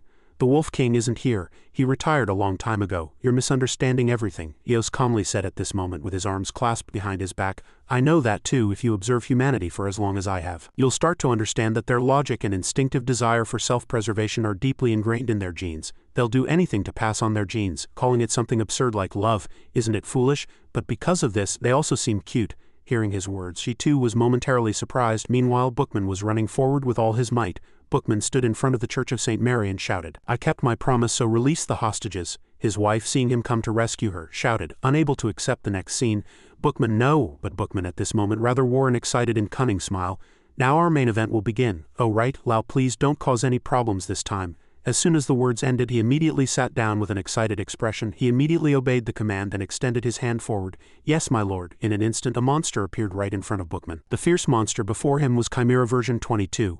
The Wolf King was facing a giant monster. In the tense situation, he just stared straight ahead. "Lao, I didn't think you joined the Church of St. Mary for no reason. The world has changed and everyone's situation is the same. Nevertheless, there must be something you want to protect no matter what. I'm in the same situation, but that doesn't mean we shouldn't do our best, does it? In this fight, we'll all fight together." "Don't tell Hanbin. He still has his own fight." On the other side, Hanbin and Lucian were fighting together. Lucian continuously unleashed powerful sword strikes, but Hanbin could easily dodge them all. Hanbin immediately counterattacked, taking advantage of his missed attacks. Hanbin and Lucian's dagger and sword clashed at this moment. Both radiated immense aura, and neither backed down as the two fought intensely. Lucian said, "I believe Big Brother will never give up. I thought Big Brother would find another way." Hanbin also immediately replied with resolute eyes, "There's no such thing. I never once felt that the world was truly on the verge of destruction." Lucian was now constantly fighting with himself. He immediately asked a question that probed Hanbin's psyche at a crucial moment. Will Big Brother ultimately say that he fought because there was no other option? He was astonished by the red technique unfolding before his eyes. Sword aura, phantom sword. Before Hanbin realized it, Lucian had already disappeared into the air. At this moment he instantly teleported behind Hanbin as fast as the wind and drew his sword. Lucian swung his sword without hesitation, cutting upwards once. But right then Hanbin grabbed a rope and moved downwards. He immediately landed on unstable wooden planks. Hanbin never lowered his guard and immediately drew his dagger. At this moment, Lucian also counterattacked downwards with a powerful strike from above. He still tried not to free fall, and immediately turned his body to distance himself from him. With fluid movements, Lucian immediately launched a frontal attack on Hanbin. His mysterious sword aura completely destroyed the structure of everything. At this moment, even Hanbin could only cover his face without a chance to counterattack. Hanbin also had to admit the ferocity of Lucian's attack. He's really attacking fiercely. He was now charging at Hanbin like a god. I want to be a hero like Big Brother. A powerful and strong hero like the way Big Brother lived. Instead, tell me I'm wrong. Tell me there's no other way. To Lucian's resolve, Hanbin finally confessed the harsh truth. I'm sorry, I'm not a hero. He charged forward, unable to accept his answer. Then why are you blocking my path? Lucian, unable to bear it any longer, immediately drew his sword. Lucian immediately delivered 2 cross slashes to Hanbin. Bookman sat next to Hanbin at this moment, looking exhausted. I guess my body is too stiff from not exercising for a long time. He urged him, not wanting him to get caught up in this.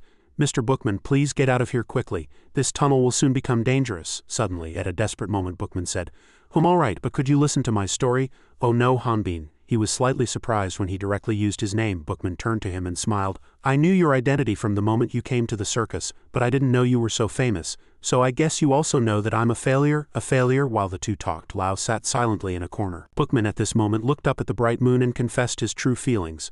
Honestly, I also wanted to be a hero. Not just me, but many hunters did. It's truly amazing to even think about, but now I'm just an old shabby hunter. That doesn't mean I have any regrets. Do you know why? Because the true hero I met was Sword King Baris. Hearing this, Hanbin was astonished. You met Baris? He immediately confirmed it again, even praising him. That's right, his solo clearing of dungeons was truly amazing. Even children knew he was a hero. He probably hadn't even received the goddess's blessing at that time. He was already famous among hunters.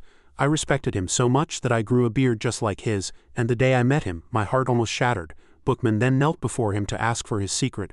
I asked him how to become a hero. I expected him to be angry then because it was a rather far-fetched story. If someone says they only fight for humanity, they are either a liar or mentally unwell. When BC Man collapsed on stage, it felt like his heart shattered with him. I was greatly disappointed by that answer. I had always been proud of being a hunter who protected humans. Even when he fell, he didn't give up and tried to get back up. But it didn't take long to realize the correctness of that answer. The reason I had fought until now wasn't because of my pride. Bookman didn't give up not because he had loved ones behind him but to protect the happiness of my family. And it's the same now. I'm here not to be ashamed in front of my wife. And to be a proud father. Even if he couldn't win, even if he didn't have enough strength to fight, he resolved not to give up. Bookman, being small, was sent flying into the air. Watching this heartbreaking scene, Lau could no longer bear to look. The believers of the Church of St. Mary, on the other hand, cheered with joy. Bookman's wife was crying miserably. Eos was greatly amused by this sight. The monster was now approaching him, ready to deliver the final blow. Even though he could no longer stand, he pointed his blade at it for his family. You don't need a grand reason to fight. Fighting for your own happiness is enough. Bookman, having endured countless hardships, now offered him advice. Han, don't try to be a hero. It will make your sword too heavy. A sword is better when it's just the right weight. Space and time seemed to stop between the two of them. Then, from above, a button was pressed. Everything shattered and rocks flew everywhere, creating an astonishing spectacle. Cross slash. At that moment, 2 intersecting slashes appeared in the air, dyeing the entire sky red. Suddenly, a massive explosion occurred, plunging everything into darkness. After a moment, the smoke gradually cleared. Hanbin bowed his head with a contemplative look. The key to the power of the cross slash was in the third punch.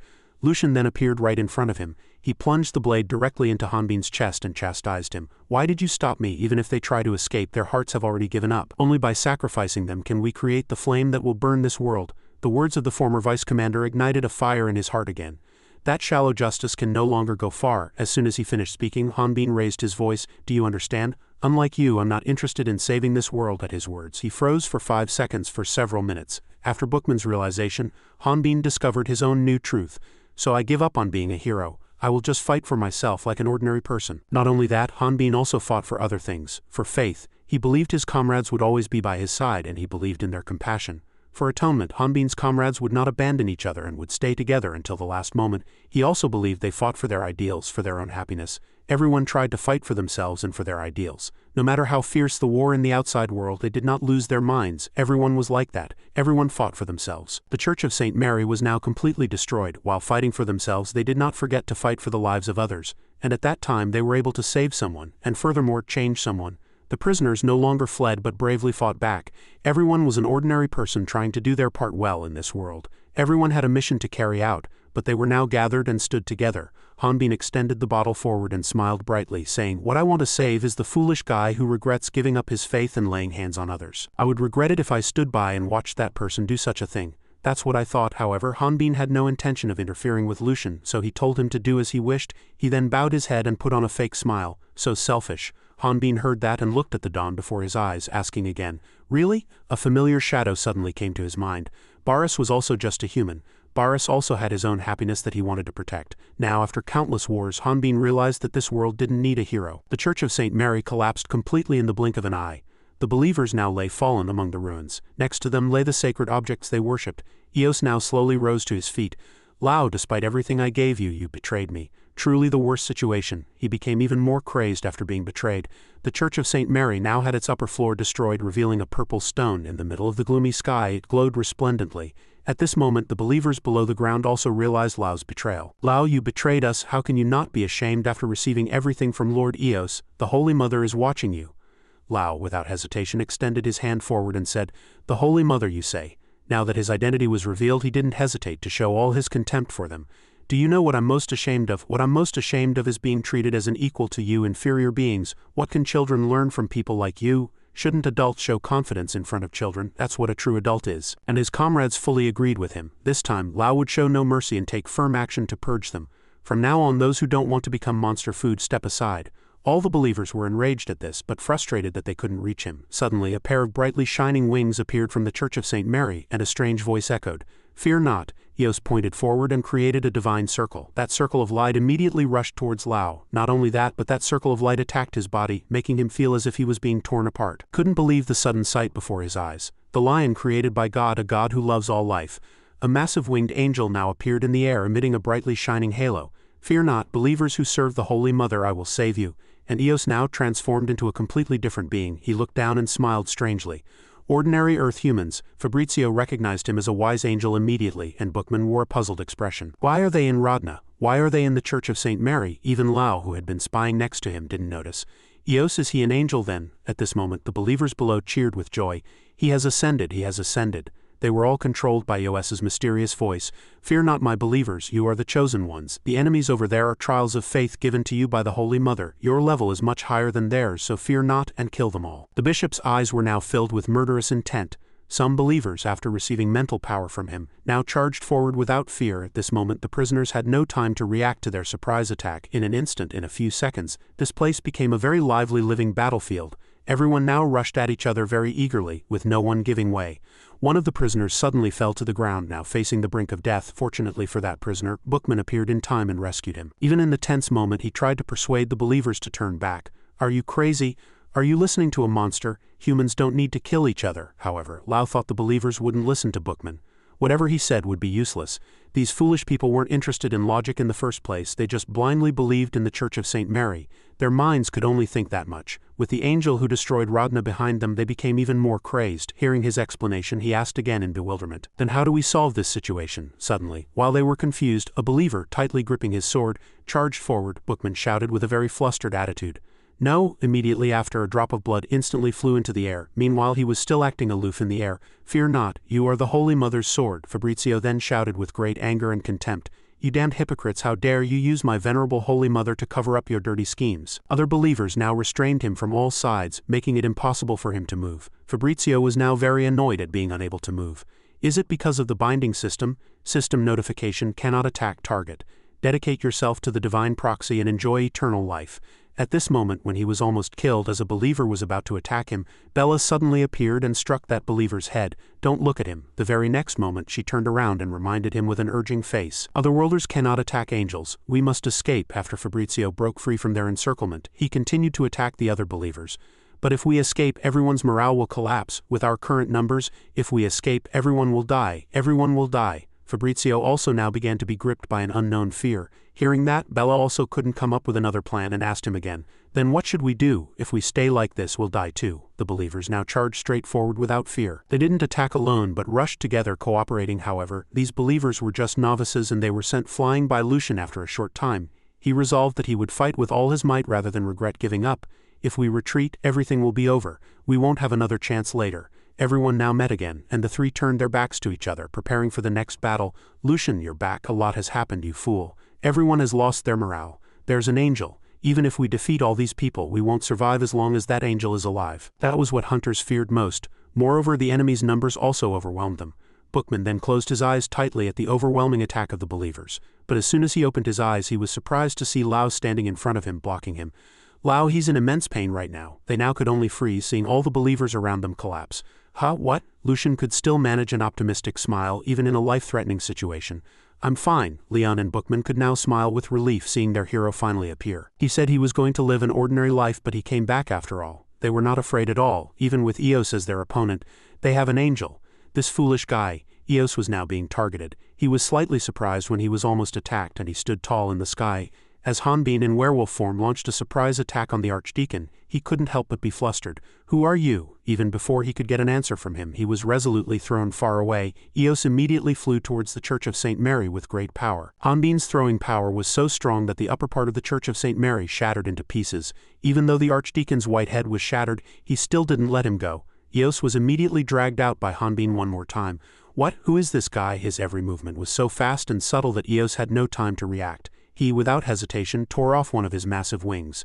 Eos's face was filled with astonishment after being hit by Hanbin, and he couldn't help but wonder who this powerful opponent before him was. "Who is this guy?" Before Eos could realize Hanbin's identity, he was once again thrown into the church. All the prisoners and other believers also paid attention to this loud noise. Even Fabrizio and Bella watched the sight they had just seen with astonished eyes.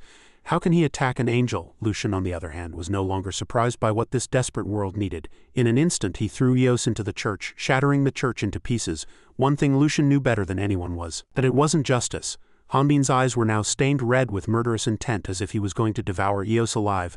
A very powerful, brightly glowing red energy flow now erupted from him and Eos. In midair, Hanbin carried Ectos on his back and charged straight down. It wasn't a sacrifice. He had now completely overpowered Eos. The surrounding ground now shattered, creating red cracks, and Eos was thrown hard at him again the next moment. The entire space now seemed to experience a slight tremor. The gray smoke gradually disappeared. It wasn't despair, but merely something to help people overcome despair. All eyes were on them.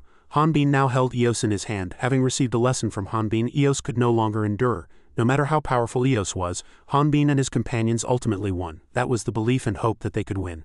After defeating Eos very convincingly, Hanbin gave an arrogant smile. An angel? Nothing special. Hanbin's companions were still filled with surprise. And the prisoners were no exception. They stared at him with blank eyes. Now that Hanbin had defeated Eos, everyone quickly fell into happiness. The prisoners seemed to have found their ideal light once again. Antia suddenly appeared under a brilliant halo. Where there is light, there is blessing. Chosen humans, fight for the light. As long as you yearn for light and hold on to the spark of hope, Antia, the goddess of light, will always be with you. As soon as she finished speaking, she extended her hand as if inviting them. The believers now gazed at Antia, as if they had found a new truth. Not long after, a powerful light erupted from the air, illuminating the entire space. Hanbin watched this scene with an amused smile. God helps those who help themselves. Eos attacked while Hanbin was off guard, but he quickly blocked it. Despite being thoroughly beaten by Hanbin, he still stubbornly resisted. At this rate, Hanbin no longer held back and hit Eos a few more times. Good words. Eos couldn't help but be bewildered by the sight before his eyes. Why are they running away? You've leveled up," he shouted, unable to accept being abandoned. "Did everyone run away at such a slight disadvantage? Fight, fight." However, he was punched by Hanbin before he could finish speaking. Hanbin warned him while attacking, "Stop your nonsense. They're not on the same level as us. Can those guys who steal experience points every day be compared to hunters who fight monsters to the death? Shit and butter cannot be mixed." Immediately after, Hanbin took out his aura blade, determined to show Eos what true strength was. "Our fighting spirit and experience are far superior." The system board appeared, announcing that the use of aura blade was suspended due to a level restriction. While Hanbin missed an opportunity to attack, Eos summoned immense energy. He unleashed a powerful beam of light at him without hesitation. Aura crystals also appeared on Hanbin's body.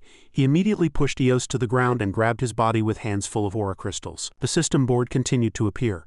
Aura system error. The entire space was covered in a blood red color. Eos's body was now split into two. Crazy. Aura self-destruction, there's no way the system has such a skill. What the hell is that guy, that such a guy exists in this rotten world? After questioning himself, Eos suddenly realized and smiled slyly. Ah, I remember, he's the guy with the faulty system. Although a little late, he finally realized. Hanbin couldn't help but be puzzled by what Eos had just uttered. What did he say? Despite having only half a body left, he still spoke confidently in front of him. You appeared before me before the other guys. Should I say you're lucky? As soon as he finished speaking, Eos gave a grotesque smile, revealing his few remaining teeth. Sensing that something was wrong, Antia shouted a warning. That guy is suspicious, Hanbin. That guy's name is... Hanbin also noticed that something was wrong and immediately rushed forward. I know. Suddenly, strange marks appeared on the palms of the believers. Not long after, they all frothed at the mouth and collapsed. The believers lay on the floor and brilliant blue crystals erupted from their mouths. Hanbin immediately guessed at this sight. Is that guy absorbing the lives of his subordinates? Is he trying to focus power into that colossal magic stone? A glowing circle suddenly appeared from his head. The circle grew larger and larger, ready to emit immense energy. It'll be fine. Hanbin now had to bear all the powerful energy emanating from that circle alone. He immediately leapt into the air on guard. Antia also could no longer stand by and summoned her power. All the prisoners were now also affected by that powerful shockwave. Eos's circle of light was now replicated as a magic circle, and everything immediately created a shockwave that overwhelmed the surrounding space. Everyone watched the sight before their eyes with astonished eyes. Lucian could no longer smile either and frowned with a serious expression. He shouted, worried about Hanbin's safety, "Brother, that brilliant light magic circle has separated Hanbin from the others." Space was now covered in deep darkness, and after a moment a small flash flickered. Kibi's image continued to appear in Hanbin's mind like a persistent nightmare. Find the goddess's prophet, find the supporter of darkness. His eyes widened in surprise. The familiar figure was now before Hanbin's eyes. He hastily reached out, not wanting to lose her again. Kibi gently looked up at Hanbin one last time and said, "Live happily." As Kibi returned to reality, Hanbin suddenly snapped out of his daze and woke up. Antia now stood directly in front of him and calmed him down. He finally calmed down. Hanbin, he asked, looking at the completely white space before his eyes. Where in the world is this? Antia immediately offered her guess. It seems we've been caught by that angel's skill. This is the void of the universe, a place without gods. Eos suddenly opened his mouth and slowly approached them.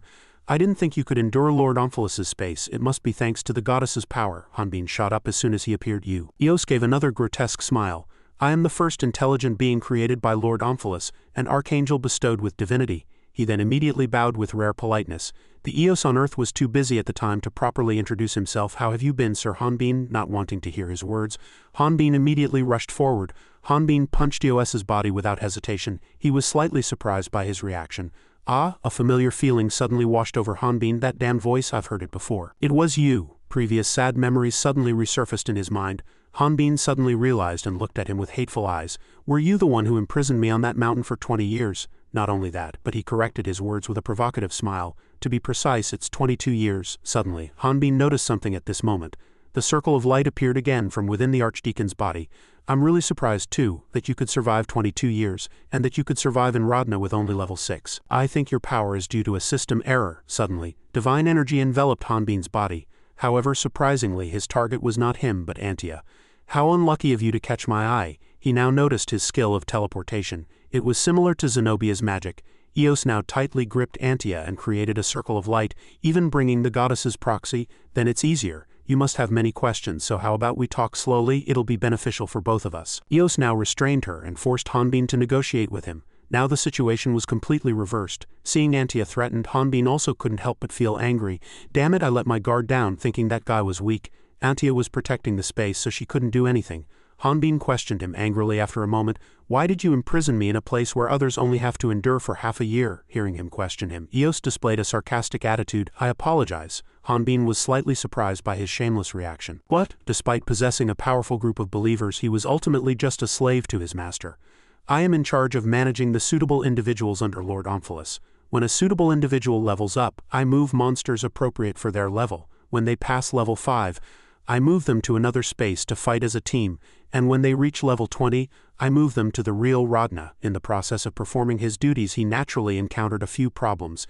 It's too exhausting to handle all of this manually, because there are too many suitable individuals. What seemed impossible happened, and I was inspired by humans, and then a big idea came to me. Why not completely systemize and automate everything like a game? That way I could focus on other productive tasks without having to supervise every time. However, after about 20 years, problems arose in other departments. Another subordinate, flustered, bowed his head and reported at this moment, "The monster generation energy required for the current Rodna dungeon creation order is insufficient. An error has occurred." Archangel Dechen, very nervous, desperately explained, "To be precise, I managed the dungeon as ordered. The cause is unknown." They now stood before the most omnipotent god. "Lord Omphalos." He slowly opened his mouth and asked again, "Then the amount of missing energy is?" Archangel Dechen was so scared that he even misspoke the number. 15. "No, the amount of missing energy is 20. Suddenly, a hand shot out from Lord Omphalos's mouth. His numerous hands stretched out and tightly gripped Archangel Dechen, who resisted. "Lord Omphalos, please, I will find a way to recover it." Seeing him torn apart before his eyes, Eos also flinched slightly in his heart. While he was sweating coldly, Omphalos opened his mouth again. "Small-scale dungeon creation will be temporarily suspended. The energy shortage will be compensated by Rodna attacks carried out by lower angels." However, Eos thought this was not an appropriate move for the present. "But the power of the 6 goddesses still remains. In the current situation, we cannot create a portal to bring angels into Rodna." Omphalos, upon hearing this, clenched his fist and made a decision. "Then let's advance the plan a little. This is my incomplete blessing. It is the key to opening a new world. Fill it with Rodna's power. Then it will become a spear to seal the goddesses. Aim for the heart of Kibi, the goddess of darkness, angel of wisdom." Zenobia immediately obeyed the command. "Everything is for Lord Omphalos." Hanbin was shocked when he learned this truth. Zenobia was an angel? When he asked that, Eos became very excited. "So you know Zenobia too? Then it will be really troublesome. Among the archangels, Eos has served Omphalos the longest. Although he was once human, that doesn't matter anyway. What matters is, do you know where that missing 20 energy went?" He then immediately asked himself and answered, "They were in the hellhounds you missed and they became your experience points. Of course, I knew this fact when you came to Rodna. Fortunately, you weren't caught." He then used Antia to threaten Hanbin. "So now let's make a deal that benefits both of us. You kill the goddess's proxy yourself. And then if you return to Earth, I will overlook your actions. How about it?" Hanbin made a decision without hesitation. No need to think. The answer is already set. She knows it too. Holy and Antia now looked at him. Hanbin still held the dagger Antia had given him tightly. But he hadn't answered one question. "Why did you imprison me for 22 years? Eos pretended to recall for his question. But then he gave a playful smile as if to tease him. "I forgot." Hanbin, being short-tempered, immediately plunged the dagger into his neck and lifted him up. He then lowered his head and questioned him in a serious voice. "Hey, do you know what was the hardest thing for me while I was imprisoned?" He showed no sign of answering this question. "Why should I care, you fool? I spared you because I was afraid Lord Omphalos would hear about it if you died. You're really foolish. You don't understand the situation."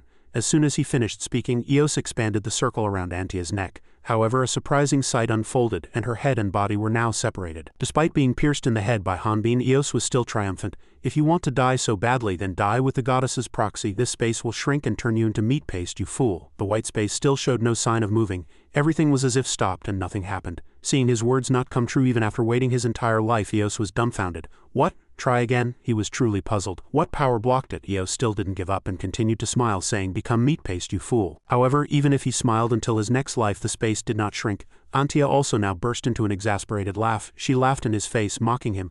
"I'm sorry, I can't stop laughing. Meat paste, you fool." Antia's reaction froze Eos. The next moment she glanced at him with contempt. "You made a mistake of only 1,000th, no 1,000,000th, but your actions made Hanbin give up his retirement." Hanbin immediately opened his mouth. "It's irreversible now. If I ever meet the guy who created the guide, there's one thing I really want to ask him. What were you thinking when you included that question? That question tormented me continuously, you know. Do you want to commit suicide now?" Hanbin, with eyes full of murderous intent, asked him back. A colossal brilliant light suddenly appeared in the space. Eos realized he couldn't fight Hanbin and turned his head to flee. But Hanbin wouldn't let him escape so easily. "You want to run away? Run all you want. But what happens when you appear before Omphalos and he finds out that his invasion of Rodna, which he prepared for thousands of years, failed because of his stupid subordinate?" At these words, Eos's face twisted like a monkey that had eaten a chili pepper. "How dare you try to blackmail me?" Hanbin stood still, doing nothing at this moment. Eos, on the other hand, spread his wings, ready to fly away. "You're full of errors and only have useless techniques." Hanbin waited patiently, doing nothing at this moment. An intense aura immediately enveloped the entire space. Antia had now recovered and reminded him, "Don't lower your guard. If I'm correct, the Archangel possesses divinity similar to Omphalos. That itself is a threat. Plus there's that magic stone. It has accumulated immense energy." Eos didn't deny it. "That's right, it's all your fault. Because you consumed enough energy to create dungeons for 20 years, we no longer had enough energy to create monsters. To replenish that energy, we had to place countless massive magic stones all over Rodna. We had to gather useless individuals, and personally establish the Church of St. Mary to bestow Omphalos's blessing upon them. When the church executes in cooperative hunters, they level up, and that energy is absorbed into the magic stone. Everything was for Omphalos's army and for Omphalos." Hanbin listened to every single word and couldn't contain his rage. Just because of that, how many people did you kill and even turn them into flesh ghouls? They died with their eyes open, and everything was for your goal. Eos at this moment felt no guilt and instead challenged him. Then what do you think was the purpose of sending people from other worlds here? This is what you should have done. Now I will tear off your limbs and make you commit suicide. Then there will be no trace of your existence left, and I will capture the goddess's proxy. That's all. I will be recognized as the most powerful archangel.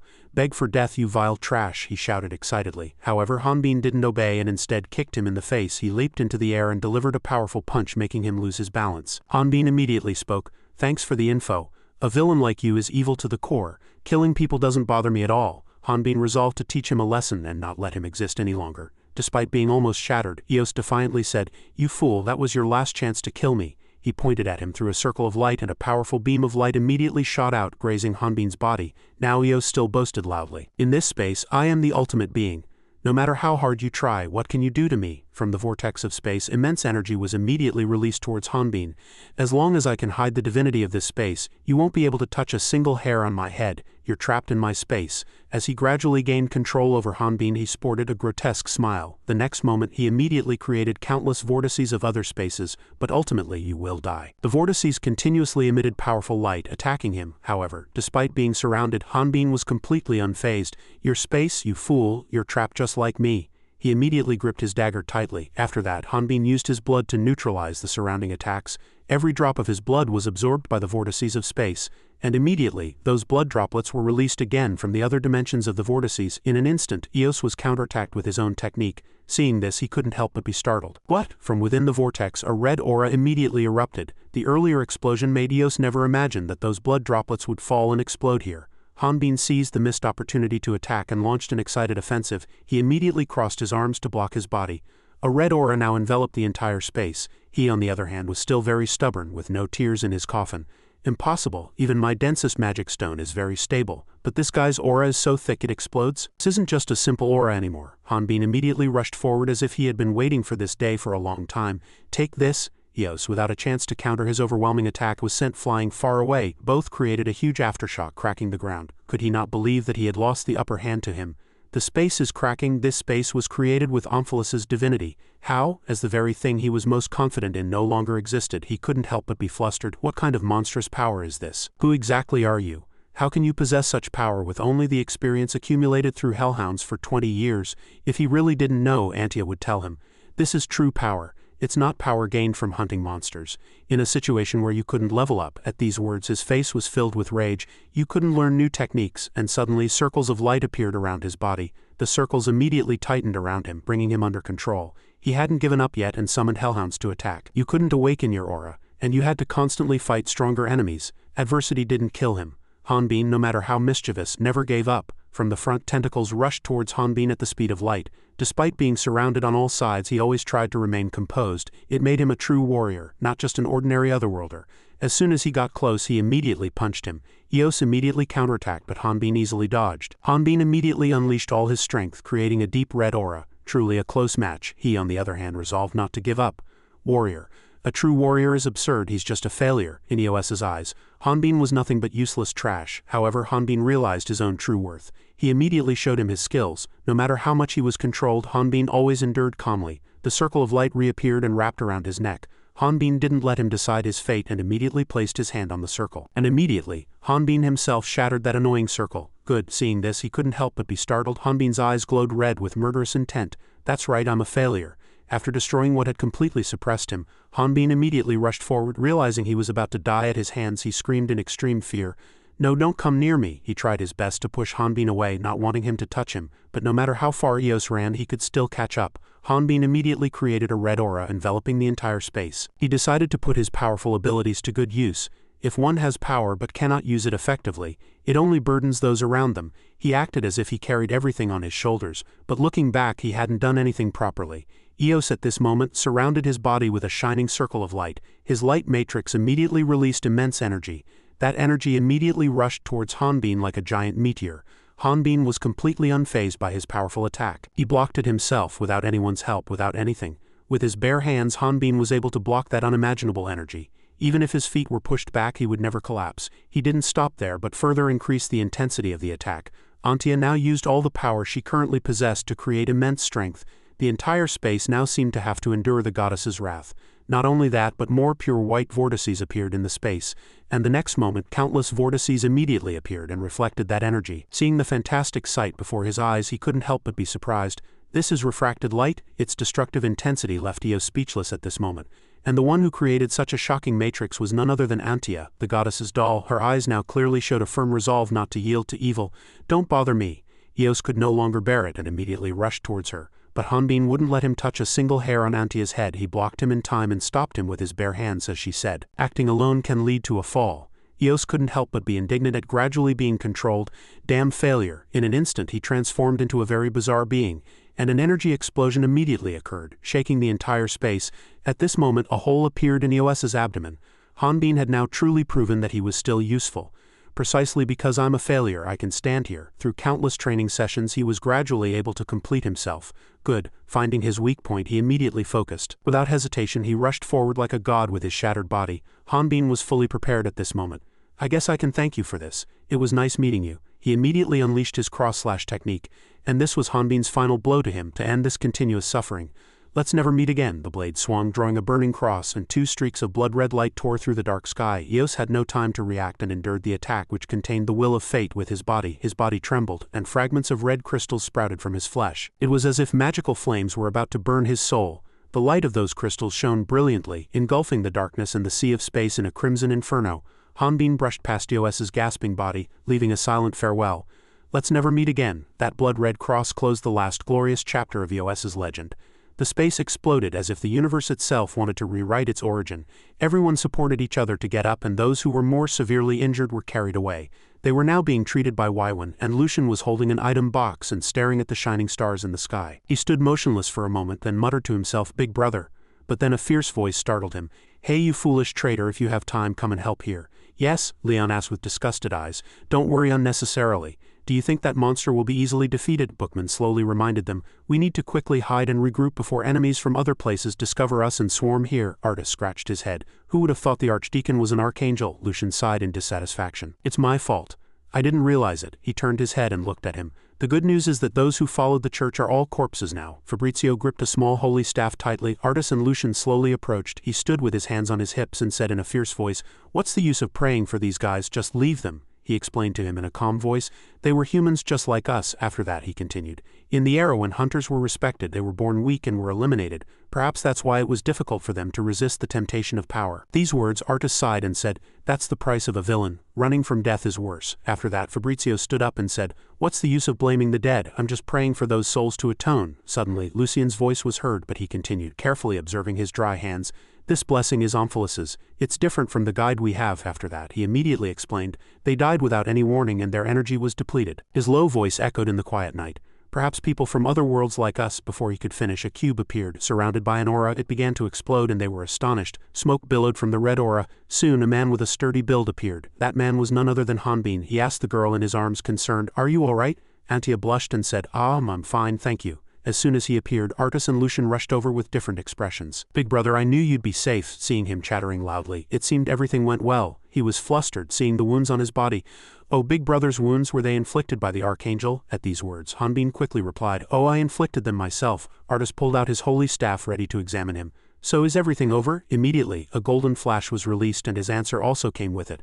"Not yet," Hanbin continued. "Not yet." A hand immediately appeared. Eos, with half his body left, crawled out of the smoke cursing. Damn it, no." A circle appeared from his palm and he couldn't end it like this. He summoned that circle with all his might. As the circle grew larger, something slammed his hand to the ground. Hanbin pressed Eos's hand with a stone, making him scream in pain. He calmly asked, "You're still alive?" And then he mocked him. "You're more persistent than I am. You're as tough as fried food." Eos, hearing his words, raised his voice and desperately explained, "Wait a minute, thanks to me. Thanks to my mistake, you are who you are today." Furthermore, he offered Hanbin a condition. "I will return. Come with me. I will recommend you as an archangel." At the same time, urgent footsteps were heard. "Wasn't everything to test your power? Lord Omphalus will surely be satisfied." Even in such a lucky situation, he still tried to utter threatening words. "Anyway, if the people here find out you're an otherworlder, you'll have nowhere to stand." Hearing this, Hanbin smiled and threw a word in his face. "Still haven't learned your lesson?" After that, he resolutely declared, "You don't need to run anymore." Fabrizio, Lucian, and Antia wore proud expressions. "I have people." Artis and Bookman looked at him with sharp eyes. "Our beliefs are different and our birthplaces are different, but we fight together and exist together." Hanbin's eyes turned red. He held his dagger ready to attack. Now that I'm an otherworlder is just a minor issue, so he uttered words that made Eos tremble in fear. Goodbye at this very moment. A ray of light burst forth from the circle again. Hanbin covered his eyes with his hand because of this dazzling light. Hanbin slowly opened his eyes and observed. A figure appeared before his eyes. This is quite interesting. Antia, seeing the person in front of her, realized something. Old memories of that day immediately flooded into her mind. Eos recognized the benefactor who had just saved him and immediately raised his voice. You've come at just the right time. Kill them all. And Eos called out his name, Gladius the counterfeit. Gladius calmly recounted the old story again. Last time, I was interrupted and couldn't finish, right? Shall we do something interesting this time? Then he muttered in a low voice. Human. Hanbin gritted his teeth at his words. The old man had an evolution project to create the most powerful angels and deploy them in battle. The project name was Zero Sum. The experimental subjects were confined to a limited space and devoured each other. Thanks to this, survival techniques were superimposed, selected, and synthesized into something even more powerful. That's how a colossal angel was created over more than 1,000 years. As a result, they became weapons with overwhelming power. However, their combat instincts were maximized, making them unable to identify enemies and completely unable to control themselves. The project slowly faded into oblivion. But one experimental subject was found. This experimental subject seemed to have already evolved to its final stage. The reason was that it had to fight some enemy. Due to evolution, its size became smaller, but its intelligence awakened, and its combat skills also became much higher. A person stood proudly on a pile of monster corpses and shouted, "The first angel created a halo of light on its own, and an angel that Omphilus personally replicated and bestowed divinity upon. Angel sample A1537, named Gladius the counterfeit. Eos is completely different from me. I was originally created to manage things. I couldn't stop him when he went wild." Returning to the present situation, Eos loudly commanded, Kill them all." He emphasized the name Gladius, and Gladius merely gave a pensive smile. Hanbin looked slightly tense at this situation. Gladius, sitting cross-legged in the air, reached out his hand towards him and said in a low voice, "Hey, shouldn't you finish what you started?" Eos was bewildered by his words. "Huh?" Hanbin immediately heightened his vigilance. "What's your game? Are you telling me to kill him?" Gladius rested his chin on his hand and slowly said, "What kind of terrifying conspiracy do you think I'm hatching? I just don't want to touch someone else's prey. So kill him." Eos had not expected his words at all. "Hey, what nonsense is that?" He raised his voice and questioned him. "How can you let your senior die?" The very next moment a splinter of wood pierced his mouth. Gladius glared at him with sharp eyes and a chilling voice. "Who are you ordering around, you piece of trash?" Furthermore, he added, "By the looks of it, you don't have much strength left. Shall I send you off myself?" Eos immediately felt fear. "Lola, let's talk, big brother," Leon and Bookman whispered softly. "Internal conflict. If we stay here, we'll only be in the way." Seizing this opportunity, Gladius's eyes immediately gleamed. He had noticed their intentions. "Rats, stay right there." Bookman was sweating profusely, thinking inwardly, "It's even hard to breathe." Fabrizio, perhaps because he was an angel, also couldn't move from his spot, but something's different. Antia seemed to realize something and looked blank. He activated it. Eos thought this guy was completely different. Sweat continuously streamed down Lucian's face, our instinctive fear. Gladius stood up and sent him flying far away. An extremely high-grade living being. Suddenly a red aura began to erupt, completely overwhelming his presence. Antia, seeing this familiar aura, was slightly surprised. "What, he still has that much aura left?" Hanbin, revealing a different face, roughly asked. "You said you had something to talk to me about." Gladius immediately lunged at him. Eos immediately shouted, "Ouch, it's hot." Hearing this, he calmly replied, "Oh right." Gladius mocked him. "You get stronger the more people around you die. Tell me your secret." Hanbin's face gradually grew colder. "If you want to learn, you'll have to pay a high price. Are you ready?" He immediately flinched at his words. Hanbin's thick black eyebrows furrowed even more. In this tense moment, another voice interrupted. "Stop." Hearing that voice, Gladius immediately frowned. Snow, after separating Eos and Gladius, quietly reminded him, "Have you forgotten Lord Omphalus's summons? Stop playing around." He clicked his tongue and began to mutter, "Damn it, too fast." The appearance of that voice couldn't help but surprise Hanbin. "You." After a moment he recognized Snow. After that, flames rapidly flew towards them. Immediately a wall of fire appeared, separating them from Gladius. Before entering the door he said goodbye to Hanbin. "Anyway, sick prey tastes bad. See you next time." Hearing this, Hanbin could only be enraged and do nothing. "Stop." Snow turned back and looked at him. Seeing this, Hanbin loudly called out her name. And as he tried to rush towards Snow, Antia fortunately stopped him. "That's enough." After that, she poured out her words. "Mr. Hanbin, you've used too many self-destructive techniques to activate your aura. You have some strength left now, but your body won't be able to endure it for long." And Antia continued, "We got what we needed. Let them go." Hanbin could only grit his teeth and watch them leave. Gladius hadn't left yet and added, "Now that I think about it." "What was the name of the sacrificial rite Zenobia performed?" As he asked and then answered himself, Antia was surprised.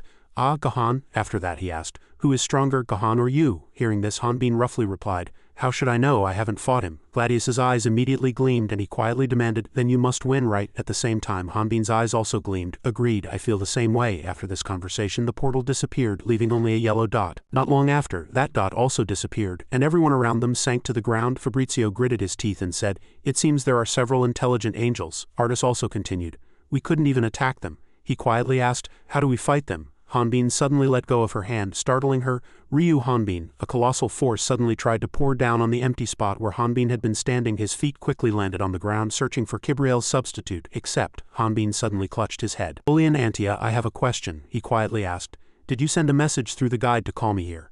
Antia slightly tilted her head at his question. Guide? We can't control the guide. Hearing this, Hanbin understood everything. I see, then tell me. The ground began to shake and his aura erupted. Where is Kibi? 2 months ago a faint light suddenly appeared from a tree stump. A vehicle crashed through a glass window, shattering it. Thick smoke rose. A rainbow surrounded that tree stump. Radna is in danger. The transport landed on the city, draped over the tree trunk. Originally, the power of the 6 goddesses helped maintain Radna's balance. But currently, Radna has lost the power to protect itself from external forces.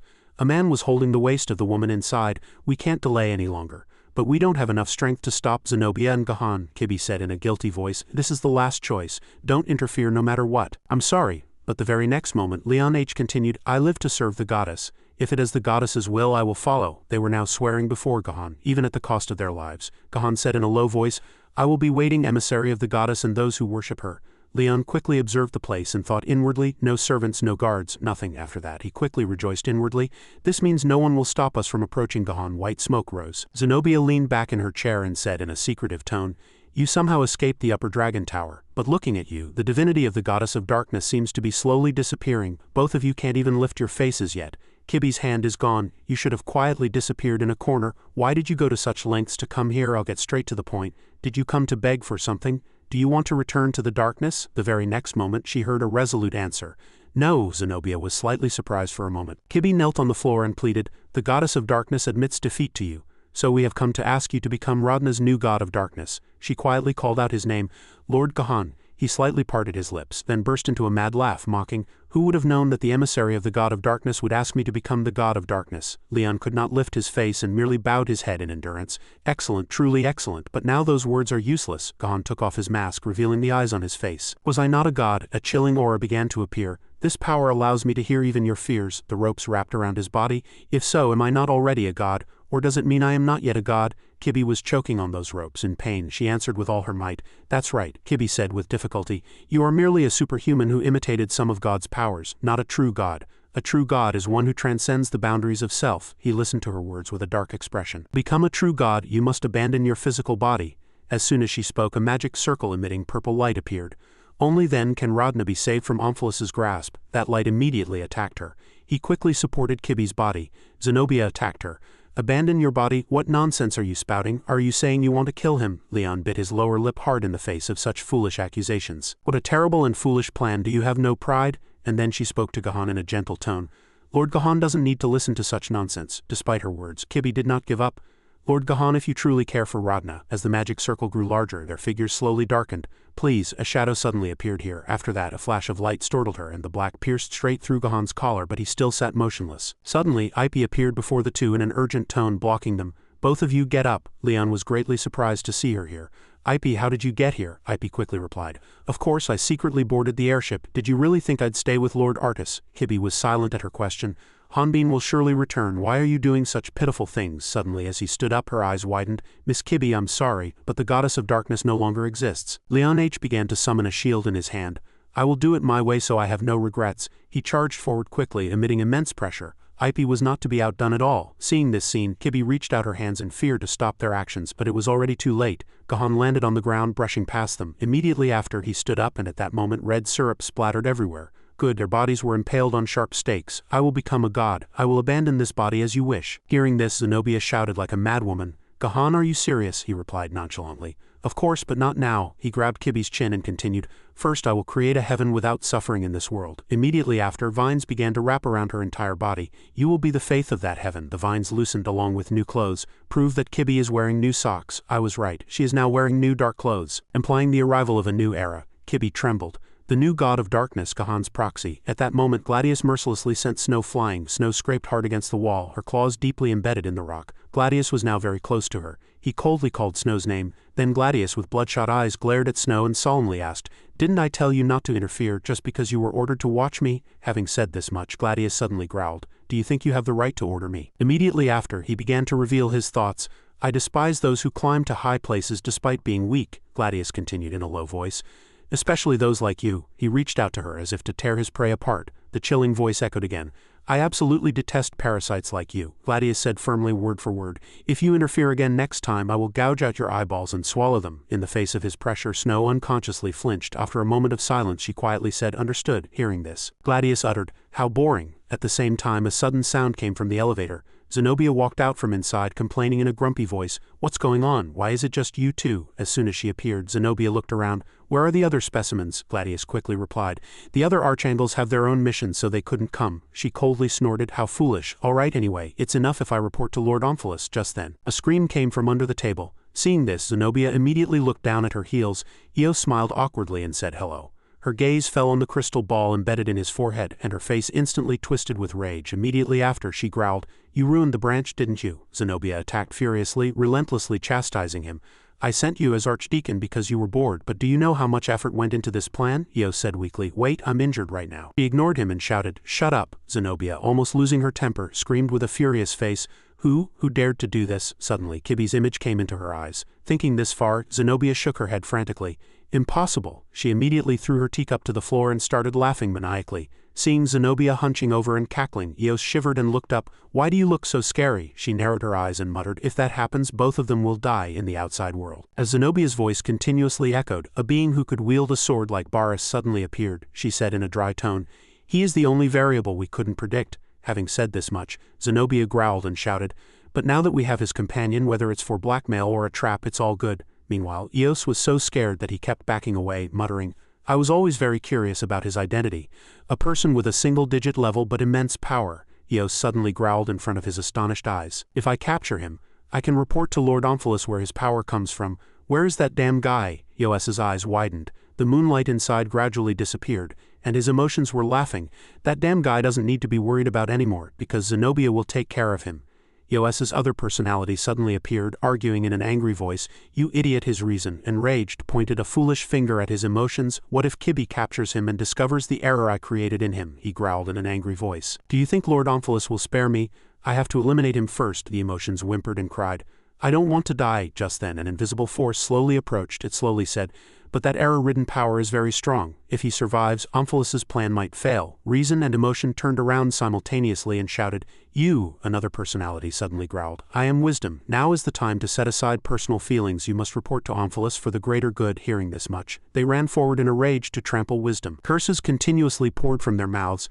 "Set aside personal feelings? I've been too lenient lately. If I tell the truth and die, will you take responsibility? What are you to me?" Returning to reality, the voices continuously echoed in his ears. "In this situation there is only one way." After a moment of silence, Eos hesitated and spoke.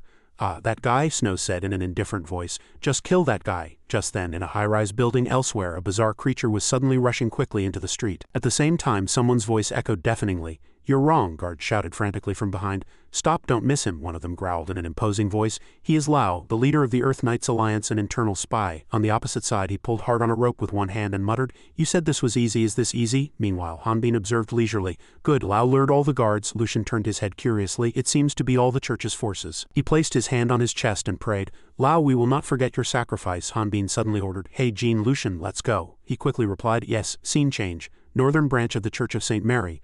Hanbin and Lucian went deep into the cave. Hanbin looked up and observed, as expected here too, immense light was continuously emanating from Omphalos's colossal magic stone. Just then a spiked mace suddenly slammed into the ground. Immediately after, Rhino suddenly appeared. He smiled slightly and said, "You evaded all the guards, but to dare infiltrate here, you're no ordinary person." "Very good." No sooner had he finished speaking than Rhino raised his weapon and commanded, "Warriors of the Earth Knights Alliance, I challenge you. State your names." Unlike him, Hanbin couldn't help but burst out laughing. "There's a romantic idiot even in the church," he calmly introduced himself. "All right, I don't want to do anything unnecessary. I am Ryu Hanbin. Hanbin crossed his arms and shouted with a resolute attitude, "Are you going to defeat Zenobia and Gahan?" In front of his appearance, Rhino was bewildered and astonished. "Are you a pervert?" Hearing this, Hanbin's facial muscles stiffened as if turned to stone. He growled in anger and cast a spell with his hand. Damn it, die in an instant. Hanbin used aura burst and the entire building exploded in the cold scene of midwinter. The guards all shivered, and one soldier complained, "It's too cold. My ears are about to fall off." He turned away in displeasure and asked, "Hey, why don't you use fire magic to warm yourselves?" Another soldier scolded angrily. "Are you crazy? You want to light a fire while on guard duty? First, you need a magic stone to use magic. Don't elves know that?" the soldier said in a low voice. "I thought humans would be different." Hearing this, nothing seemed particularly different. While the two were arguing, Lucian suddenly appeared. He nodded and said, "Indeed, humans in this world are no different." Immediately after, Lucian solemnly reminded them, "I know it's cold, but don't lower your guard." The soldiers quickly stood up. "Yes, understood. Special Operations Officer Jean Lucian, you're back." He pointed triumphantly in one direction and said, "Look, that person came from another world like me and he's not afraid of the cold." The group almost fainted at the sight before their eyes, and everyone started murmuring, "That is the spirit of Vantara." Immediately after, they all shouted loudly, "Sir Ryu Hanbin, warrior of Vantara, thank you for diligently performing your duties." A long time later, he appeared with a hardened expression. Immediately, Hanbin growled in anger, constantly rubbing his body. "What spirit of Vantara? I want a combat suit too. Every time I face the enemy, they look at me like a pervert, so I can't concentrate on the battle." He pointed at the group in anger and said, "Combat suit, can't you make one for me?" Fabrizio smiled awkwardly and said, "Unfortunately, there's no size that fits you. Besides, your skin is tougher than armor." Fabrizio, commander of Special Operations, Rodna Liberation Alliance. Kindle shrugged and sighed. "If you use your self-destruct ability to activate your aura, even the best combat suit will be torn." Kindle Atlantis, combat commander of the Rodna Liberation Alliance. Rondel asked nonchalantly, "And you're not afraid of the cold, are you?" "No. The people rescued from the church also need warm clothes." Rondel Atlantis, head of Civilian Cooperation Department, Rodna Liberation Alliance. At this moment, Bati also chimed in. "I heard there's a Vantara warrior movement among the soldiers. They say they're ready to go shirtless." Furthermore, Bati S32, director of intelligence for the Rodna Liberation Alliance, said with a cheerful expression, "It's too much of a waste to put clothes on a bomb." Rodna Liberation Alliance headquarters. Hanbin, with a vein throbbing in his neck, shouted, "Who called me a bomb? Do you want to see this place explode?" Just then, Antia, with a cheerful expression, offered him clothes and said, "But we prepared clothes for you. Here's yours." He immediately changed his attitude. "Oh, thank you." She paused for a moment, then continued, "I think the Dwarf King said he would make weapons from the World Tree for you." Hearing this, he was slightly surprised.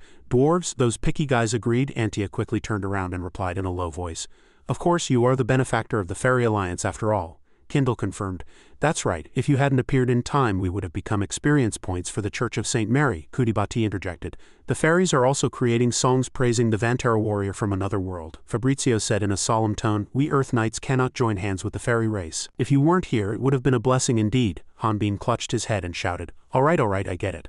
I won't complain about clothes anymore. Please, no more compliments." At this point, he said with a bored expression, "Anyway, there are no angels here." Kindle frowned slightly. "It seems the angels withdrew from the church after the incident at the southern church." Bati quickly added, "Do those who follow the Church of St. Mary not know that they are connected to angels?" Fabrizio solemnly reminded them, "That is top secret." Hanbin suddenly shouted loudly, "In the end, the Church of St. Mary was just a disguise to conceal Omphalus's existence." Kindle propped his chin on his hand and thought, Omphalus's existence wasn't just Zenobia's doing.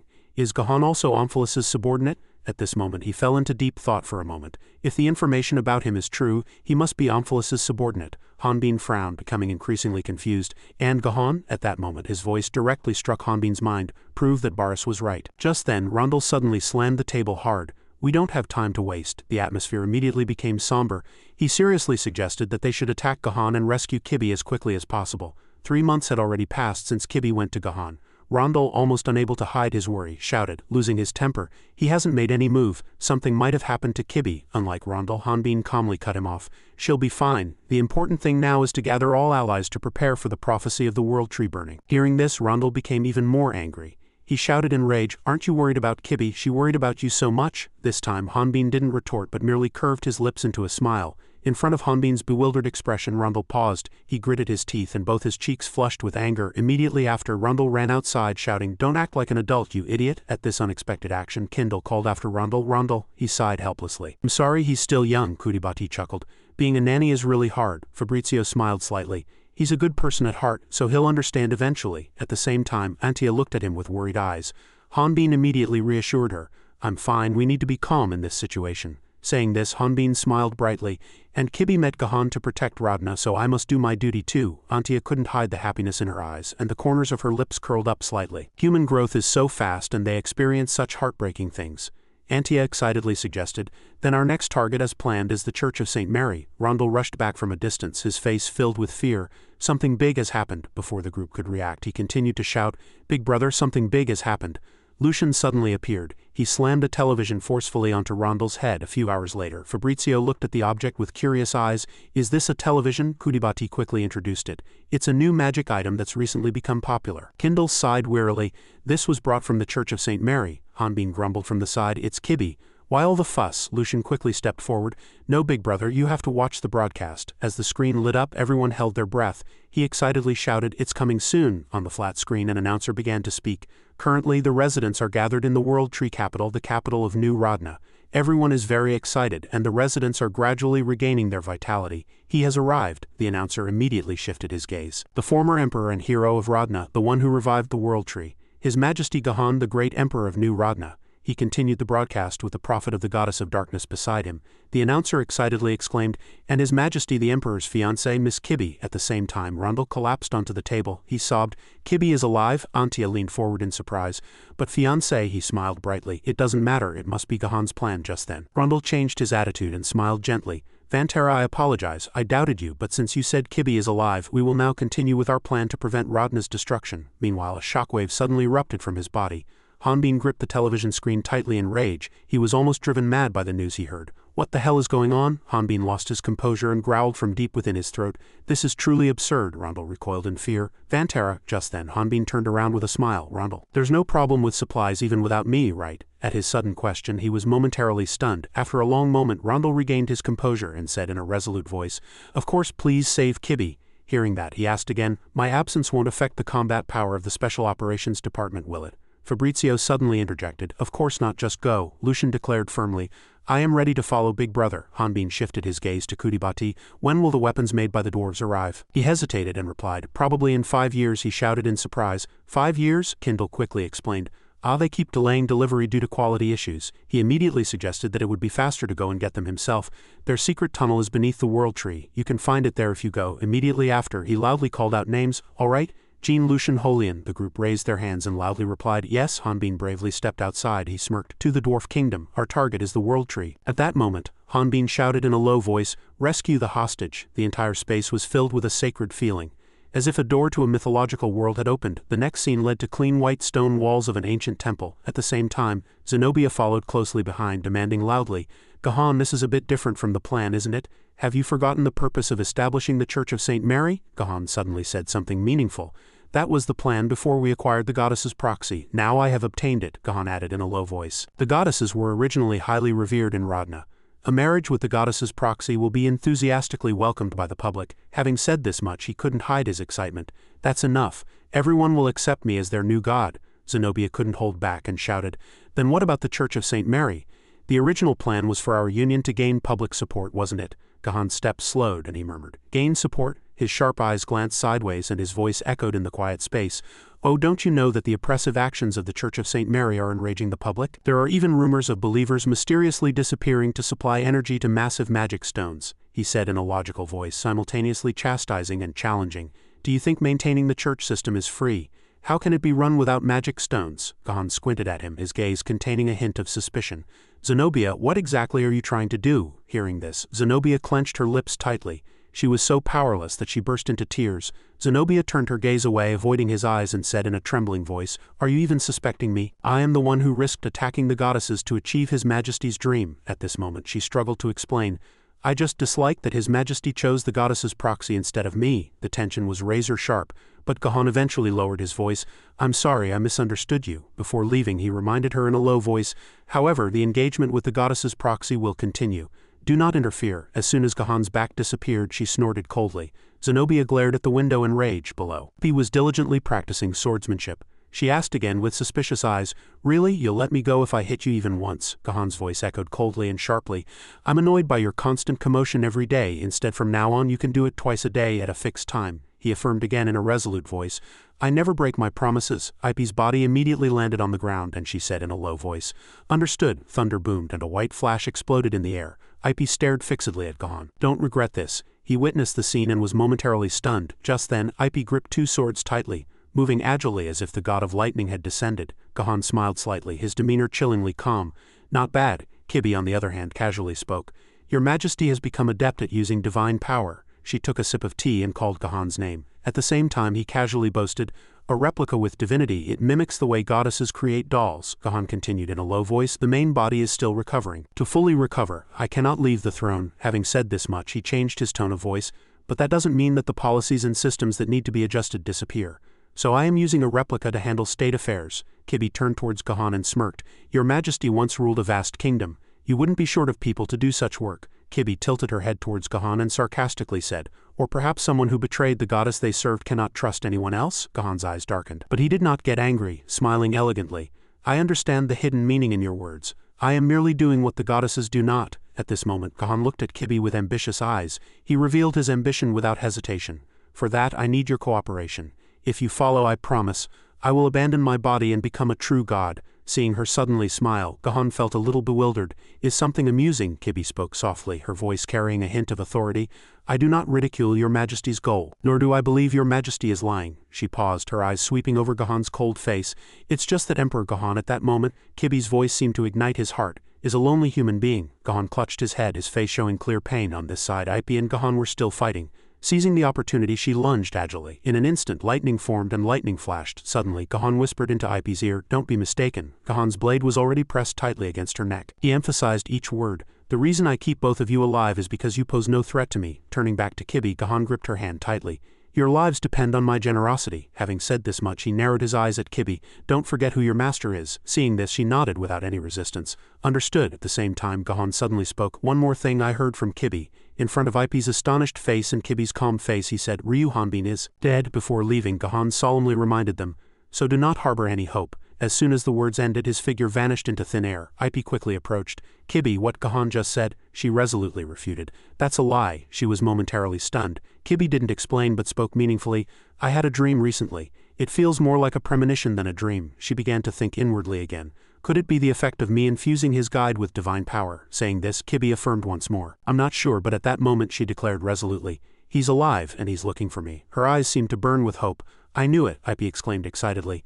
I knew Hanbin wouldn't give up like that. Besides, if Gohan thinks he's dead, he'll lower his guard even more. At the same time, Kibi's hands trembled continuously. She murmured, it's also uncertain if Gohan truly believes Hanbin is dead. Noticing something strange, he called Kibi in confusion. Then she murmured, almost confessing, Ryu Hanbin, he can't defeat Gohan. As Kibi raised her head, her eyes were clouded with shadow. He shouldn't have come here. I'm not the one who called him. Her eyes were fixed on the throne. It's Gohan, Nymph Kingdom. The river here is filled with life blessed by Print, the water god. This river along with the world tree was the life source of Radna. A hand reached out and caught a fish. Holian looked at it and said, the river water has mana dissolved in it, so life cannot exist. Then she squatted by the riverbank looking at the large school of fish swimming happily, and lamented, this is really strange. Then she seemed to realize something. That's right, magic stones and the mana of living beings are essentially contradictory, but the world tree is growing so lushly. Suddenly, a sound came from afar. Holian, if you've rested enough, let's go. What could be there? As the three walked together, they noticed an archway with the inscription, Welcome to New Anasati. A gate guard soldier shouted loudly to enter the city. Everyone needs a ticket. If you don't have a ticket, go get one now. Please present your Church of St. Mary membership card for identification. Only then did the three realize something in surprise. The gate guard soldier shouted loudly again. If you don't have a ticket, go get one now. The waiting list showed 62,846 people waiting, with an estimated waiting time of 6 months.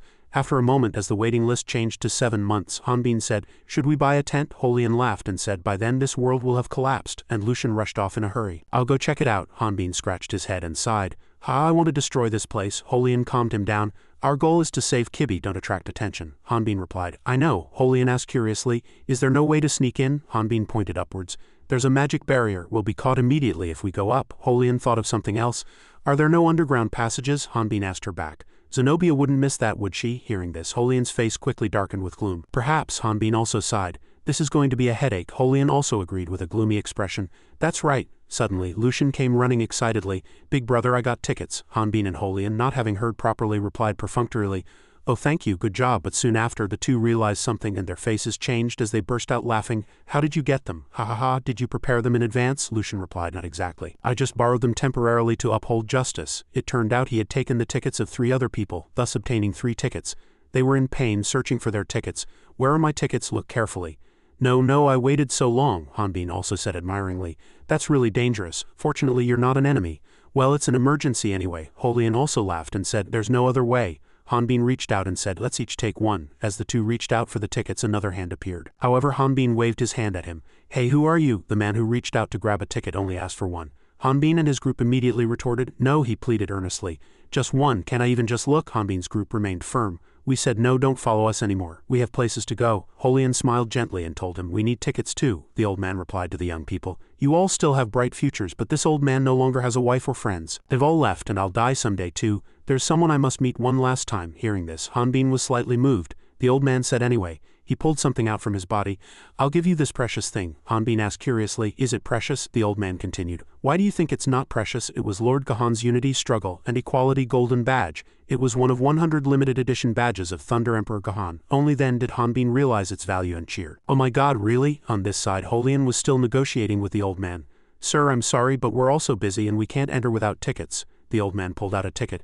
"Who said I don't have a ticket? I have one too." Everyone was surprised to see this ticket. "What? Why is our ticket so different from yours?" "Why?" the old man continued. "See, that's why I just wanted to look." Hanbin made a deal with the old man. "We can show you ours, but can we see yours too?" The old man held out his ticket. "Of course, here you go." Lucian received the ticket, and everyone widened their eyes trying to examine it closely. The color was completely different and the material was more luxurious. Other people's tickets were similar to theirs. "What is it?" The moment Hanbin was about to ask the old man, he quickly disappeared. The old man took his ticket to the gate and received praise. "Good work." Only then did Hanbin look at the old man in surprise. At the same time, the gate guard announced, "Welcome to New Radna." Hanbin ran to the gate, threw his ticket to the guard, and hurriedly chased after the old man. Shouted loudly, "That old man!" Hanbin ran at full speed, trying not to lose the old man. Holian followed right behind. "Wait a minute," she said, holding out her ticket. Hanbin still furiously chased after the old man. "That old man!" Lucian also hurried after Holian. He held out his green ticket to the guard and said, "I'll go in too." Suddenly, Lucian was stopped by the guard. "Wait a minute, you need to go to a different entrance for this premium ticket. I'll guide you." Lucian was surprised to hear this. A different entrance. On this side, Hanbin was still panting, chasing after the old man.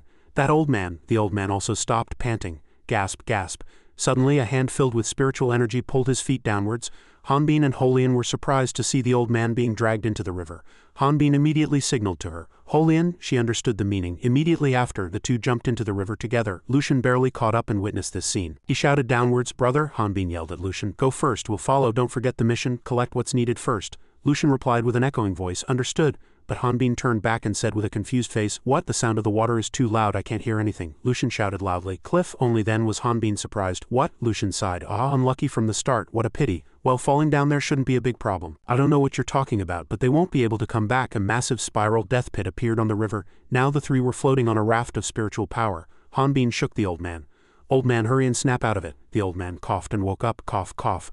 Only then did Hanbin let out a sigh of relief. "Thank goodness, but where is this?" Holian looked around and said, "It seems we've fallen into the abyss. There are 4 great forbidden zones beneath the world tree and there's no life there, the underworld." The old man cried out in disbelief. "What? We fell into a dungeon? Oh my, I can't have died. How can I face my master now?" Holian smiled and replied to him, "What are you talking about? You're not dead. But this happened thanks to you. Still, it doesn't seem like a bad thing." Suddenly, they met 2 men nearby who waved and greeted the 3. Everyone looked at their appearance with curiosity and surprise. "You too," after that. They told the 3 that they, like other fairy tribes, had been banished by Gahan and were being pursued by the Church of St. Mary.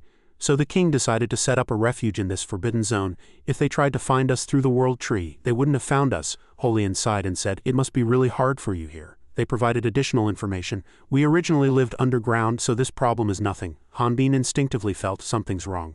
The floor looks ordinary, but he keeps feeling like he's being pulled by something. And he saw a hand filled with spiritual energy reaching out from under the ground. Suddenly, Holian turned around and called Hanbin's name, startling him. Why?" she continued. "You came here to get weapons, right?" he confirmed. "Yes." Holian gave Hanbin good news. "The king said he would handle this personally." 2 dwarves interrupted. "Ah, we should apologize for that." Hanbin and Holian paused. The 2 dwarves continued their story. "The king fell ill while working. He was the best blacksmith in the kingdom, but he fell ill because making this weapon was too difficult. Other blacksmiths kept trying to make it but couldn't, and in the end we only completed the scabbard." The king lay in bed moaning. "I'm a failure. How can I face my ancestors?" Hanbin turned to Holian. Holian, is there no way to cure him? Holian replied, I can only heal physical wounds. The old man also added, people say mental wounds aren't easily healed, but I have my own medicine, and he pulled out some medicine. Gave it to the king. Here, drink this, the dwarf shouted. Oh, is he a famous doctor? Hanbin was also puzzled.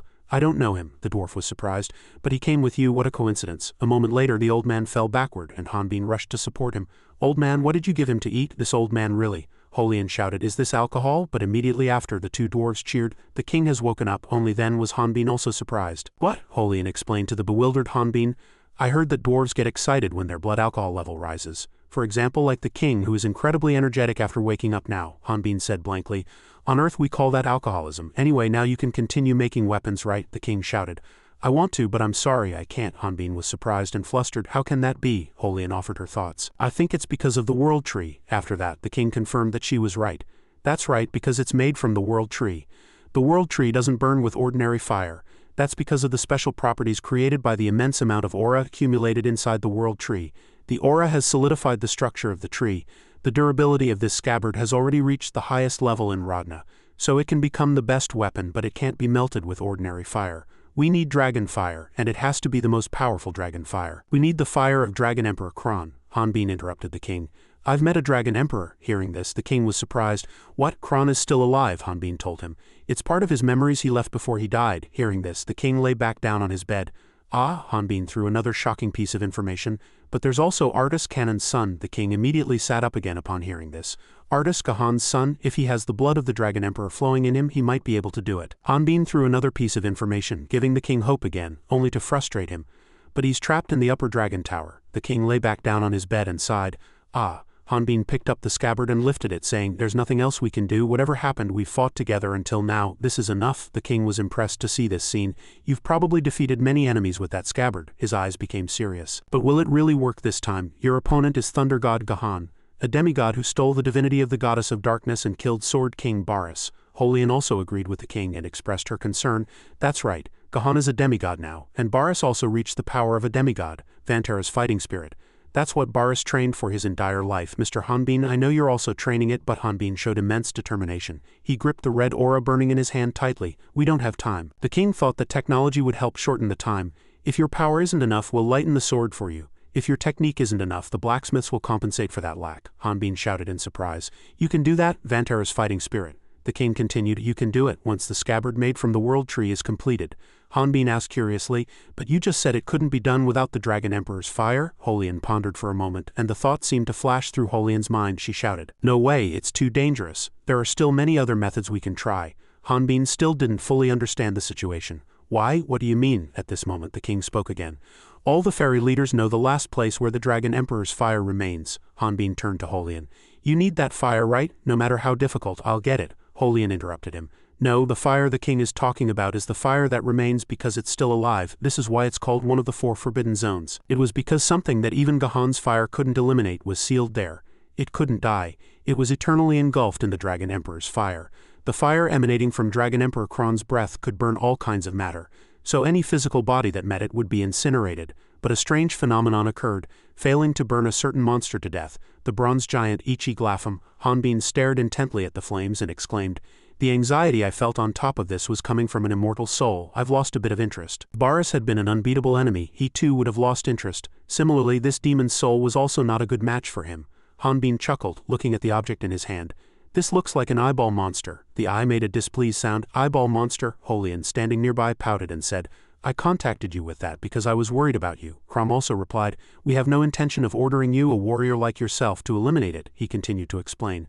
Our goal is only Kron's fire that remains in him. If we have that fire, we can melt the scabbard made from the world tree. All you have to do is throw the scabbard into the fire. Hanbin immediately acted. Thank you for the simple explanation. Suddenly, another sound was heard, making him vigilant. It's not simple at all. The divine beast's hand moved, releasing powerful force.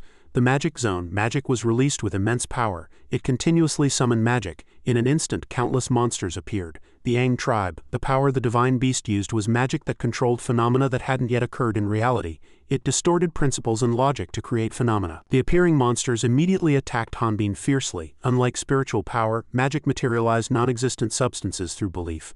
Magic and spiritual power originally came from the same root, ancient magic. The first magician to use magic was the bronze divine beast Glapham, canon was surprised by that power, researched it and spread it throughout Rodna. This gave birth to the current forms of magic and spiritual power, therefore the true origin was different. Crom was very worried seeing Hanbin continuously being pushed back. You have to give up. If you keep going like this you won't be able to remake the sword. The sword's owner will die first. On this side Hanbin was being hit by an incredibly powerful technique. Holian was still very calm. No, it's not over yet. Crom widened his eyes in confusion. Not over yet? He's been suffering for 15 minutes straight, Holian said coldly. It can't be helped if it takes time. He's trying out a new technique but the enemies are too weak. A monster attacked Hanbin, taking advantage of his loss of concentration. On this side Hanbin continued to explain to Crom. His technique only works when wounds accumulate and blood flows. Hanbin counterattacked with lightning speed, only then could it be used accurately. A colossal force caused an explosion of immense proportions. Hanbin was now armed with aura crystals. The gauntlet of destruction, Crom exclaimed in horror. Aura crystals, Holian patiently replied. That's right, it's a dangerous technique that converts blood into aura crystals. I told him to give up, but she recalled the scene where Hanbin desperately demanded, I need something impressive like Leon H. Give me something that can transform. Her voice was filled with helplessness. He refused to listen. On this side Hanbin looked at the gloves with slight disappointment. Not as cool as Leon H's gloves, huh? They just looked like red rubber gloves. He swung his arms, testing them out a bit, but he didn't feel much improvement. Well, no choice. The monsters charged again, but Hanbin quickly eliminated them all. Crom's eyes widened in astonishment at this sight. What in the world? Aura is inherently a much weaker force than the other four major powers. Only a few powerful individuals who underwent extremely rigorous training could emit visible auras. But beyond that, he could make it explode? Hanbin was incredibly excited. He now landed directly in front of the sacred beast. Have you waited long? His eyes suddenly flashed. As light flashed, Hanbin, caught off guard, was caught by magic and fell endlessly. He was slightly bewildered. Isn't it too much to suddenly remove the floor? He quickly avoided the sacred beast's attack. Don't you think so? Holian also reminded him with concern. Hanbin, be careful. Aura crystals were a novel technique unprecedented in Rodna's history. But calling it a new technique was an understatement. In reality it was an unverified and dangerous technique. Hanbin quickly counterattacked. It was certainly true. This man was surpassing his limits with only his combat instincts. Hanbin attacked the sacred beast directly. He did it. He confronted the sacred beast head-on. The sacred beast immediately cast a spell. Holian reminded Hanbin with concern. This isn't an ordinary spirit technique, but magic mixed with spirit technique. It's a regenerating shield. You need to aim for the weak spot first. Hanbin heard this and retorted brazenly. Then I just need to hit it more? Holian didn't understand his intention. What? He punched it head-on without any hesitation. The collision caused a huge impact, and Hanbin, with his unique intense style, overwhelmed the sacred beast, making it unable to react further. Rocks poured down like rain, and Holian, seeing this, laughed loudly, bewildering Crom. After a while, space became quiet again. Hanbin didn't forget his mission and threw the scabbard into Crom's flame. He smiled contentedly. The flame he left behind, I'll take it. Suddenly a sound made him stop. Koran Mustafa Mustia Mufkum. He looked at the sacred beast. Mu room. The sound still echoed strangely and unsettlingly. Mu Pe Karam. The blond boy bowed his head and gritted his teeth. The Whom tribe. The gray wolf held a scythe, baring its teeth and growling. The Ang tribe. A purple magic stone glowed right next to the sharp scythe. These two tribes constantly clashed over limited resources. Around the two of them lay the bodies of their fellow tribesmen. The weapons of both sides clashed, creating a huge glowing magic circle. In the Balian continent, their history had been stained with blood since the appearance of mana stones. The Whom boy swung his club, pushing the wolf back in a war no one remembered when it started.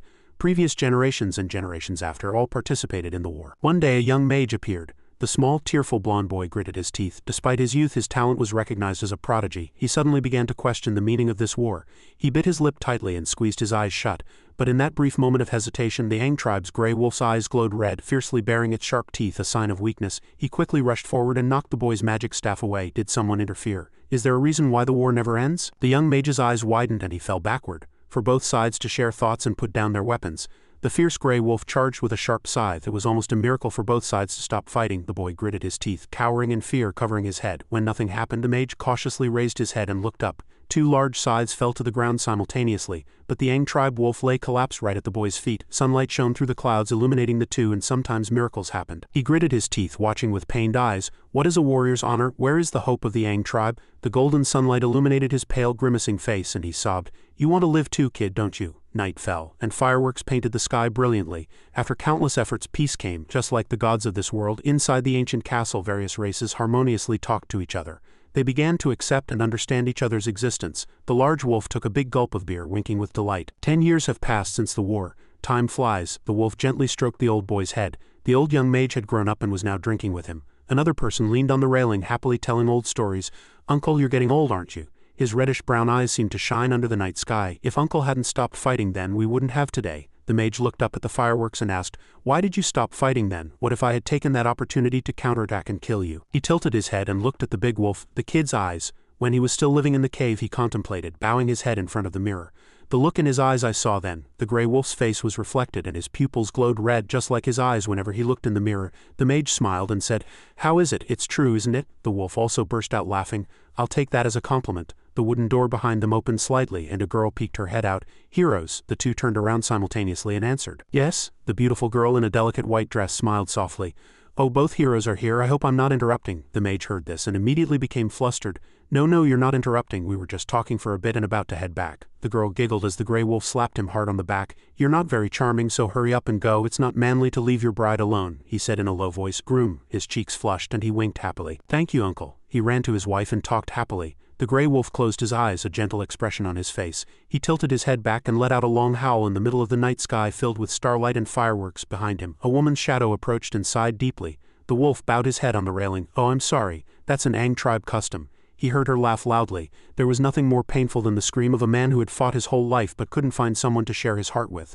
A girl in a white off-the-shoulder dress approached. "Someone to share your heart with, don't you have one?" A long-eared girl with long blue hair neatly tied back, and Kibby, the gray wolf, suddenly flinched, his face turning red. "It's not like that." He suddenly hesitated when he faced the girl. "Ha," another person pouted. "Why are you frowning, Antia?" The gray wolf's eyes widened and he ruffled his hair. "Ha, Guma." Hanbin stood motionless with his eyes closed, white wires entangled all over his body. "I know he's confused because of the tangled memories, but listen carefully. He's currently trapped in Islahim's dream magic." Antia sat beside the magic machine with two dwarves. Fortunately, Glapham had quieted down. Currently, the dwarf king and Holian were analyzing the magic. She bit her lip. Blue magic surged in space. With her knowledge of spirit techniques, she would soon find a way to help him. The gray wolf suddenly became fierce and howled loudly. "What kind of nonsense is this? I am Balian, the great leader of the Aang tribe." Antia frowned and hit him. "Shut up, Ryu Hanbin." His face twisted and he could only reply submissively. "I'm sorry." He grimaced and covered his head. "I'm definitely Ryu Hanbin. But if so, does that mean all of this is fake?" He carried the mage on his back, escaping a rain of arrows.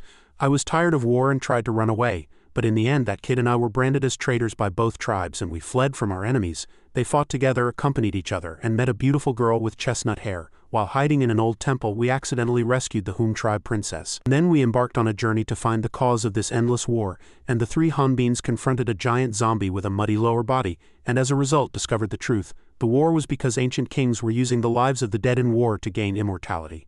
Right? He and the young mage fought for their lives, and we defeated them all, bringing peace to the world. Now you're telling me all of this is a dream? Hanbin gritted his teeth and cowered.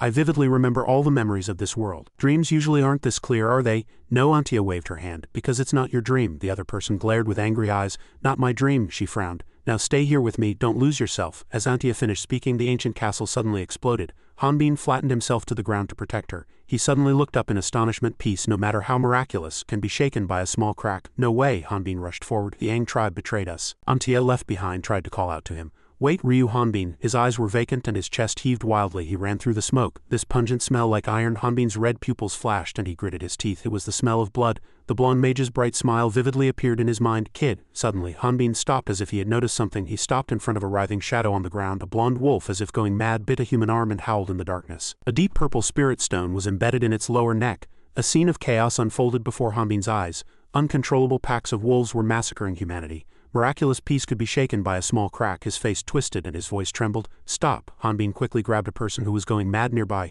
Stop it right now. He restrained the rampaging people. This is the peace we painstakingly achieved, please. Hanbin rushed towards the ambassador as if he had lost control, shouting stop. The chaos was worse than ever. Smoke billowed and wolves tore at each other. Miraculous peace would crumble without a miracle. The brief moment of peace shattered in an instant. The blonde wolf, caught by Hanbin, had its face twisted as if someone couldn't accept their peace. Please snap out of it, Hanbin growled in an angry voice. If you keep this up, all our efforts for a bloodless world will be nothing but an illusion. He frowned as if he had found something. Under the ambassador's neck, a deep purple gem sparkled, Omphalos. From behind, a flash of magic flew across the blonde wolf's body. Hanbin's red pupils moved slightly. What faced him was the old mage boy lying motionless in a pool of blood, embracing his new bride. Kid, he tightly clutched his wife's shoulder and sobbed. Why, I just wanted to live. I tried my best to live. He raised his head, tears streaming down his cheeks. Something good will happen. Why did it turn out like this? His cry was so heartbroken. Uncle, Hanbin glared with pained eyes. Kid, Prius. Suddenly, as he tried to rush towards the boy, red armor appeared on his body. No, this is. Hanbin's eyes lost focus, and he charged with a scythe like a rampaging wolf. The war has started again, he growled as if he could no longer control his body. The Hum tribe believes the Aang tribe betrayed them, and their hatred immediately boiled over. No, this is Omphalus's conspiracy, and this time it's much bigger than before. Hanbin ran towards a tall castle with a deep black circle at the top. As the coexistence between the two races collapsed, the Hum tribe was disappointed, and believed that only when one side disappeared could there be eternal and perfect peace. They created magic to completely destroy the Aang tribe. Isfilm stood in silence under the bloody moonlight, helped by a nameless god. Hanbin gritted his teeth and growled in extreme anger. Isfilm, a furry dark hand reached out from somewhere and the wolf girl pushed him back. Hanbin's pupils constricted and he slowly looked down. The wolf girl smiled serenely and said, "Please, avenge your compatriots." A tremendous explosion occurred, filling the sky with dust. The wolf girl's body vanished into thin air and Hanbin froze in place. The extreme rage was like a torrent of black magic gushing wildly from his body. Outside of reality, Antia frowned in consternation. Damn it, I almost had her. Hanbin's consciousness resynchronized with the dream. A massive wolf's foot dashed past. Crom snorted and hastily repaired the machine. Couldn't he have waited until the dream ended? Hanbin and his werewolf body pushed through a swarm of guards driven by burning rage towards Isfilm. Antia gritted her teeth, her face twisted with tension. Dream magic? I don't know exactly what the effect is, but it's probably magic that swaps reality and dreams. The reason Isfilm wasn't dying in reality was because he had turned his body and emitted a dazzling light from the orb of his magic staff. He hadn't died in the dream. The magic orb on Antia's machine emitted even more powerful magic. Conversely, if Hanbin in the dream, a member of the Aang tribe, were to die before she could finish speaking, the werewolf in the dream collapsed. The armor on his body shattered into pieces. Hanbin gritted his teeth and furrowed his thick eyebrows. As blood-soaked wounds appeared on his skin, Hanbin in reality would also die. The grey wolf opened its mouth wide and charged madly. The large axe of the twin swords opened its eyes wide in astonishment. It meant that if he won in the dream, the brightest star in the sky would emit a deep red light with a strong smell of hatred, and a wolf would leap down accordingly. Does that mean we can defeat Isfilm? It bared its sharp teeth and charged towards the alien monster before its eyes, the Aang tribe's ultimate technique. The magic emanating from the star seemed to empower Hanbin. He brought down his blade with full force, performing a cross slash. The slash cracked a nearby statue. Hanbin gritted his teeth, muscles bulging in his forearms. Sapla pursed his lips. The problem was that it was impossible. Isfilm floated in midair. The red orb on the magic staff seemed to flash for a moment. Hanbin's body was once again deeply wounded, bleeding. The dream was the past. A giant magic circle appeared behind Isfilm. A magical flash shot straight towards his body. The outcome was already decided. Hanbin's arm outside of reality was severed. The grey wolf in the dream opened its mouth wide, spitting blood, and a pillar of fire pierced the left side of the stone wall's chest. If Isfilm had lost, he wouldn't exist here. Sapla narrowed his eyes. The past cannot be erased. Isfilm floated in midair and 5 magic circles appeared behind him. There was no choice but to keep running away. Antia grabbed Hanbin's arm tightly, frowned and shouted loudly. Dwarf King Crom gripped his palms tightly. The prophet's magic connection has been severed. A blue flow of magic enveloped Hanbin's body in a circle and activated. Antia closed her eyes and slightly bowed her head under the pressure, shouting, "Now!" When she opened and closed her eyes, she appeared before the grey wolf. Magic shields appeared around both of them simultaneously. Antia. Everything seemed to stop, and Isfilm's flow of magic completely halted in midair. While the dream is stopped, we must help Hanbin escape. She frowned and reached out to him. Did he hear Holian's words? No, the dream can only be stopped for a short time. Quick, grab my hand. Hanbin was still collapsed on the ground, and Antia kept calling out to him loudly. The goal of heating the scabbard with Kron's fire had been achieved. Ryu, Hanbin snapped out of it. He slowly opened his mouth. Antia, she frowned worriedly. He stood there until he woke up. Are you awake? Hanbin opened his eyes wide and said, Monster. Omphalus's monster. The 3 eyes on Isfilm's head opened wide towards the 2 of them. Exactly what are they? The purple crystal on the magic staff emitted a flickering light. Omphalus is a god without the ability to create. So he invaded worlds created by other gods, and since he couldn't even create his own body, he orchestrated countless conspiracies and schemes. When his and Hanbin's strikes clashed in the battle between the 2 tribes, he created conflict in the world. This conflict gradually led to war. The scene shifted to a grey wolf alone with twin swords running towards a tall tower. To protect their own justice, living beings will crave greater power. Upon reaching the top of the tower, he saw a man in white robes looking down at the battle he had created floating in midair, without knowing what that power was until it devoured him. Isfilm turned his head, revealing a brain with 3 snake eyes. Omphalus's monsters are creatures that were once controlled by Omphalus and lost consciousness. Antia frowned and turned her head away, lacking confidence. The reason this couldn't be revealed was the fear of evoking sympathy. They no longer have souls, so they are no different from monsters now. Hanbin opened his eyes wide and said, Weren't hellhounds also monsters created by modifying the Aang tribe? One of Omphalus's eyes opened wide. Yes, you are right. He floated in the air and approached the 2, and dozens of tentacles stretched out and wrapped around the magic shield. They are the tribe chosen by the demon god Omphalus. Each tentacle, like a snake, penetrated the barrier. Omphalus saw the Aang tribe's strong survival instincts, kept only those instincts, removed the rest and turned them into hellhounds. Antia gritted her teeth and exerted force to sustain the barrier. Is he trying to deactivate our magic? Isfilm's brain gradually transformed. Human teeth sprouted and a large eye was in the center. He gave lower life forms like the Aang tribe a chance, an incredible opportunity to evolve. Each of his tentacles like a vine took root and grew many small branches reaching out towards Hanbin. You lived as a foolish Aang tribesman for 33 years in a dream. Isn't that a cruel story? Antia reached out to him again, shouting loudly, "Don't fall for his scheme, this dream world is under his control." Isfilm pressed on, covering half of the shield with his tentacles. "Yes, this beautiful story is my dream." Hanbin remained silent, his body lying on the ground, and it was only for me. His teeth were bared wide and his snake pupils moved slightly. "But are you sure this isn't a dream? Weren't you a proud Aang warrior?"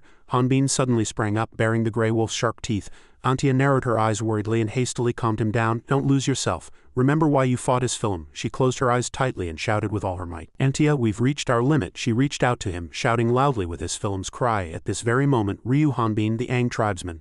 Antia opened her eyes wide in astonishment, staring blankly at him. The machine entering the dream rotated, sparks flying as the engine frictioned. Antia was pushed back into reality, and the machine exploded simultaneously. Crom grabbed her body and clenched his palms tightly. "It works." Antia frowned, her eyes resolute. "Hanbin Ryu, among all the people I've seen in my life, his body had a long wound outside of reality. His whole body became stiff."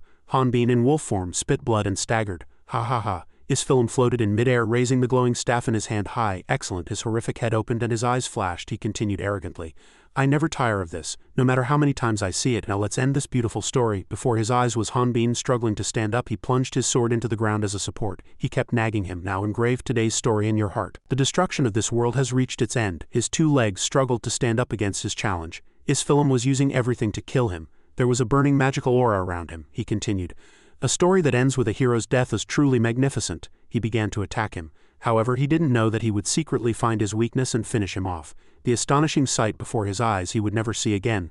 A shadow embraced by flames leapt down and the sound of slashing sharply echoed across Isfilm's body. His arms gripped the sword hilt tightly, blue veins popping out on his bronze forearms. Antia narrowed her eyes. Foolish, but at the decisive moment a giant wolf arm pushed her out of the dream. In Balian, "Mom means kill me." A faint smile appeared on Isfilm's lips beneath his iron mask. He had cried out in pain for millions of years without anyone hearing, and it was the same even after he became a monster, so I couldn't pretend not to notice. Sapla stood still, dumbfounded. Antia frowned and sneered. "I have no choice but to admit it." Hanbin in the dream crouched holding two swords and took a fighting stance. "Ki's vision is truly amazing. Afla Kataru, what you said to me." He opened his eyes wide and shouted loudly, "Taru Kamu, this is my answer." Hanbin swung his sword and a powerful magical current flew straight towards Isfilm, performing a cross-slash. The blue magical current wrapped around his body as if dozens of hands were holding him. Did he regain his consciousness and avoid my magic? However, this attack, Isfilm created a magic circle in front of his body. A flash of light cut across Hanbin's red sword mark. "If you think you can touch this body, you are mistaken." The tips of his two swords directly collided with the magic shield. Hanbin exerted force. The shield gradually cracked. Long cracks appeared one by one. "Can you withstand a cross-slash?" As expected, a divine beast was indeed a divine beast. Isfilm's large eyes opened wide and the shield fragments shattered. However, compared to Leon H's shield, Hanbin wrinkled his nose, his pupils contracting, and growled, "Yours is weak." He bent down and drew his sword. The shield shattered, and the teeth on top of Isfilm's brain clacked shut. "Did he intentionally approach without giving me a chance to cast magic?" he growled. A magic circle appeared around his wooden staff. Truly arrogant and like a stick, Hanbin gritted his teeth and raised his head close to the staff's head. "How amusing!" Isfilm opened his mouth arrogantly and laughed, and a powerful magical current fiercely gushed out. The hellish wasteland was hit this time. Although it was a dream, its power was the same as reality. At this moment, Hanbin held his weapon and brought his sword down towards Iskafum. Hanbin approached him in the blink of an eye, and he instinctively blocked as if in disbelief. "What?" Two red and blue power currents fought each other, and he growled, his face filled with astonishment. How did you avoid it?" A faint smile appeared on Hanbin's lips. "Avoid it? Why bother with such a troublesome thing?" At this moment, not only one blade cut him, but another blade continuously swung, and he sneered, continuing, "I just need to block it." Immediately after, everything shook violently, and the sound of slashing seemed to shatter everything. Hanbin momentarily brought his two blades together, ready to bring them down on him before his eyes. He was filled with astonishment. To his answer, "Block it? If a bare-bodied human says they'll block it, how is that different from accepting the attack with their body?" Thinking this far, he exploded with power and shouted, "Don't play with me. Ifim's magic is the strongest." His tentacles stretched out, pushing Hanbin back. The two power currents collided, but the outcome was still undecided. The tentacles were lodged in Hanbin's hand and red mana flowed from his entire body. Nevertheless, he immediately retorted, "The strongest." As soon as he finished speaking, his two forearms turned into solid shields and he cut off the tentacles, asking, "Like this?" At this moment he refuted, contemptuous of Claphem's limited thinking. What era are we in to be spouting such nonsense? Radna has spent a very long time since you were sealed. In his rage he deployed many magic circles to attack him from all directions. However, Hanbin continued as if there was no danger at all. During that time, magic evolved into both magic and spiritual power. Hanbin's voice continued to echo, and his body moved harmoniously, dodging the attacks very skillfully. Even if I'm not an expert in this field, I can tell. Your magic hasn't evolved at all. At this moment, he immediately counterattacked and judged him. Certainly you are simply copying what the owner of that body used. Your magic is old-fashioned. He sneered at him with contempt. You have no creative ability typical of Omphalus's subordinate. At that moment he was cut and flew far away, blood scattering everywhere. His heart was filled with rage. How dare you? Hanbin's words succeeded in angering him, and immediately many tentacles like hair stretched out. He shouted, how dare you? Who gave you the right to blaspheme my magic? What was originally the magic of the Grand Archmage, the cup of the god personally chosen by the ancient hero and Lord Omphalus, is old-fashioned. Hearing what he had just uttered, Hanbin asked curiously, what is the cup of the god? At this moment his rage exploded and power began to gush out. He answered, I will show you. In the blink of an eye he performed a very complex technique that he and those he had taught were proud of. This is the most powerful magic that destroyed the Aang tribe. Summon magic, and he immediately attacked him. However, Hanbin said very leisurely, you destroyed the Aang tribe? If your words are true. He pondered for a moment, then suddenly smiled, full of murderous intent, and said, for 22 years I only ate hellhounds that originated from the Aang tribe. His summon magic immediately made Hanbin's summon magic astonished. It was a ferocious beast with bared teeth. Yafim's face showed a mix of confusion and astonishment. Impossible. How can you have the same aura as the Aang tribe? A voice, as if explaining his question, echoed. Although the Balian world was destroyed and disappeared, blood and flesh spread throughout his body. And the two wolves appeared as guardian spirits encircling Hanbin, and their voices were unmistakably those of the Aang tribe. The wolf looked down at its own neck from where the voice had just come and said in astonishment, could it be that their souls still remain within that body? Realizing this fact, the wolf, consumed by desire, extended its tentacles. My world, my dream world. But Hanbin immediately thwarted its intention. Don't be mistaken, this world is not your dream. His eyes were filled with disgust and he shouted at the wolf, it is that child's nightmare. Fragments of a forgotten memory. Ichiglafum could no longer hear his rebuttal. It screamed and attacked. You mad monster. A green light flashed from it. It used magic to summon the king of nightmares. Suddenly a colossal iron body appeared which it controlled like a brain, and it punched towards Hanbin. But fortunately he dodged. After missing once, it launched another attack, but now he was not the usual Hanbin. He had transformed into a terrifying monster, just as it had called him. Emitting sharp fangs and a deadly gaze, he counterattacked with lightning-fast blades, immediately using the cross-slash technique to cut the gigantic body. At this moment, the two blades pressed tightly against its body and clashed violently. Its voice was filled with contempt. Dodged, using this again. Did you think I'd fall for the same attack twice? It seemed to understand Hanbin's technique quite well. After using this technique you'll lose your balance. Analysis complete, but its joy was short-lived as Hanbin's slash was too fast to avoid. With the cross-slash technique he cut it into 4 pieces. After that, Hanbin finished it off with a decisive blow. Twin Sword Cross-slash Stage 2, a fusion of the Aang tribe's combat style and Hanbin's technique. At this moment only the light of extinction where the soul left the body remained in the air. A notification appeared.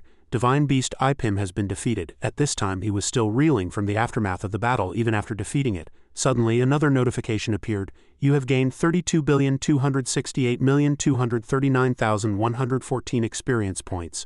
Hanbin suddenly seemed to remember something. He looked up at it with regret. The cup of the god, I couldn't ask about it. And one of Ipim's eyes fell and remained. At that moment he sighed. TCH can't be helped, Hanbin then shouted. Holy Anantia, it's over, get me out of here. But no one answered. Then Hanbin froze like a stone and became silent. Could it be that I'm trapped? Just as he was thinking the worst might happen, a voice was heard. Thank you, warrior. You understand our language. Hearing those words, Hanbin smiled gently and replied, you're welcome. You're the one who sealed Glafum from acting in reality, aren't you? Prius, holding his staff, smiled and replied, it took 3,000 years to restore my shattered soul, but that was all I could do. And he bowed his head slightly, saying in a sad voice, I always wanted to warn about Omphalos, but no one understood my words. I almost gave up. Immediately after, Prius's eyes sparkled as he looked at Hanbin. Then you, who know the language of the Aang tribe, appeared. How did you learn the language of another world? He paused his answer, and Hanbin bowed his head and said, after killing many hellhounds. They were originally from the Aang tribe, modified so, I researched it. Anyway, I'm sorry for killing your friends. Hearing that, Prius replied in surprise, no, if you put it that way, I killed more people than Glafum. After that conversation, silence fell between them. His mood sank. I even ate their bones. It's probably best to stop talking about this. Prius's feelings were no better than Hanbin's. I'm so sorry. Hanbin suddenly became curious, but why did Omphalos destroy other worlds to that extent? The answer to that question was immediately interrupted by Antia, who broke into the conversation. Perhaps I should explain. Seeing her, Hanbin called out happily, Antia. He supported her and introduced her. Ah, this is Antia, the light goddess's proxy of Radna. Seeing her, Prius bowed his head and said respectfully, Goddess, are you a god? She replied, I am not like the god who created your world. There's no need to bow. At this moment, Antia turned to Hanbin. Listen carefully, this is a secret that other living beings can never know. But I'll tell it only to you. Then Antia began to explain. The world was created in perfect balance. Looking at the galaxy, she continued, God is the law of the universe and can even be seen as the universe itself. Then another galaxy appeared. But what if gods come into contact with each other? It would be like universes colliding. Antia's words continued. In any case, the world will be destroyed. That's why gods must never interfere with other worlds. Hearing this, Hanbin was stunned.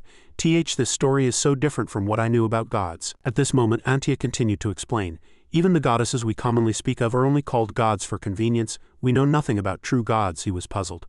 True gods, Antia confirmed. Yes, I'm talking about the god who created the first life. And she manipulated an orb and it moved into Hanbin's hand like a model simulating Earth. And she explained, the god who created Earth, the very Earth you lived on, is the mother of all gods. Suddenly, hearing those words, Hanbin was extremely confused with question marks floating above his head. At this moment he shouted, what on earth are you talking about? If what you say is true, does that mean I'm the grandfather of all goddesses? Antia retorted, you don't worship monkeys and apes as ancestors, do you? He replied, why are you comparing it like that? Looking at the orb in his hand, Antia said, it's not that simple. The truth of the universe that Earthlings encountered when they went into space was merely recorded and imitated mental information. Suddenly, Antia turned her head with a disgruntled expression and said, oh, I don't know, let's just say you're the grandfather.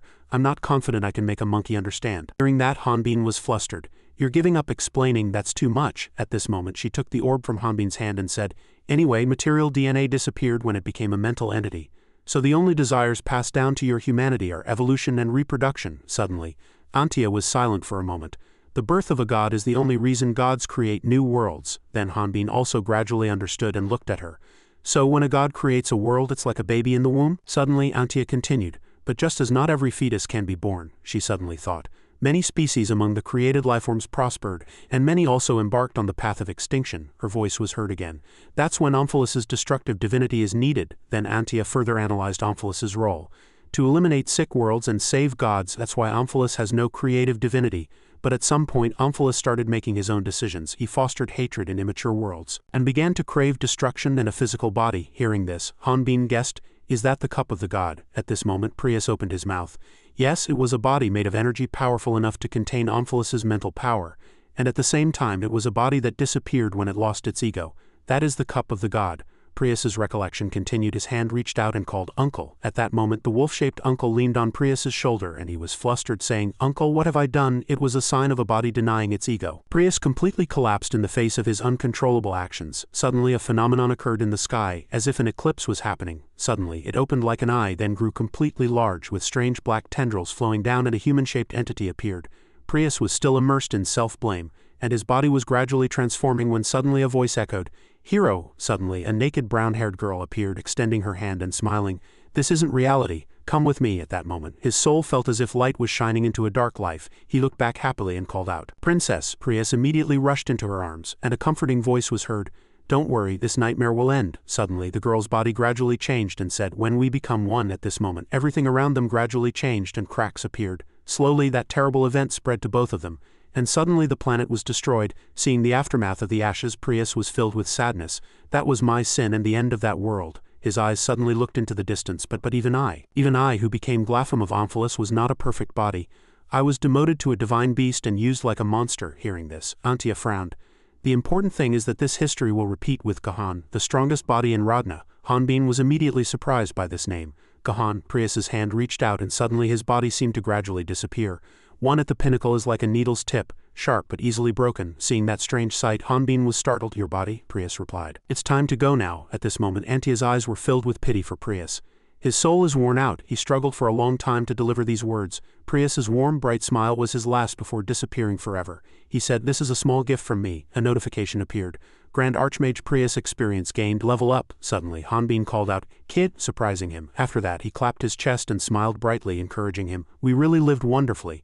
Hanbin's appearance reminded Prius of his deceased uncle. He smiled happily. The tears in his eyes had not yet fallen. Prius replied clearly, Yes. As soon as he finished speaking he completely vanished into thin air. Both chased after that light. Hanbin smiled and asked to himself, Heaven, does it really exist? Unexpectedly, Antia burst into tears and wiped them away. Her voice was sobbing. That's an absolute secret. This flustered Hanbin. How are you crying? But he was kicked and scolded by her. "Shut up, you monkey, you gorilla." Scene change. At that moment, Hanbin's eyes were closed, then gradually opened. The first thing he saw was Holian's worried face and Crom's warm greeting. "You're awake, how's your body?" Hearing that, Hanbin smiled and replied, "I slept very well." As soon as he finished speaking, Antia ran and hugged him tightly, surprising Hanbin. He shouted in a fluster, "Oh, Holian?" Her 2 streams of tears poured down, sobbing, "Thank goodness." Remembering the book, she said, "I was really worried something bad would happen again, like Baris." Seeing her cry like a child, Hanbin called out soothingly, "Holian." Seeing the 2 embrace, Crom was moved and silently wiped away tears from his eyes. But the person next to him was even more noteworthy. Goddesses could use their creation abilities to create their proxies, but these bodies were merely temporary dolls, thus there was a limit to the divine power they could contain. Like a bottle of fixed size, at that time the human created sat silently in the water of a large bathtub. But life forms born and raised in Rodna were different. Through various trials and hardships during the process of growth, became stronger. The gaze that looked at everyone was filled with competitiveness, and immediately a blade struck down, but Fe blocked it. They yearned for the ability to contain their own power. Gahan also held his bow, not to be outdone until they could contain divine power. The 2 fought fiercely, and that fact was proven through Gahan. "You defended your body with the divine power of darkness." Then the 3 walked together, talking. Antia opened her mouth. "If your level is equivalent to the 4 great heroes, then divine power even." Crom continued, "That's why the chosen ones are called vessels of God." Hearing that, Hanbin replied, "Now I understand Ohm's goal." And Hanbin was silent for a moment. "But there's still something I don't understand. If Omphalos wanted a strong body," then Holian advised, "Don't worry." Suddenly he recalled the moment Holian had cried while hugging Hanbin. Holian's consciousness was asleep. It took a lot of her power to pull him out of the dream. "I know what you're trying to say, don't I?" His voice sank. "Baris was a vessel of God. It must have been the vessel Omphalos coveted most." Suddenly he was puzzled. "Then why did Zenobia kill Baris first?" Holian opened her mouth and replied, "That's because," she said frankly, "all who use aura are idiots." Hearing that, Hanbin retorted angrily, "What, don't you think that's too much?" But Holian waved her hand and replied, "Aura can only be awakened with strong belief and trust in oneself. That's why a simple mind like yours who endured 22 years on a rocky mountain doesn't easily collapse." At this, Hanbin replied with an awkward laugh, "Is that a compliment?" "Oh, isn't simple the best, right?" Immediately he asked, "Then why weren't Holian and Zenobia targets?" Hearing that, she explained, "Holian had the highest level among the 4 great heroes and was loyal enough to become Omphalos' subordinate." He continued to ask, "Didn't both of them have the potential to become vessels of God?" Then Holian continued to explain, "Because they were women." Seeing that strange point, Hanbin said in disbelief, "No way, just for that reason." She replied, "Even the goddess's proxy only possesses a female form, and the harmony of soul and body cannot be overlooked, therefore in the end, only Gahan remained." Upon hearing that name, one person couldn't help but exclaim, "Damn Gahan, he not only took our homeland, but he's also trying to sacrifice his own body to gain the power of the demon god?" At that moment, everyone's gaze turned towards the silver-haired man in the black hat who had been silent the entire time. Suddenly, Hanbin said, "I don't think so." And the man looked up in surprise as if a protagonist's halo shone upon Hanbin, and he continued. It seemed Gahan wasn't loyal to Omphalos, but rather was being deceived by Zenobia. Upon hearing his analysis, Holian couldn't help but exclaim, "You fool, Kibi was captured. Are you suffering from Stockholm Syndrome? There's no room for pity." He calmly replied, "It's not pity. Stockholm Syndrome or hostage attachment is a term describing a series of psychological states where a long-held hostage moves past fear and hatred to develop affection and sympathy for their captor." Then he retorted, "I've fought both Baris and Gahan." Baris's sword was rough but honest. At these words she paused. He analyzed further. It was heavy but hot. Gahan's sword, on the other hand, was solid and cold. He would use any means necessary to win. Hanbin delved deeper into his character. But deep down he was convinced he was the strongest, and such an arrogant man cannot be loyal to a demon god. Suddenly, Crom burst into laughter. "They say masters of swordsmanship can see through an opponent's life with just one duel. Only a swordsman of such caliber deserves our respect. The dwarf king himself made the sword." Everyone was gathered then, and his eyes lit up at the sight before him. "Oh, this is," Crom then happily introduced it. "This is the legendary flame of the forge, a technique passed down only to the dwarf king. Due to the circumstances, we can't use the fire goddess's real forge, so this is just a simulation." Looking at the burning flames, he said, "But I've used all my techniques to make the flames of the cauldron you brought burn fiercely, and I've maintained the fire using artificial spiritual power." After looking around, Hanbin evaluated. "It seems you've been wanting to show this off for a while, haven't you?" Crom replied, "It will take a lot of time. Many processes are still left, but the quality is guaranteed," Hanbin said. "Then we need to find a way to infiltrate the world tree now." He immediately proceeded with the analysis phase. Fortunately, this dungeon was directly beneath the world tree. The problem was how to break through the defensive magic Zenobia had set up around the world tree. Suddenly, Holian sighed. "But we need to rest first. Even battles in dreams are battles. The mind also needs rest for recovery." Suddenly, Hanbin's hand rested on her head and she was surprised and embarrassed. Then he asked Crom, "This is Antia, right? Something feels strange." He merely replied helplessly, "You're thinking too much." Immediately, Holian's 5 finger marks were clearly imprinted on Hanbin's face, and she angrily left the room. Crom then handed him a piece of paper. "Ah, Hanbin, Could you check the sword's blueprint before you rest? He took it and agreed. Seeing Hanbin remain calm without any complaint or anger, Holian was puzzled. Is he too naive or too resilient to endure countless hardships without batting an eye? Despite what she did to Hanbin, Holian seemed very worried about him. He won't overexert himself, will he? At that moment a person was sitting where a waterfall cascaded down. It was Hanbin training right there. His gaze was extremely focused. Suddenly he recalled that memory. At that time we missed a few angels and I definitely thought a pursuit team would follow. Recalling those scenes, Hanbin couldn't help but worry. The angels couldn't act due to the church's orders, but even the extremely cautious Zenobia didn't pay any attention to me. At this moment Hanbin quietly speculated, looking at the stone in his hand. Perhaps that angel had fully revealed his identity, or they think I'm not worth paying attention to. This can't go on. Immediately the stone in his hand unleashed its technique and a stream of water surged violently. But then, looking at his bloodied hand, he felt, I'm not yet at the level to use Vantera's spirit. Why is it restricted? At this moment, Hanbin clenched his fist and analyzed. If it's because the technique isn't registered and aura crystals are used, fine. Unregistered technique. The words searching for unregistered techniques appeared on the system screen. He asked, when will this be fixed? Then a message arrived. One result found for unregistered technique. Seeing it, Hanbin couldn't believe his eyes. This is the Aang tribe's language. Looking at the screen displaying that language, he recalled Prius's warm smile and wondered, was Prius's gift a technique, not experience points? Then he clutched his head in surprise. My level increased because of a technique, not experience points. What does this mean? Looking at the characters on the screen, Hanbin began to mutter. Above the heavens and below. He glanced next to it and saw, I alone am worthy. Then Hanbin began to connect them. Existence stands alone and high. A system message arrived. Above the heavens and below, I alone am worthy. Finally, a skill registration confirmation alert appeared. Pentagonal, hexagonal, circular pattern. What kind of technique is this? Above the heavens and below, I alone am worthy. Oh. Hanbin's gaze was solemn. He quietly watched as someone jumped for joy and dropped the paper. I should ask Antia. She rested her chin on her hand, lost in thought. Suddenly, something came to mind. She scratched her head, deep in thought. Holian and Hanbin were in the room, lost in thought. Perhaps I won't know. What? The goddess's messenger, yet I don't know something this important. She held the paper and shouted in an angry voice, how am I supposed to explain this with such instructions? I did my best to copy and redraw it. How great it would be if I could show it directly. Hanbin calmly said. He stood behind a volcanic eruption. I know what Prius gave me isn't an ordinary technique. If I use it carelessly, the entire surrounding area might be blown away. She bowed her head and said to him with a pensive face. Hanbin recalled, it probably won't be that bad. Holian held the paper and meticulously examined it. If I only look at the spell portion I can recognize, this seems like an area of effect spell. Hanbin scratched his head and bowed to look at the paper. A spell? You mean spiritual power? It uses magic along with spiritual power? What? So you're saying I can't use it? Not necessarily, Holian thought solemnly. This entire magical pattern is recorded in Hanbin's guide. If he can activate it, it will work normally.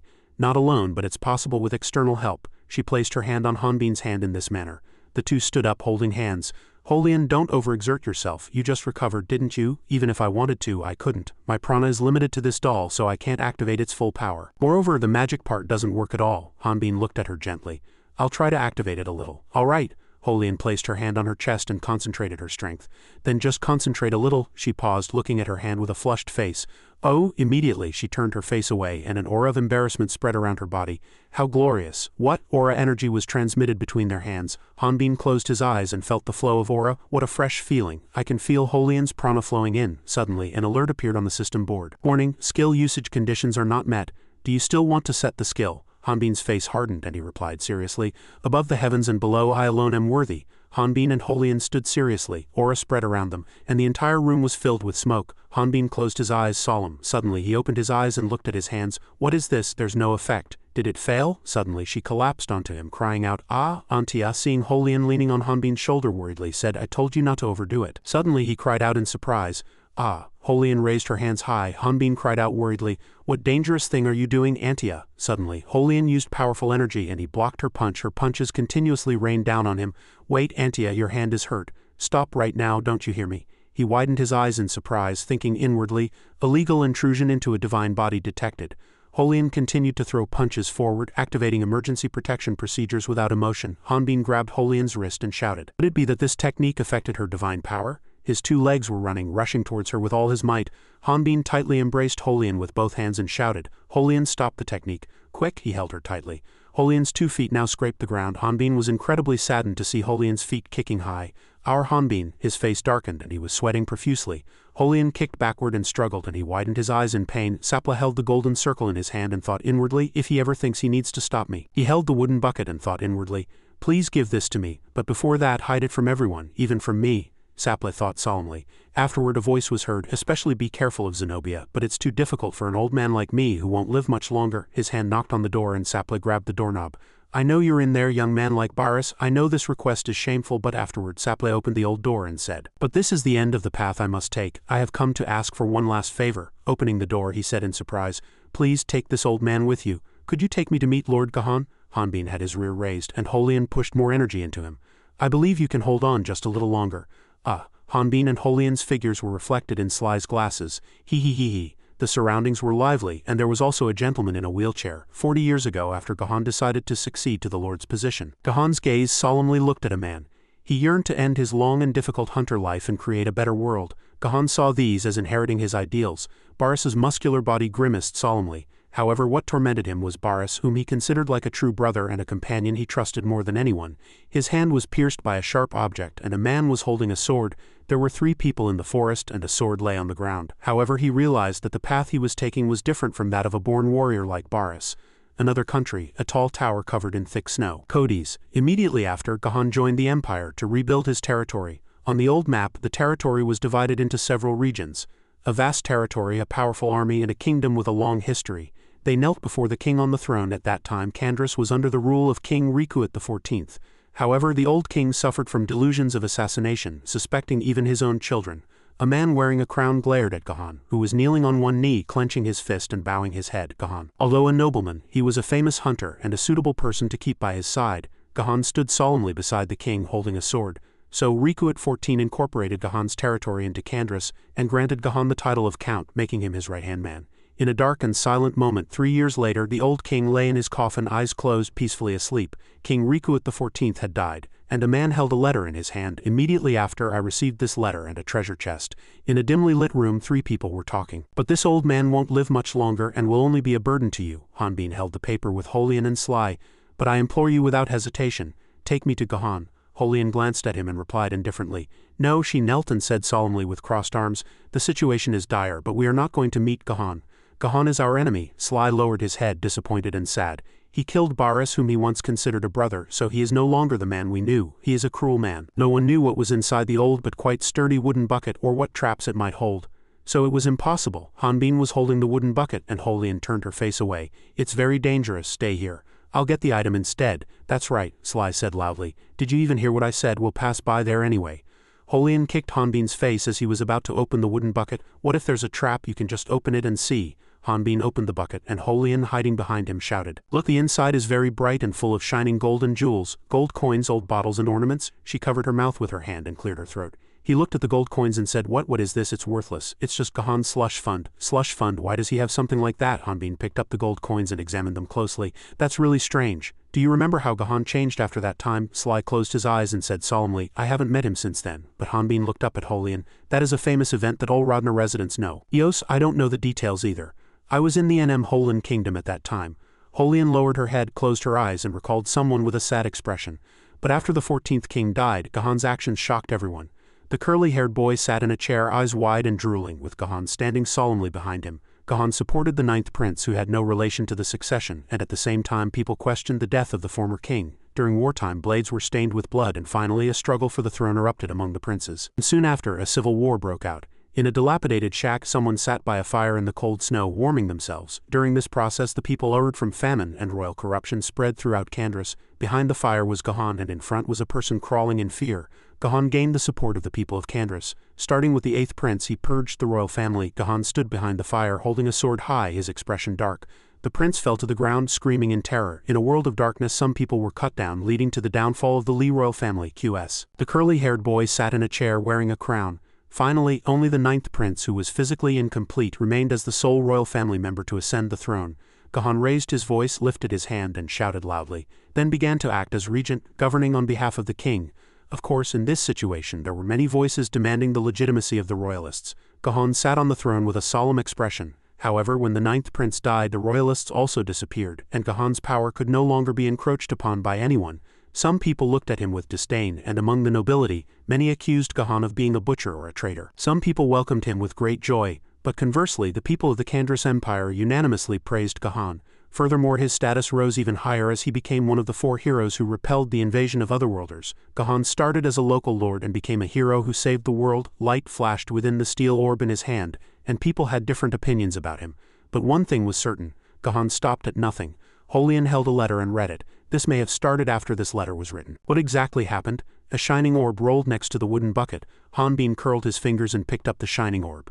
Perhaps even he himself couldn't properly remember. Holian carefully examined the shining orb in his hand. Hanbin took it with both hands and said to her, "A memory cylinder. To think such a thing actually exists." He read the characters engraved on the steel piece he was holding. "What is this?" Looking at the shining orb, the words "memory bubble" appeared on the system board. A fragment of memory extracted from the artifact memory cylinder with daisy flowers around the name. This was an illusion. She hugged a pillow surrounded by daisy flowers. "Give me a name." Blood spatters were on the door. There were a few streaks of blood on the door and the blood had spread. The man's body was stiff and covered in blood. From behind, a hand eerily touched his shoulder. "Fear, you killed him. Give him back." Behind the daisy flowers, 2 hands were strangling my child's neck. The man's eyes were wide open. Gahan sat naked on the bed, covering his face with his hands. He lowered his hands and said, "What is this?" On the bed there was a person's foot and he sat naked, muttering, "Who is it? Who is it?" From behind, a hand touched his shoulder and softly called, "Gahan." Gahan held her naked from behind and asked, "What's wrong? Are you not feeling well?" "Zenobia." She extended her hand and Gahan stood up. "It's nothing." Zenobia looked at him seriously. "Gahan, I am your only doctor in this world." Zenobia looked at Gahan, who was dressing while she covered herself with a blanket. "The leg that Baris cut is now fully recovered." "That means your body has fully recovered." Gahan listened to Zenobia's words and covered one side of his face, but the other side of his face had not recovered. "There's definitely something wrong. You're not hiding anything from me, are you?" Zenobia sat on the bed and looked at Gahan, who solemnly extended his hand to answer the doctor's query. He turned his face and glared at Zenobia, asking solemnly, "Do I need to show more sincerity besides sleeping with you, or are you hiding something from me?" Zenobia glared at Gahan and frowned. "Dangerous." Kibi turned her face and asked Gahan, "Zenobia," he and she were sitting on the balcony talking. "Didn't she leave yesterday?" "Ah, that's right." Kibi sat elegantly and calmly. "I'm a little tired. It's because His Majesty ignores Ipe." Ipe wielded her weapon with both hands, emitting light around her. "Despite His Majesty's terrible taste, that child really wants to learn from His Majesty." Gahan drank his tea, closed his eyes and replied solemnly, "I acknowledge her talent." Ipe fought fiercely and powerfully, determined, even without being taught. She could copy techniques she had only seen once. Because she possessed the power of a dragon, her leveling speed was the same as an otherworlder's. Gahan drank his tea, looked at Kibi and said solemnly, "But before my divinity that sword will not be able to touch me. The goddess's proxy must also know that." Blue light solemnly emanated from Gahan's collar. He held something glowing and a powerful light was emitted. If so, the ability to see the future of a god. Gahan here was talking to Kibi while looking at himself in the mirror. "You know well, yet you don't say. I wonder who really has terrible taste." Gahan lowered his head and said to her, "Sad. There are more important matters. The wedding is approaching, it's said for the full moon next month." Kibi looked at him with wide eyes, surprised. "Decorate the wedding dress." The flower he wanted was a daisy. Kibi turned to him and asked. Gahan's eyes were wide with surprise. "Is His Majesty really that keen?" He gripped a dagger, silent for a moment, then replied yes. Kibi extended her hand and Gahan placed the flower in her hand. "That's right." After that, Gahan left and Kibi held a daisy flower in her hand. She looked at his retreating figure and softly said, "Sad." Gahan put his hand on his forehead and bowed his head, thinking, "No matter how strong you are." Gahan left. Kibi looked down at the daisy flower in her hand, feeling sad. Ultimately just a human, the destruction of the soul was inevitable. Kibi held 2 daisy flowers and a ribbon in her hand. Gahan tilted his head and rested his chin on his hand, thinking, according to the plan, the vessel's mind will slowly be destroyed. The old wooden boat flowed down the Rodna River and disintegrated, and the dragon race. The creatures, originally weapons of the goddesses, were sealed on an island. Zenobia bowed her head and knelt. With the goddess of darkness absent, Rodna's defenses were weakened. Amphilis and some other people stood there.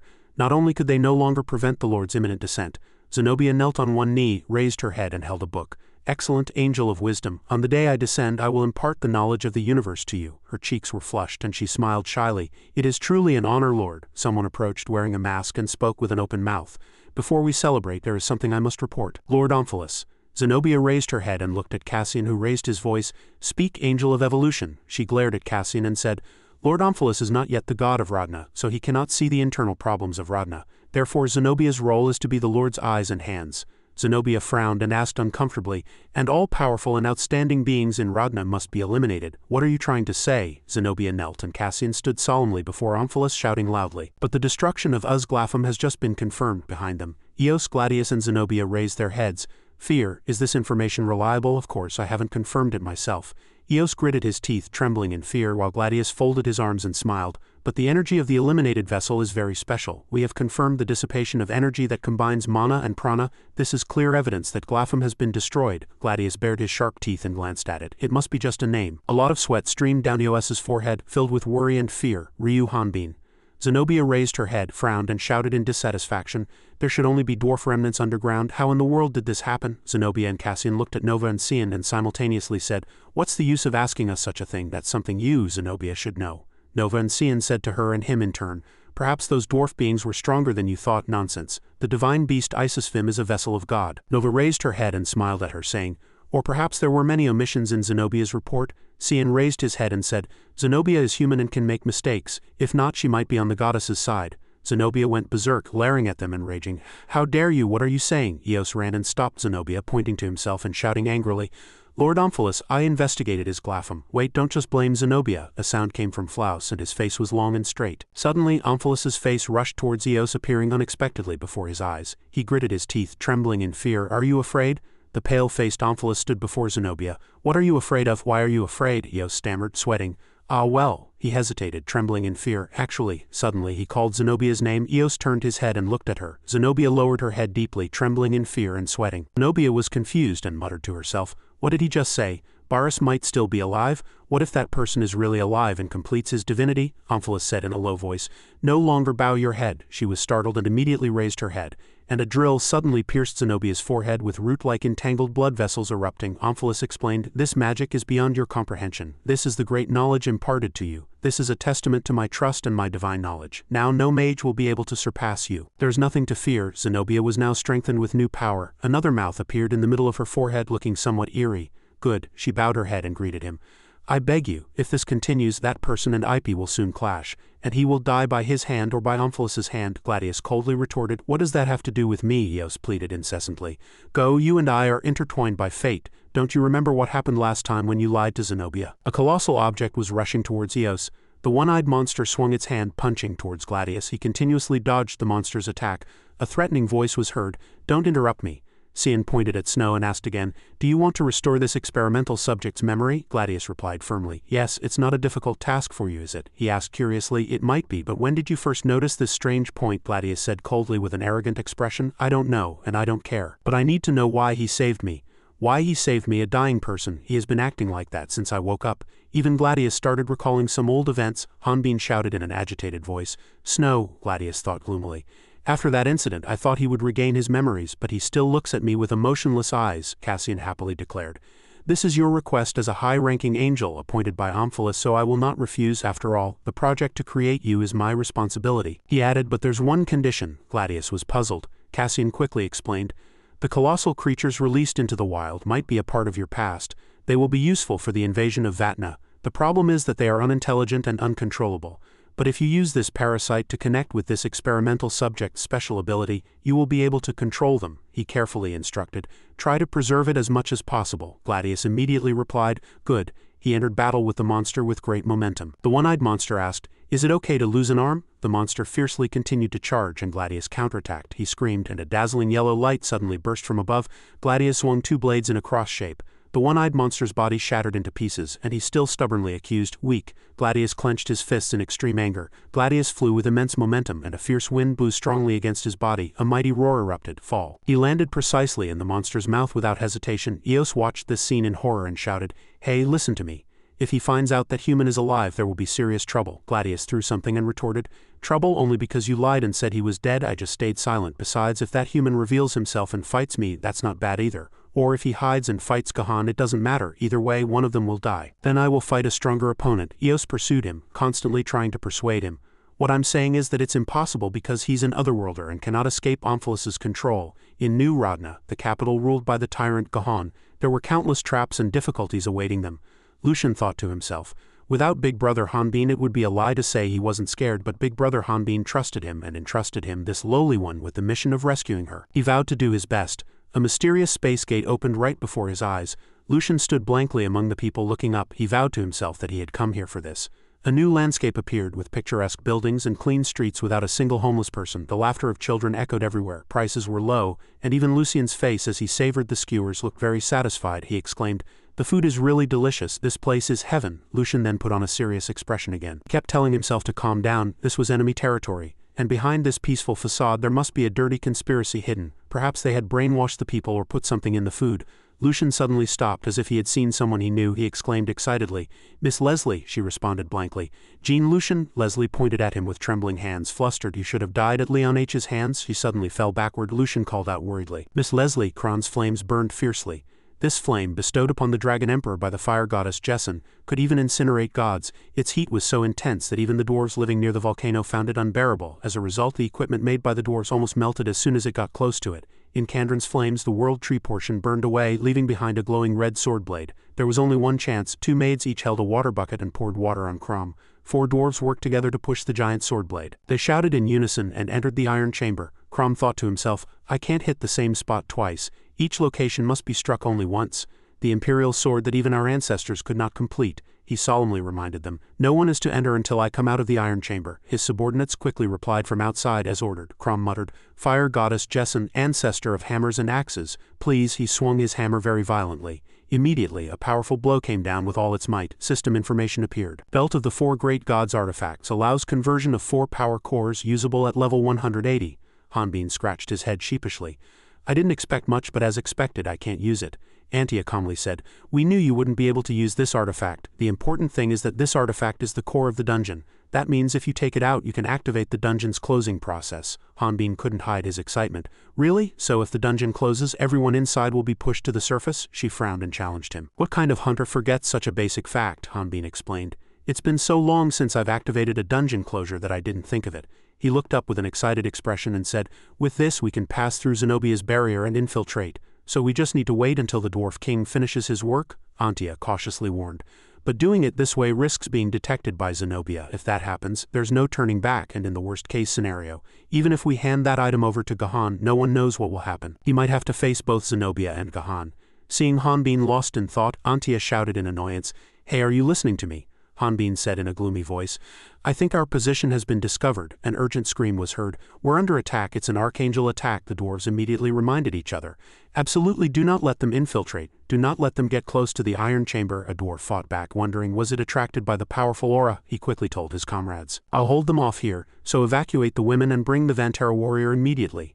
As soon as the elderly dwarf turned around, the grotesque face of an archangel monster entered his eyes. Suddenly, 2 muscular arms shot out from underground and grabbed his legs. Hanbin leapt up. He spun the archangel monster around above his head. Hanbin grabbed one of the monster's thighs and turned his head to ask, "Is anyone hurt?" The elderly dwarf reported, "Thanks to the warrior, no one is hurt yet. But why did you suddenly intervene? That's the closest point. Don't lower your guard. These are just lower-ranking soldiers lured in when the gate opened. The real threat is still coming." Archangel monsters were lurking and peeking everywhere. Hanbin said mockingly, "We meet often, don't we? We'll become friends at this rate. Ancient Archangel, or should I call you Gladius now?" He gritted his teeth and replied, "I don't care what you call me, human." Hanbin returned to a serious expression. He retorted, "No, Otherworlder. I don't think I'll have another chance to hunt you." Gladius flew past Hanbin and asked, "So are you going to fight me seriously now?" He quickly grabbed his arm, which was about to attack, and asserted, "There's no need for useless provocations. I'll take you on seriously." Hanbin clenched his fists and unleashed a surge of power. Antia gasped, running up the stairs. She grumbled irritably, "How could that damn guy go so fast? No matter how urgent it was, thanks to him I had to climb all the way up here. Just wait, I won't let him get away with it." Suddenly, 2 golden flames shot high into the air, and his attention was drawn, and she angrily reached out and shouted, "Damn it!" Gladius and Hanbin fought relentlessly, up and down. Hanbin's punches were easily blocked by Gladius with his bare hands. He thought in surprise, "His power has increased again," Han thought to himself. "He really seems to have defeated that divine beast, but that's not all." Gladius laughed excitedly. "Fight with all your might, human." Hanbin immediately spun around, grabbed his neck and tried to throw him backward. He exerted force and twisted Gladius's head with all his might. The two fell hard to the ground together, even shattering the floor. Han still held his head tightly and wouldn't let go. Gladius growled, "Hey human, I told you to stop playing around." As soon as he finished speaking, he immediately stabbed his belly with 2 sharp pincers. Gladius flipped over, ready to counterattack. He began to provoke, "Fight me." "Seriously?" Gladius secretly tried to unleash a cross slash from behind Hanbin. Gladius launched a series of attacks at Hanbin. Each of his attacks carried immense power. After a while, Gladius finally stopped his arms. He smiled chillingly. Hanbin inwardly suspected, this guy has something up his sleeve. Thick white smoke billowed. The law of the jungle was the truth of this world. The strong survive and the weak die. There were continuously evolving life forms in this world. To him, it was a boring world. because there were no life forms that could threaten him. That life form was the embodiment of that world. Before meeting Hanbin, his evolution had stopped biologically. Gladius had completed his evolution. He was a transcendental being. Gladius's sharp pincers pierced Hanbin's body. He wondered, but why? A suffocating, murderous intent erupted from Hanbin's eyes. Gladius was extremely flustered. He's still standing so calmly. Biologically nothing has changed, but he's stronger, he thought to himself. I need to be serious now. Hanbin rested his chin on his hand and asked in a mocking voice, is that all you've got? Gladius roared in furious anger. I don't understand. Gladius thought to himself. I don't understand. And for some unknown reason he felt that if he could kill him, if he could finish him off with all his might, he might find the truth. He immediately drew his aura sword. As its name suggested, this treasure emitted an incredibly powerful aura. Gladius gritted his teeth and demanded, draw your weapon. Human. As soon as he finished speaking, he immediately launched a fierce blow at Hanbin. He still calmly stepped on the iron bar on the ground and leapt upward. Hanbin gripped the iron bar tightly with his bloodied hand. He merely swung it lightly, and Gladius's attack was neutralized. Hanbin called Gladius, as he had said, for a mad dog like you that bites people, a poison bludgeon is most suitable. He charged fiercely without hesitation, and even though he hadn't touched a single hair on Hanbin's head, Gladius was struck in the face with the bludgeon and immediately sent flying several meters, slamming back first into the wall due to Hanbin's immense power. Many golden sword blades suddenly flew out from the smoke. Stacked sword blades rushed at Hanbin and he blocked them with his gauntlets. Han immediately counterattacked. He threw red stone tablets. They embedded themselves in Gladius's body, and the wall violently emitted smoke. Gladius still continued forward as if nothing had happened. Hanbin continuously attacked Gladius with stone tablets, causing the wall behind him to explode. He landed and met his poison bludgeon with an aura sword. Hanbin forced Gladius to tremble violently and counterattack. He too was trembling. Blocking the aura sword, he was about to strike down with one hand. After a long battle of attrition, Gladius pushed back the poison bludgeon, and so did Hanbin. The two once again engaged in a weapon duel. Gladius suddenly became excited. Yes, this is the feeling, this tingling sensation. He regained his pleasure and immediately launched a cross slash. Hanbin was not to be outdone at all. His punches exuded powerful force. The two techniques immediately clashed, neither showing dominance over the other. Han and Gladius continuously rushed at each other. Their two weapons collided, creating powerful sparks. Gladius thought to himself, one mistake could cost me my life. This isn't a one-sided hunt. It's a duel. He suddenly paused, opening his eyes wide in surprise. Gladius looked at Hanbin as if he couldn't understand him. But what is that expression? It's as if he's bored. The blade of the aura sword had already started to wear down against the sturdy poison bludgeon on the opposite side. Gladius clenched his fists, angrily shouting, don't play with me. Gladius thought to himself, there's no reason for me to be overwhelmed. I've completed an evolution specialized in combat. He was tense. But why is this happening? Gladius attacked even more fiercely. He lifted his leg. The two shifted to a contest of knee strength. Gladius was extremely curious. I've already reached the pinnacle of evolution. Why is this happening? The result of this confrontation was clear. His knee was torn by Hanbin. He was hit one more time in the jaw. Gladius turned around and hit him, making him spit blood. He screamed inwardly, recognize it, feel it. Han had to cover his face and use the bludgeon to steady himself. Gladius growled in rage, I am a being of a completely different dimension, human. Hanbin remained silent, covering his face and bowing his head. He suddenly looked at him with sharp eyes and said, too weak. Your sword, too weak. Hanbin asked in a somber voice, what are you fighting for? Gladius was startled and opened his eyes wide. He said in disbelief, I never expected you to say that. Gladius charged forward, shouting, do I need a reason to fight? Hanbin no longer let him boast and instantly cut his aura sword. The blade flew far away and slammed into the ground. Gladius was frozen in surprise by him. Han said coldly, if it's because of Omphalus's orders, then you're just being used. Gladius threw his sword to the ground and laughed. He raised his head and mocked him. I thought you were thinking something great, but that's all it was. Do you pity me for being used by Omphalus, you an otherworlder? Do you want to commit suicide? Do you think Omphalus prepared that suicide function in your otherworlder guide to send you off peacefully? That's a shackle, a wolf in sheep's clothing. When the time comes, it will be a chain to bind you and devour you at will. Gladius knocked the archangel monster down, leaving it sprawled on the ground. His subordinate approached. It's dangerous. If Zenobia finds out that guy is still alive, there will be serious trouble. Gladius waved his hand and retorted, trouble? Isn't it because you lied and said he was dead? I just stayed silent. Besides, if his identity is revealed and he fights me, that's not bad either. Or if he hides his identity and fights that Gahan fellow, it's still not bad. Blood gradually flowed from the archangel monster's eyes. Either way, one of them will die. Gladius walked forward as if it were obvious. I just need to fight a stronger opponent. His subordinate followed. That's why I said it was impossible. The archangel monster stood up at this moment, and the subordinate continuously chattered. He's an otherworlder, so he won't be able to escape Omphalus's grasp, Gladius replied irritably. What does it matter if Hanbin is an otherworlder? The subordinate held up a picture and said in an irritated voice, of course it's related. This is really annoying, let me explain properly. the subordinate began the presentation. What Omphilus desired was Rodna's life force, and next the grazing sheep, and the beings that absorbed the most of Rodna's life force were humans, and eating humans was the most effective method. Next was the fence, but the barrier of Rodna's farm was very strong. Not even Omphilus could touch the flock of sheep as he pleased. The flock of sheep was in the pasture, and moreover the sheep weren't that large. Even if he captured one with all his might, the amount of life force he could obtain was small. A fat sheep was watching everything. So Omphilus decided to fatten the flock even more, and a pink monster appeared. He introduced monsters and dungeons into Rodna. The monsters continuously devoured the sheep. At first, the people of Rodna trembled in fear. At this point, the sheep fought back, but later they began to fight for survival. The weak monsters were quickly eliminated, and the flock celebrated among themselves, and valuable artifacts were discovered in the dungeons. One sheep discovered a king. So humans, without anyone telling them, entered the dungeons on their own. Naturally, since they didn't want to die, they had to raise their levels, and increasingly more sheep entered carrying weapons. However, the people of Rodna couldn't level up by killing monsters.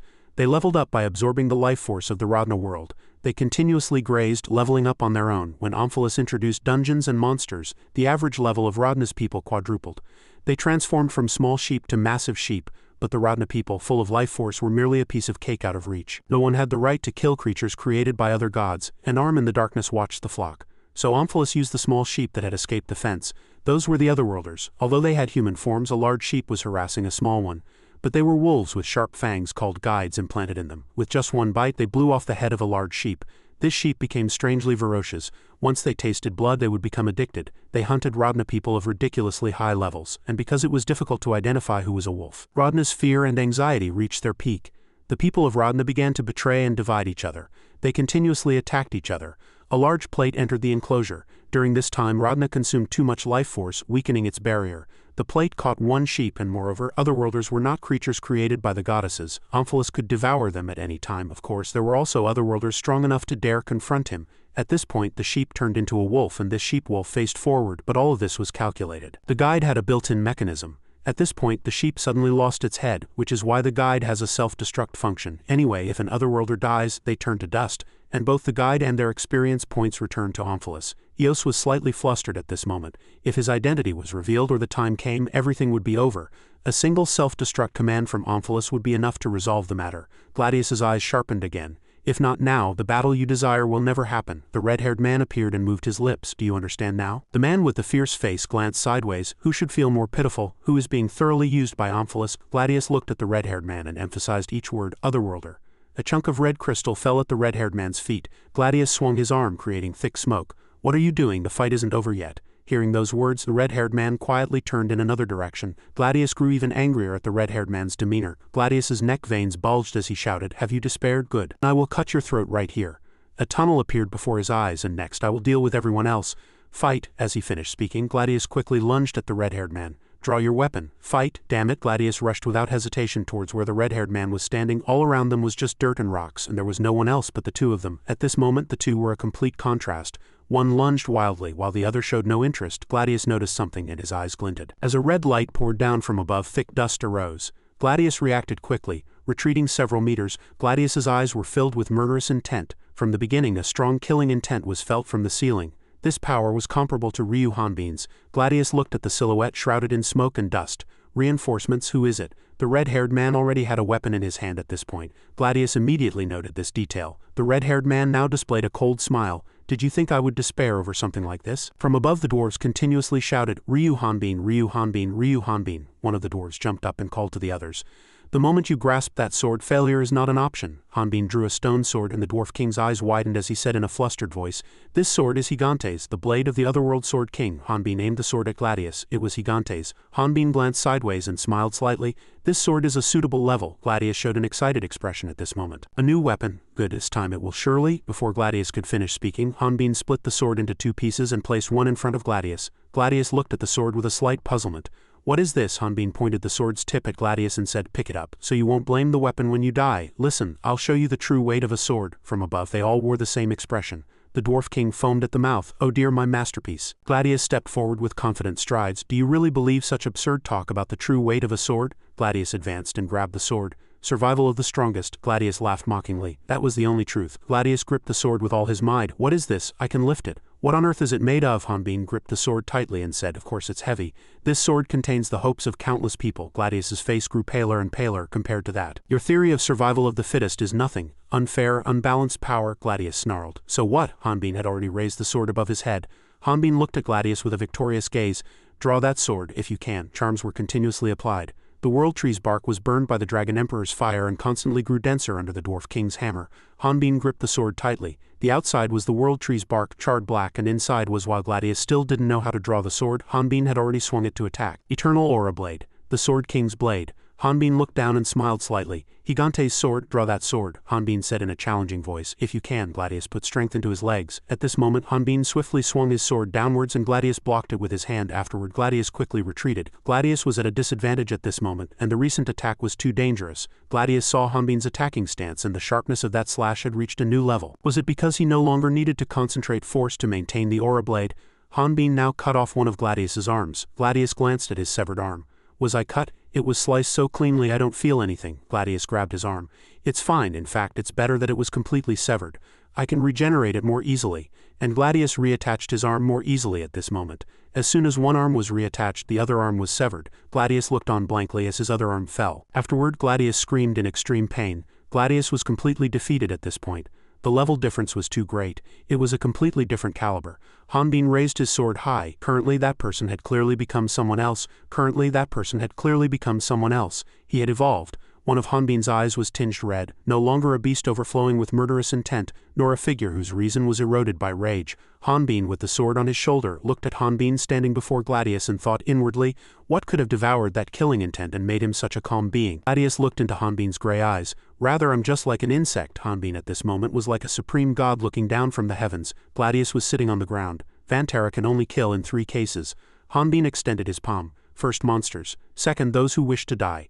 Seeing Gladius struggling to get up, which category do you belong to? Gladius quickly regrew his limbs. What a ridiculous question. Gladius, after regrowing an arm, asked Hanbin in return, then what's the 3rd case? Hanbin merely smiled, the sword on his shoulder. That case doesn't apply to someone like you, to someone who doesn't know the reason for this battle. Gladius gritted his teeth. The reason for the battle? Gladius rushed forward like a moth to a flame.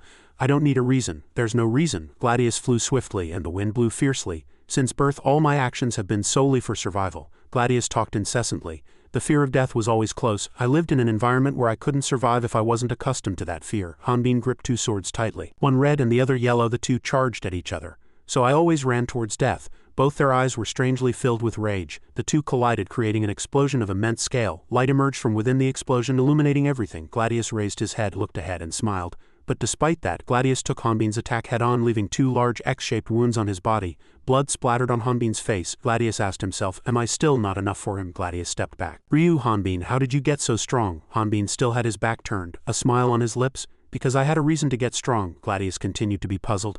I don't understand. I don't know what you're talking about. But hearing those words, Hanbin glanced sideways at the archangels. Gladius gripped the wound on his abdomen. Archangels don't die easily. We can continuously regenerate. Saying that, Gladius ripped open one side of his chest, exposing his ribs.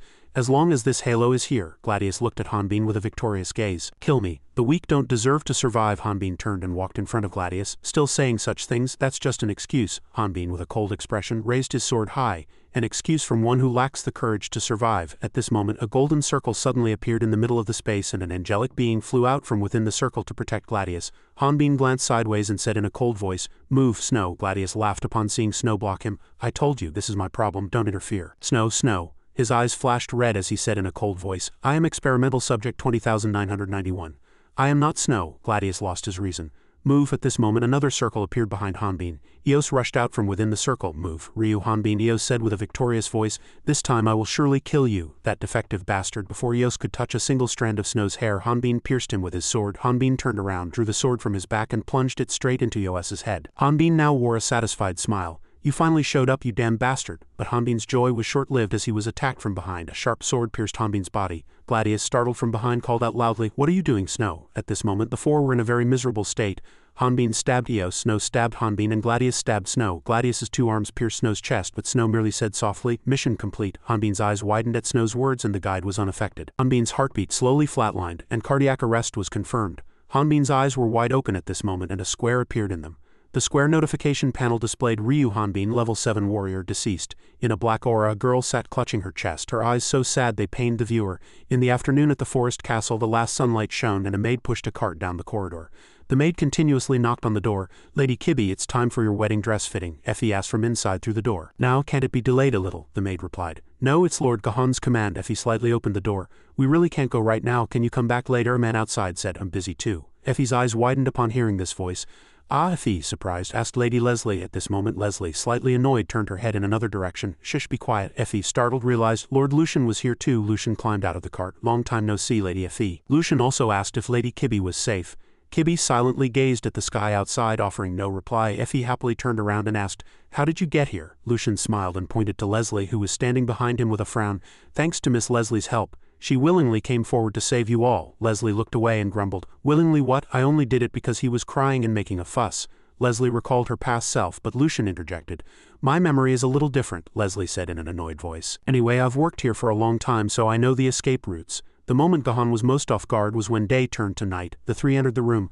Lucian said to Kibby with an excited face, "Hurry and act." Kibby quietly said without looking back, "You heard that right, Lady Kibby, let's go. I've negotiated with Gahan." Kibby said in a somber voice that to restore order to Radna she had to make him a god. "This is the best option for now. I appreciate your concern, but please protect yourselves." Leslie listened, looking on silently as if she couldn't understand. Lucian was surprised. "What are you talking about? He was practically blind looking for you." Effie's voice sank. "Hanbin is dead." Lucian's voice cracked. "What do you mean?" Lucian's face changed to disbelief. "How can you say that? He is the successor to the Sword King, Ryu Hanbin." Kibby looked out the window and affirmed once more, "Everything Effie said is true. Thanks to divine power I can read information from his guide." Lucian stepped forward and pressed her. "Do you really think he's dead just based on that?" Gahan must have manipulated the guide with divine power. At that moment a hand rested on Kibby's shoulder. "Come with us quickly." Lucian's eyes widened, unable to hide the fear in his heart. Unlike Lucian, Kibby looked at Lucian with very calm eyes. It was that very gaze that made Lucian back away in fear. A woman in black high heels walked in. Zenobia pushed the door open, and everyone except Kibby turned around. "Oh ho, how surprising, so many people gathered here." Zenobia, puffing on a cigar, glanced at Leslie. "And to meet familiar faces, how have you been, Leslie?" Leslie remained silent, offering no reply. Leslie immediately bowed as low as possible. "Yes, thanks to your Majesty's generosity, I am working as a tailor in the city."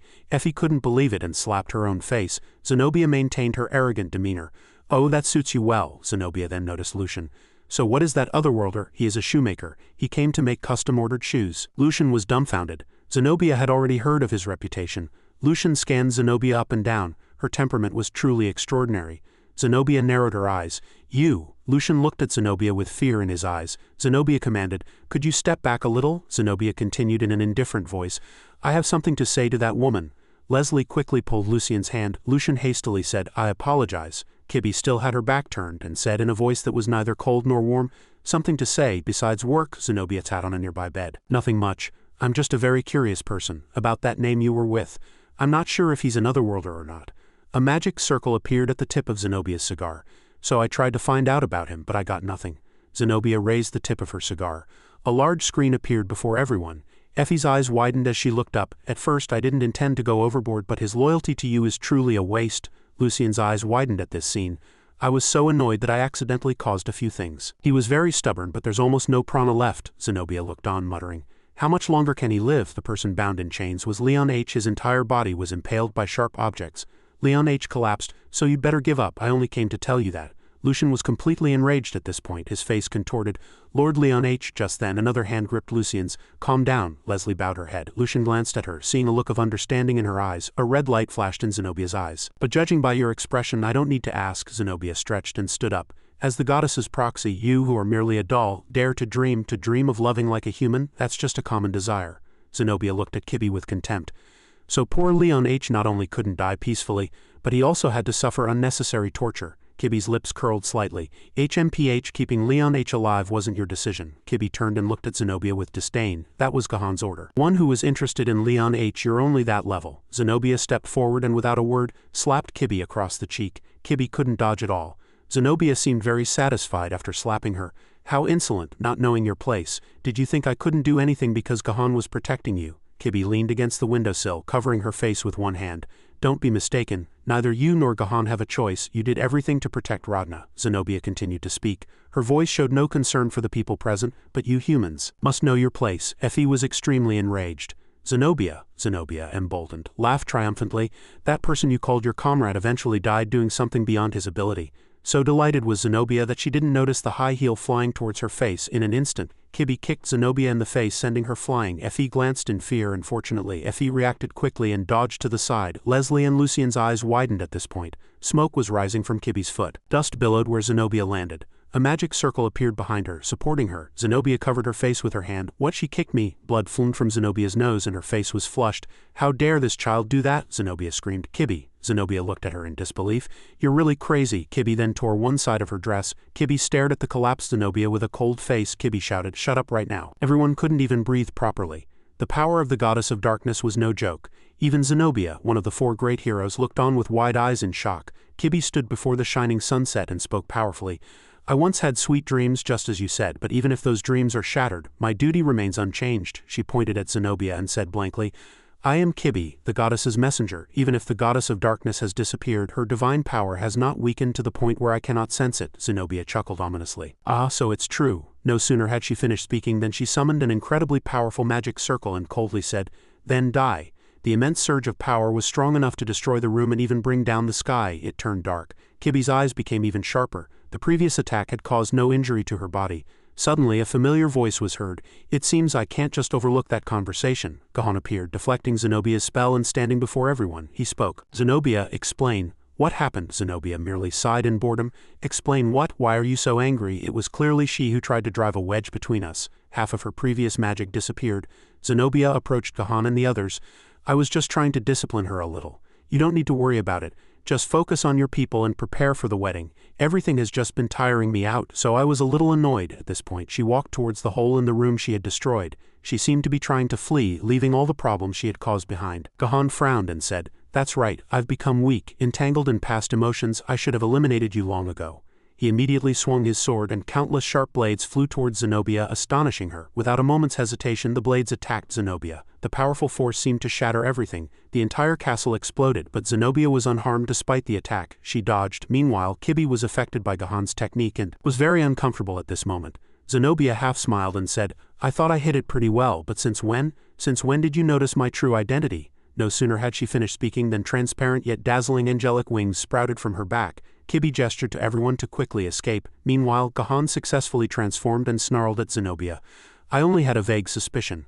The goddess of darkness sealing magic, artificial guide. I wanted to believe that all of that was possible because you researched Omphalis's magic. Zenobia's face was contorted and ugly. Gahan's divine power form was very oppressive. When he faced Zenobia, he showed no fear. Instead, he was filled with rage, he continued. But I became certain when I saw you weren't afraid of me.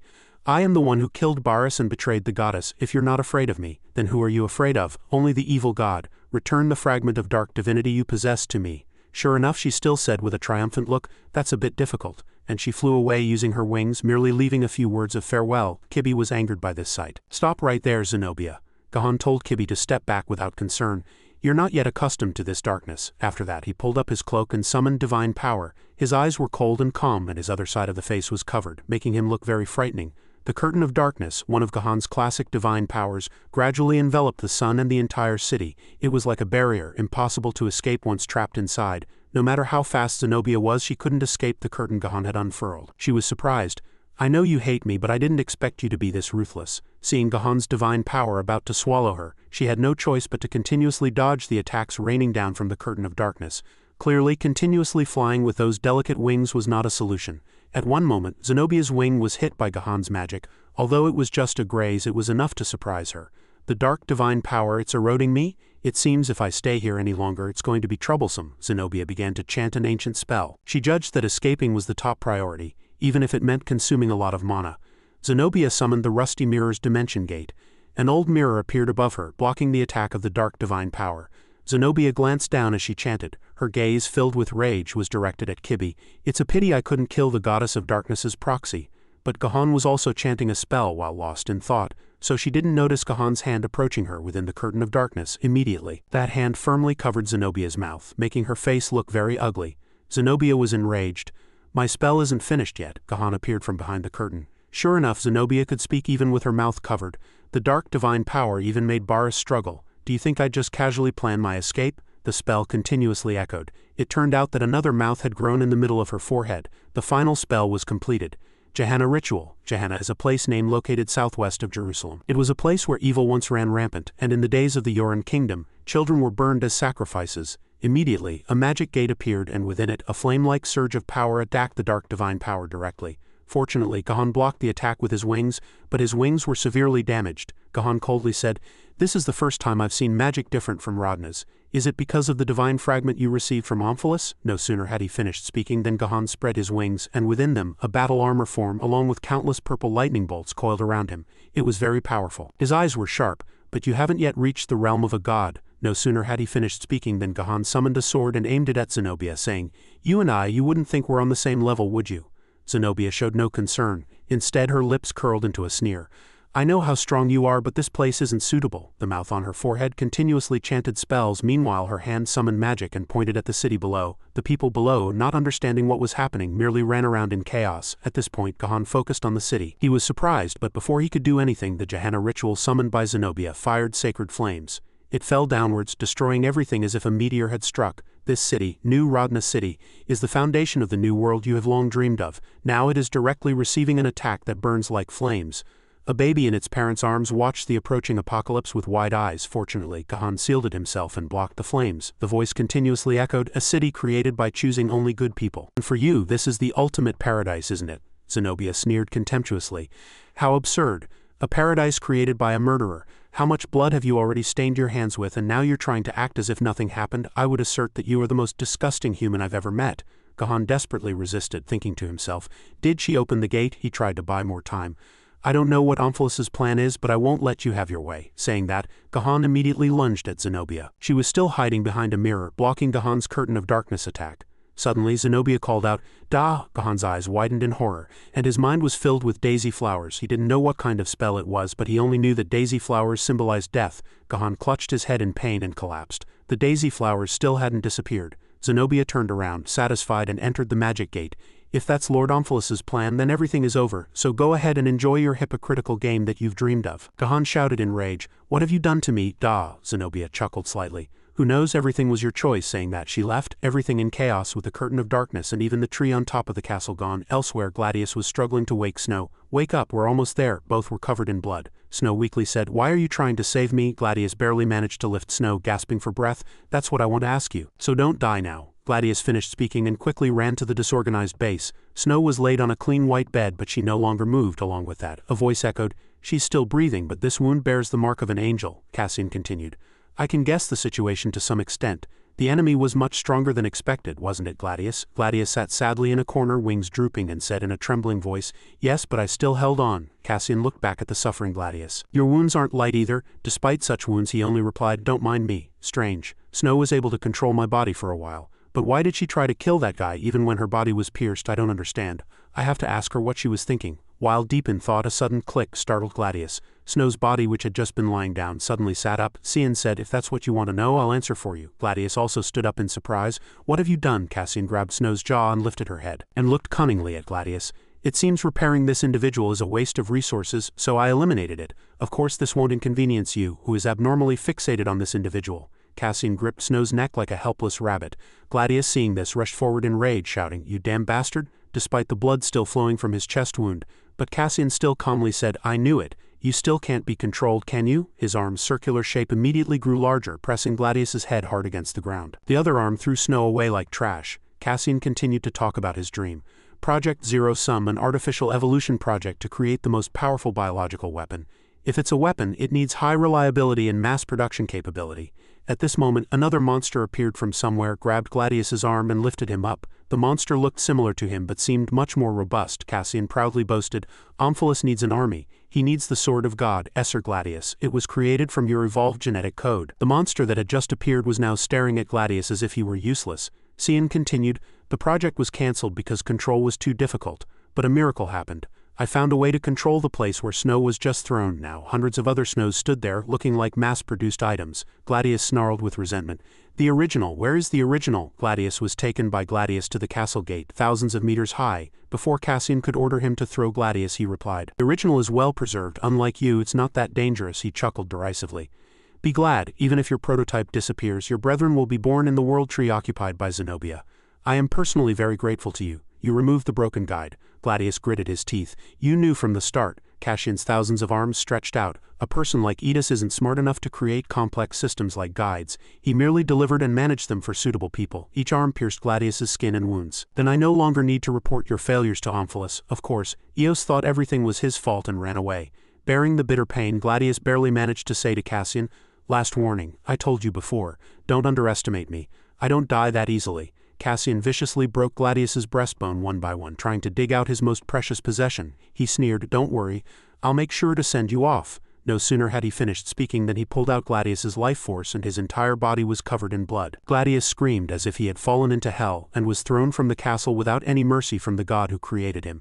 He cruelly broke Gladius's bones and coldly said, "Thank you, your genetic code is immortal. It will serve Omphilus forever. Now that almost all of your heroes who hindered the occupation of Radna have been eliminated, the body of God will almost be complete, and the collapse of the ego is only a matter of time. Everything is ready for the advent of Lord Omphilus. When darkness falls in broad daylight, God will obtain a body. He will be the one and only God." Gladius, still gasping for breath before closing his eyes, said, "Don't think you're so smart. You should have listened to me to the end." Gladius whispered, "It's not me who doesn't die." His life and death struggle with Hanbin flashed in Gladius's mind. Level immeasurable, deceased. At that moment he screamed. His heart stopped and the guide said, "You were dead." But Hanbin smiled and said, "Don't you know, some people don't die even if their chest is pierced. This much isn't enough to kill the Sword King." Hanbin's eyes were filled with anger towards Eos, a sight Gladius felt he would never forget. Gahan sat deep in thought on his throne. His entire body seemed devoid of strength. It's truly laughable that humans dare to challenge the gods. It goes without saying, even if they succeed, it will only be part of the gods' plan, not the power of humanity. Gahan's eyes were blank. The vast current of history beyond humanity's sight, judging the world in the name of the gods. Humanity, despite its predetermined fate, could only struggle to find the optimal course of action. At this moment a low voice echoed in a dark dungeon, over a table filled with torture instruments. "I once believed that the goddesses would protect us, but now the world is in chaos and the goddesses are nowhere to be seen." The voice belonged to a grotesque owl-headed creature. "I'm not being sarcastic, I'm genuinely curious. Where is the goddess of darkness?" He said this in front of Leon H. His loyal subordinate was now a pile of rotting flesh. "And yet she doesn't appear. Goddesses don't care about people like me at all." He held a saw-bladed knife. "Especially those with peculiar tastes like me would be completely useless to them. But conversely, the Church of St. Mary has always been by our side, even providing us with jobs. But perhaps even the compassion of the Church of St. Mary has its limits. You ordered me to cut off his wrists so he couldn't cast spirit techniques and to cut off his ankles so he couldn't run away." He sat in front of Leon H. holding a blood-stained knife. "This is your last chance. The hell is that huge Vantera that came with you? Don't be stubborn anymore." Leon H. gasped, whispering something. The bizarre-headed creature widened its eyes and leaned closer. "What are you saying?" As if waiting for that moment, Leon H. shouted into his ear. "You call this torture, you fool?" Then a scream echoed. It was the scream of the owl-headed creature.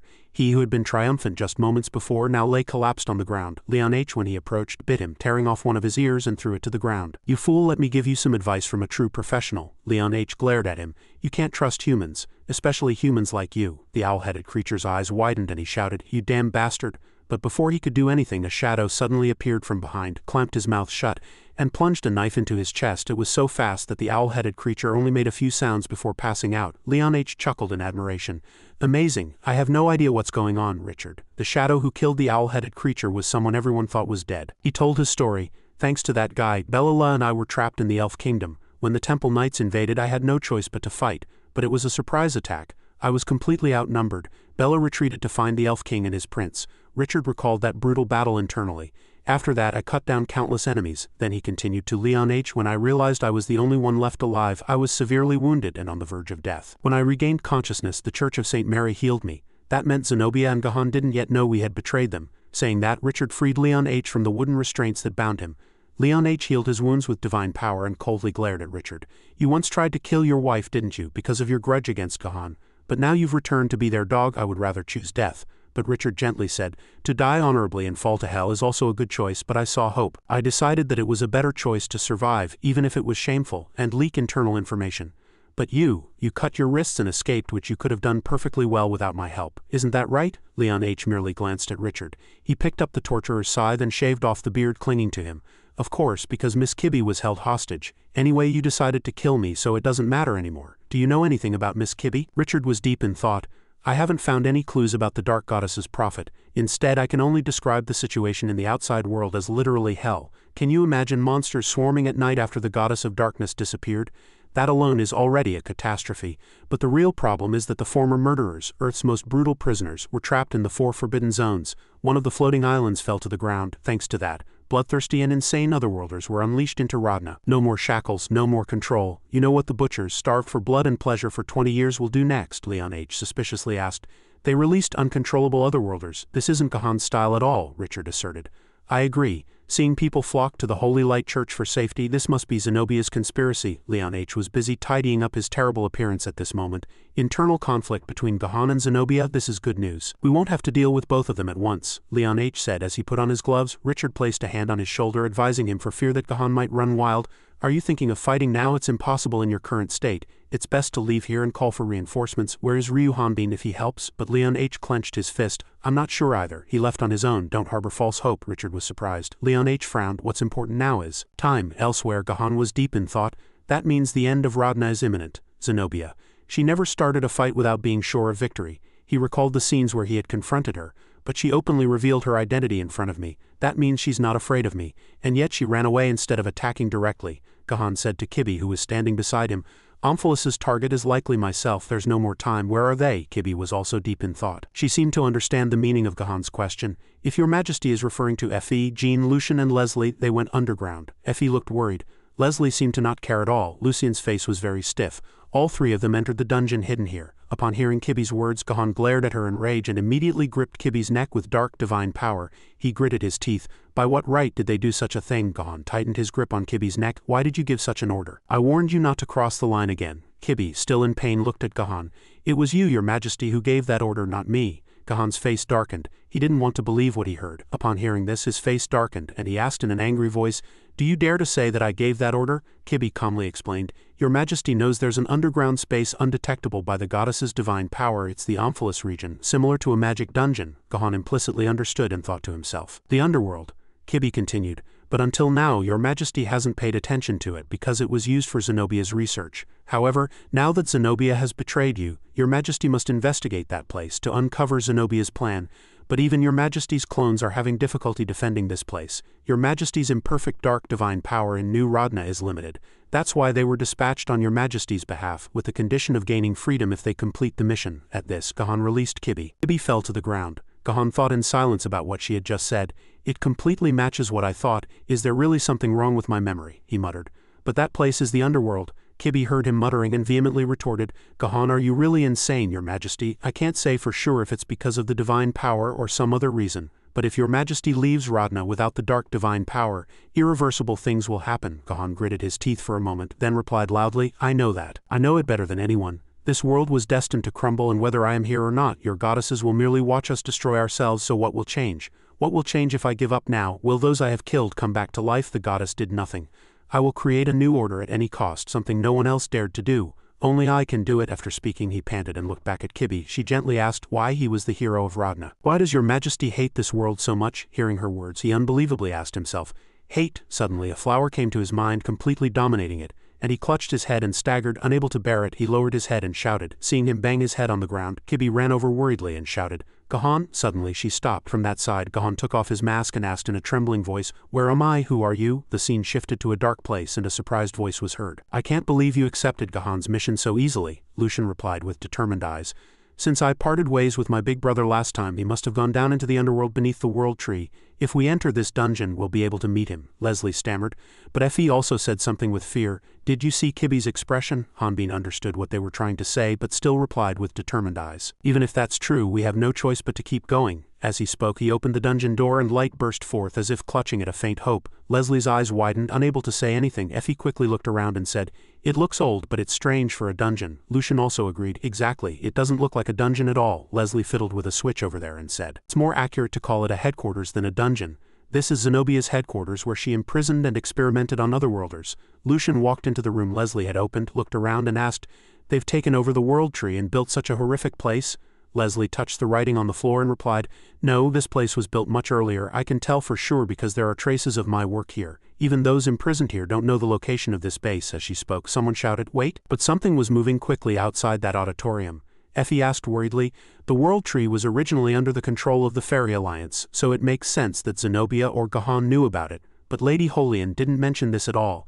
As the leader of the Fairy Alliance, she couldn't possibly not know. Leslie recalled Holian handing her something with a somewhat wistful look in her eyes. Then she raised her head and said, "It's no use speculating here. Right now we need to complete Gahan's mission." For that, as Lucian said before he could finish speaking, a monster with bared teeth charged at Leslie. The scene shifted to another location where someone plunged a sword into a man's body. After defeating him, Richard asked the direction of the orbs.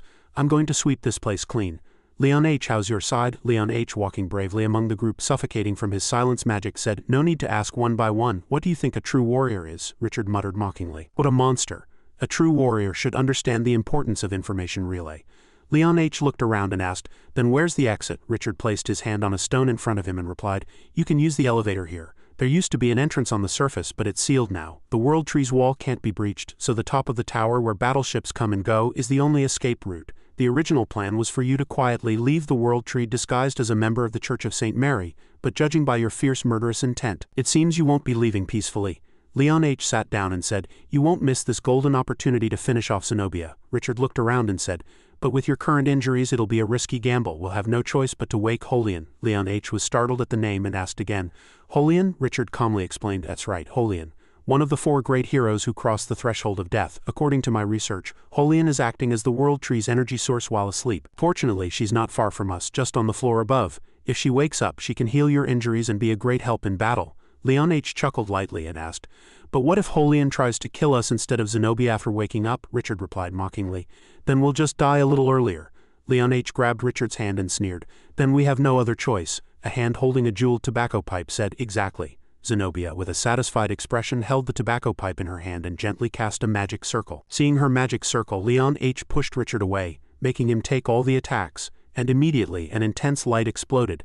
Zenobia asked mockingly in a satisfied voice, "I ordered you to cut off his wrists and ankles and wait? Truly there's no one reliable in this world. What? I magnanimously accepted you, only to be stabbed in the back." Richard appeared from somewhere and shouted from behind her, "Zenobia!" But suddenly, a system notification appeared before his eyes, stopping Richard. The system notification stated that Zenobia was immune to attacks, and Richard would be blessed if he devoted himself to her. Reading these phrases, he was startled and thought to himself, Is this Zenobia a divine messenger?" A moment later something flew towards Richard. It sent him flying in another direction, and he hit the wall, his whole body stiff. Richard coughed up blood, his eyes blurry, and thought, "This is truly the worst. I never thought everything would go so wrong. As an otherworlder, I can't do anything." The angelic monster opened something from its eyes with a smiling face, and blue liquid flowed from beneath it. In an instant it poured all that liquid onto the ground where Richard lay collapsed. At this moment, Leon H. cast magic. He created a shield around him to block the angelic monster's attack. Richard looked at him in surprise and called out, "Leon H." Leon H., still blocking the attack, said,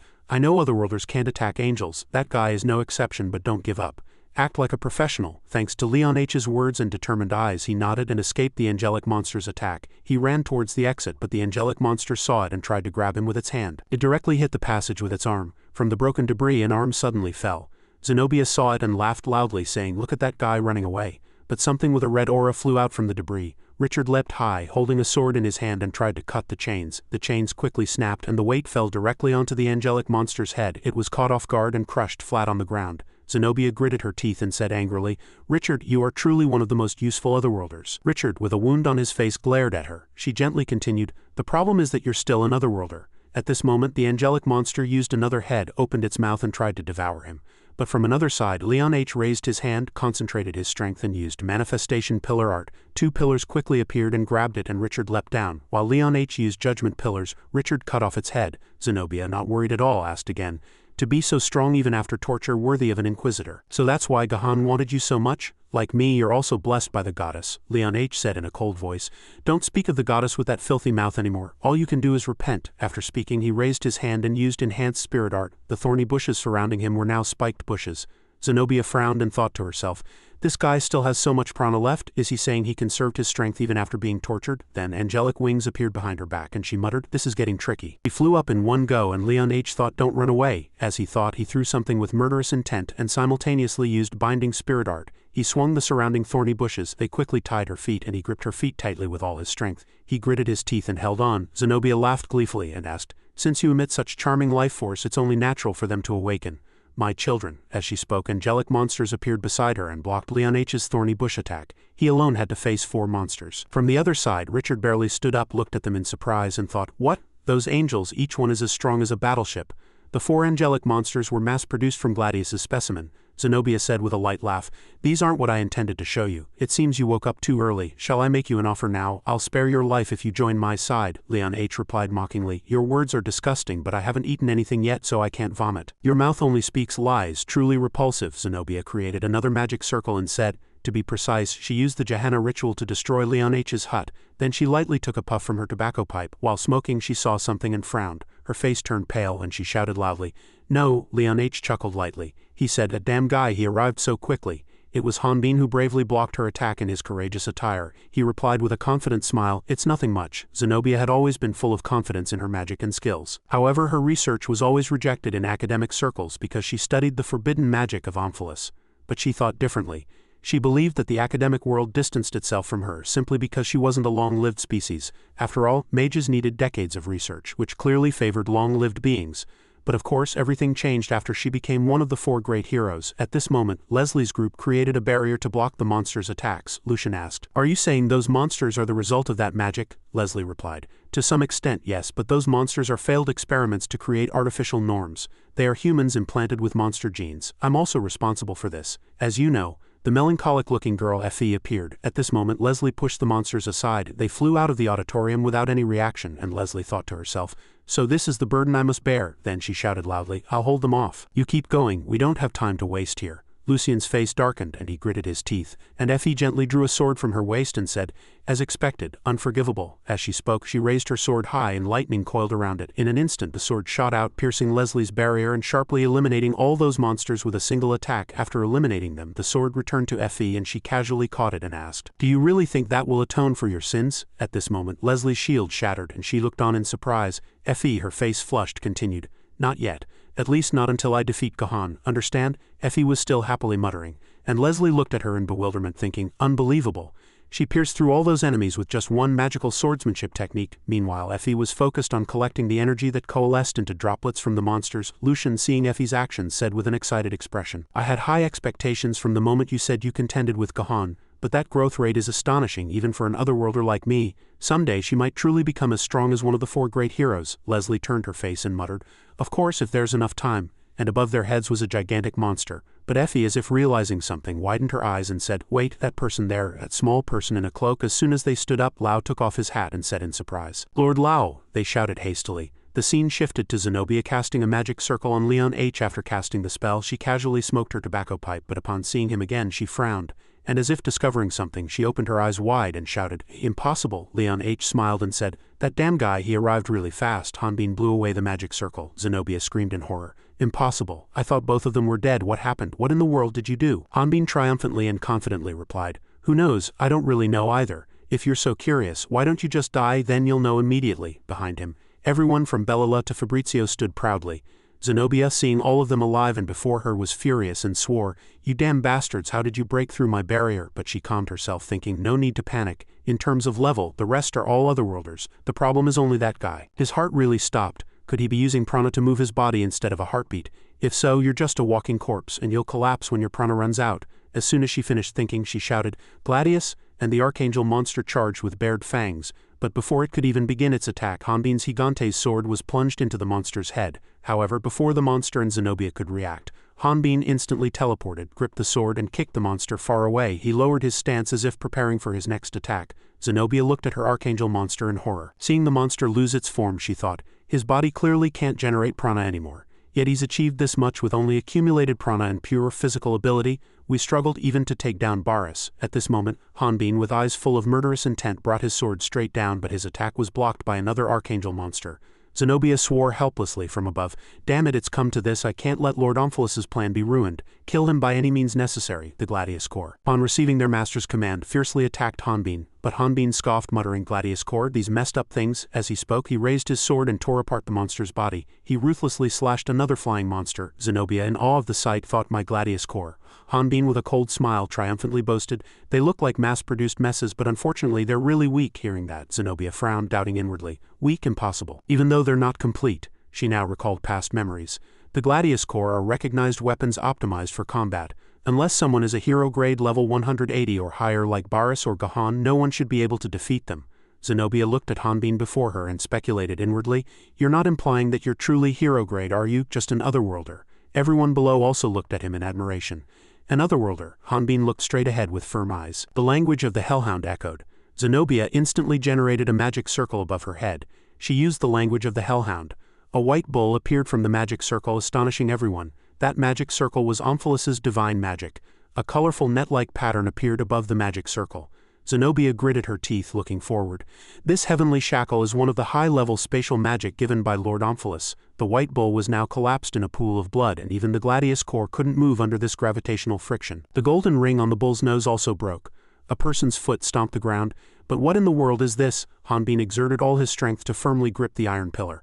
What kind of physical structure is this? Even while supporting a very heavy object, he was incredibly confident. "I've just gotten a bit thinner recently." "Not bad." Zenobia looked at him and shouted in rage. "You stupid musclehead, why don't you just die?" She activated the magic circle, making the iron mass press down harder on Hanbin.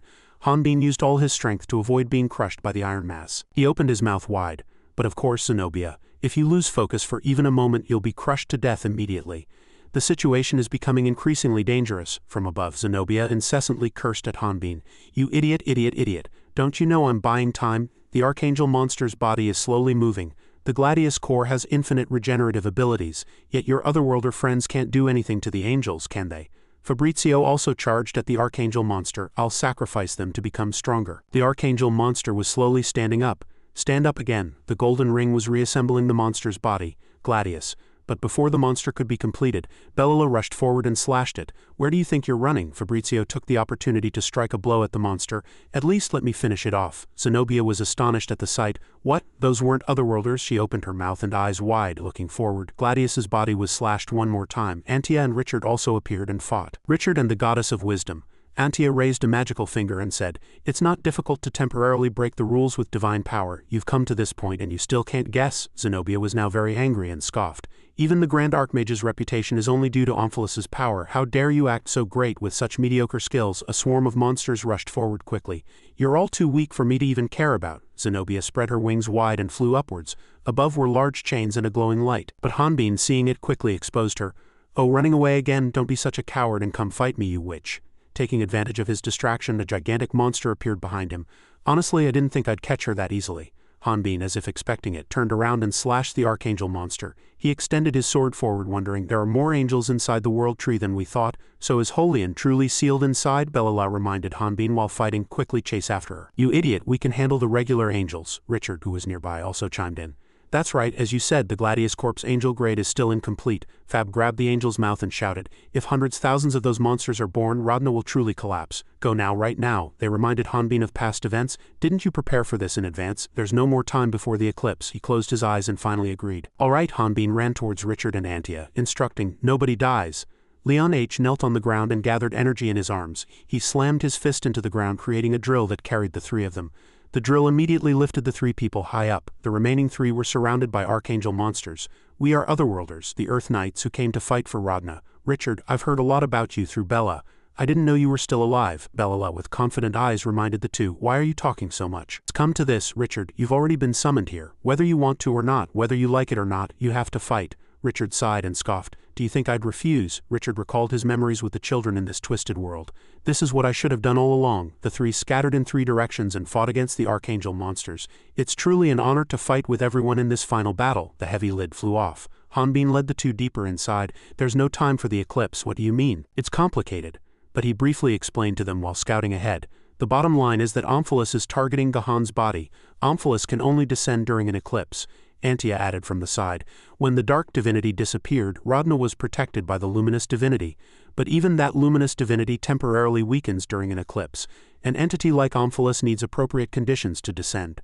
The bloody moonlight shines on the decaying tree, and today's eclipse occurs above the world tree. If we don't stop Gahan now, everything will be over." Leon H. behind the two asked curiously, "Then why didn't you come earlier?" "Why didn't you come earlier?" Hanbin smiled, turned to look at him and explained. "But to prepare for this final battle that will save the end of the world, I had to prepare everything." But by then, Leon H. had collapsed to the ground. Leon H. Hanbin quickly took out a food pouch. "I brought some emergency rations, brick bread." He shoved a piece of brick bread into Leon H's face. It doesn't taste great, but it'll help you regain your strength. What's a real man picky about? Are you really serious? In contrast to Hanbin's gentleness, Antia shouted in rage. Come on, open your mouth. What in the world are you doing? Holian inside Leon H's body suffered severe damage. 2/5 of his lungs, half of his liver and 1 kidney were already gone. Antia treated him with her magic. Furthermore, all his internal organs were already in disarray, making regeneration very difficult. But I'll inject a little prana for now.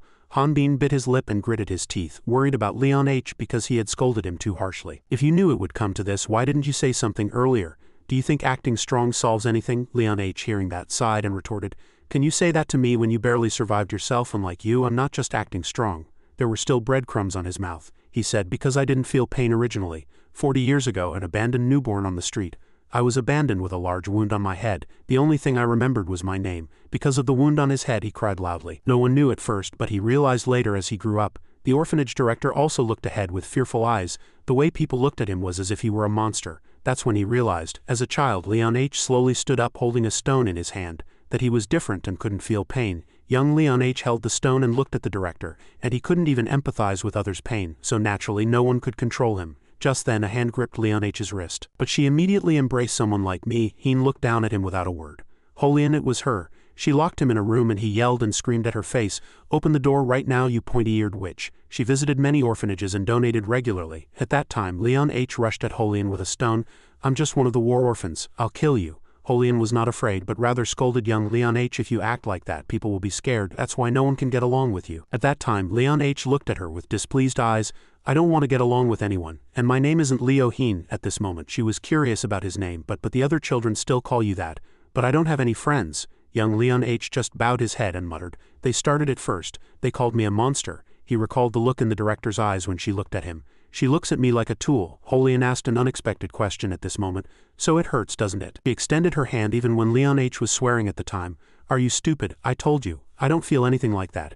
Heen didn't answer Leon H. but just gently embraced him. She gently comforted young Leon H.'s soul. Even if your body doesn't feel pain, your heart still hurts, doesn't it? Embraced by Holian, Leon H. was flustered, his eyes wavering. Some people feel pain in their bodies, but their hearts are empty. Compared to them, you are a kind person. But Leon H. let go of his own hand and fell backward. I don't know anything about that. Holian continued to gently persuade him. If they knew you were a good person too, they wouldn't have been so afraid. Hearing that, Leon H. turned his head and retorted, Do you think life is that simple? At the boy's words, she burst into laughter. Young but strangely mature. Holian smiled and raised her hand, casting a spell. I have a gift for you. I'll teach you. Leon H. saw the mark on her hand. Trust me. Leon H., despite fearing the MX before him at the time, followed that mark. She saw his action and reflexively covered her face with her hand. Leon H. bowed his head and treated the wound on her head. She recognized my talent in spirit art and taught me healing techniques. Leon H. sat on a swing, swaying in the breeze. It changed my whole life. Below, his friends watched him cheerfully. Young Leon H. felt true joy then. In the departing car, Holian also rejoiced for him. The children there soon waved goodbye to Leon H. A couple came to adopt me. Leon H. turned his head and waved to everyone. I was adopted by a good family. The director said I was going to a better place. The director couldn't hold back tears when parting with Leon H. then. But the truth was, she sold me to keep the orphanage running. Of course I didn't dare complain. The car took Leon H. to a grand mansion. I was very happy living in the orphanage, but it was always struggling financially. Leon H. carried his belongings and looked up ahead, but a bald man stood before him with a whip. The man's taste was really strange. The sound of the whip in his hand cracked sharply. That night, Leon H. was severely beaten by him. It was fine anyway. I don't feel pain, I just need to pretend to be in pain as he wishes. He healed himself with the technique Holian had taught him. If that money helped keep the orphanage running, if it was something I could do, that was enough for me.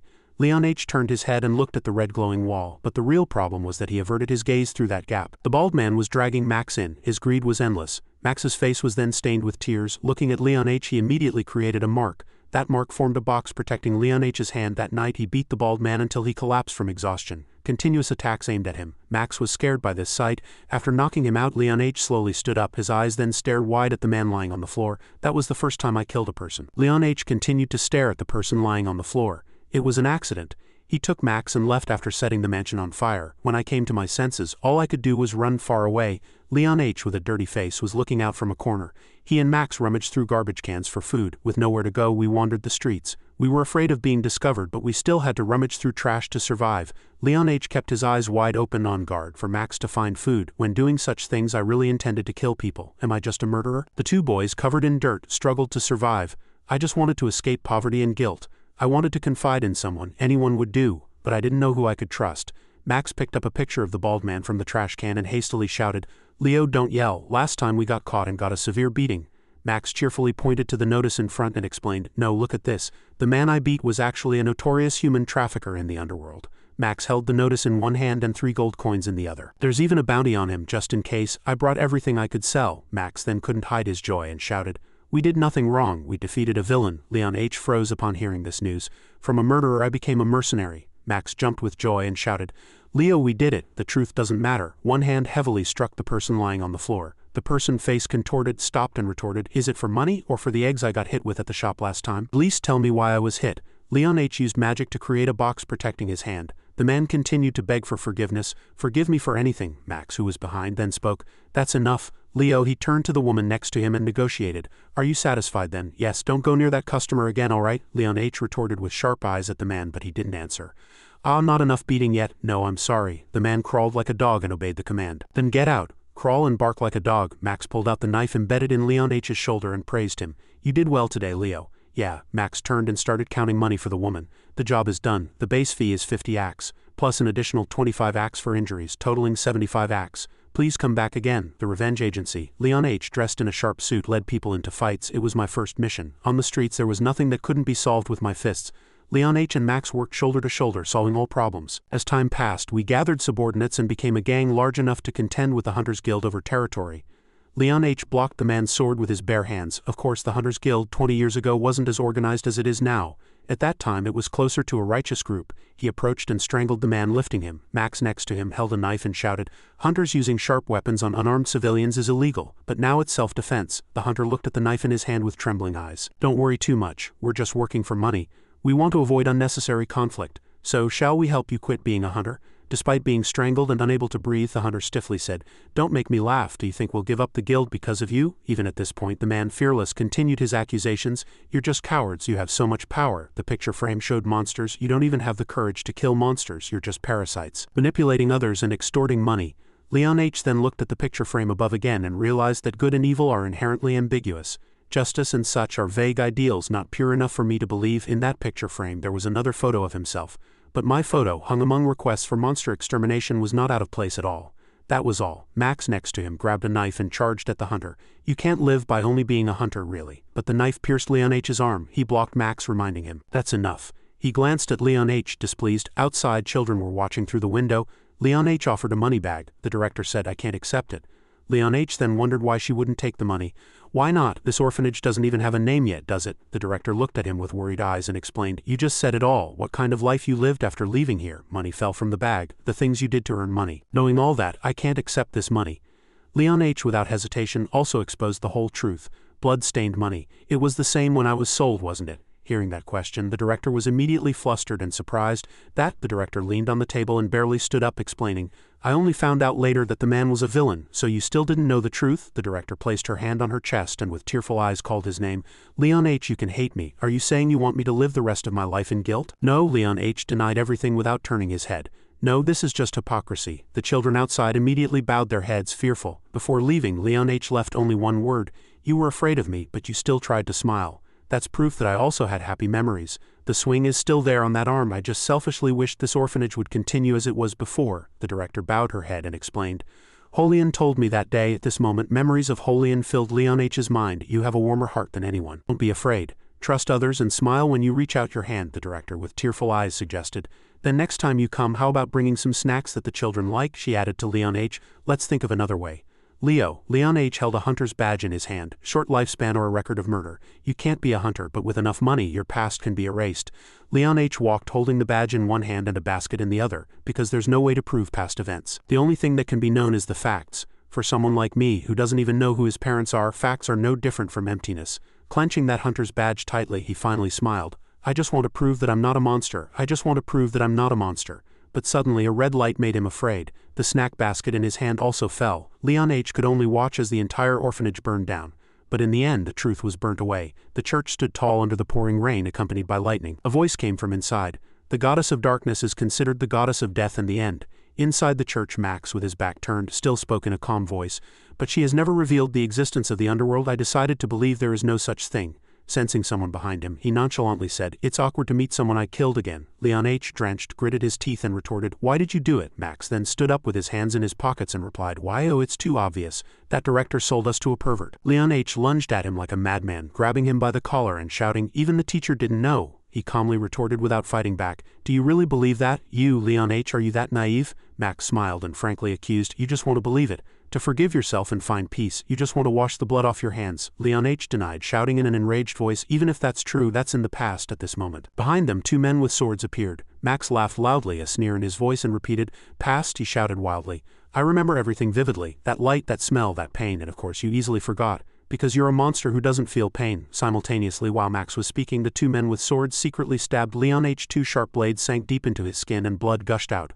Leon H. gritted his teeth, thinking inwardly, "My body." At this moment, Max's voice was heard again. "You can't move anymore, can you?" He looked at Leon H., who was kneeling on the cold ground, and said, "That's a paralyzing poison often used on monsters. I got it from hunters." Max turned his back and said, "And those hunters you betrayed to forgive, they have no intention of forgiving you. See, all of this is your fault." He turned to leave, still uttering a final remark. "But at least you won't feel pain when you die. You should have trusted me until the end." Then countless waves of power erupted from behind Leon H., pushing away the poison. Max stopped. He slowly stood up amidst the fragments and calmly said, "There's nothing to trust in this world. Even if you want to, you can't, but you are unique." "Hey," Leon H. glanced at Max and said, "The one I trusted was you. Because you were my friend." He covered his forehead with his hand and let out a mocking laugh, asking, "You call that friendship?" No sooner had he finished speaking than Max turned around and said with a serious expression, "I hate you. I'm afraid of you." In the blink of an eye, an intense punching sound was heard and Max's subordinates all fell to the floor, and he was pressing Leon H. to the ground. Max, his face covered in blood, struggled to say, "What are you doing? I'm in agony. Just kill me now." Seeing Leon H.'s fist stopped in midair, he urged inwardly, "Don't hesitate anymore."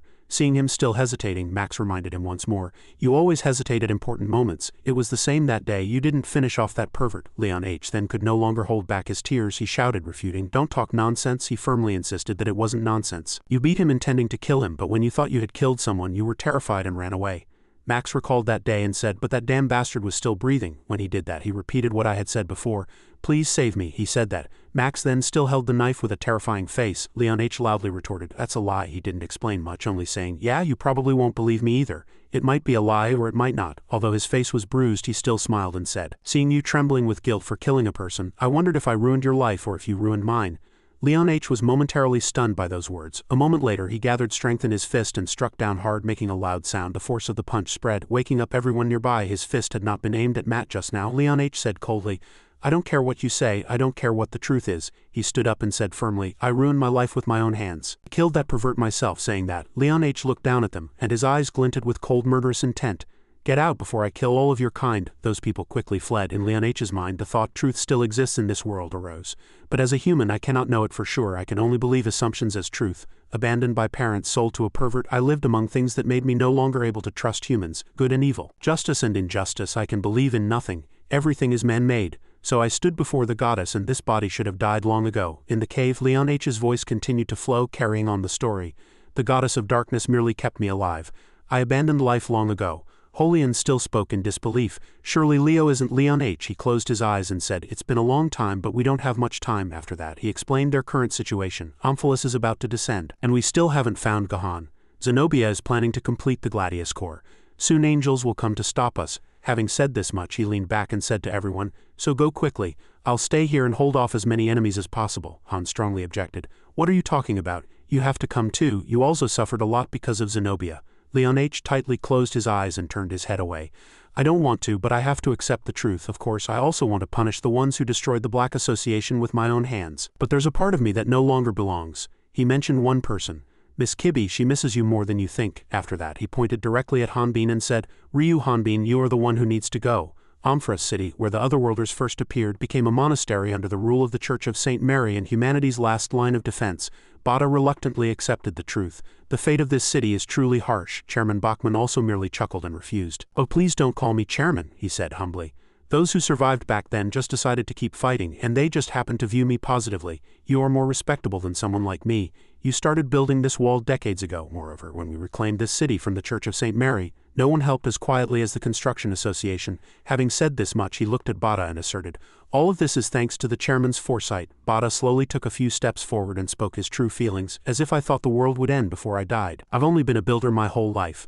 A home is a place where people laugh, cry, and quarrel, but ultimately always return. He laughed heartily and said calmly, "So I'm building a very big home, even though my son never returned." Bachman was slightly surprised and asked in a tone of incomprehension, "Your son?" Bata still spoke in a calm tone. "I heard my son was killed by an otherworlder. That otherworlder was a close friend of my son. Nevertheless, he defended the one who killed his son. It wasn't entirely the fault of that otherworlder child. My foolish son tried to protect him from robbers and led him to become addicted to killing. That poor child was like my son. He couldn't bear the guilt and turned to dust and disappeared." Bachman now realized one thing.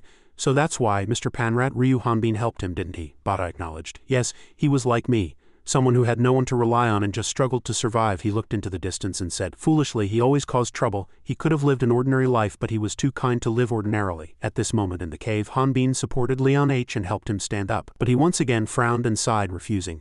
"No, I don't want to die like a dog. You otherworlders don't believe in God, so you wouldn't understand." When no one answered, Leon H. glanced away. Who knew? Hanbin grabbed a clod of dirt and shoved it right into his mouth, complaining, "Geez, you talk a lot." While Leon H. was chewing on the dirt, he quickly explained, "All right. As you said, I didn't have religion in my original world. Thanks to Omphilus, I became sick of death. But I still pray that my miserable past will help someone, that all my friends will be safe, that I won't fall asleep in regret, and that I'll go further with all my strength. And I'm not the only one. The Earth Knights are the same. The Yokohan tribe is the same. Even the ordinary people of Radna are all praying.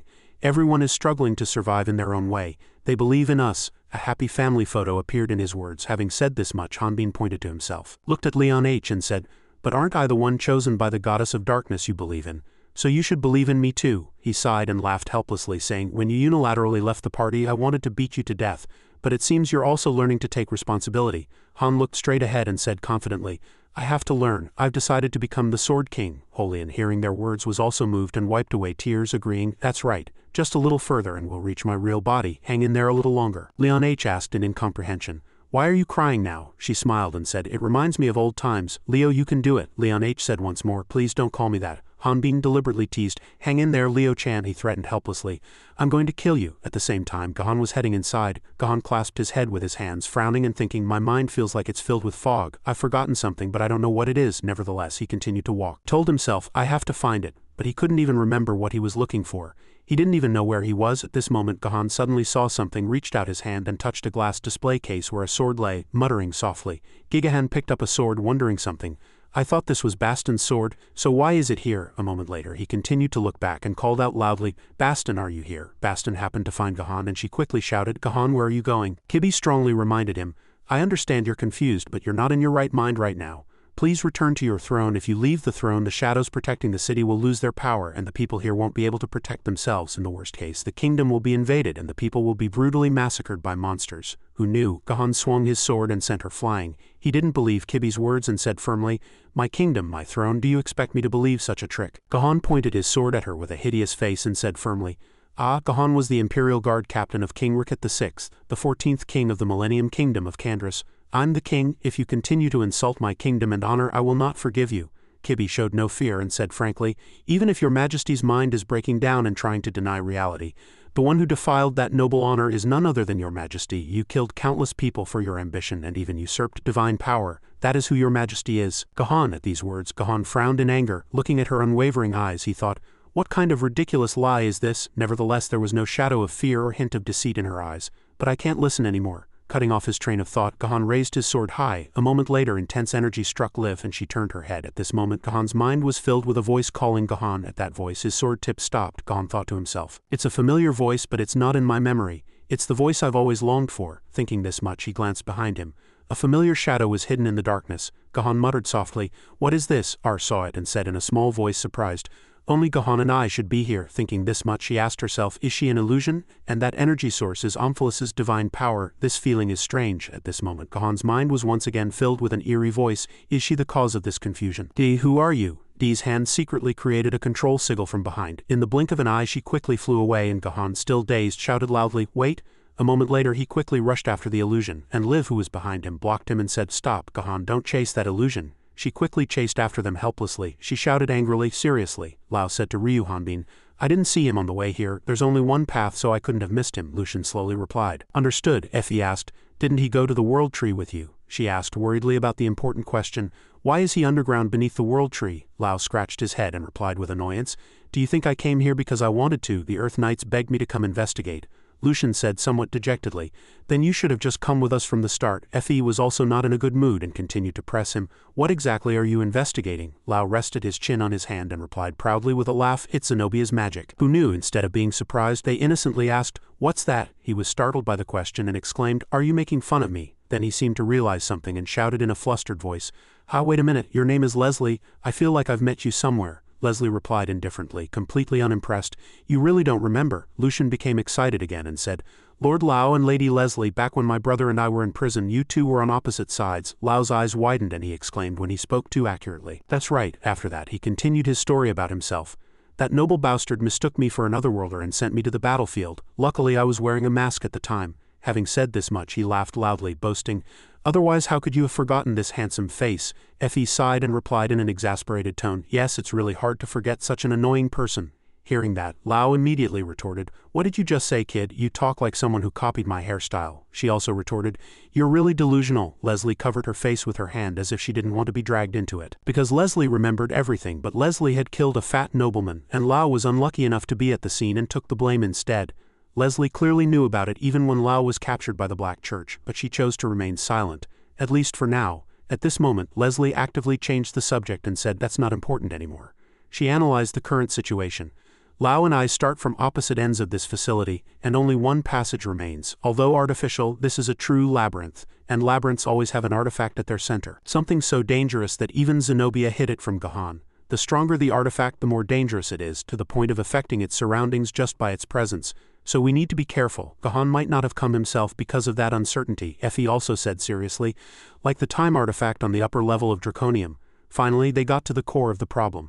Ultimately, even if we find it, whether to give it to Gahan or not is the real problem. Hearing that, Lao suddenly shouted, you're not implying you secretly allied with Gahan, are you? Lucian laughed and replied, you're not understood, Fe asked angrily. Why are you talking about us first? Aren't you Lord Lao hiding something yourself? Lucian retorted on his behalf teasingly. Not at all, Lord Lao probably lost all his courage with his baby teeth, Lao said angrily. You betrayed me, shall I show you what true betrayal is? Leslie, on the other hand, merely sighed helplessly. At this moment her gaze fell upon an iron bar with a round hole in the wall. Leslie focused and observed it closely. Very quickly she found something strange. Immediately she turned her body and shouted loudly, wait, Lao, stop. As her words echoed, an arrow was fired. In the blink of an eye, copious red blood splattered, and Lao's face showed a flustered expression. Very quickly another bolt of lightning was fired. Fe quickly grabbed Lao's clothes and pulled him away to avoid it. After arriving at a safe place, she threw him aside and focused on the lightning. I can't detect any magic at all. Is it a mechanical trap? After finishing, Fe quickly ran to the other two, standing outside the barrier and calling out loudly, Mr. Lucian, Ms. Leslie. Lucian, clinging to the wall with one hand and holding Leslie with the other, replied, we're here. Fe breathed a sigh of relief and said, thank goodness. What was he trying to say? Why are you two? At this, she asked again, can you climb up? The hand gripping the wall trembled. Lucian answered honestly, I don't think I can right now. I think I used my prosthetic arm too hard. Fe quickly broke through the barrier and said, wait, I'll pull you up right away. Leslie cried out in alarm, trying to stop her. No, don't come. The trap hasn't been activated yet. As expected, as soon as the barrier shattered, a thorny blanket fell from above. Fe rushed forward, attempting to block it with her hands, but it was impossible. However, at that moment, Leslie threw herself at Fe from below, and Lucian retracted his prosthetic arm and fell down the hole. He hastily shouted, keep going, I'll find a way back later. Leslie's eyes widened in horror as she screamed. Lucian fell in zero gravity for a while before hitting the bottom of the pit with a loud thud, sending dust flying everywhere. Fortunately, Lucian avoided the thorny blanket. He looked up and muttered to himself, I almost died. That was quite a fall. As soon as he finished speaking, something else fell, forcing him to scream. Looking at his severely damaged prosthetic arm, Lucian said without any alarm, it won't be easy to escape with this arm. Then he stood up. Falling here wasn't exactly a good place either. Lucian looked around and said, there are rusted weapons scattered around, no traces of human bodies on the supports. Could it be that all the victims here were otherworlders? Upon reaching this point, he suddenly scratched his head and laughed. If it were Big Brother or Mr. Leon H., they would have analyzed the situation first. Behind him, a flash of lightning flickered stealthily. Lucian quickly noticed it and like lightning struck backwards, shouting defensively, who's there? Suddenly, as his hand gathered energy, even his damaged prosthetic arm moved again. But they weren't moving according to Lucian's will. A sword suddenly appeared and tightly wrapped around his neck along with his prosthetic arm. Lucian gritted his teeth. This must be a swordsmanship formation. At that moment, an unknown person appeared before him.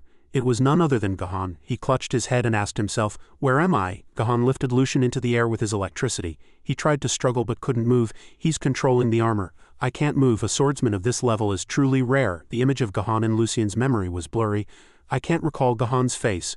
A faint afterimage appeared in Gahan's mind, confusing him as well. "Where am I?" He lost his composure and, tightening his grip on Lucian's neck, shouted. "Where is the woman in the yellow dress?" Lucian weakly replied. "There's no such woman here." Gahan furiously clenched his fist. "Are you an assassin sent by the nobles, or a prince's conspiracy?" The rope around Lucian's neck tightened further, and the electrical current intensified, forcing him to close his eyes and grit his teeth to endure. Gahan grew increasingly frantic. "Is this a political hell designed to imprison me?" His face became grotesque, as if he had lost his reason. "Who are you? Tell me who sent you." The rope suddenly tightened, making Lucian cry out in pain. He painfully tried to explain. "I don't know. I really don't know what you're talking about." Gahan, regaining a bit of his sanity, withdrew his hand and turned away. Lucian fell to the ground, coughing violently. He lay on the ground, his neck bleeding from the rope's grip, sweating and crying, coughing incessantly. Gahan, drenched in sweat, slumped to the ground, trembling all over. He struggled to grab something in front of him, and his headache grew increasingly severe. "I don't know what this is." The phantom of a girl in a yellow dress reappeared before him. Gahan tried to grasp it with trembling hands, but it was in vain. "Something I lost is there. I must go." Before he could leave, Lucian stumbled to his feet. "Wait, please stop." He hastily chased after him with a faint hope. "That person might know my big brother's whereabouts. I have something to ask." Lucian ran with all his might, but what awaited him were two monsters, angels. Lucian showed no fear, drawing his sword and preparing for battle. Angel monsters. Kibi, holding the weapon Gahan left behind, quickly chased after him. "I lost him. I completely lost Gahan." She recalled the illusion from earlier. Omphalos has never directly revealed his divinity in Radna before. That clearly meant the balance of power in Radna had been broken. Kibi ran, looking around to find Gahan, but at the same time she felt a strange sense of relief. A body maintained by the dark divine power controlled by Gahan. She remembered the moment he brandished a weapon trying to kill her. "If Gahan really wanted to escape or kill me, there's nothing I could have done." Lost in thought, Kibi suddenly paused. A drooling monster with its mouth open was blocking her path. Weak but giving it her all, another colossal archangel monster appeared. "An imperfect prophet of the goddess, but I also gave it my all," she said to herself. "I want it to end like this." Kibi thought for a moment, recalling Hanbin's fighting posture. "The Sword King is invincible. I know his heart has stopped." A fierce flame erupted from the sword in Kibi's hand. She calmly held the sword, charged, and sliced the monster in half. "At least my reason knows that." With that, Kibi cleanly dealt with all the monsters. The monsters were burned to ashes by the flames. Kibi couldn't let Hanbin go yet, "but I still can't accept it. If I want to, I can break the rules with divine power." Lucian recalled his conversation with Hanbin. Hanbin, casually carrying a wooden stick on his shoulder, said calmly, "But usually otherworlders can't do anything in front of angels. That's why people close their eyes when they face angels. But you're sitting on the ground with a bump on your head. Only strong people like my big brother can do that. I don't have that talent." But Hanbin smiled brightly and denied it. "In terms of talent, you're far superior to me. I am officially the worst loser under the rules." Lucian was desperately fighting the archangel monsters. After all, they were just living beings. He could fight them if he could sense their energy. Lucian gripped the sword by biting the prosthetic arm's rope with his mouth. The two monsters hadn't been eliminated yet, but he didn't give up. Big Brother always said he had no talent for swordsmanship and hated teaching others. Despite the difficulty with his arm, Lucian showed no sign of giving up. Instead, he grew even more determined. "But that's precisely why I could trust Big Brother." It wasn't about trusting talent. Lucian released the rope from his mouth and bravely charged forward, a sword as if one with his will emitted brilliant flames. "My big brother's sword." Sword manifestation 8 forms. The powerful blade tore the monster into several pieces. Flames raged behind Lucian, reducing the monsters to ashes. Standing amidst the flames, he proudly declared, "Who dares break my big brother's sword, especially those cowards? It's impossible even after 1,000 years." Lucian sensed another monster here. "No matter how well you hide your presence, I can sense you. Appear." A golden-clad creature was approaching from the sky. Although hidden, this energy was angelic but smaller than the others. Its body was huge, and its face was covered by 2 hands as if it were observing the place. Lucian quietly sensed it. "It's coming." He gripped his sword, ready to attack when the opponent got close. Although there was still some distance, he misjudged the situation. The monster flew quickly and attacked him, injuring him before he could react. Blood gushed from the wound, and Lucian screamed in pain. The monster moved like lightning. "What is this incredible speed?" He turned his head and saw, yes, it was another archangel monster, but it looked much stronger than the previous ones. There was a glowing gear-shaped ring on its body. This must be a Gladius-type individual. In an instant, the monster disappeared again. Lucian quickly assessed the situation, looking at the surrounding debris. Traces of battle are everywhere. Did it get stronger by absorbing those otherworlders? Lucian just tried to sense its movements. Indeed, as they say, its power surpasses all other angels. Immense energy. It must be the guardian deity of this place. He stood firm. "Indeed, it's a blessing. Anyway, I'm already behind." Lucian decided to fight the monster. If I can buy time for the others, that's enough. The monster unfurled its wings and charged from behind, but Lucian showed no fear at all. I might not win. He decided to die with the monster. At least I'll take one of your arms. Just then, countless lightning swords flew out. Lucian watched in surprise as they streaked past him. The swords plunged directly into the monster, causing a massive explosion that shook the space. Lucian vaguely speculated, magic, swordsmanship, Gahan's regression to the past. The day his mother gave birth was a day of torrential rain. Her hand clutched the rope tied to the bedpost, straining with effort. The water bucket on the floor was already empty, but no one was there to refill it. Only a maid and a midwife were by her side. The room was filled with constant screams. The midwife continuously encouraged her. "Madam, just a little more." The midwife was very anxious at this point. I see the baby's head. Drenched in sweat, the mother put all her effort into giving birth despite extreme fatigue and pain. The carriage sped along the road outside. Darkness had fallen, and it was pouring rain with thunder and lightning, but the carriage didn't stop rushing back. Edward seemed anxious inside the carriage. "Can't you go any faster?" the coachman hastily explained. "I can't see the road, sir, so I can't speed up," the butler tried to reassure him. "Sir, I know you're worried, but Madam is strong. She will surely give birth to a healthy child." At these words, Edward felt somewhat relieved. "Yes, you're right," the butler continued, trying to divert his attention. "Have you thought of a name?" Edward hesitated. "Well, I have one in mind, but I'm not good at naming," the coachman outside shouted loudly, startling him.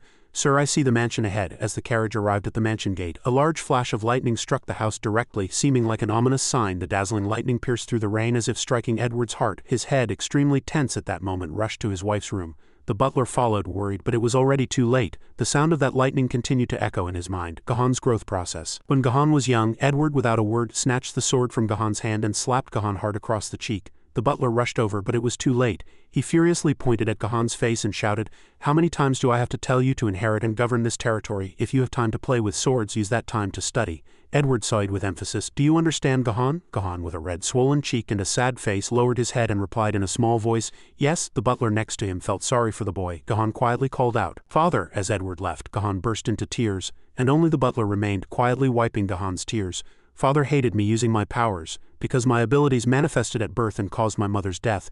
Edward walked away, clenching his hands, leaving behind a lonely and sad figure. After that incident, Father lived the rest of his life alone. He said it was his duty as a lord, but Edward held a portrait of his beautiful mother, smiling kindly, and the butler just stood silently behind him. Father loved Mother so much, and he must have hated me just as much. Gahan closed his eyes, holding the portrait to his chest, trying to find his mother's warmth. Edward merely said coldly, "How pathetic," his voice echoed, and the flashback shifted to a different time. "Thank you." Two people prostrated themselves on the ground, bowing repeatedly and saying thank you. Gahan waved his hand.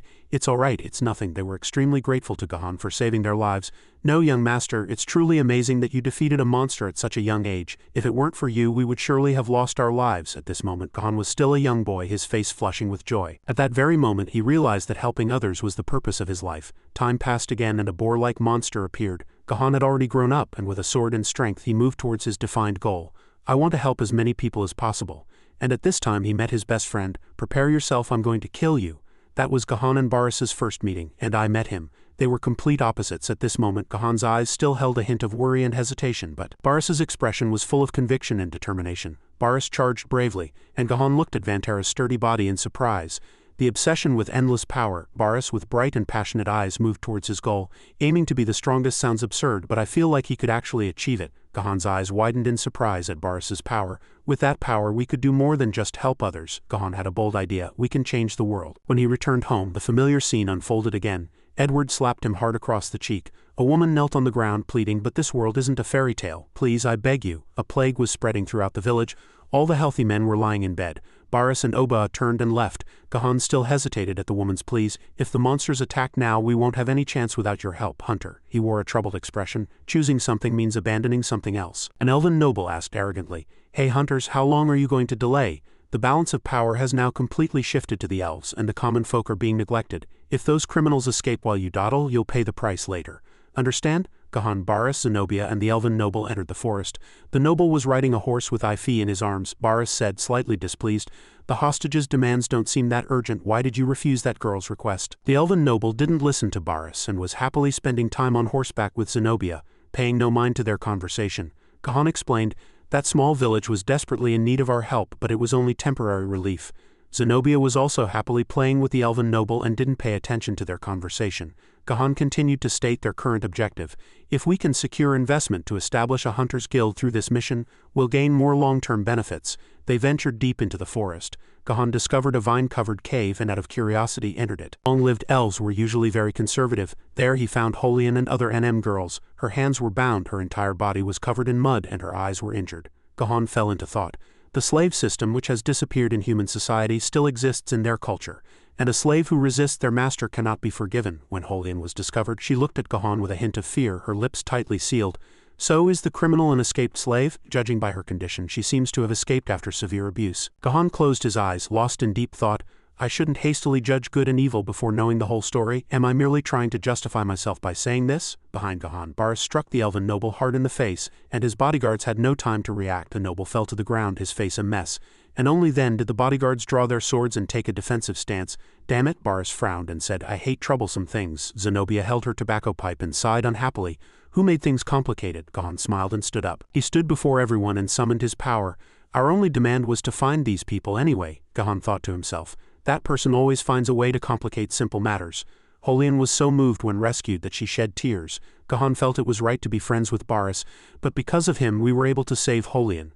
Holian also didn't hesitate to help them and save the villagers. Zenobia from the side guided people to line up for treatment, and thanks to her power we were able to save the village suffering from the plague. Not only that village became a pioneer in establishing a small hunters' guild. Holian also became happier. Gahan doubted whether what he had just done was merely luck or correct instinct. Gahan sat on a wooden barrel for a long time before speaking.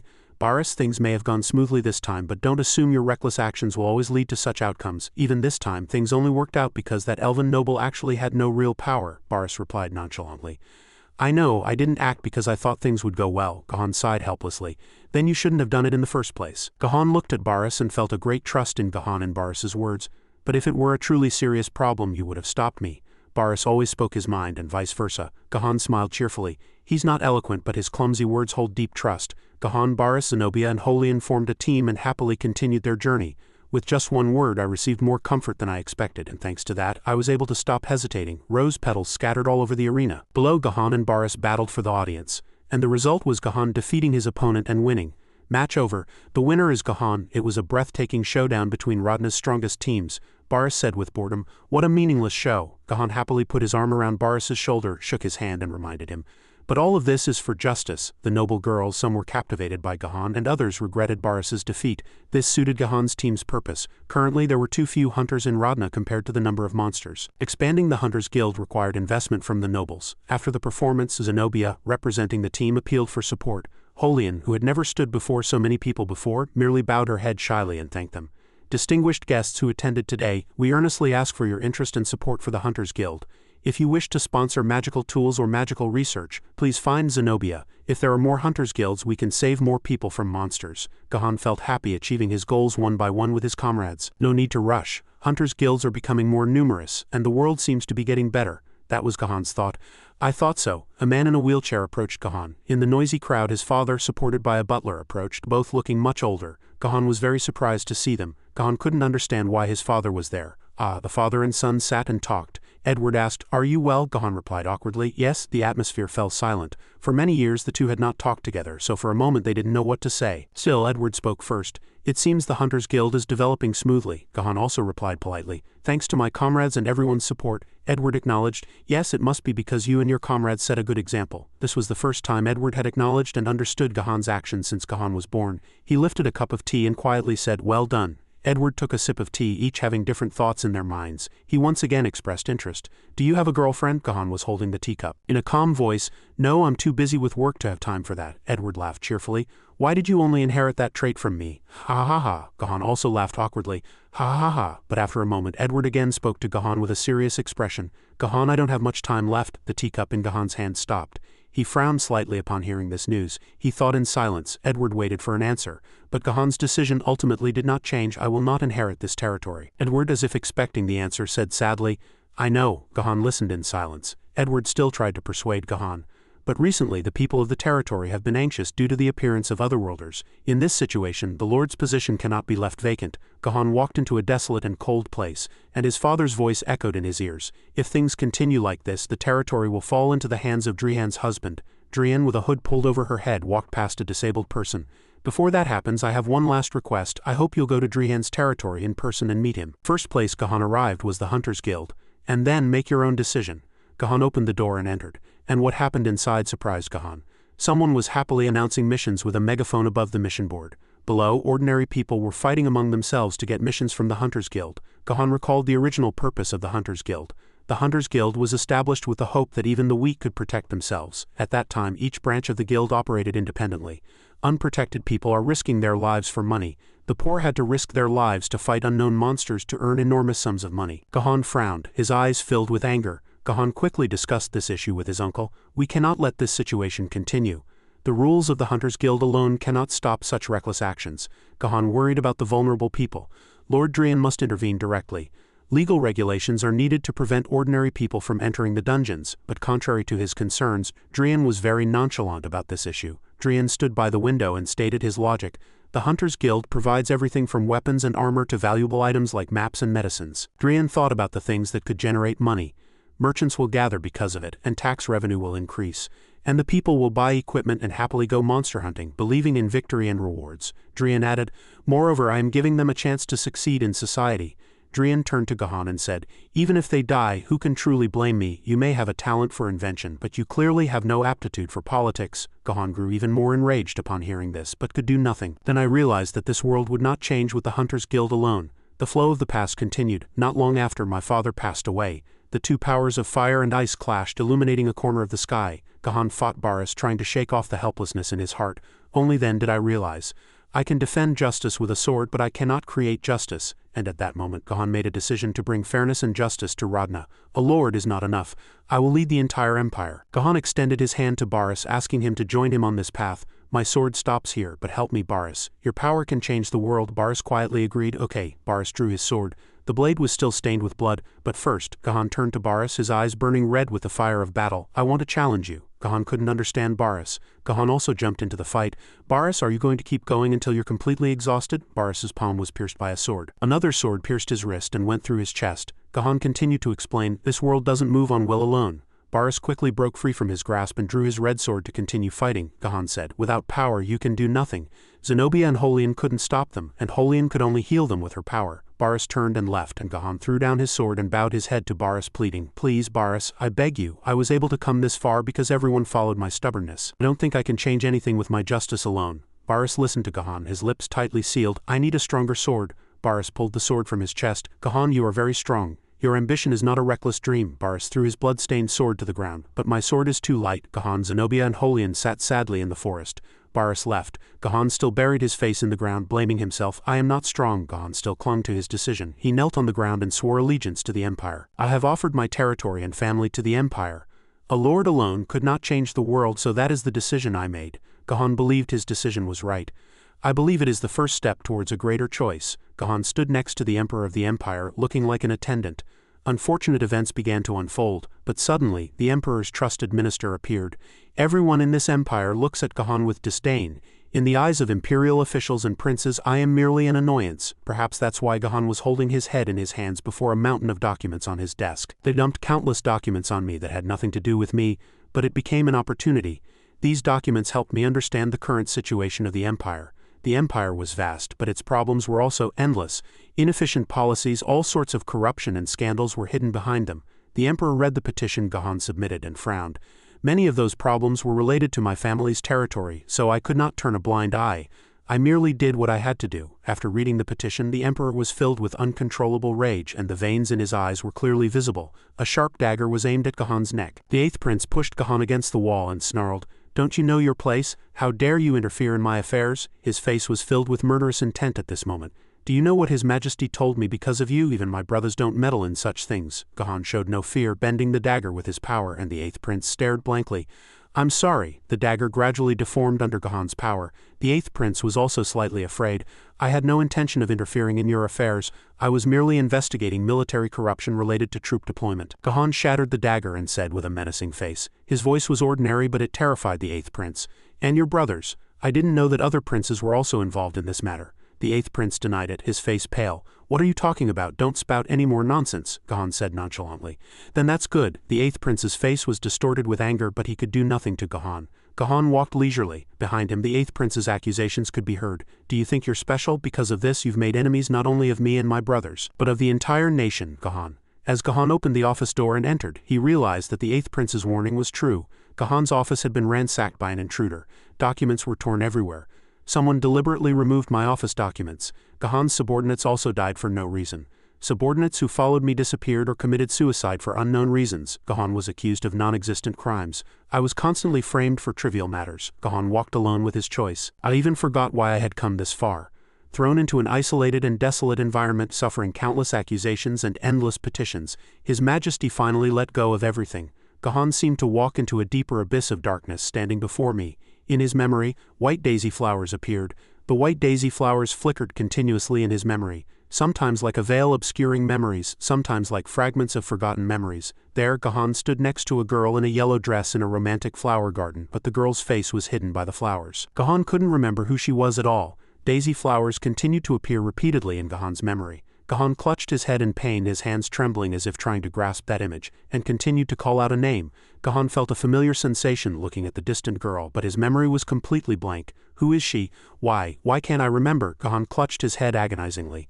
My head hurts so much. Gahan recalled the beautiful times he had spent shoulder to shoulder with Baris, how clear and simple everything used to be. Lucian, attacked by an archangel monster, screamed in pain, bleeding. Lucian's scream brought Gahan back to reality. He remembered Baris's words. If it were a truly serious problem, he would have surely stopped him. The converse was also true. Lightning shot out from behind Lucian, striking the monster. As Gahan approached, Lucian collapsed on the ground, called out to him. Gahan, the archangel monster, was embedded in the rock wall by Gahan's lightning sword. Gahan spoke. A monster I've never seen before. Gahan pulled the sword embedded in the ground with force, and even that hunter tried to die with the enemy. I really can't understand what's happening anymore. Lucian lay on the ground, staring blankly at Gahan. Brother Gahan. Gahan coldly introduced himself. I am King Lqsno, a former hunter. At that moment, Gahan seemed to have returned to himself. Lightning, remember me by that. Gahan solemnly introduced himself to Lucian. Lightning, remember me by that. Upon hearing that name, Lucian exclaimed, Lightning, what a wonderful name. Lucian immediately jumped up and replied, Thank you for your help, Captain Lightning. Gahan immediately corrected him. It's Lightning. The two continued to bicker. I think it's a bit rude to call someone you've just met by their full name. That's not my real name. Ah, I see. Gahan quickly returned to the original issue. Then what is that monster? I've never seen such a monster in my life. Lucian explained to him. It's an archangel of the Gladius lineage. He stared intently at the man before him. I've just seen it for the first time too. Seeing the archangel slowly recovering, Lucian exclaimed. Its regenerative abilities are truly excellent. After being in contact with it for a while, he speculated inwardly. Moreover, it seems to use a different kind of energy than Rodna's 4 great divine powers. When that energy is activated, it can turn its feathers into sharp sword blades, like aura blades. As they spoke, the monster was recharging its energy, preparing to attack again. Speed seems to be its greatest advantage.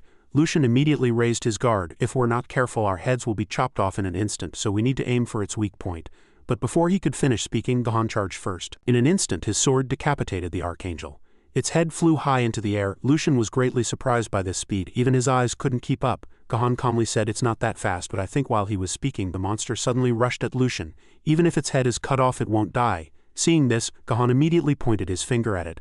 Lightning shot out, sending Lucian flying, which allowed him to avoid the attack. The archangel lost its balance and crashed hard into the solid ground. Gahan had already figured out its attack pattern.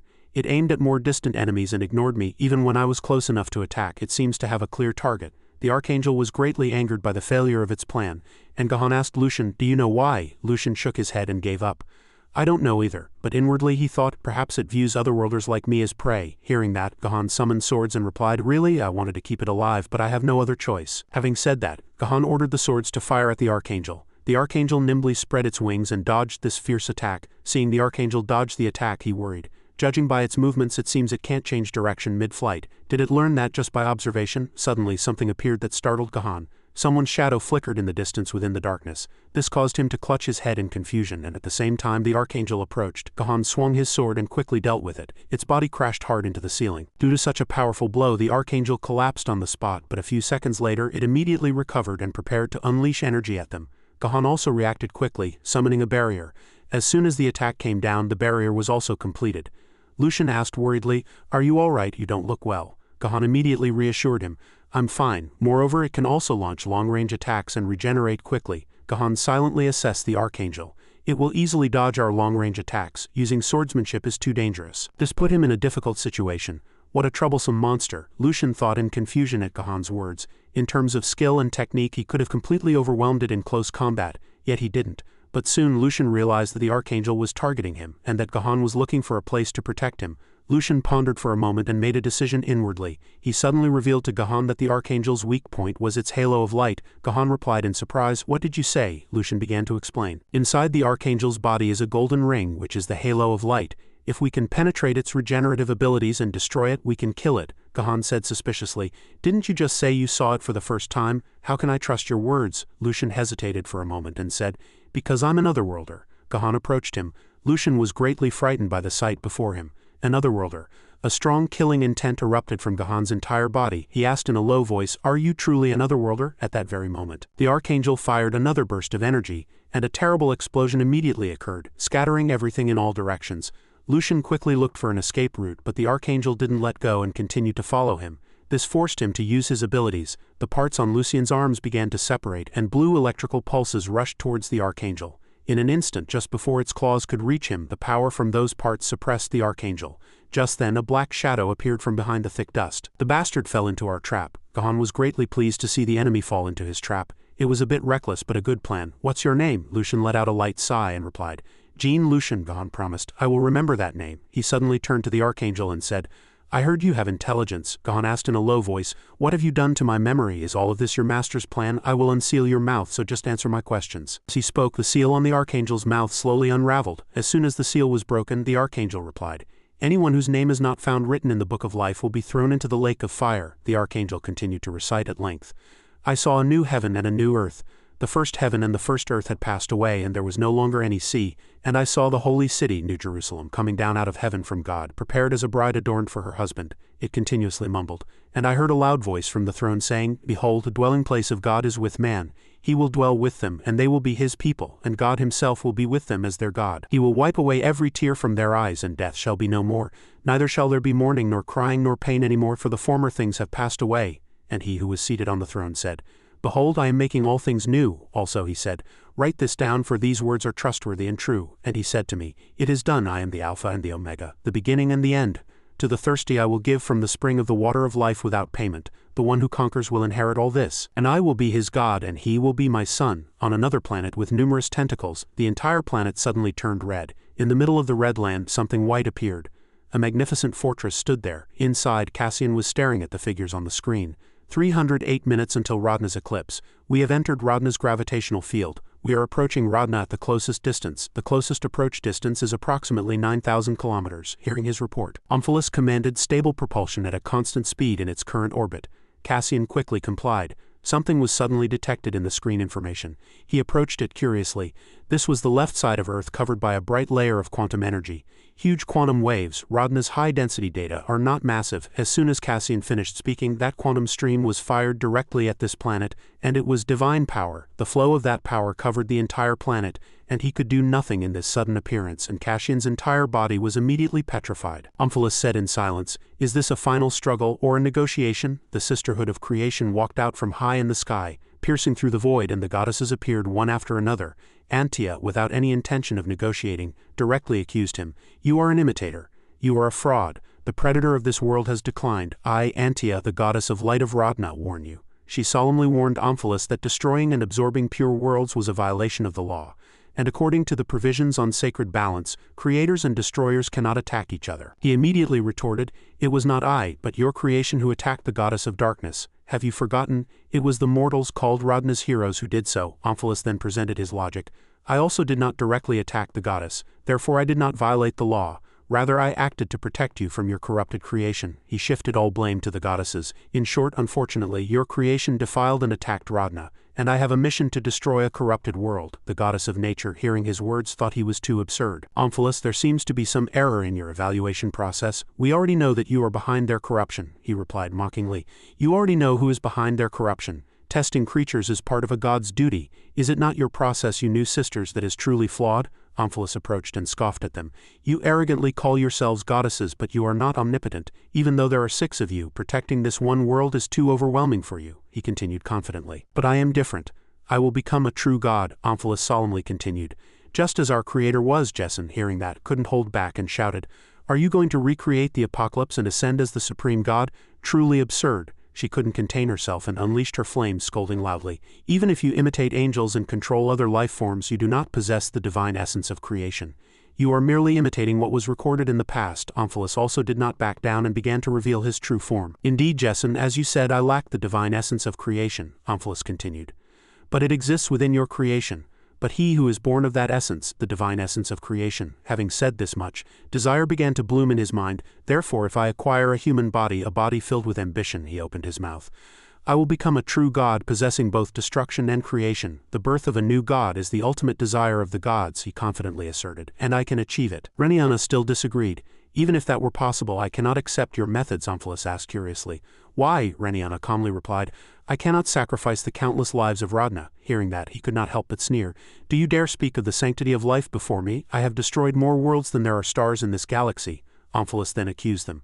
And what I have witnessed is that you, who possess the essence of creation, are the ones who disregard life. He explicitly pointed out their sins. Mortals are not born of their own will, they must endure suffering, and whether they wish to or not, Omphalos solemnly emphasized each word. They die in a short moment. Reniana listened to his words in silence. In that endless cycle of reincarnation, Radna alone has seen 200 billion sentient beings die, and that number will continue to grow. He continued to chatter incessantly. But now, through the world tree, the Gladius chain will be born. The number of mortal lives they will take is about 2 billion. Omphalos complained and pointed out the angel's sins. For the birth of a new god, your sisters, through their creations, drove 200 billion lives to death and sacrifice. He tried to elevate himself by demeaning others.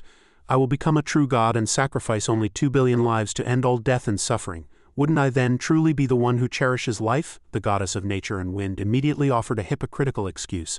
As Praluga said, the cycle of life cannot be defined by numbers alone. Ignoring their words, Omphalos proposed, numbers and gods are never absolute truths. If you abandon Radna now, I will grant your creations a painless death. He continued to lay out his terms. I will even return Criella, Antia's twin sister. Then you will be able to create the next world. Isn't that a good deal? Antia was silent upon hearing that, happy memories flashing through her mind. After careful consideration, Antia firmly refused. We refuse. Our creations have not given up on life. They will not leave the world tree. Upon hearing that, Omphalos could not help but curse. How foolish! He suddenly waved his hand and dark energy surged forth. Creation cannot stop destruction. That is the truth of the universe. The energy that was fiercely spewing out towards the planet instantly vanished by his hand, but at the cost of the White Tower collapsing. Cassian also returned to the top. Slowly the divine magic stopped. He asked curiously, Lord Omphalos, is something wrong? Seeing his good mood, Cassian couldn't help but wonder. You seem to be in a good mood, Omphalos replied. I just confirmed it. The goddesses know nothing of my plan. Turning back to Lucian. The angel from before was already dead. They held dark blue power in their hands. When one, without regaining memory, yearns for death, that will be the moment of descent. Omphalos's grand plan, long held, was about to be executed. Lucian grimaced as his hair was pulled out. He asked Leslie, why do you need my hair for Lord Kahan's mission? He replied briefly, tracking technology. That made Lucian even more curious. Tracking? You haven't even read the skill guide list yet, Leslie patiently explained to him. Tracking shows direction if there's something containing genetic information like blood or hair. Lucian finally understood. Ah, I see, so you can always find me? Leslie fiddled with 2 bottles and said. Then her face began to flush and she continued shyly. What about you? Effie was interestingly eavesdropping on their conversation. Do you agree too? What do you mean? Lucian's next answer left the 2 girls frozen. I'm fine. As he remained completely oblivious, Effie was extremely disappointed. That tracking technology is a fatal weakness for my assassin skill tree, but with Lady Leslie I'm okay. Leslie couldn't help but shout. No, that's not what I meant. She pulled out the remaining bottle and shyly revealed her intention. My hair. Don't you need my money? Returning to the present, Lucian gazed at the guide bottle Leslie had given him. If I follow this path, I think I can reunite with my comrades. Kahan, upon seeing this object, couldn't help but marvel. You otherworlders are truly impressive to be able to use such high-level techniques without being a spirit summoner. At that, he merely smiled bitterly. The woman you are looking for has probably met my comrades. He suddenly changed the subject. The owner of that hair probably doesn't want to lose you. A lover? Lucian's face flushed at Kahan's question. A poignant scene from that time flashed through his mind. Seeing Lucian's reaction, he couldn't help but burst into laughter. You're the type whose emotions show all over your face, he suddenly asked Kahan back.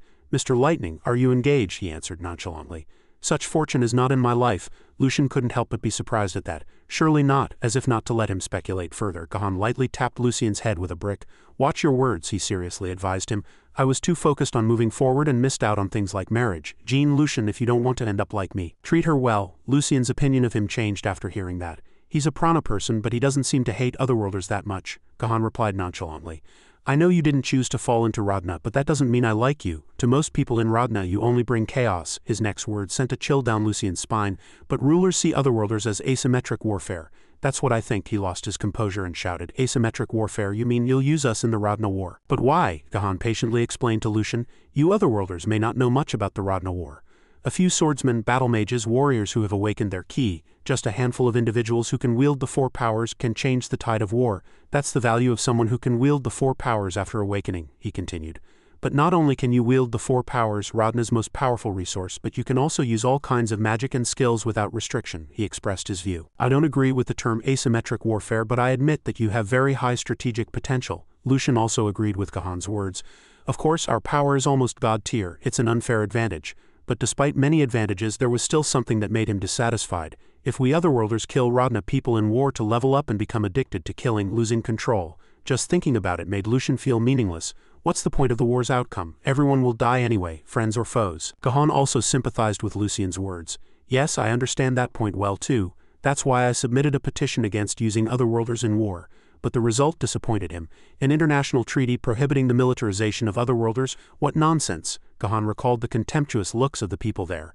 I thought even the nobles of the frontier would have at least some conscience, but what can you expect from rats from a dungeon? He acted as if he knew the current situation. The judge's declaration at the time utterly disappointed Gahan. Defendant Gahan, despite your reputation as His Majesty's royal knight, you have dishonored the nation with your anti-otherworlder policy and conspired to weaken the empire. Therefore he should receive an extremely unjust punishment. This is treason, punishable by death. However, since His Majesty Requiem requested a reduction in sentence, the defendant shall be stripped of his position. The trial is adjourned, Gahan said powerlessly. In the end it was all for nothing. People always choose the coin under their feet over the heaven beyond the horizon. Lucian was indignant upon hearing that and called out to him.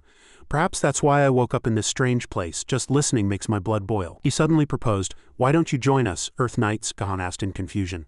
Earth Knights? Lucian took out his badge and explained to him.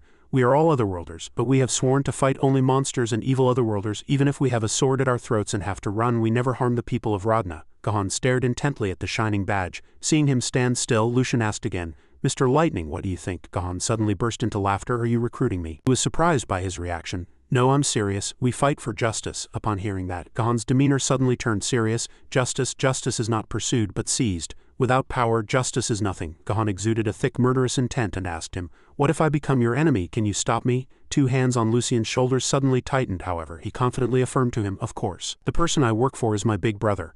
Big brother is the strongest person. Upon hearing that, Gahan's demeanor slowly returned to normal.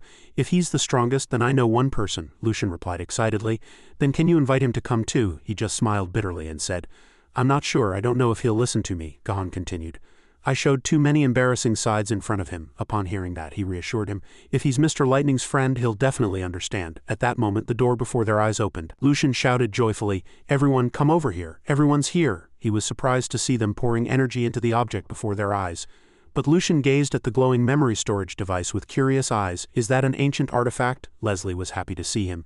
Jean, Lucian, you're safe. She immediately turned her gaze to the person next to Lucian and wondered, by the way, who's the person next to you? Kibi was also surprised by Gahan's appearance. Why are you? Gahan saw their reactions. Lucian felt something was wrong. He silently watched the scene before him, and Gahan seemed to sense a familiar figure within the ancient artifact. The figure of a seemingly weak girl sat there on the other side. Voices of encouragement constantly echoed. Hang in there, Leon H. Hanbin, supporting Leon H., said, almost there. Yeah, I saw it too.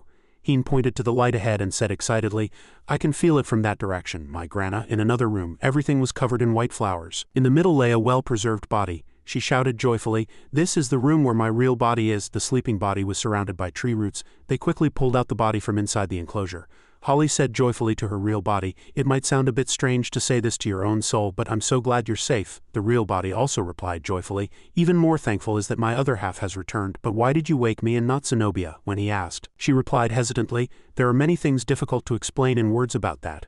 The real body asked worriedly, is the situation that bad right now? Then she suddenly turned her gaze to Leon H. and Hanbin, ignoring the others. The two men asked each other curiously, is that 6 senses in your chest? 6 senses gathered to replace a heart? If something goes wrong, the energy will run out and disappear, right? The two talked like that for a while. At least that's lucky, you don't have a heart to heal like me. Yeah, that's right.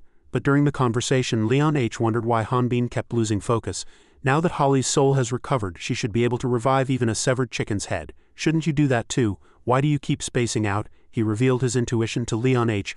I have a bad feeling, a bad premonition. Turning back to Holian, the real body screamed in surprise after hearing all the stories. Gahan and Zenobia are enemies, Omphalus's descent, how ridiculous, she gently reassured him. It's natural not to believe it.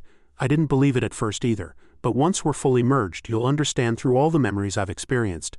So the two began the merging process. Hanbin suddenly walked over and stopped them. Wait a minute, Leon H. immediately pressed him. There's something I need to confirm before the two merge. Nickname? The real body froze at his question. Do you still remember my nickname? If you're the real Holian, you definitely know. At this question, she was immediately flustered. Leon H.'s nickname? Hanbin also interjected. That's right, you taught Leon H. spirit art at the orphanage, didn't you? Seeing the real body hesitate, he threatened. Surely you don't not remember, Holian said confidently. Of course I remember. Leon H. is the only child I taught spirit art to. As soon as she finished speaking, all eyes turned to the real body. She merely smiled slightly. After a moment, the real body answered joyfully. Leo, Leon H.'s nickname is Leo, right? Leon H. also showed a satisfied smile. Hanbin also no longer showed a hostile attitude. Heen also said happily. That's right, but in a brief moment, Hanbin unhesitatingly sliced the real body. Everything happened so quickly that she didn't expect it at all. The real body shouted in panic. Why? Hanbin's blade sliced off a part of her body and the rest flew far away. Leon H. explained. We're in enemy territory. I expected her to eavesdrop on our conversation. Holland also pointed out a flaw in her answer. I didn't know the boy from back then was H. You should have pretended to be surprised too, right? They firmly exposed the entity behind that real body. Zenobia, upon hearing that, no longer hid. This time you're actually using your head. The controlled real body sat up straight. She continued mockingly.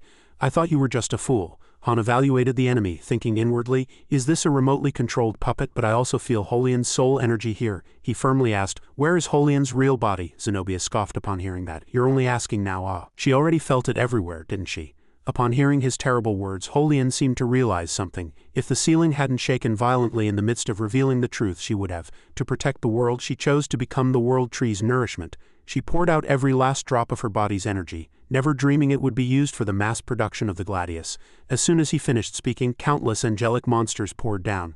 They immediately heightened their alert. The Gladius core, they had begun to awaken. Seeing them surrounded, Zenobia sneered. I will do everything to save the world tree. If my power can help the world, I am very satisfied, he then continued, laughing contemptuously.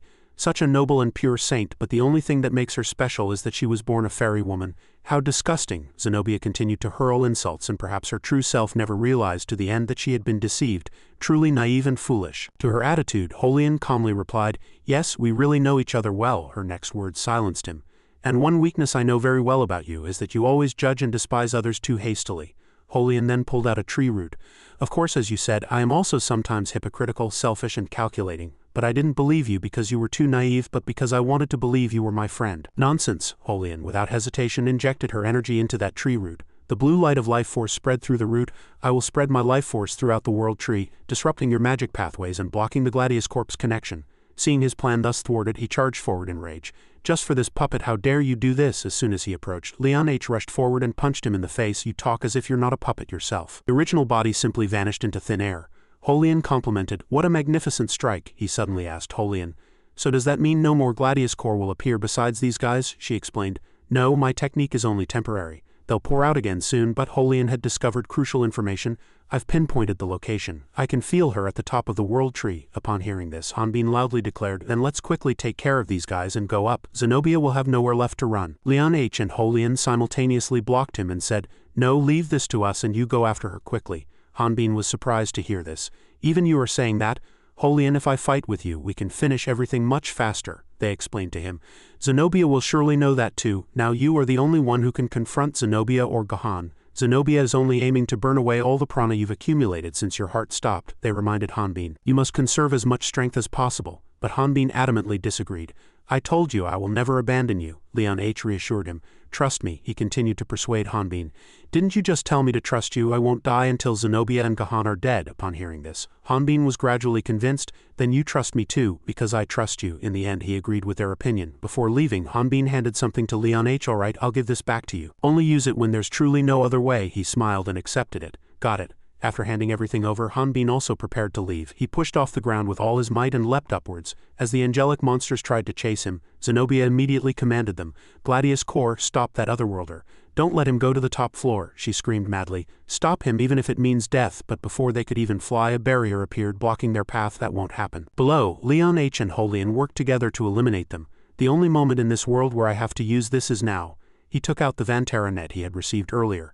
"Show your true power, Ouroboros." Upon hearing Leon H's words, it immediately opened its mouth, revealing 2 sharp fangs. It immediately rushed forward and bit his neck, and Ouroboros' body began to stretch, wrapping around Leon H. "I will give you power. If you desire true power, sacrifice everything you have to me." Everything, from behind. Holian also added her energy to him.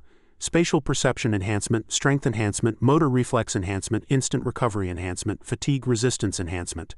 As soon as he gained strength, Leon H immediately punched an oncoming angel. With this single blow, its colossal body immediately exploded. From Leon H's body, a terrifying energy now emanated. As Ouroboros was fully assimilated, Antia appeared and immediately bestowed a blessing upon the net. "Cursed by Omphalos, you are nothing but a meaningless shadow. By the blessing of light, layer by layer, skin vanished from his body. Simultaneously, his body grew even stronger, light refraction nullifying long-range attacks. After receiving the blessing, Leon H's new form was complete. Blessed Ouroboros, complete manifestation." He moved his limbs and said with satisfaction, "It's quiet now, much more comfortable." While transferring energy to Leon H, Holian recalled the unpredictable consequences that would occur later. While physical strength can temporarily enhance the target's abilities, as a result, Leon H will not live long after this battle. Physically, Leon H was barely on par with the Gladius Corps, and the newly born Gladius Corps still lacked knowledge, but they could feel it instinctively. However, it was that very instinct that made the Gladius Corps stop.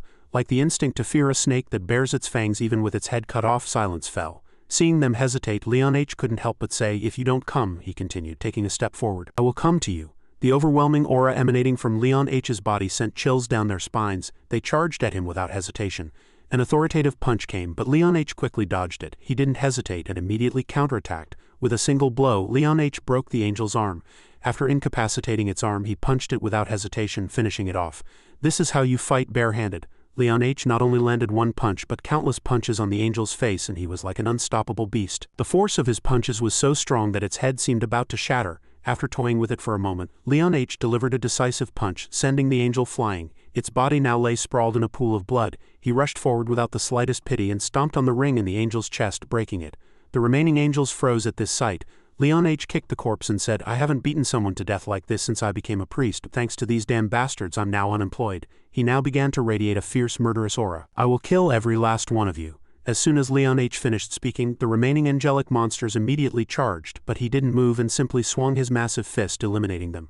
One by one they charged and were miserably defeated, blood splattering everywhere.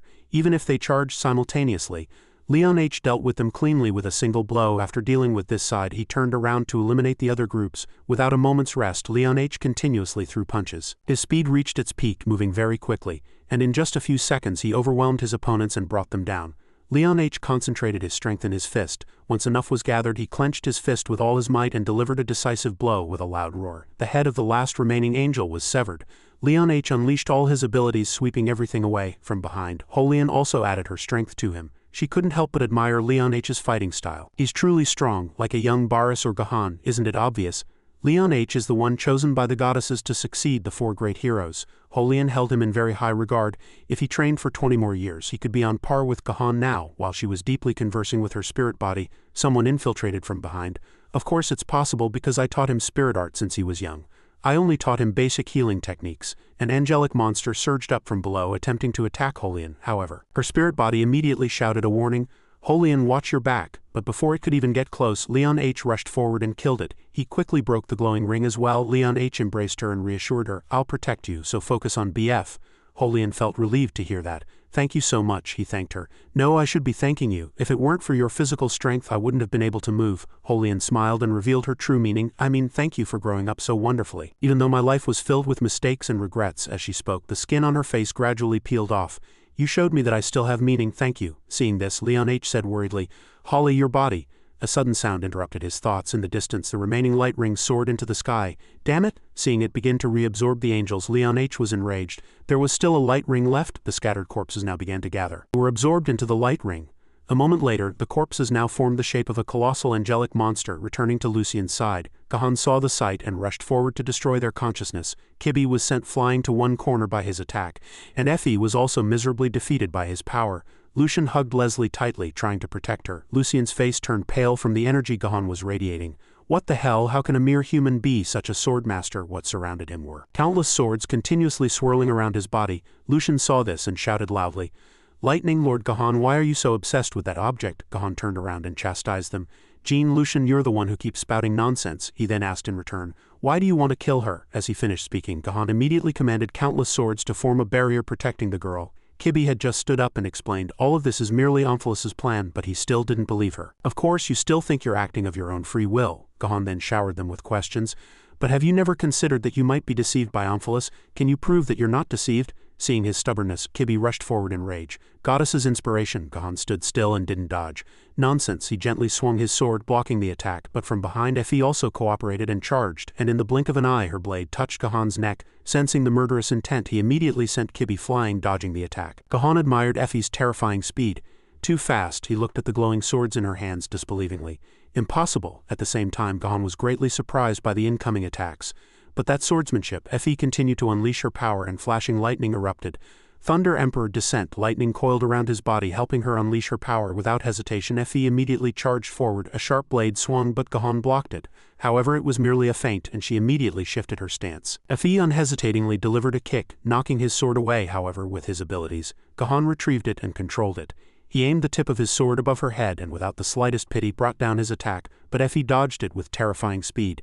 Seeing her dodge, Gohan was extremely surprised. Indeed, her reaction speed far surpasses normal limits. He began to observe all of Effie's movements carefully. He channeled power throughout his nervous system, enhancing his physical abilities, but her speed was so great that Gohan didn't realize she had appeared behind him. And he had mastered that technique to an extreme degree. Effie loudly declared, preparing to deliver a fatal blow, but a gravity field sent her flying backward. Effie struggled with all her might to approach but ultimately failed. This was because he quickly reacted and formed a gravity field to prevent her from approaching. Gohan turned around and sternly asked Effie, "How can you use Thunder Emperor Descent?" She struggled to break through the barrier and replied, "It's obvious, your majesty taught me." Upon hearing this, he said disbelievingly, "I taught you swordsmanship?" The image of someone flashed in Gohan's mind.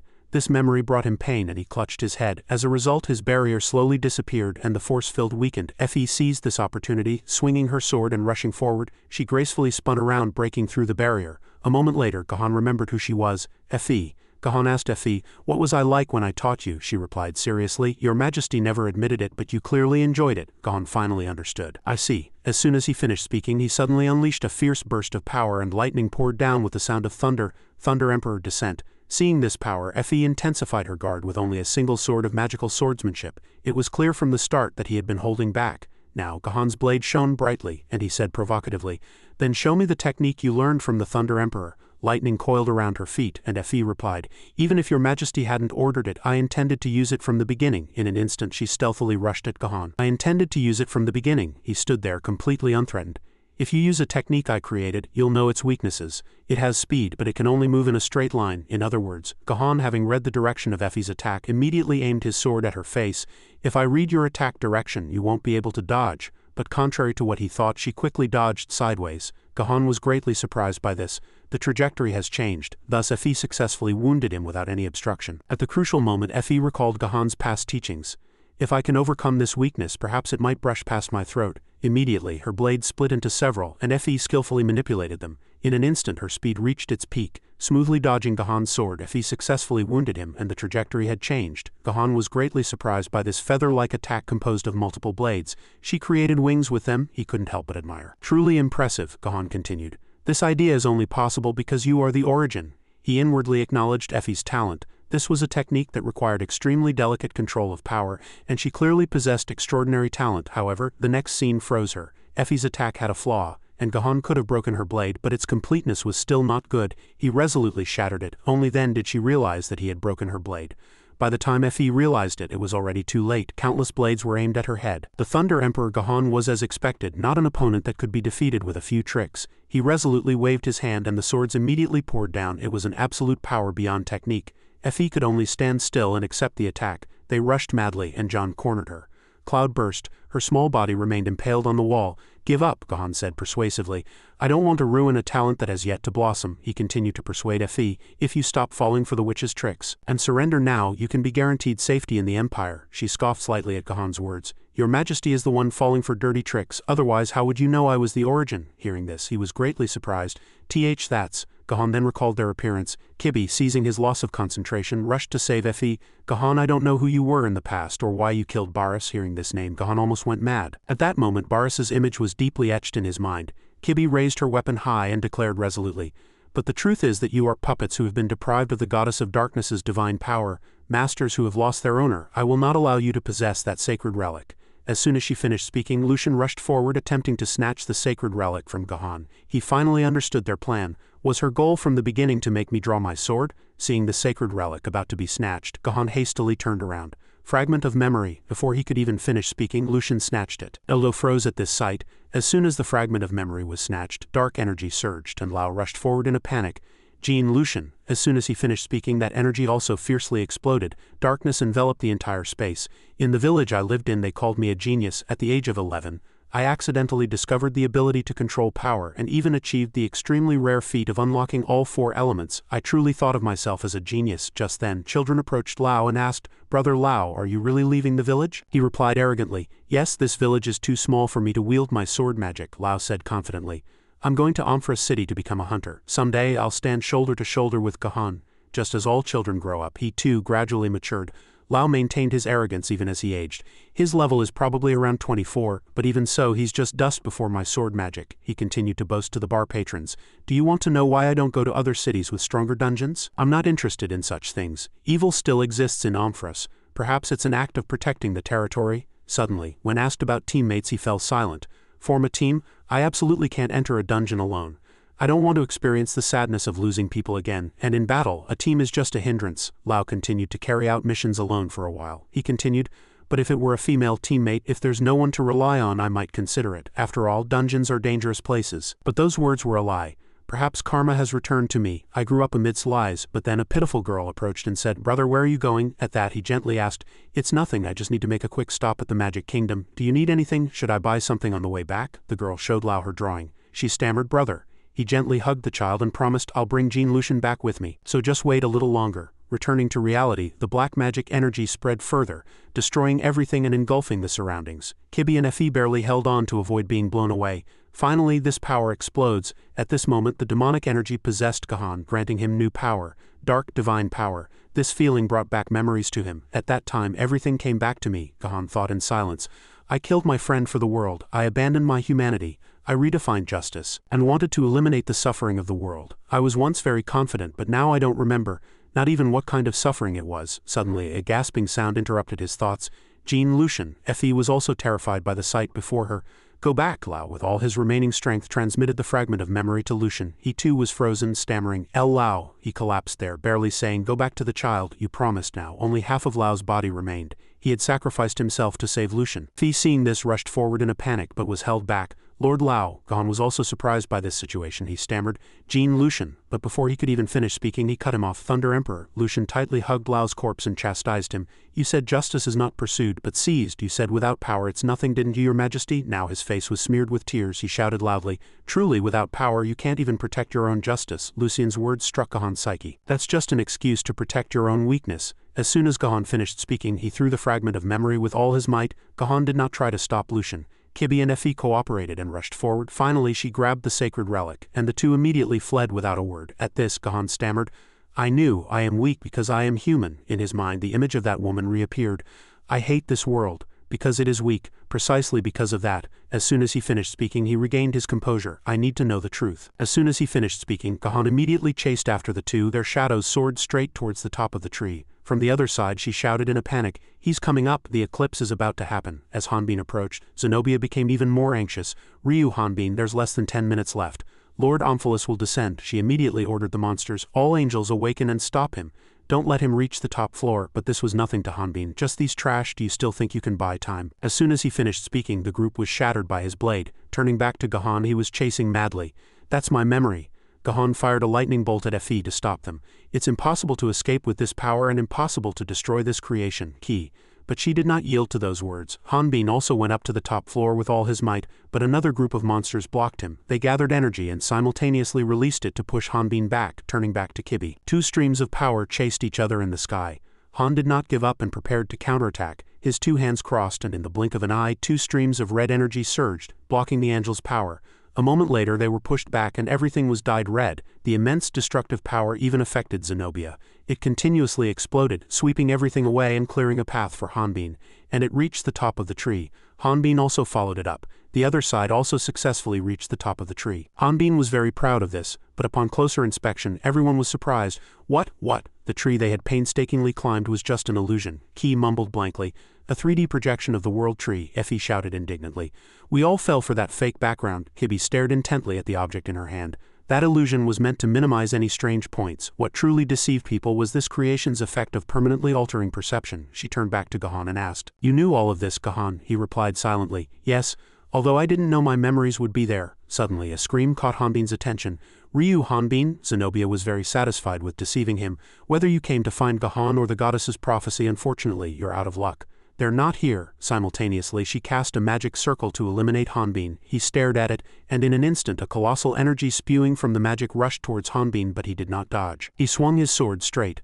Hanbin's sword spun, madly descending, tearing apart the magic and separating the magical power. The blade pierced Zenobia directly. She couldn't believe this attack could affect her technique. Zenobia thought blankly. He split my magic in two just by throwing his sword. Unbelievable, it's too abnormal. She couldn't trust her eyes. It has enough weight and density not to be repelled by my magic. How dare he wield such a thing, seeing Hanbin standing before her. Zenobia did not want to accept this outcome.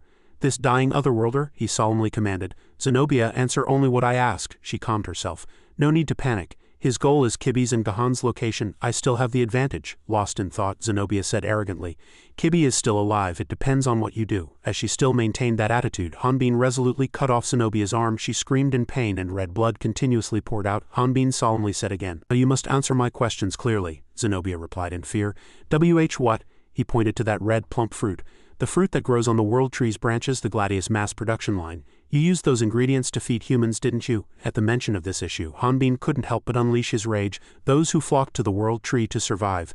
Zenobia was extremely frightened by his appearance. He immediately shifted the blame to someone else. That was all Gahan's fault. Gahan wanted to gather good people to create a new Radna. Zenobia continued. Except for those truly invited, the rest would have all died inside the rotting world tree. She shed tears, acting pitiful. I'm human too, you know. I was once one of the 4 great heroes. Because Gahan said he would save the world, I had no choice but to borrow Omphalus's power, and from there, things became irreversible, Hanbin asked in a low voice. You're saying all of this was just a mistake? Zenobia immediately replied. Yes, everyone makes mistakes, don't they? Yes, I made a mistake, I was wrong. I just got caught up in Omphalus's magic out of curiosity. Before she could finish speaking, Hanbin decisively swung his sword, cutting Zenobia down. Exactly, and the lie you just told was also a mistake. The sword spun once in the air and returned to its owner. He gripped the sword and continued, You need to refine your lies, you've only wasted my time. Han looked up at the sky. The eclipse is approaching. He suddenly remembered an important question. Damn it, where is Gahan? I should have asked before killing her. Hanbin muttered. No, she would have lied about everything. Just then a familiar voice was heard. But not everything is a lie. Upon hearing this voice, Hanbin froze. It's true that I became connected to Omphalus while researching artifacts, and thus out of curiosity, I became entangled in Omphalus's magic. Zenobia calmly continued speaking. Her earlier playful demeanor was a ruse. Curiosity was an undeniable instinct for a scholar. She then asked, Aren't you curious? Why did I come back to life? She continued. You certainly killed Zenobia. So why do both of us exist? Zenobia continued to withhold her secrets. My student's secret remains a secret, but I can tell you about Gahan. She told Hanbin where Gahan was. The place where Gahan is located is the furthest from the world tree, on the exact opposite side of this planet in a place called the Magic Kingdom. He's at the very top of the tower, Gahan said in a low voice. I once tried to control death with the power of the dark goddess. I gave death to the wicked to purify the world, he stood, facing Effie and Kibby, and I gave eternal life to the good people to continue serving the world. That's why I let you live. Effie disagreed with Gahan's view. Are you just arbitrarily deciding who is good and who is evil? Does that mean you're ready to discard anyone who displeases you? He calmly replied. Even with half divinity, I can discern who is good and who is weak, Kibby complained and retorted. But you know that alone can't solve everything. Even if only good people gather, humans will still experience conflict. Gahan still did not change his view. If they cannot stop hating each other and holding grudges, erasing their memories will make them disappear, Kibby then pressed him further. But will it truly disappear? That's your grudge, Gahan calmly replied. At least to understand that, you need those memories, she shouted angrily. Even if it's all Omphalus's conspiracy. Returning to Zenobia, she was still calmly smoking her tobacco pipe. Omphalus is one who has destroyed countless intelligent life forms. He knows us better than the goddesses, Zenobia continued. All those who stood at the pinnacle of the world and history shared one thought. Humans fear the unknown, but at the same time they want to know it. Even if all the other pieces fit perfectly, humans still can't take their eyes off a single missing piece. Especially if it's a turning point in our lives, you won't be able to survive if you don't fill that void. Gahan decisively swung his sword, sending Effie flying. Hanbin's side also began to explode and a red light engulfed the entire space. He swung his sword, cutting down Zenobia, but after a few seconds her voice was heard again. I admit that I've been reborn, you're as strong as Baris. I can't kill you, she said triumphantly. But at the same time you can't kill me either. So you'll have to admit there's no other way, right? Han just quietly looked that way, giving no answer. Zenobia suddenly changed the subject. Destruction doesn't happen at a scheduled time. Don't you know what's happening in the outside world? She calmly informed Hanbin of the situation. Normal angels are pouring out through spatial rifts. The Hunters Guild has been disbanded by the Church of St. Mary, and ordinary citizens have no way to defend themselves, even if they hide in the wasteland. There's no escape. Otherworlders are enthusiastically massacring, and you really can't deal with all the monsters. Gladius aren't only born in the World Tree. They're born from tree roots spread across the entire continent, far more than you've killed. They're proliferating all over Radna, transforming into Omphris, just a city built by rebels, and those ordinary hunters are just delicious prey for the newly born Gladius. Zenobia glanced at Hanbin with contempt. No matter how strong you are, you only have one body, and even if you extend it. Radna is already finished. As she spoke, the moon was slowly covering the sun above. No matter how fast you run, you won't reach the magic kingdom before the eclipse begins. Seeing Hanbin in distress, Zenobia burst into gleeful laughter. Don't dream of childish dreams that you can solve everything with your fists. How ridiculous. Above, the moon was about to completely cover the sun. But Hanbin was not afraid at all and replied with a scoff, I already knew that Kibi and Gahan weren't in the World Tree. Upon hearing his words, Zenobia's laughter stopped. And Radna had 2 moons. Hanbin glanced behind him as he spoke. And my strength alone isn't enough to handle everything. Just then a door opened and a majestic shadow walked out from inside. Upon seeing that person, she was extremely surprised. What? It's still too early for the time artifact to be released. Hanbin smiled and asked the person who had just appeared, how is it? Does the outside air feel good after a long time? The person who walked out from there was none other than Antis Bia. She screamed in horror. Oz, he stammered in reply. Ha! Hanbin looked at Bia's surprised expression and replied with a satisfied smile. Perfect for me to destroy. Antis's information also appeared in the system. Fire Dragon, level 98. On that day, 200 years passed after Hanbin left. It had been 200 years since everyone left this place, and the newly born dragons had now become adult dragons. But compared to that, why are human lives so short? Now, none of the hunters who came here with me are alive. Instead, they're descendants naturally with the dragon race, helping each other, trusting each other, and developing draconium together. Night quickly covered the entire area. A world where humans and dragons coexist. I achieved my dream, but sometimes I still dream, a dream of traveling the world with everyone. And suddenly I feel anxious. Is the outside world okay? Is Hanbin truly living happily? And Miss Kibi, Sir Leon H. Especially as I wrote in my recent letter, every time I see Shamo and Electrian's child, Auntie said in a joyful voice. I regret myself, I shouldn't have let you go, I shouldn't have left you. I miss your voice with all my love, Altus. Just then there was an urgent knock. Altus, startled, turned around and asked, why? Timia entered. She slowly said, I apologize for entering your room. She then replied, Timia, why are you so late? Upon hearing that, the young girl hastily replied, Your Majesty Altus, I'm curious. It's so late. Why is the light still on in your room? Timia's face was full of tenderness. Suddenly she shouted, Are you writing a letter again? Who's trying to become an old maid dragon here? Electrian interjected. Hey Timia, act your age. I am truly sorry, Your Majesty, Shamo continued. I think Prince Altus is also partly to blame. Electrian and Shamo spoke as Altus, seemingly flustered, stood up.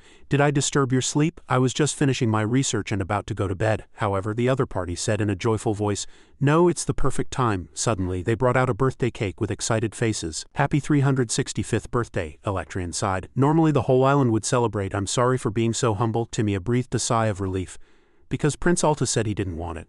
Only Shamo calmly said, Anyway, you always forget your own birthday. Altus replied cheerfully, Thank you everyone, but there are too few candles. Upon hearing that, the other party asked, Why? Hearing that, he sighed and refused. No, it's fine. 365 candles would cause a fire. As the witch who burned down a mountain to protect me said. Suddenly, when Hanbin entered, everyone froze. He nonchalantly said, I apologize for appearing like this. Hello? After that, everyone remained frozen in place. Suddenly a scream was heard. It's a ghost, I'm not dead. No, I'm not dead, am I? Skull also explained in fear. I created prana crystals for emergency treatment to survive, but that guy almost killed me. I thought about killing him right then, but his teleportation ability was too useful, and he begged me for his life. Just in case, I installed a DF remote control bomb on him, so don't worry. At this, Artis asked, How can I not worry? Your heart has stopped. You need proper treatment here. Upon hearing that, the other party replied that it was impossible. Hanbin said that since his heart had stopped as he had mentioned, he was also free from Ohm's harvesting ability. He then interjected, So treating the heart has to wait until everything is over. After preventing Omphilus from descending on Gahan, Timia shouted irritably, Then there's nothing more to say.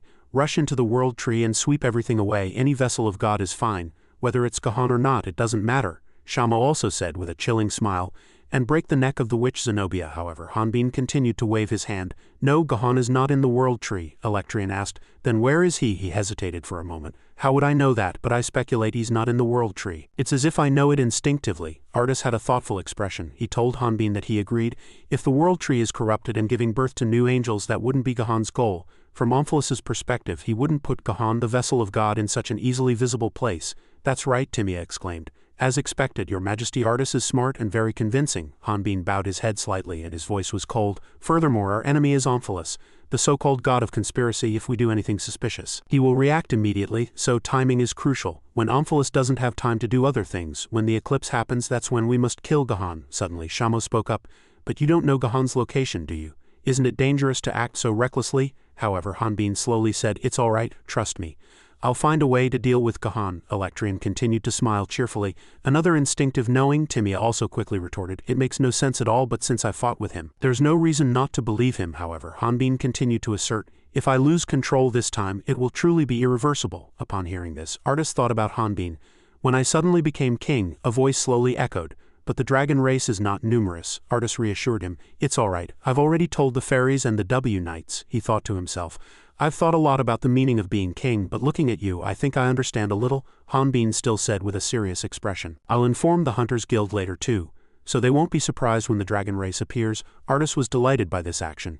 You've grown so much more than me, suddenly Hanbin called out to him. And Artis, back then when I left the team arbitrarily, I'm truly sorry for making you bear that burden for 200 years. Before he could finish speaking, Artis interjected. But can't you join again now? The dragon race doesn't forget favors. And you were the leader from the beginning, weren't you? Han laughed cheerfully. Ryu Hanbin, sword king of another world. The two quickly shook hands. Electrian respectfully knelt. Your Majesty, the eclipse is about to begin outside. Artis urgently commanded. Your Majesty's speech preparations are also complete. He went outside. Artis stood majestically. Everyone, this might be my last speech. Our dragon race was once oppressed. Whether humans liked it or not, living weapons like us were bound to suffer more. But the responsibility of the former king to protect Radna no longer exists. We no longer need to sacrifice our own happiness, nor do we need to bow our heads any longer. At this moment, Artis thought to himself, but I will fight to realize my dream, not out of responsibility but for one person to advance into the true world. A man looked up. He spontaneously smiled gently. At this moment, Artis emphasized, I will fight for the glory of the dragon race, therefore I appeal to my people to fight with me.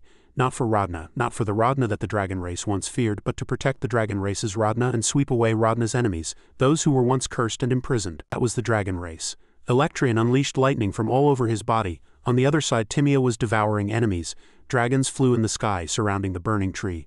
On another side, some dragons were attacking the fortress. Dragons also appeared in the forest area. Flames spewed towards the tree, and in an instant everything above it burned away. Zenobia covered her face and screamed, this can't be. These flames created by the Dragon King's breath, but Kandran died and disappeared long ago. So this is his last descendant? Is this truly Kandran's bloodline? She looked down, scowling and cursing. Toss, you useless bastard, how dare you betray the great Omphilus? If his majesty knew of this, he would cut off your head. But from this side, a voice shouted without hesitation, do you think your fate is different from mine? I have served Omphilus for thousands of years. You should know his majesty best. If his majesty knew how bad the situation had become, you certainly wouldn't survive either. Unfortunately, it would have been better if you hadn't underestimated that cripple and dealt with him sooner. This remark immediately returned as a question to Hanbin, who was nearby.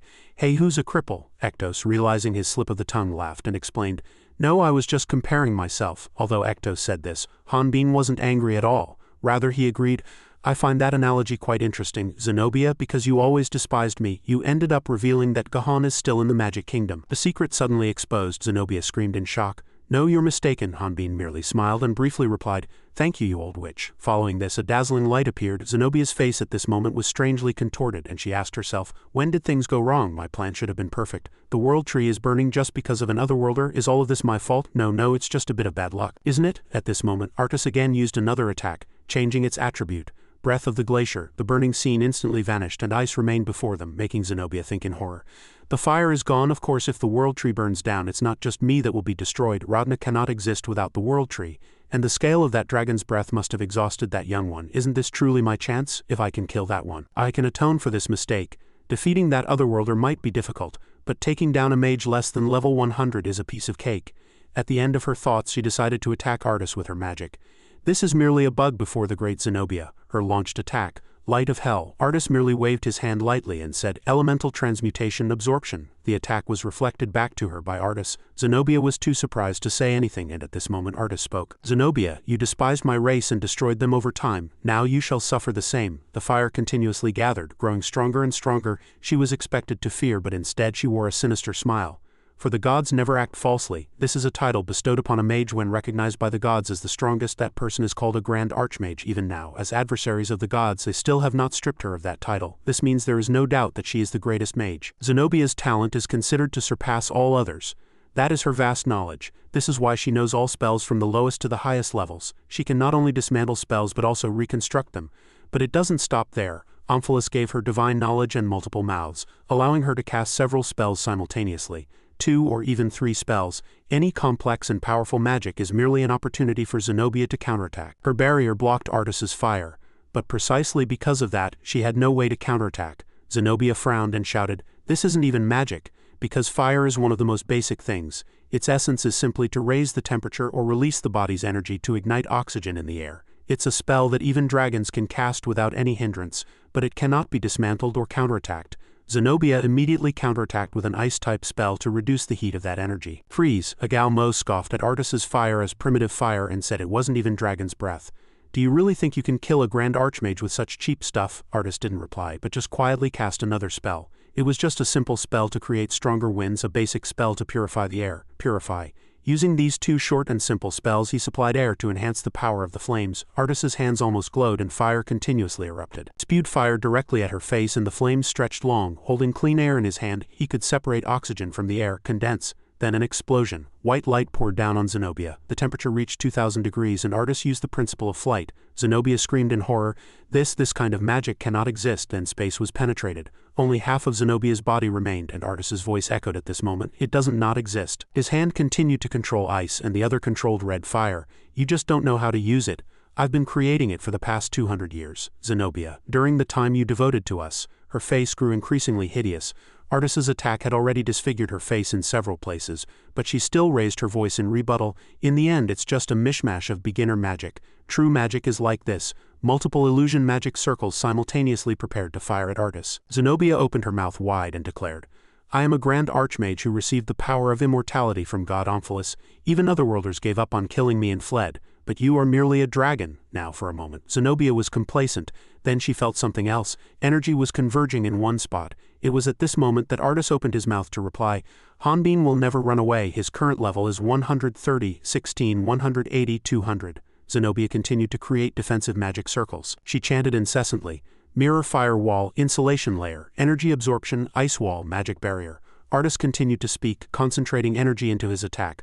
"Hanbin entrusted the world tree to me, and you, Zenobia, you were sensing increasing danger here.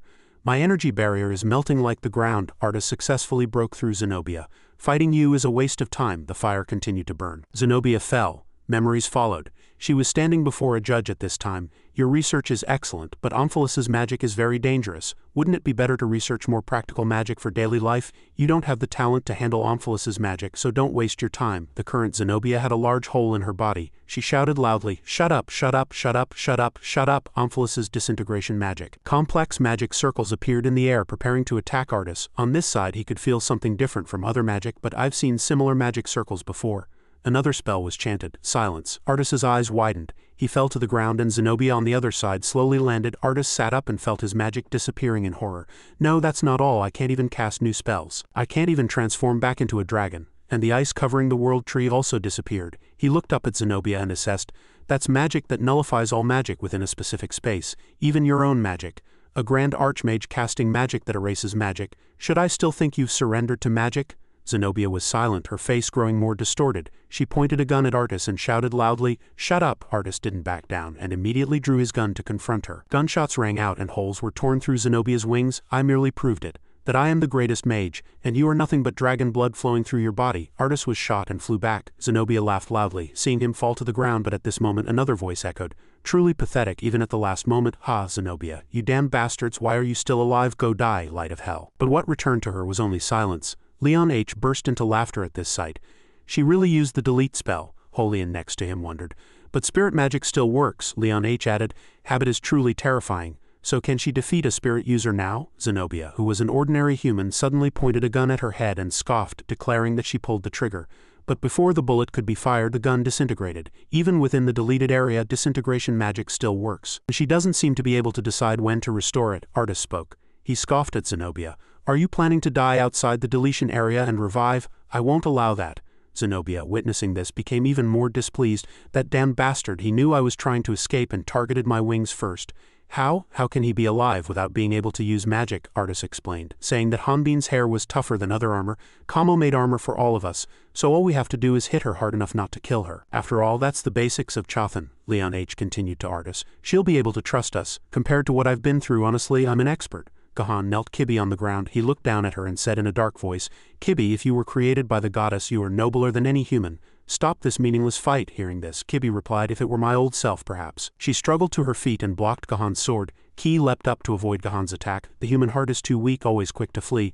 But when pushed into a corner, Gahan was pushed back by Ki, she continued, looking at his displeased expression.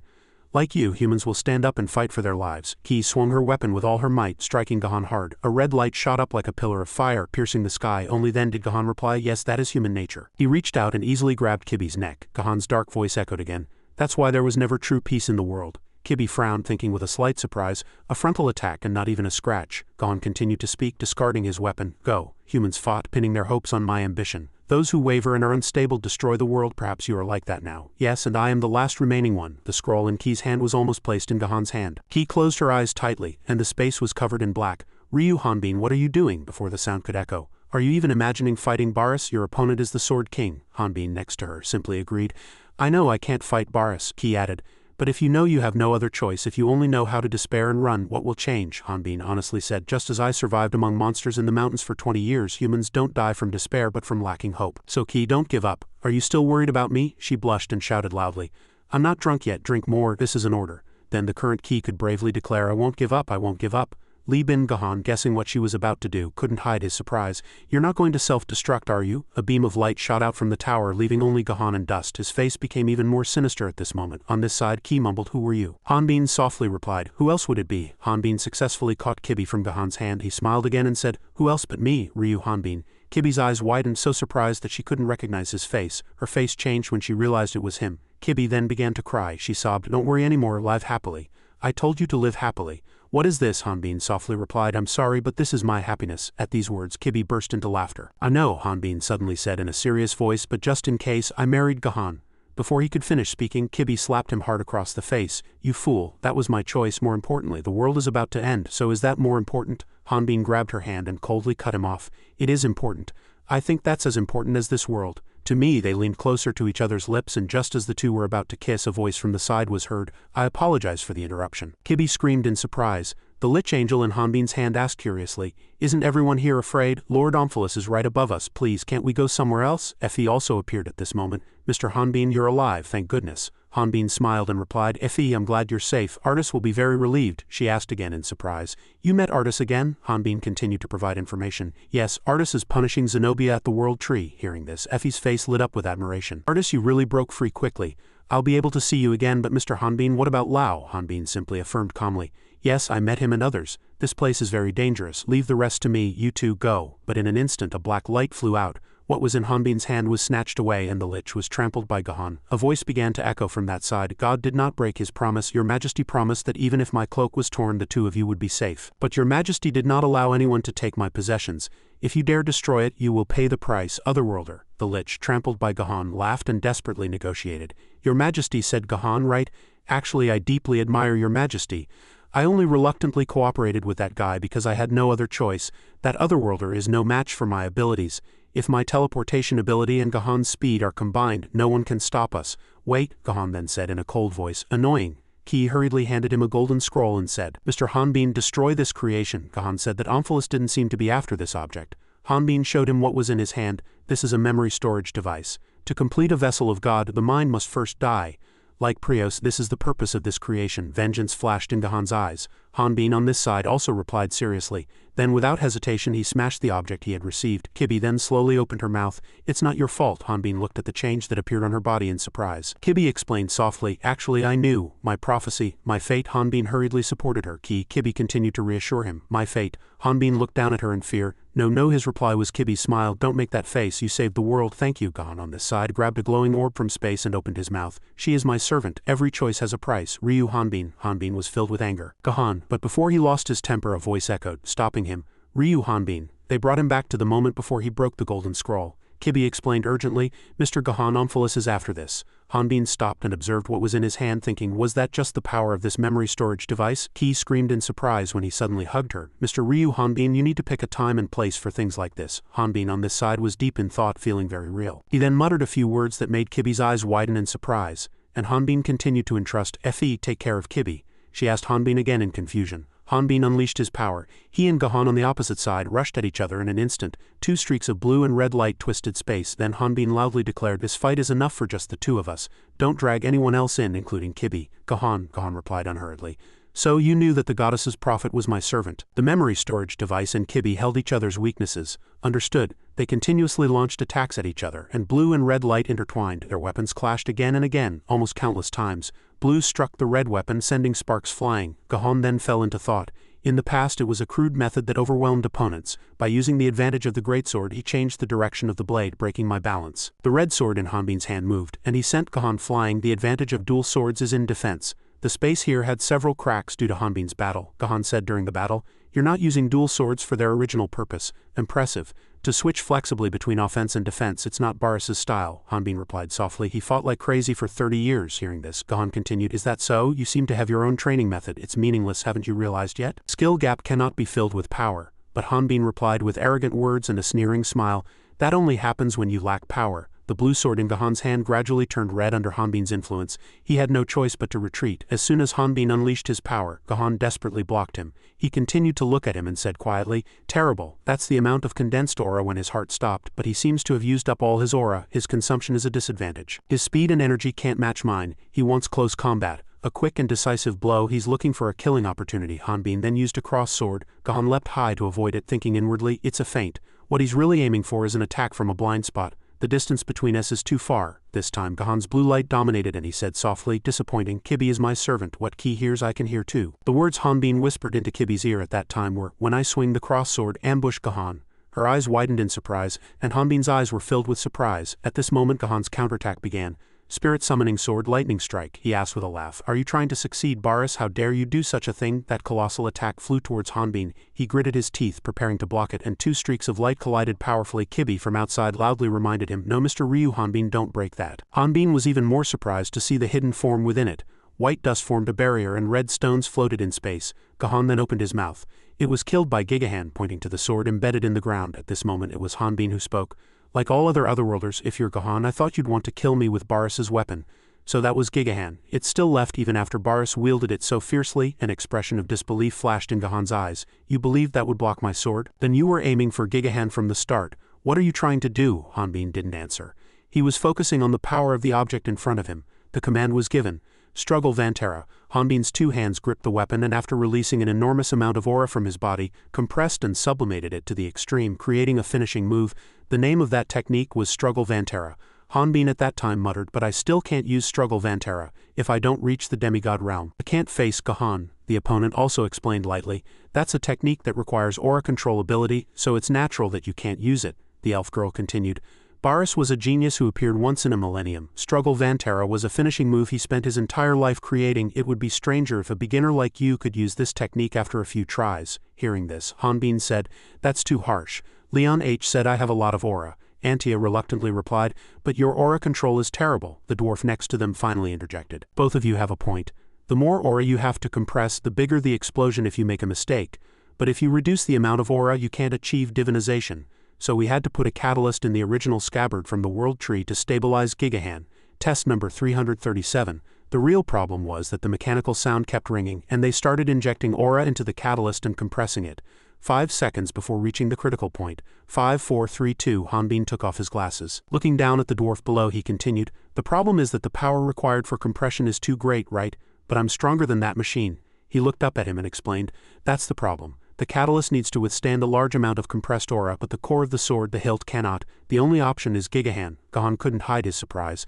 "Then you were aiming for Gigahan from the start." A red light spread intensely around. Ki thought worriedly, Ryu Hanbin. Hanbin was still struggling with the sword in his hand. He gritted his teeth and thought, "It's harder than I thought. The aura is too unstable. It'll explode again like this, but I don't have enough aura for a second attempt.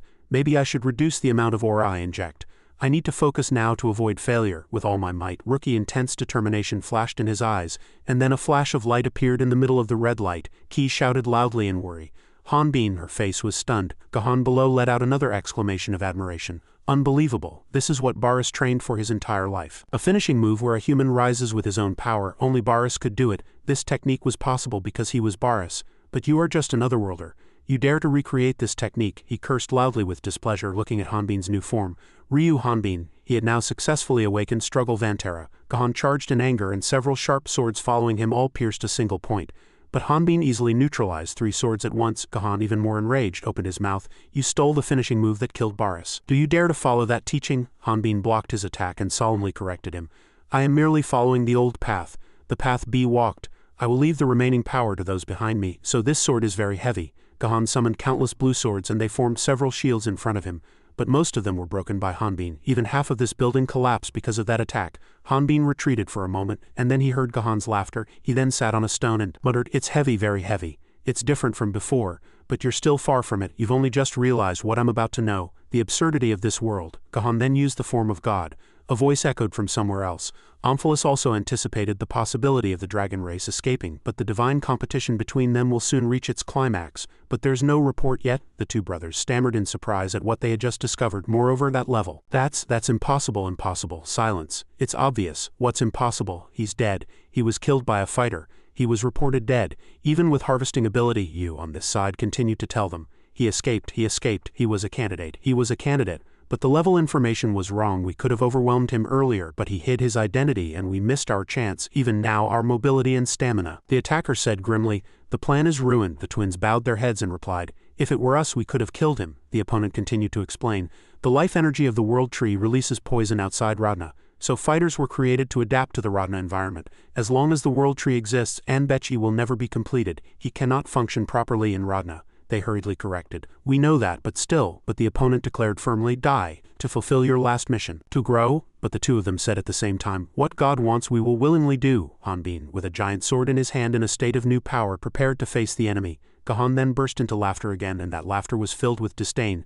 "The weight of the sword, indeed you're different from before, but you're still far from it. You've only just realized what I knew a long time ago. And eventually you too will realize it." Gahan, speaking, floated into the air, preparing to cast a new kind of power. The absurdity of this world. He used a divine avatar, the form of the goddess, and a giant sword struck down from the divine avatar, splitting the planet's surface, sending earth and rocks flying everywhere. Effie also struggled to avoid being swept away by this pressure. She exclaimed in admiration. With just one attack, the fortress they had just been fighting in was shattered. Kibi frowned and said, Gahan was not satisfied with just acquiring dark divinity. He continued to research how to wield divinity, conversely. Ryu Hanbin did not know how to manifest divinity. As soon as she finished speaking, Effie quickly turned and asked Hanbin worriedly, "So Hanbin can't manifest divinity?" Kibi slowly continued her words, a smile already playing on her lips. "But that's not important in this battle." On this side, Hanbin, while fending off Gahan's attack, taunted him. "Yes, you should have revealed it this early." Hanbin's body became even more solid and a red light flashed, pushing back Gahan's technique. Hanbin swung the sword in his hand with all his might, and Gahan couldn't hide his surprise at this sight. Did he push back this sword with pure strength alone? Hanbin continued to unleash red slashes, directly confronting the colossal being, and as he fought, Hanbin exclaimed, "Dealing with big ones is my specialty." Saying that, he delivered a massive blow and then unleashed another ferocious, colossal strike. Hanbin attacked the colossal being so fiercely that it screamed in pain and the light continuously swirled. Gahan merely watched, helplessly surprised, thinking, did he even destroy the divinity of the goddess's avatar? Even Baris's divinity was mixed with dark divinity. "What is your divinity?" Hanbin then raised his sword high and replied, "I don't know. My body reacts faster than my mind." His power exploded even more intensely than before.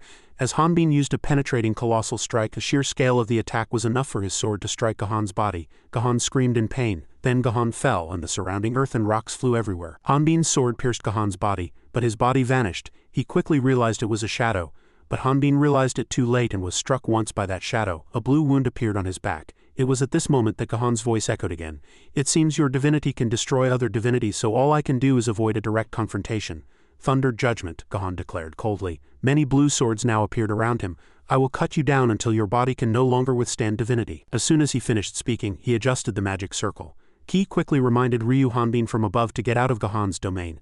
No, he is immune to bleeding, but if he moves recklessly, he will target his tendons, which are his weak point. Currently, he cannot attack and defend simultaneously using dual swords and must only use one greatsword, putting Ryu Hanbin at a disadvantage. Defense is the best option to reduce aura consumption. However, this means he must abandon offense and only defend, leading to a stalemate. Gahan's voice once again echoed during the battle. Are you arrogant enough to think you've mastered Boris's technique? The only way you can catch up to me is the level difference when you reach demigod status. But even Boris never beat me in speed. Of course, Boris once broke this formation by shattering the ground. But now it's different. Using divinity, I can create it both on the ground and in the air. This technique, capable of creating infinite lightning, is called the Infinite Thunder Formation. This was my trump card that I used to subdue Boris. Hanbin was struggling before this formation, and his enemy incessantly grumbled in his ear. I never had a chance to use it, but he would have liked it. The weakness Gahan targeted is grateful, even if you are an otherworlder. In place of Boris, orange liquid splattered, suggesting that Gahan had struck Hanbin's vital point. Kibi's eyes widened in surprise, and at that moment Gahan's voice stammered incredulously. What? Hanbin looked at him with a sharp gaze and explained coldly. I told you, my body moves before my mind after trapping his opponent and dodging the attack. He continued speaking, apologizing, but I am not Boris. Gahan sensed danger and quickly tried to retreat. He covered his face and groaned in pain, then continued to move, instinctively dodging. However, Hanbin's voice echoed, frightening him. I won't let you escape this time. Do you know what price I had to pay to catch you? Let's end this now.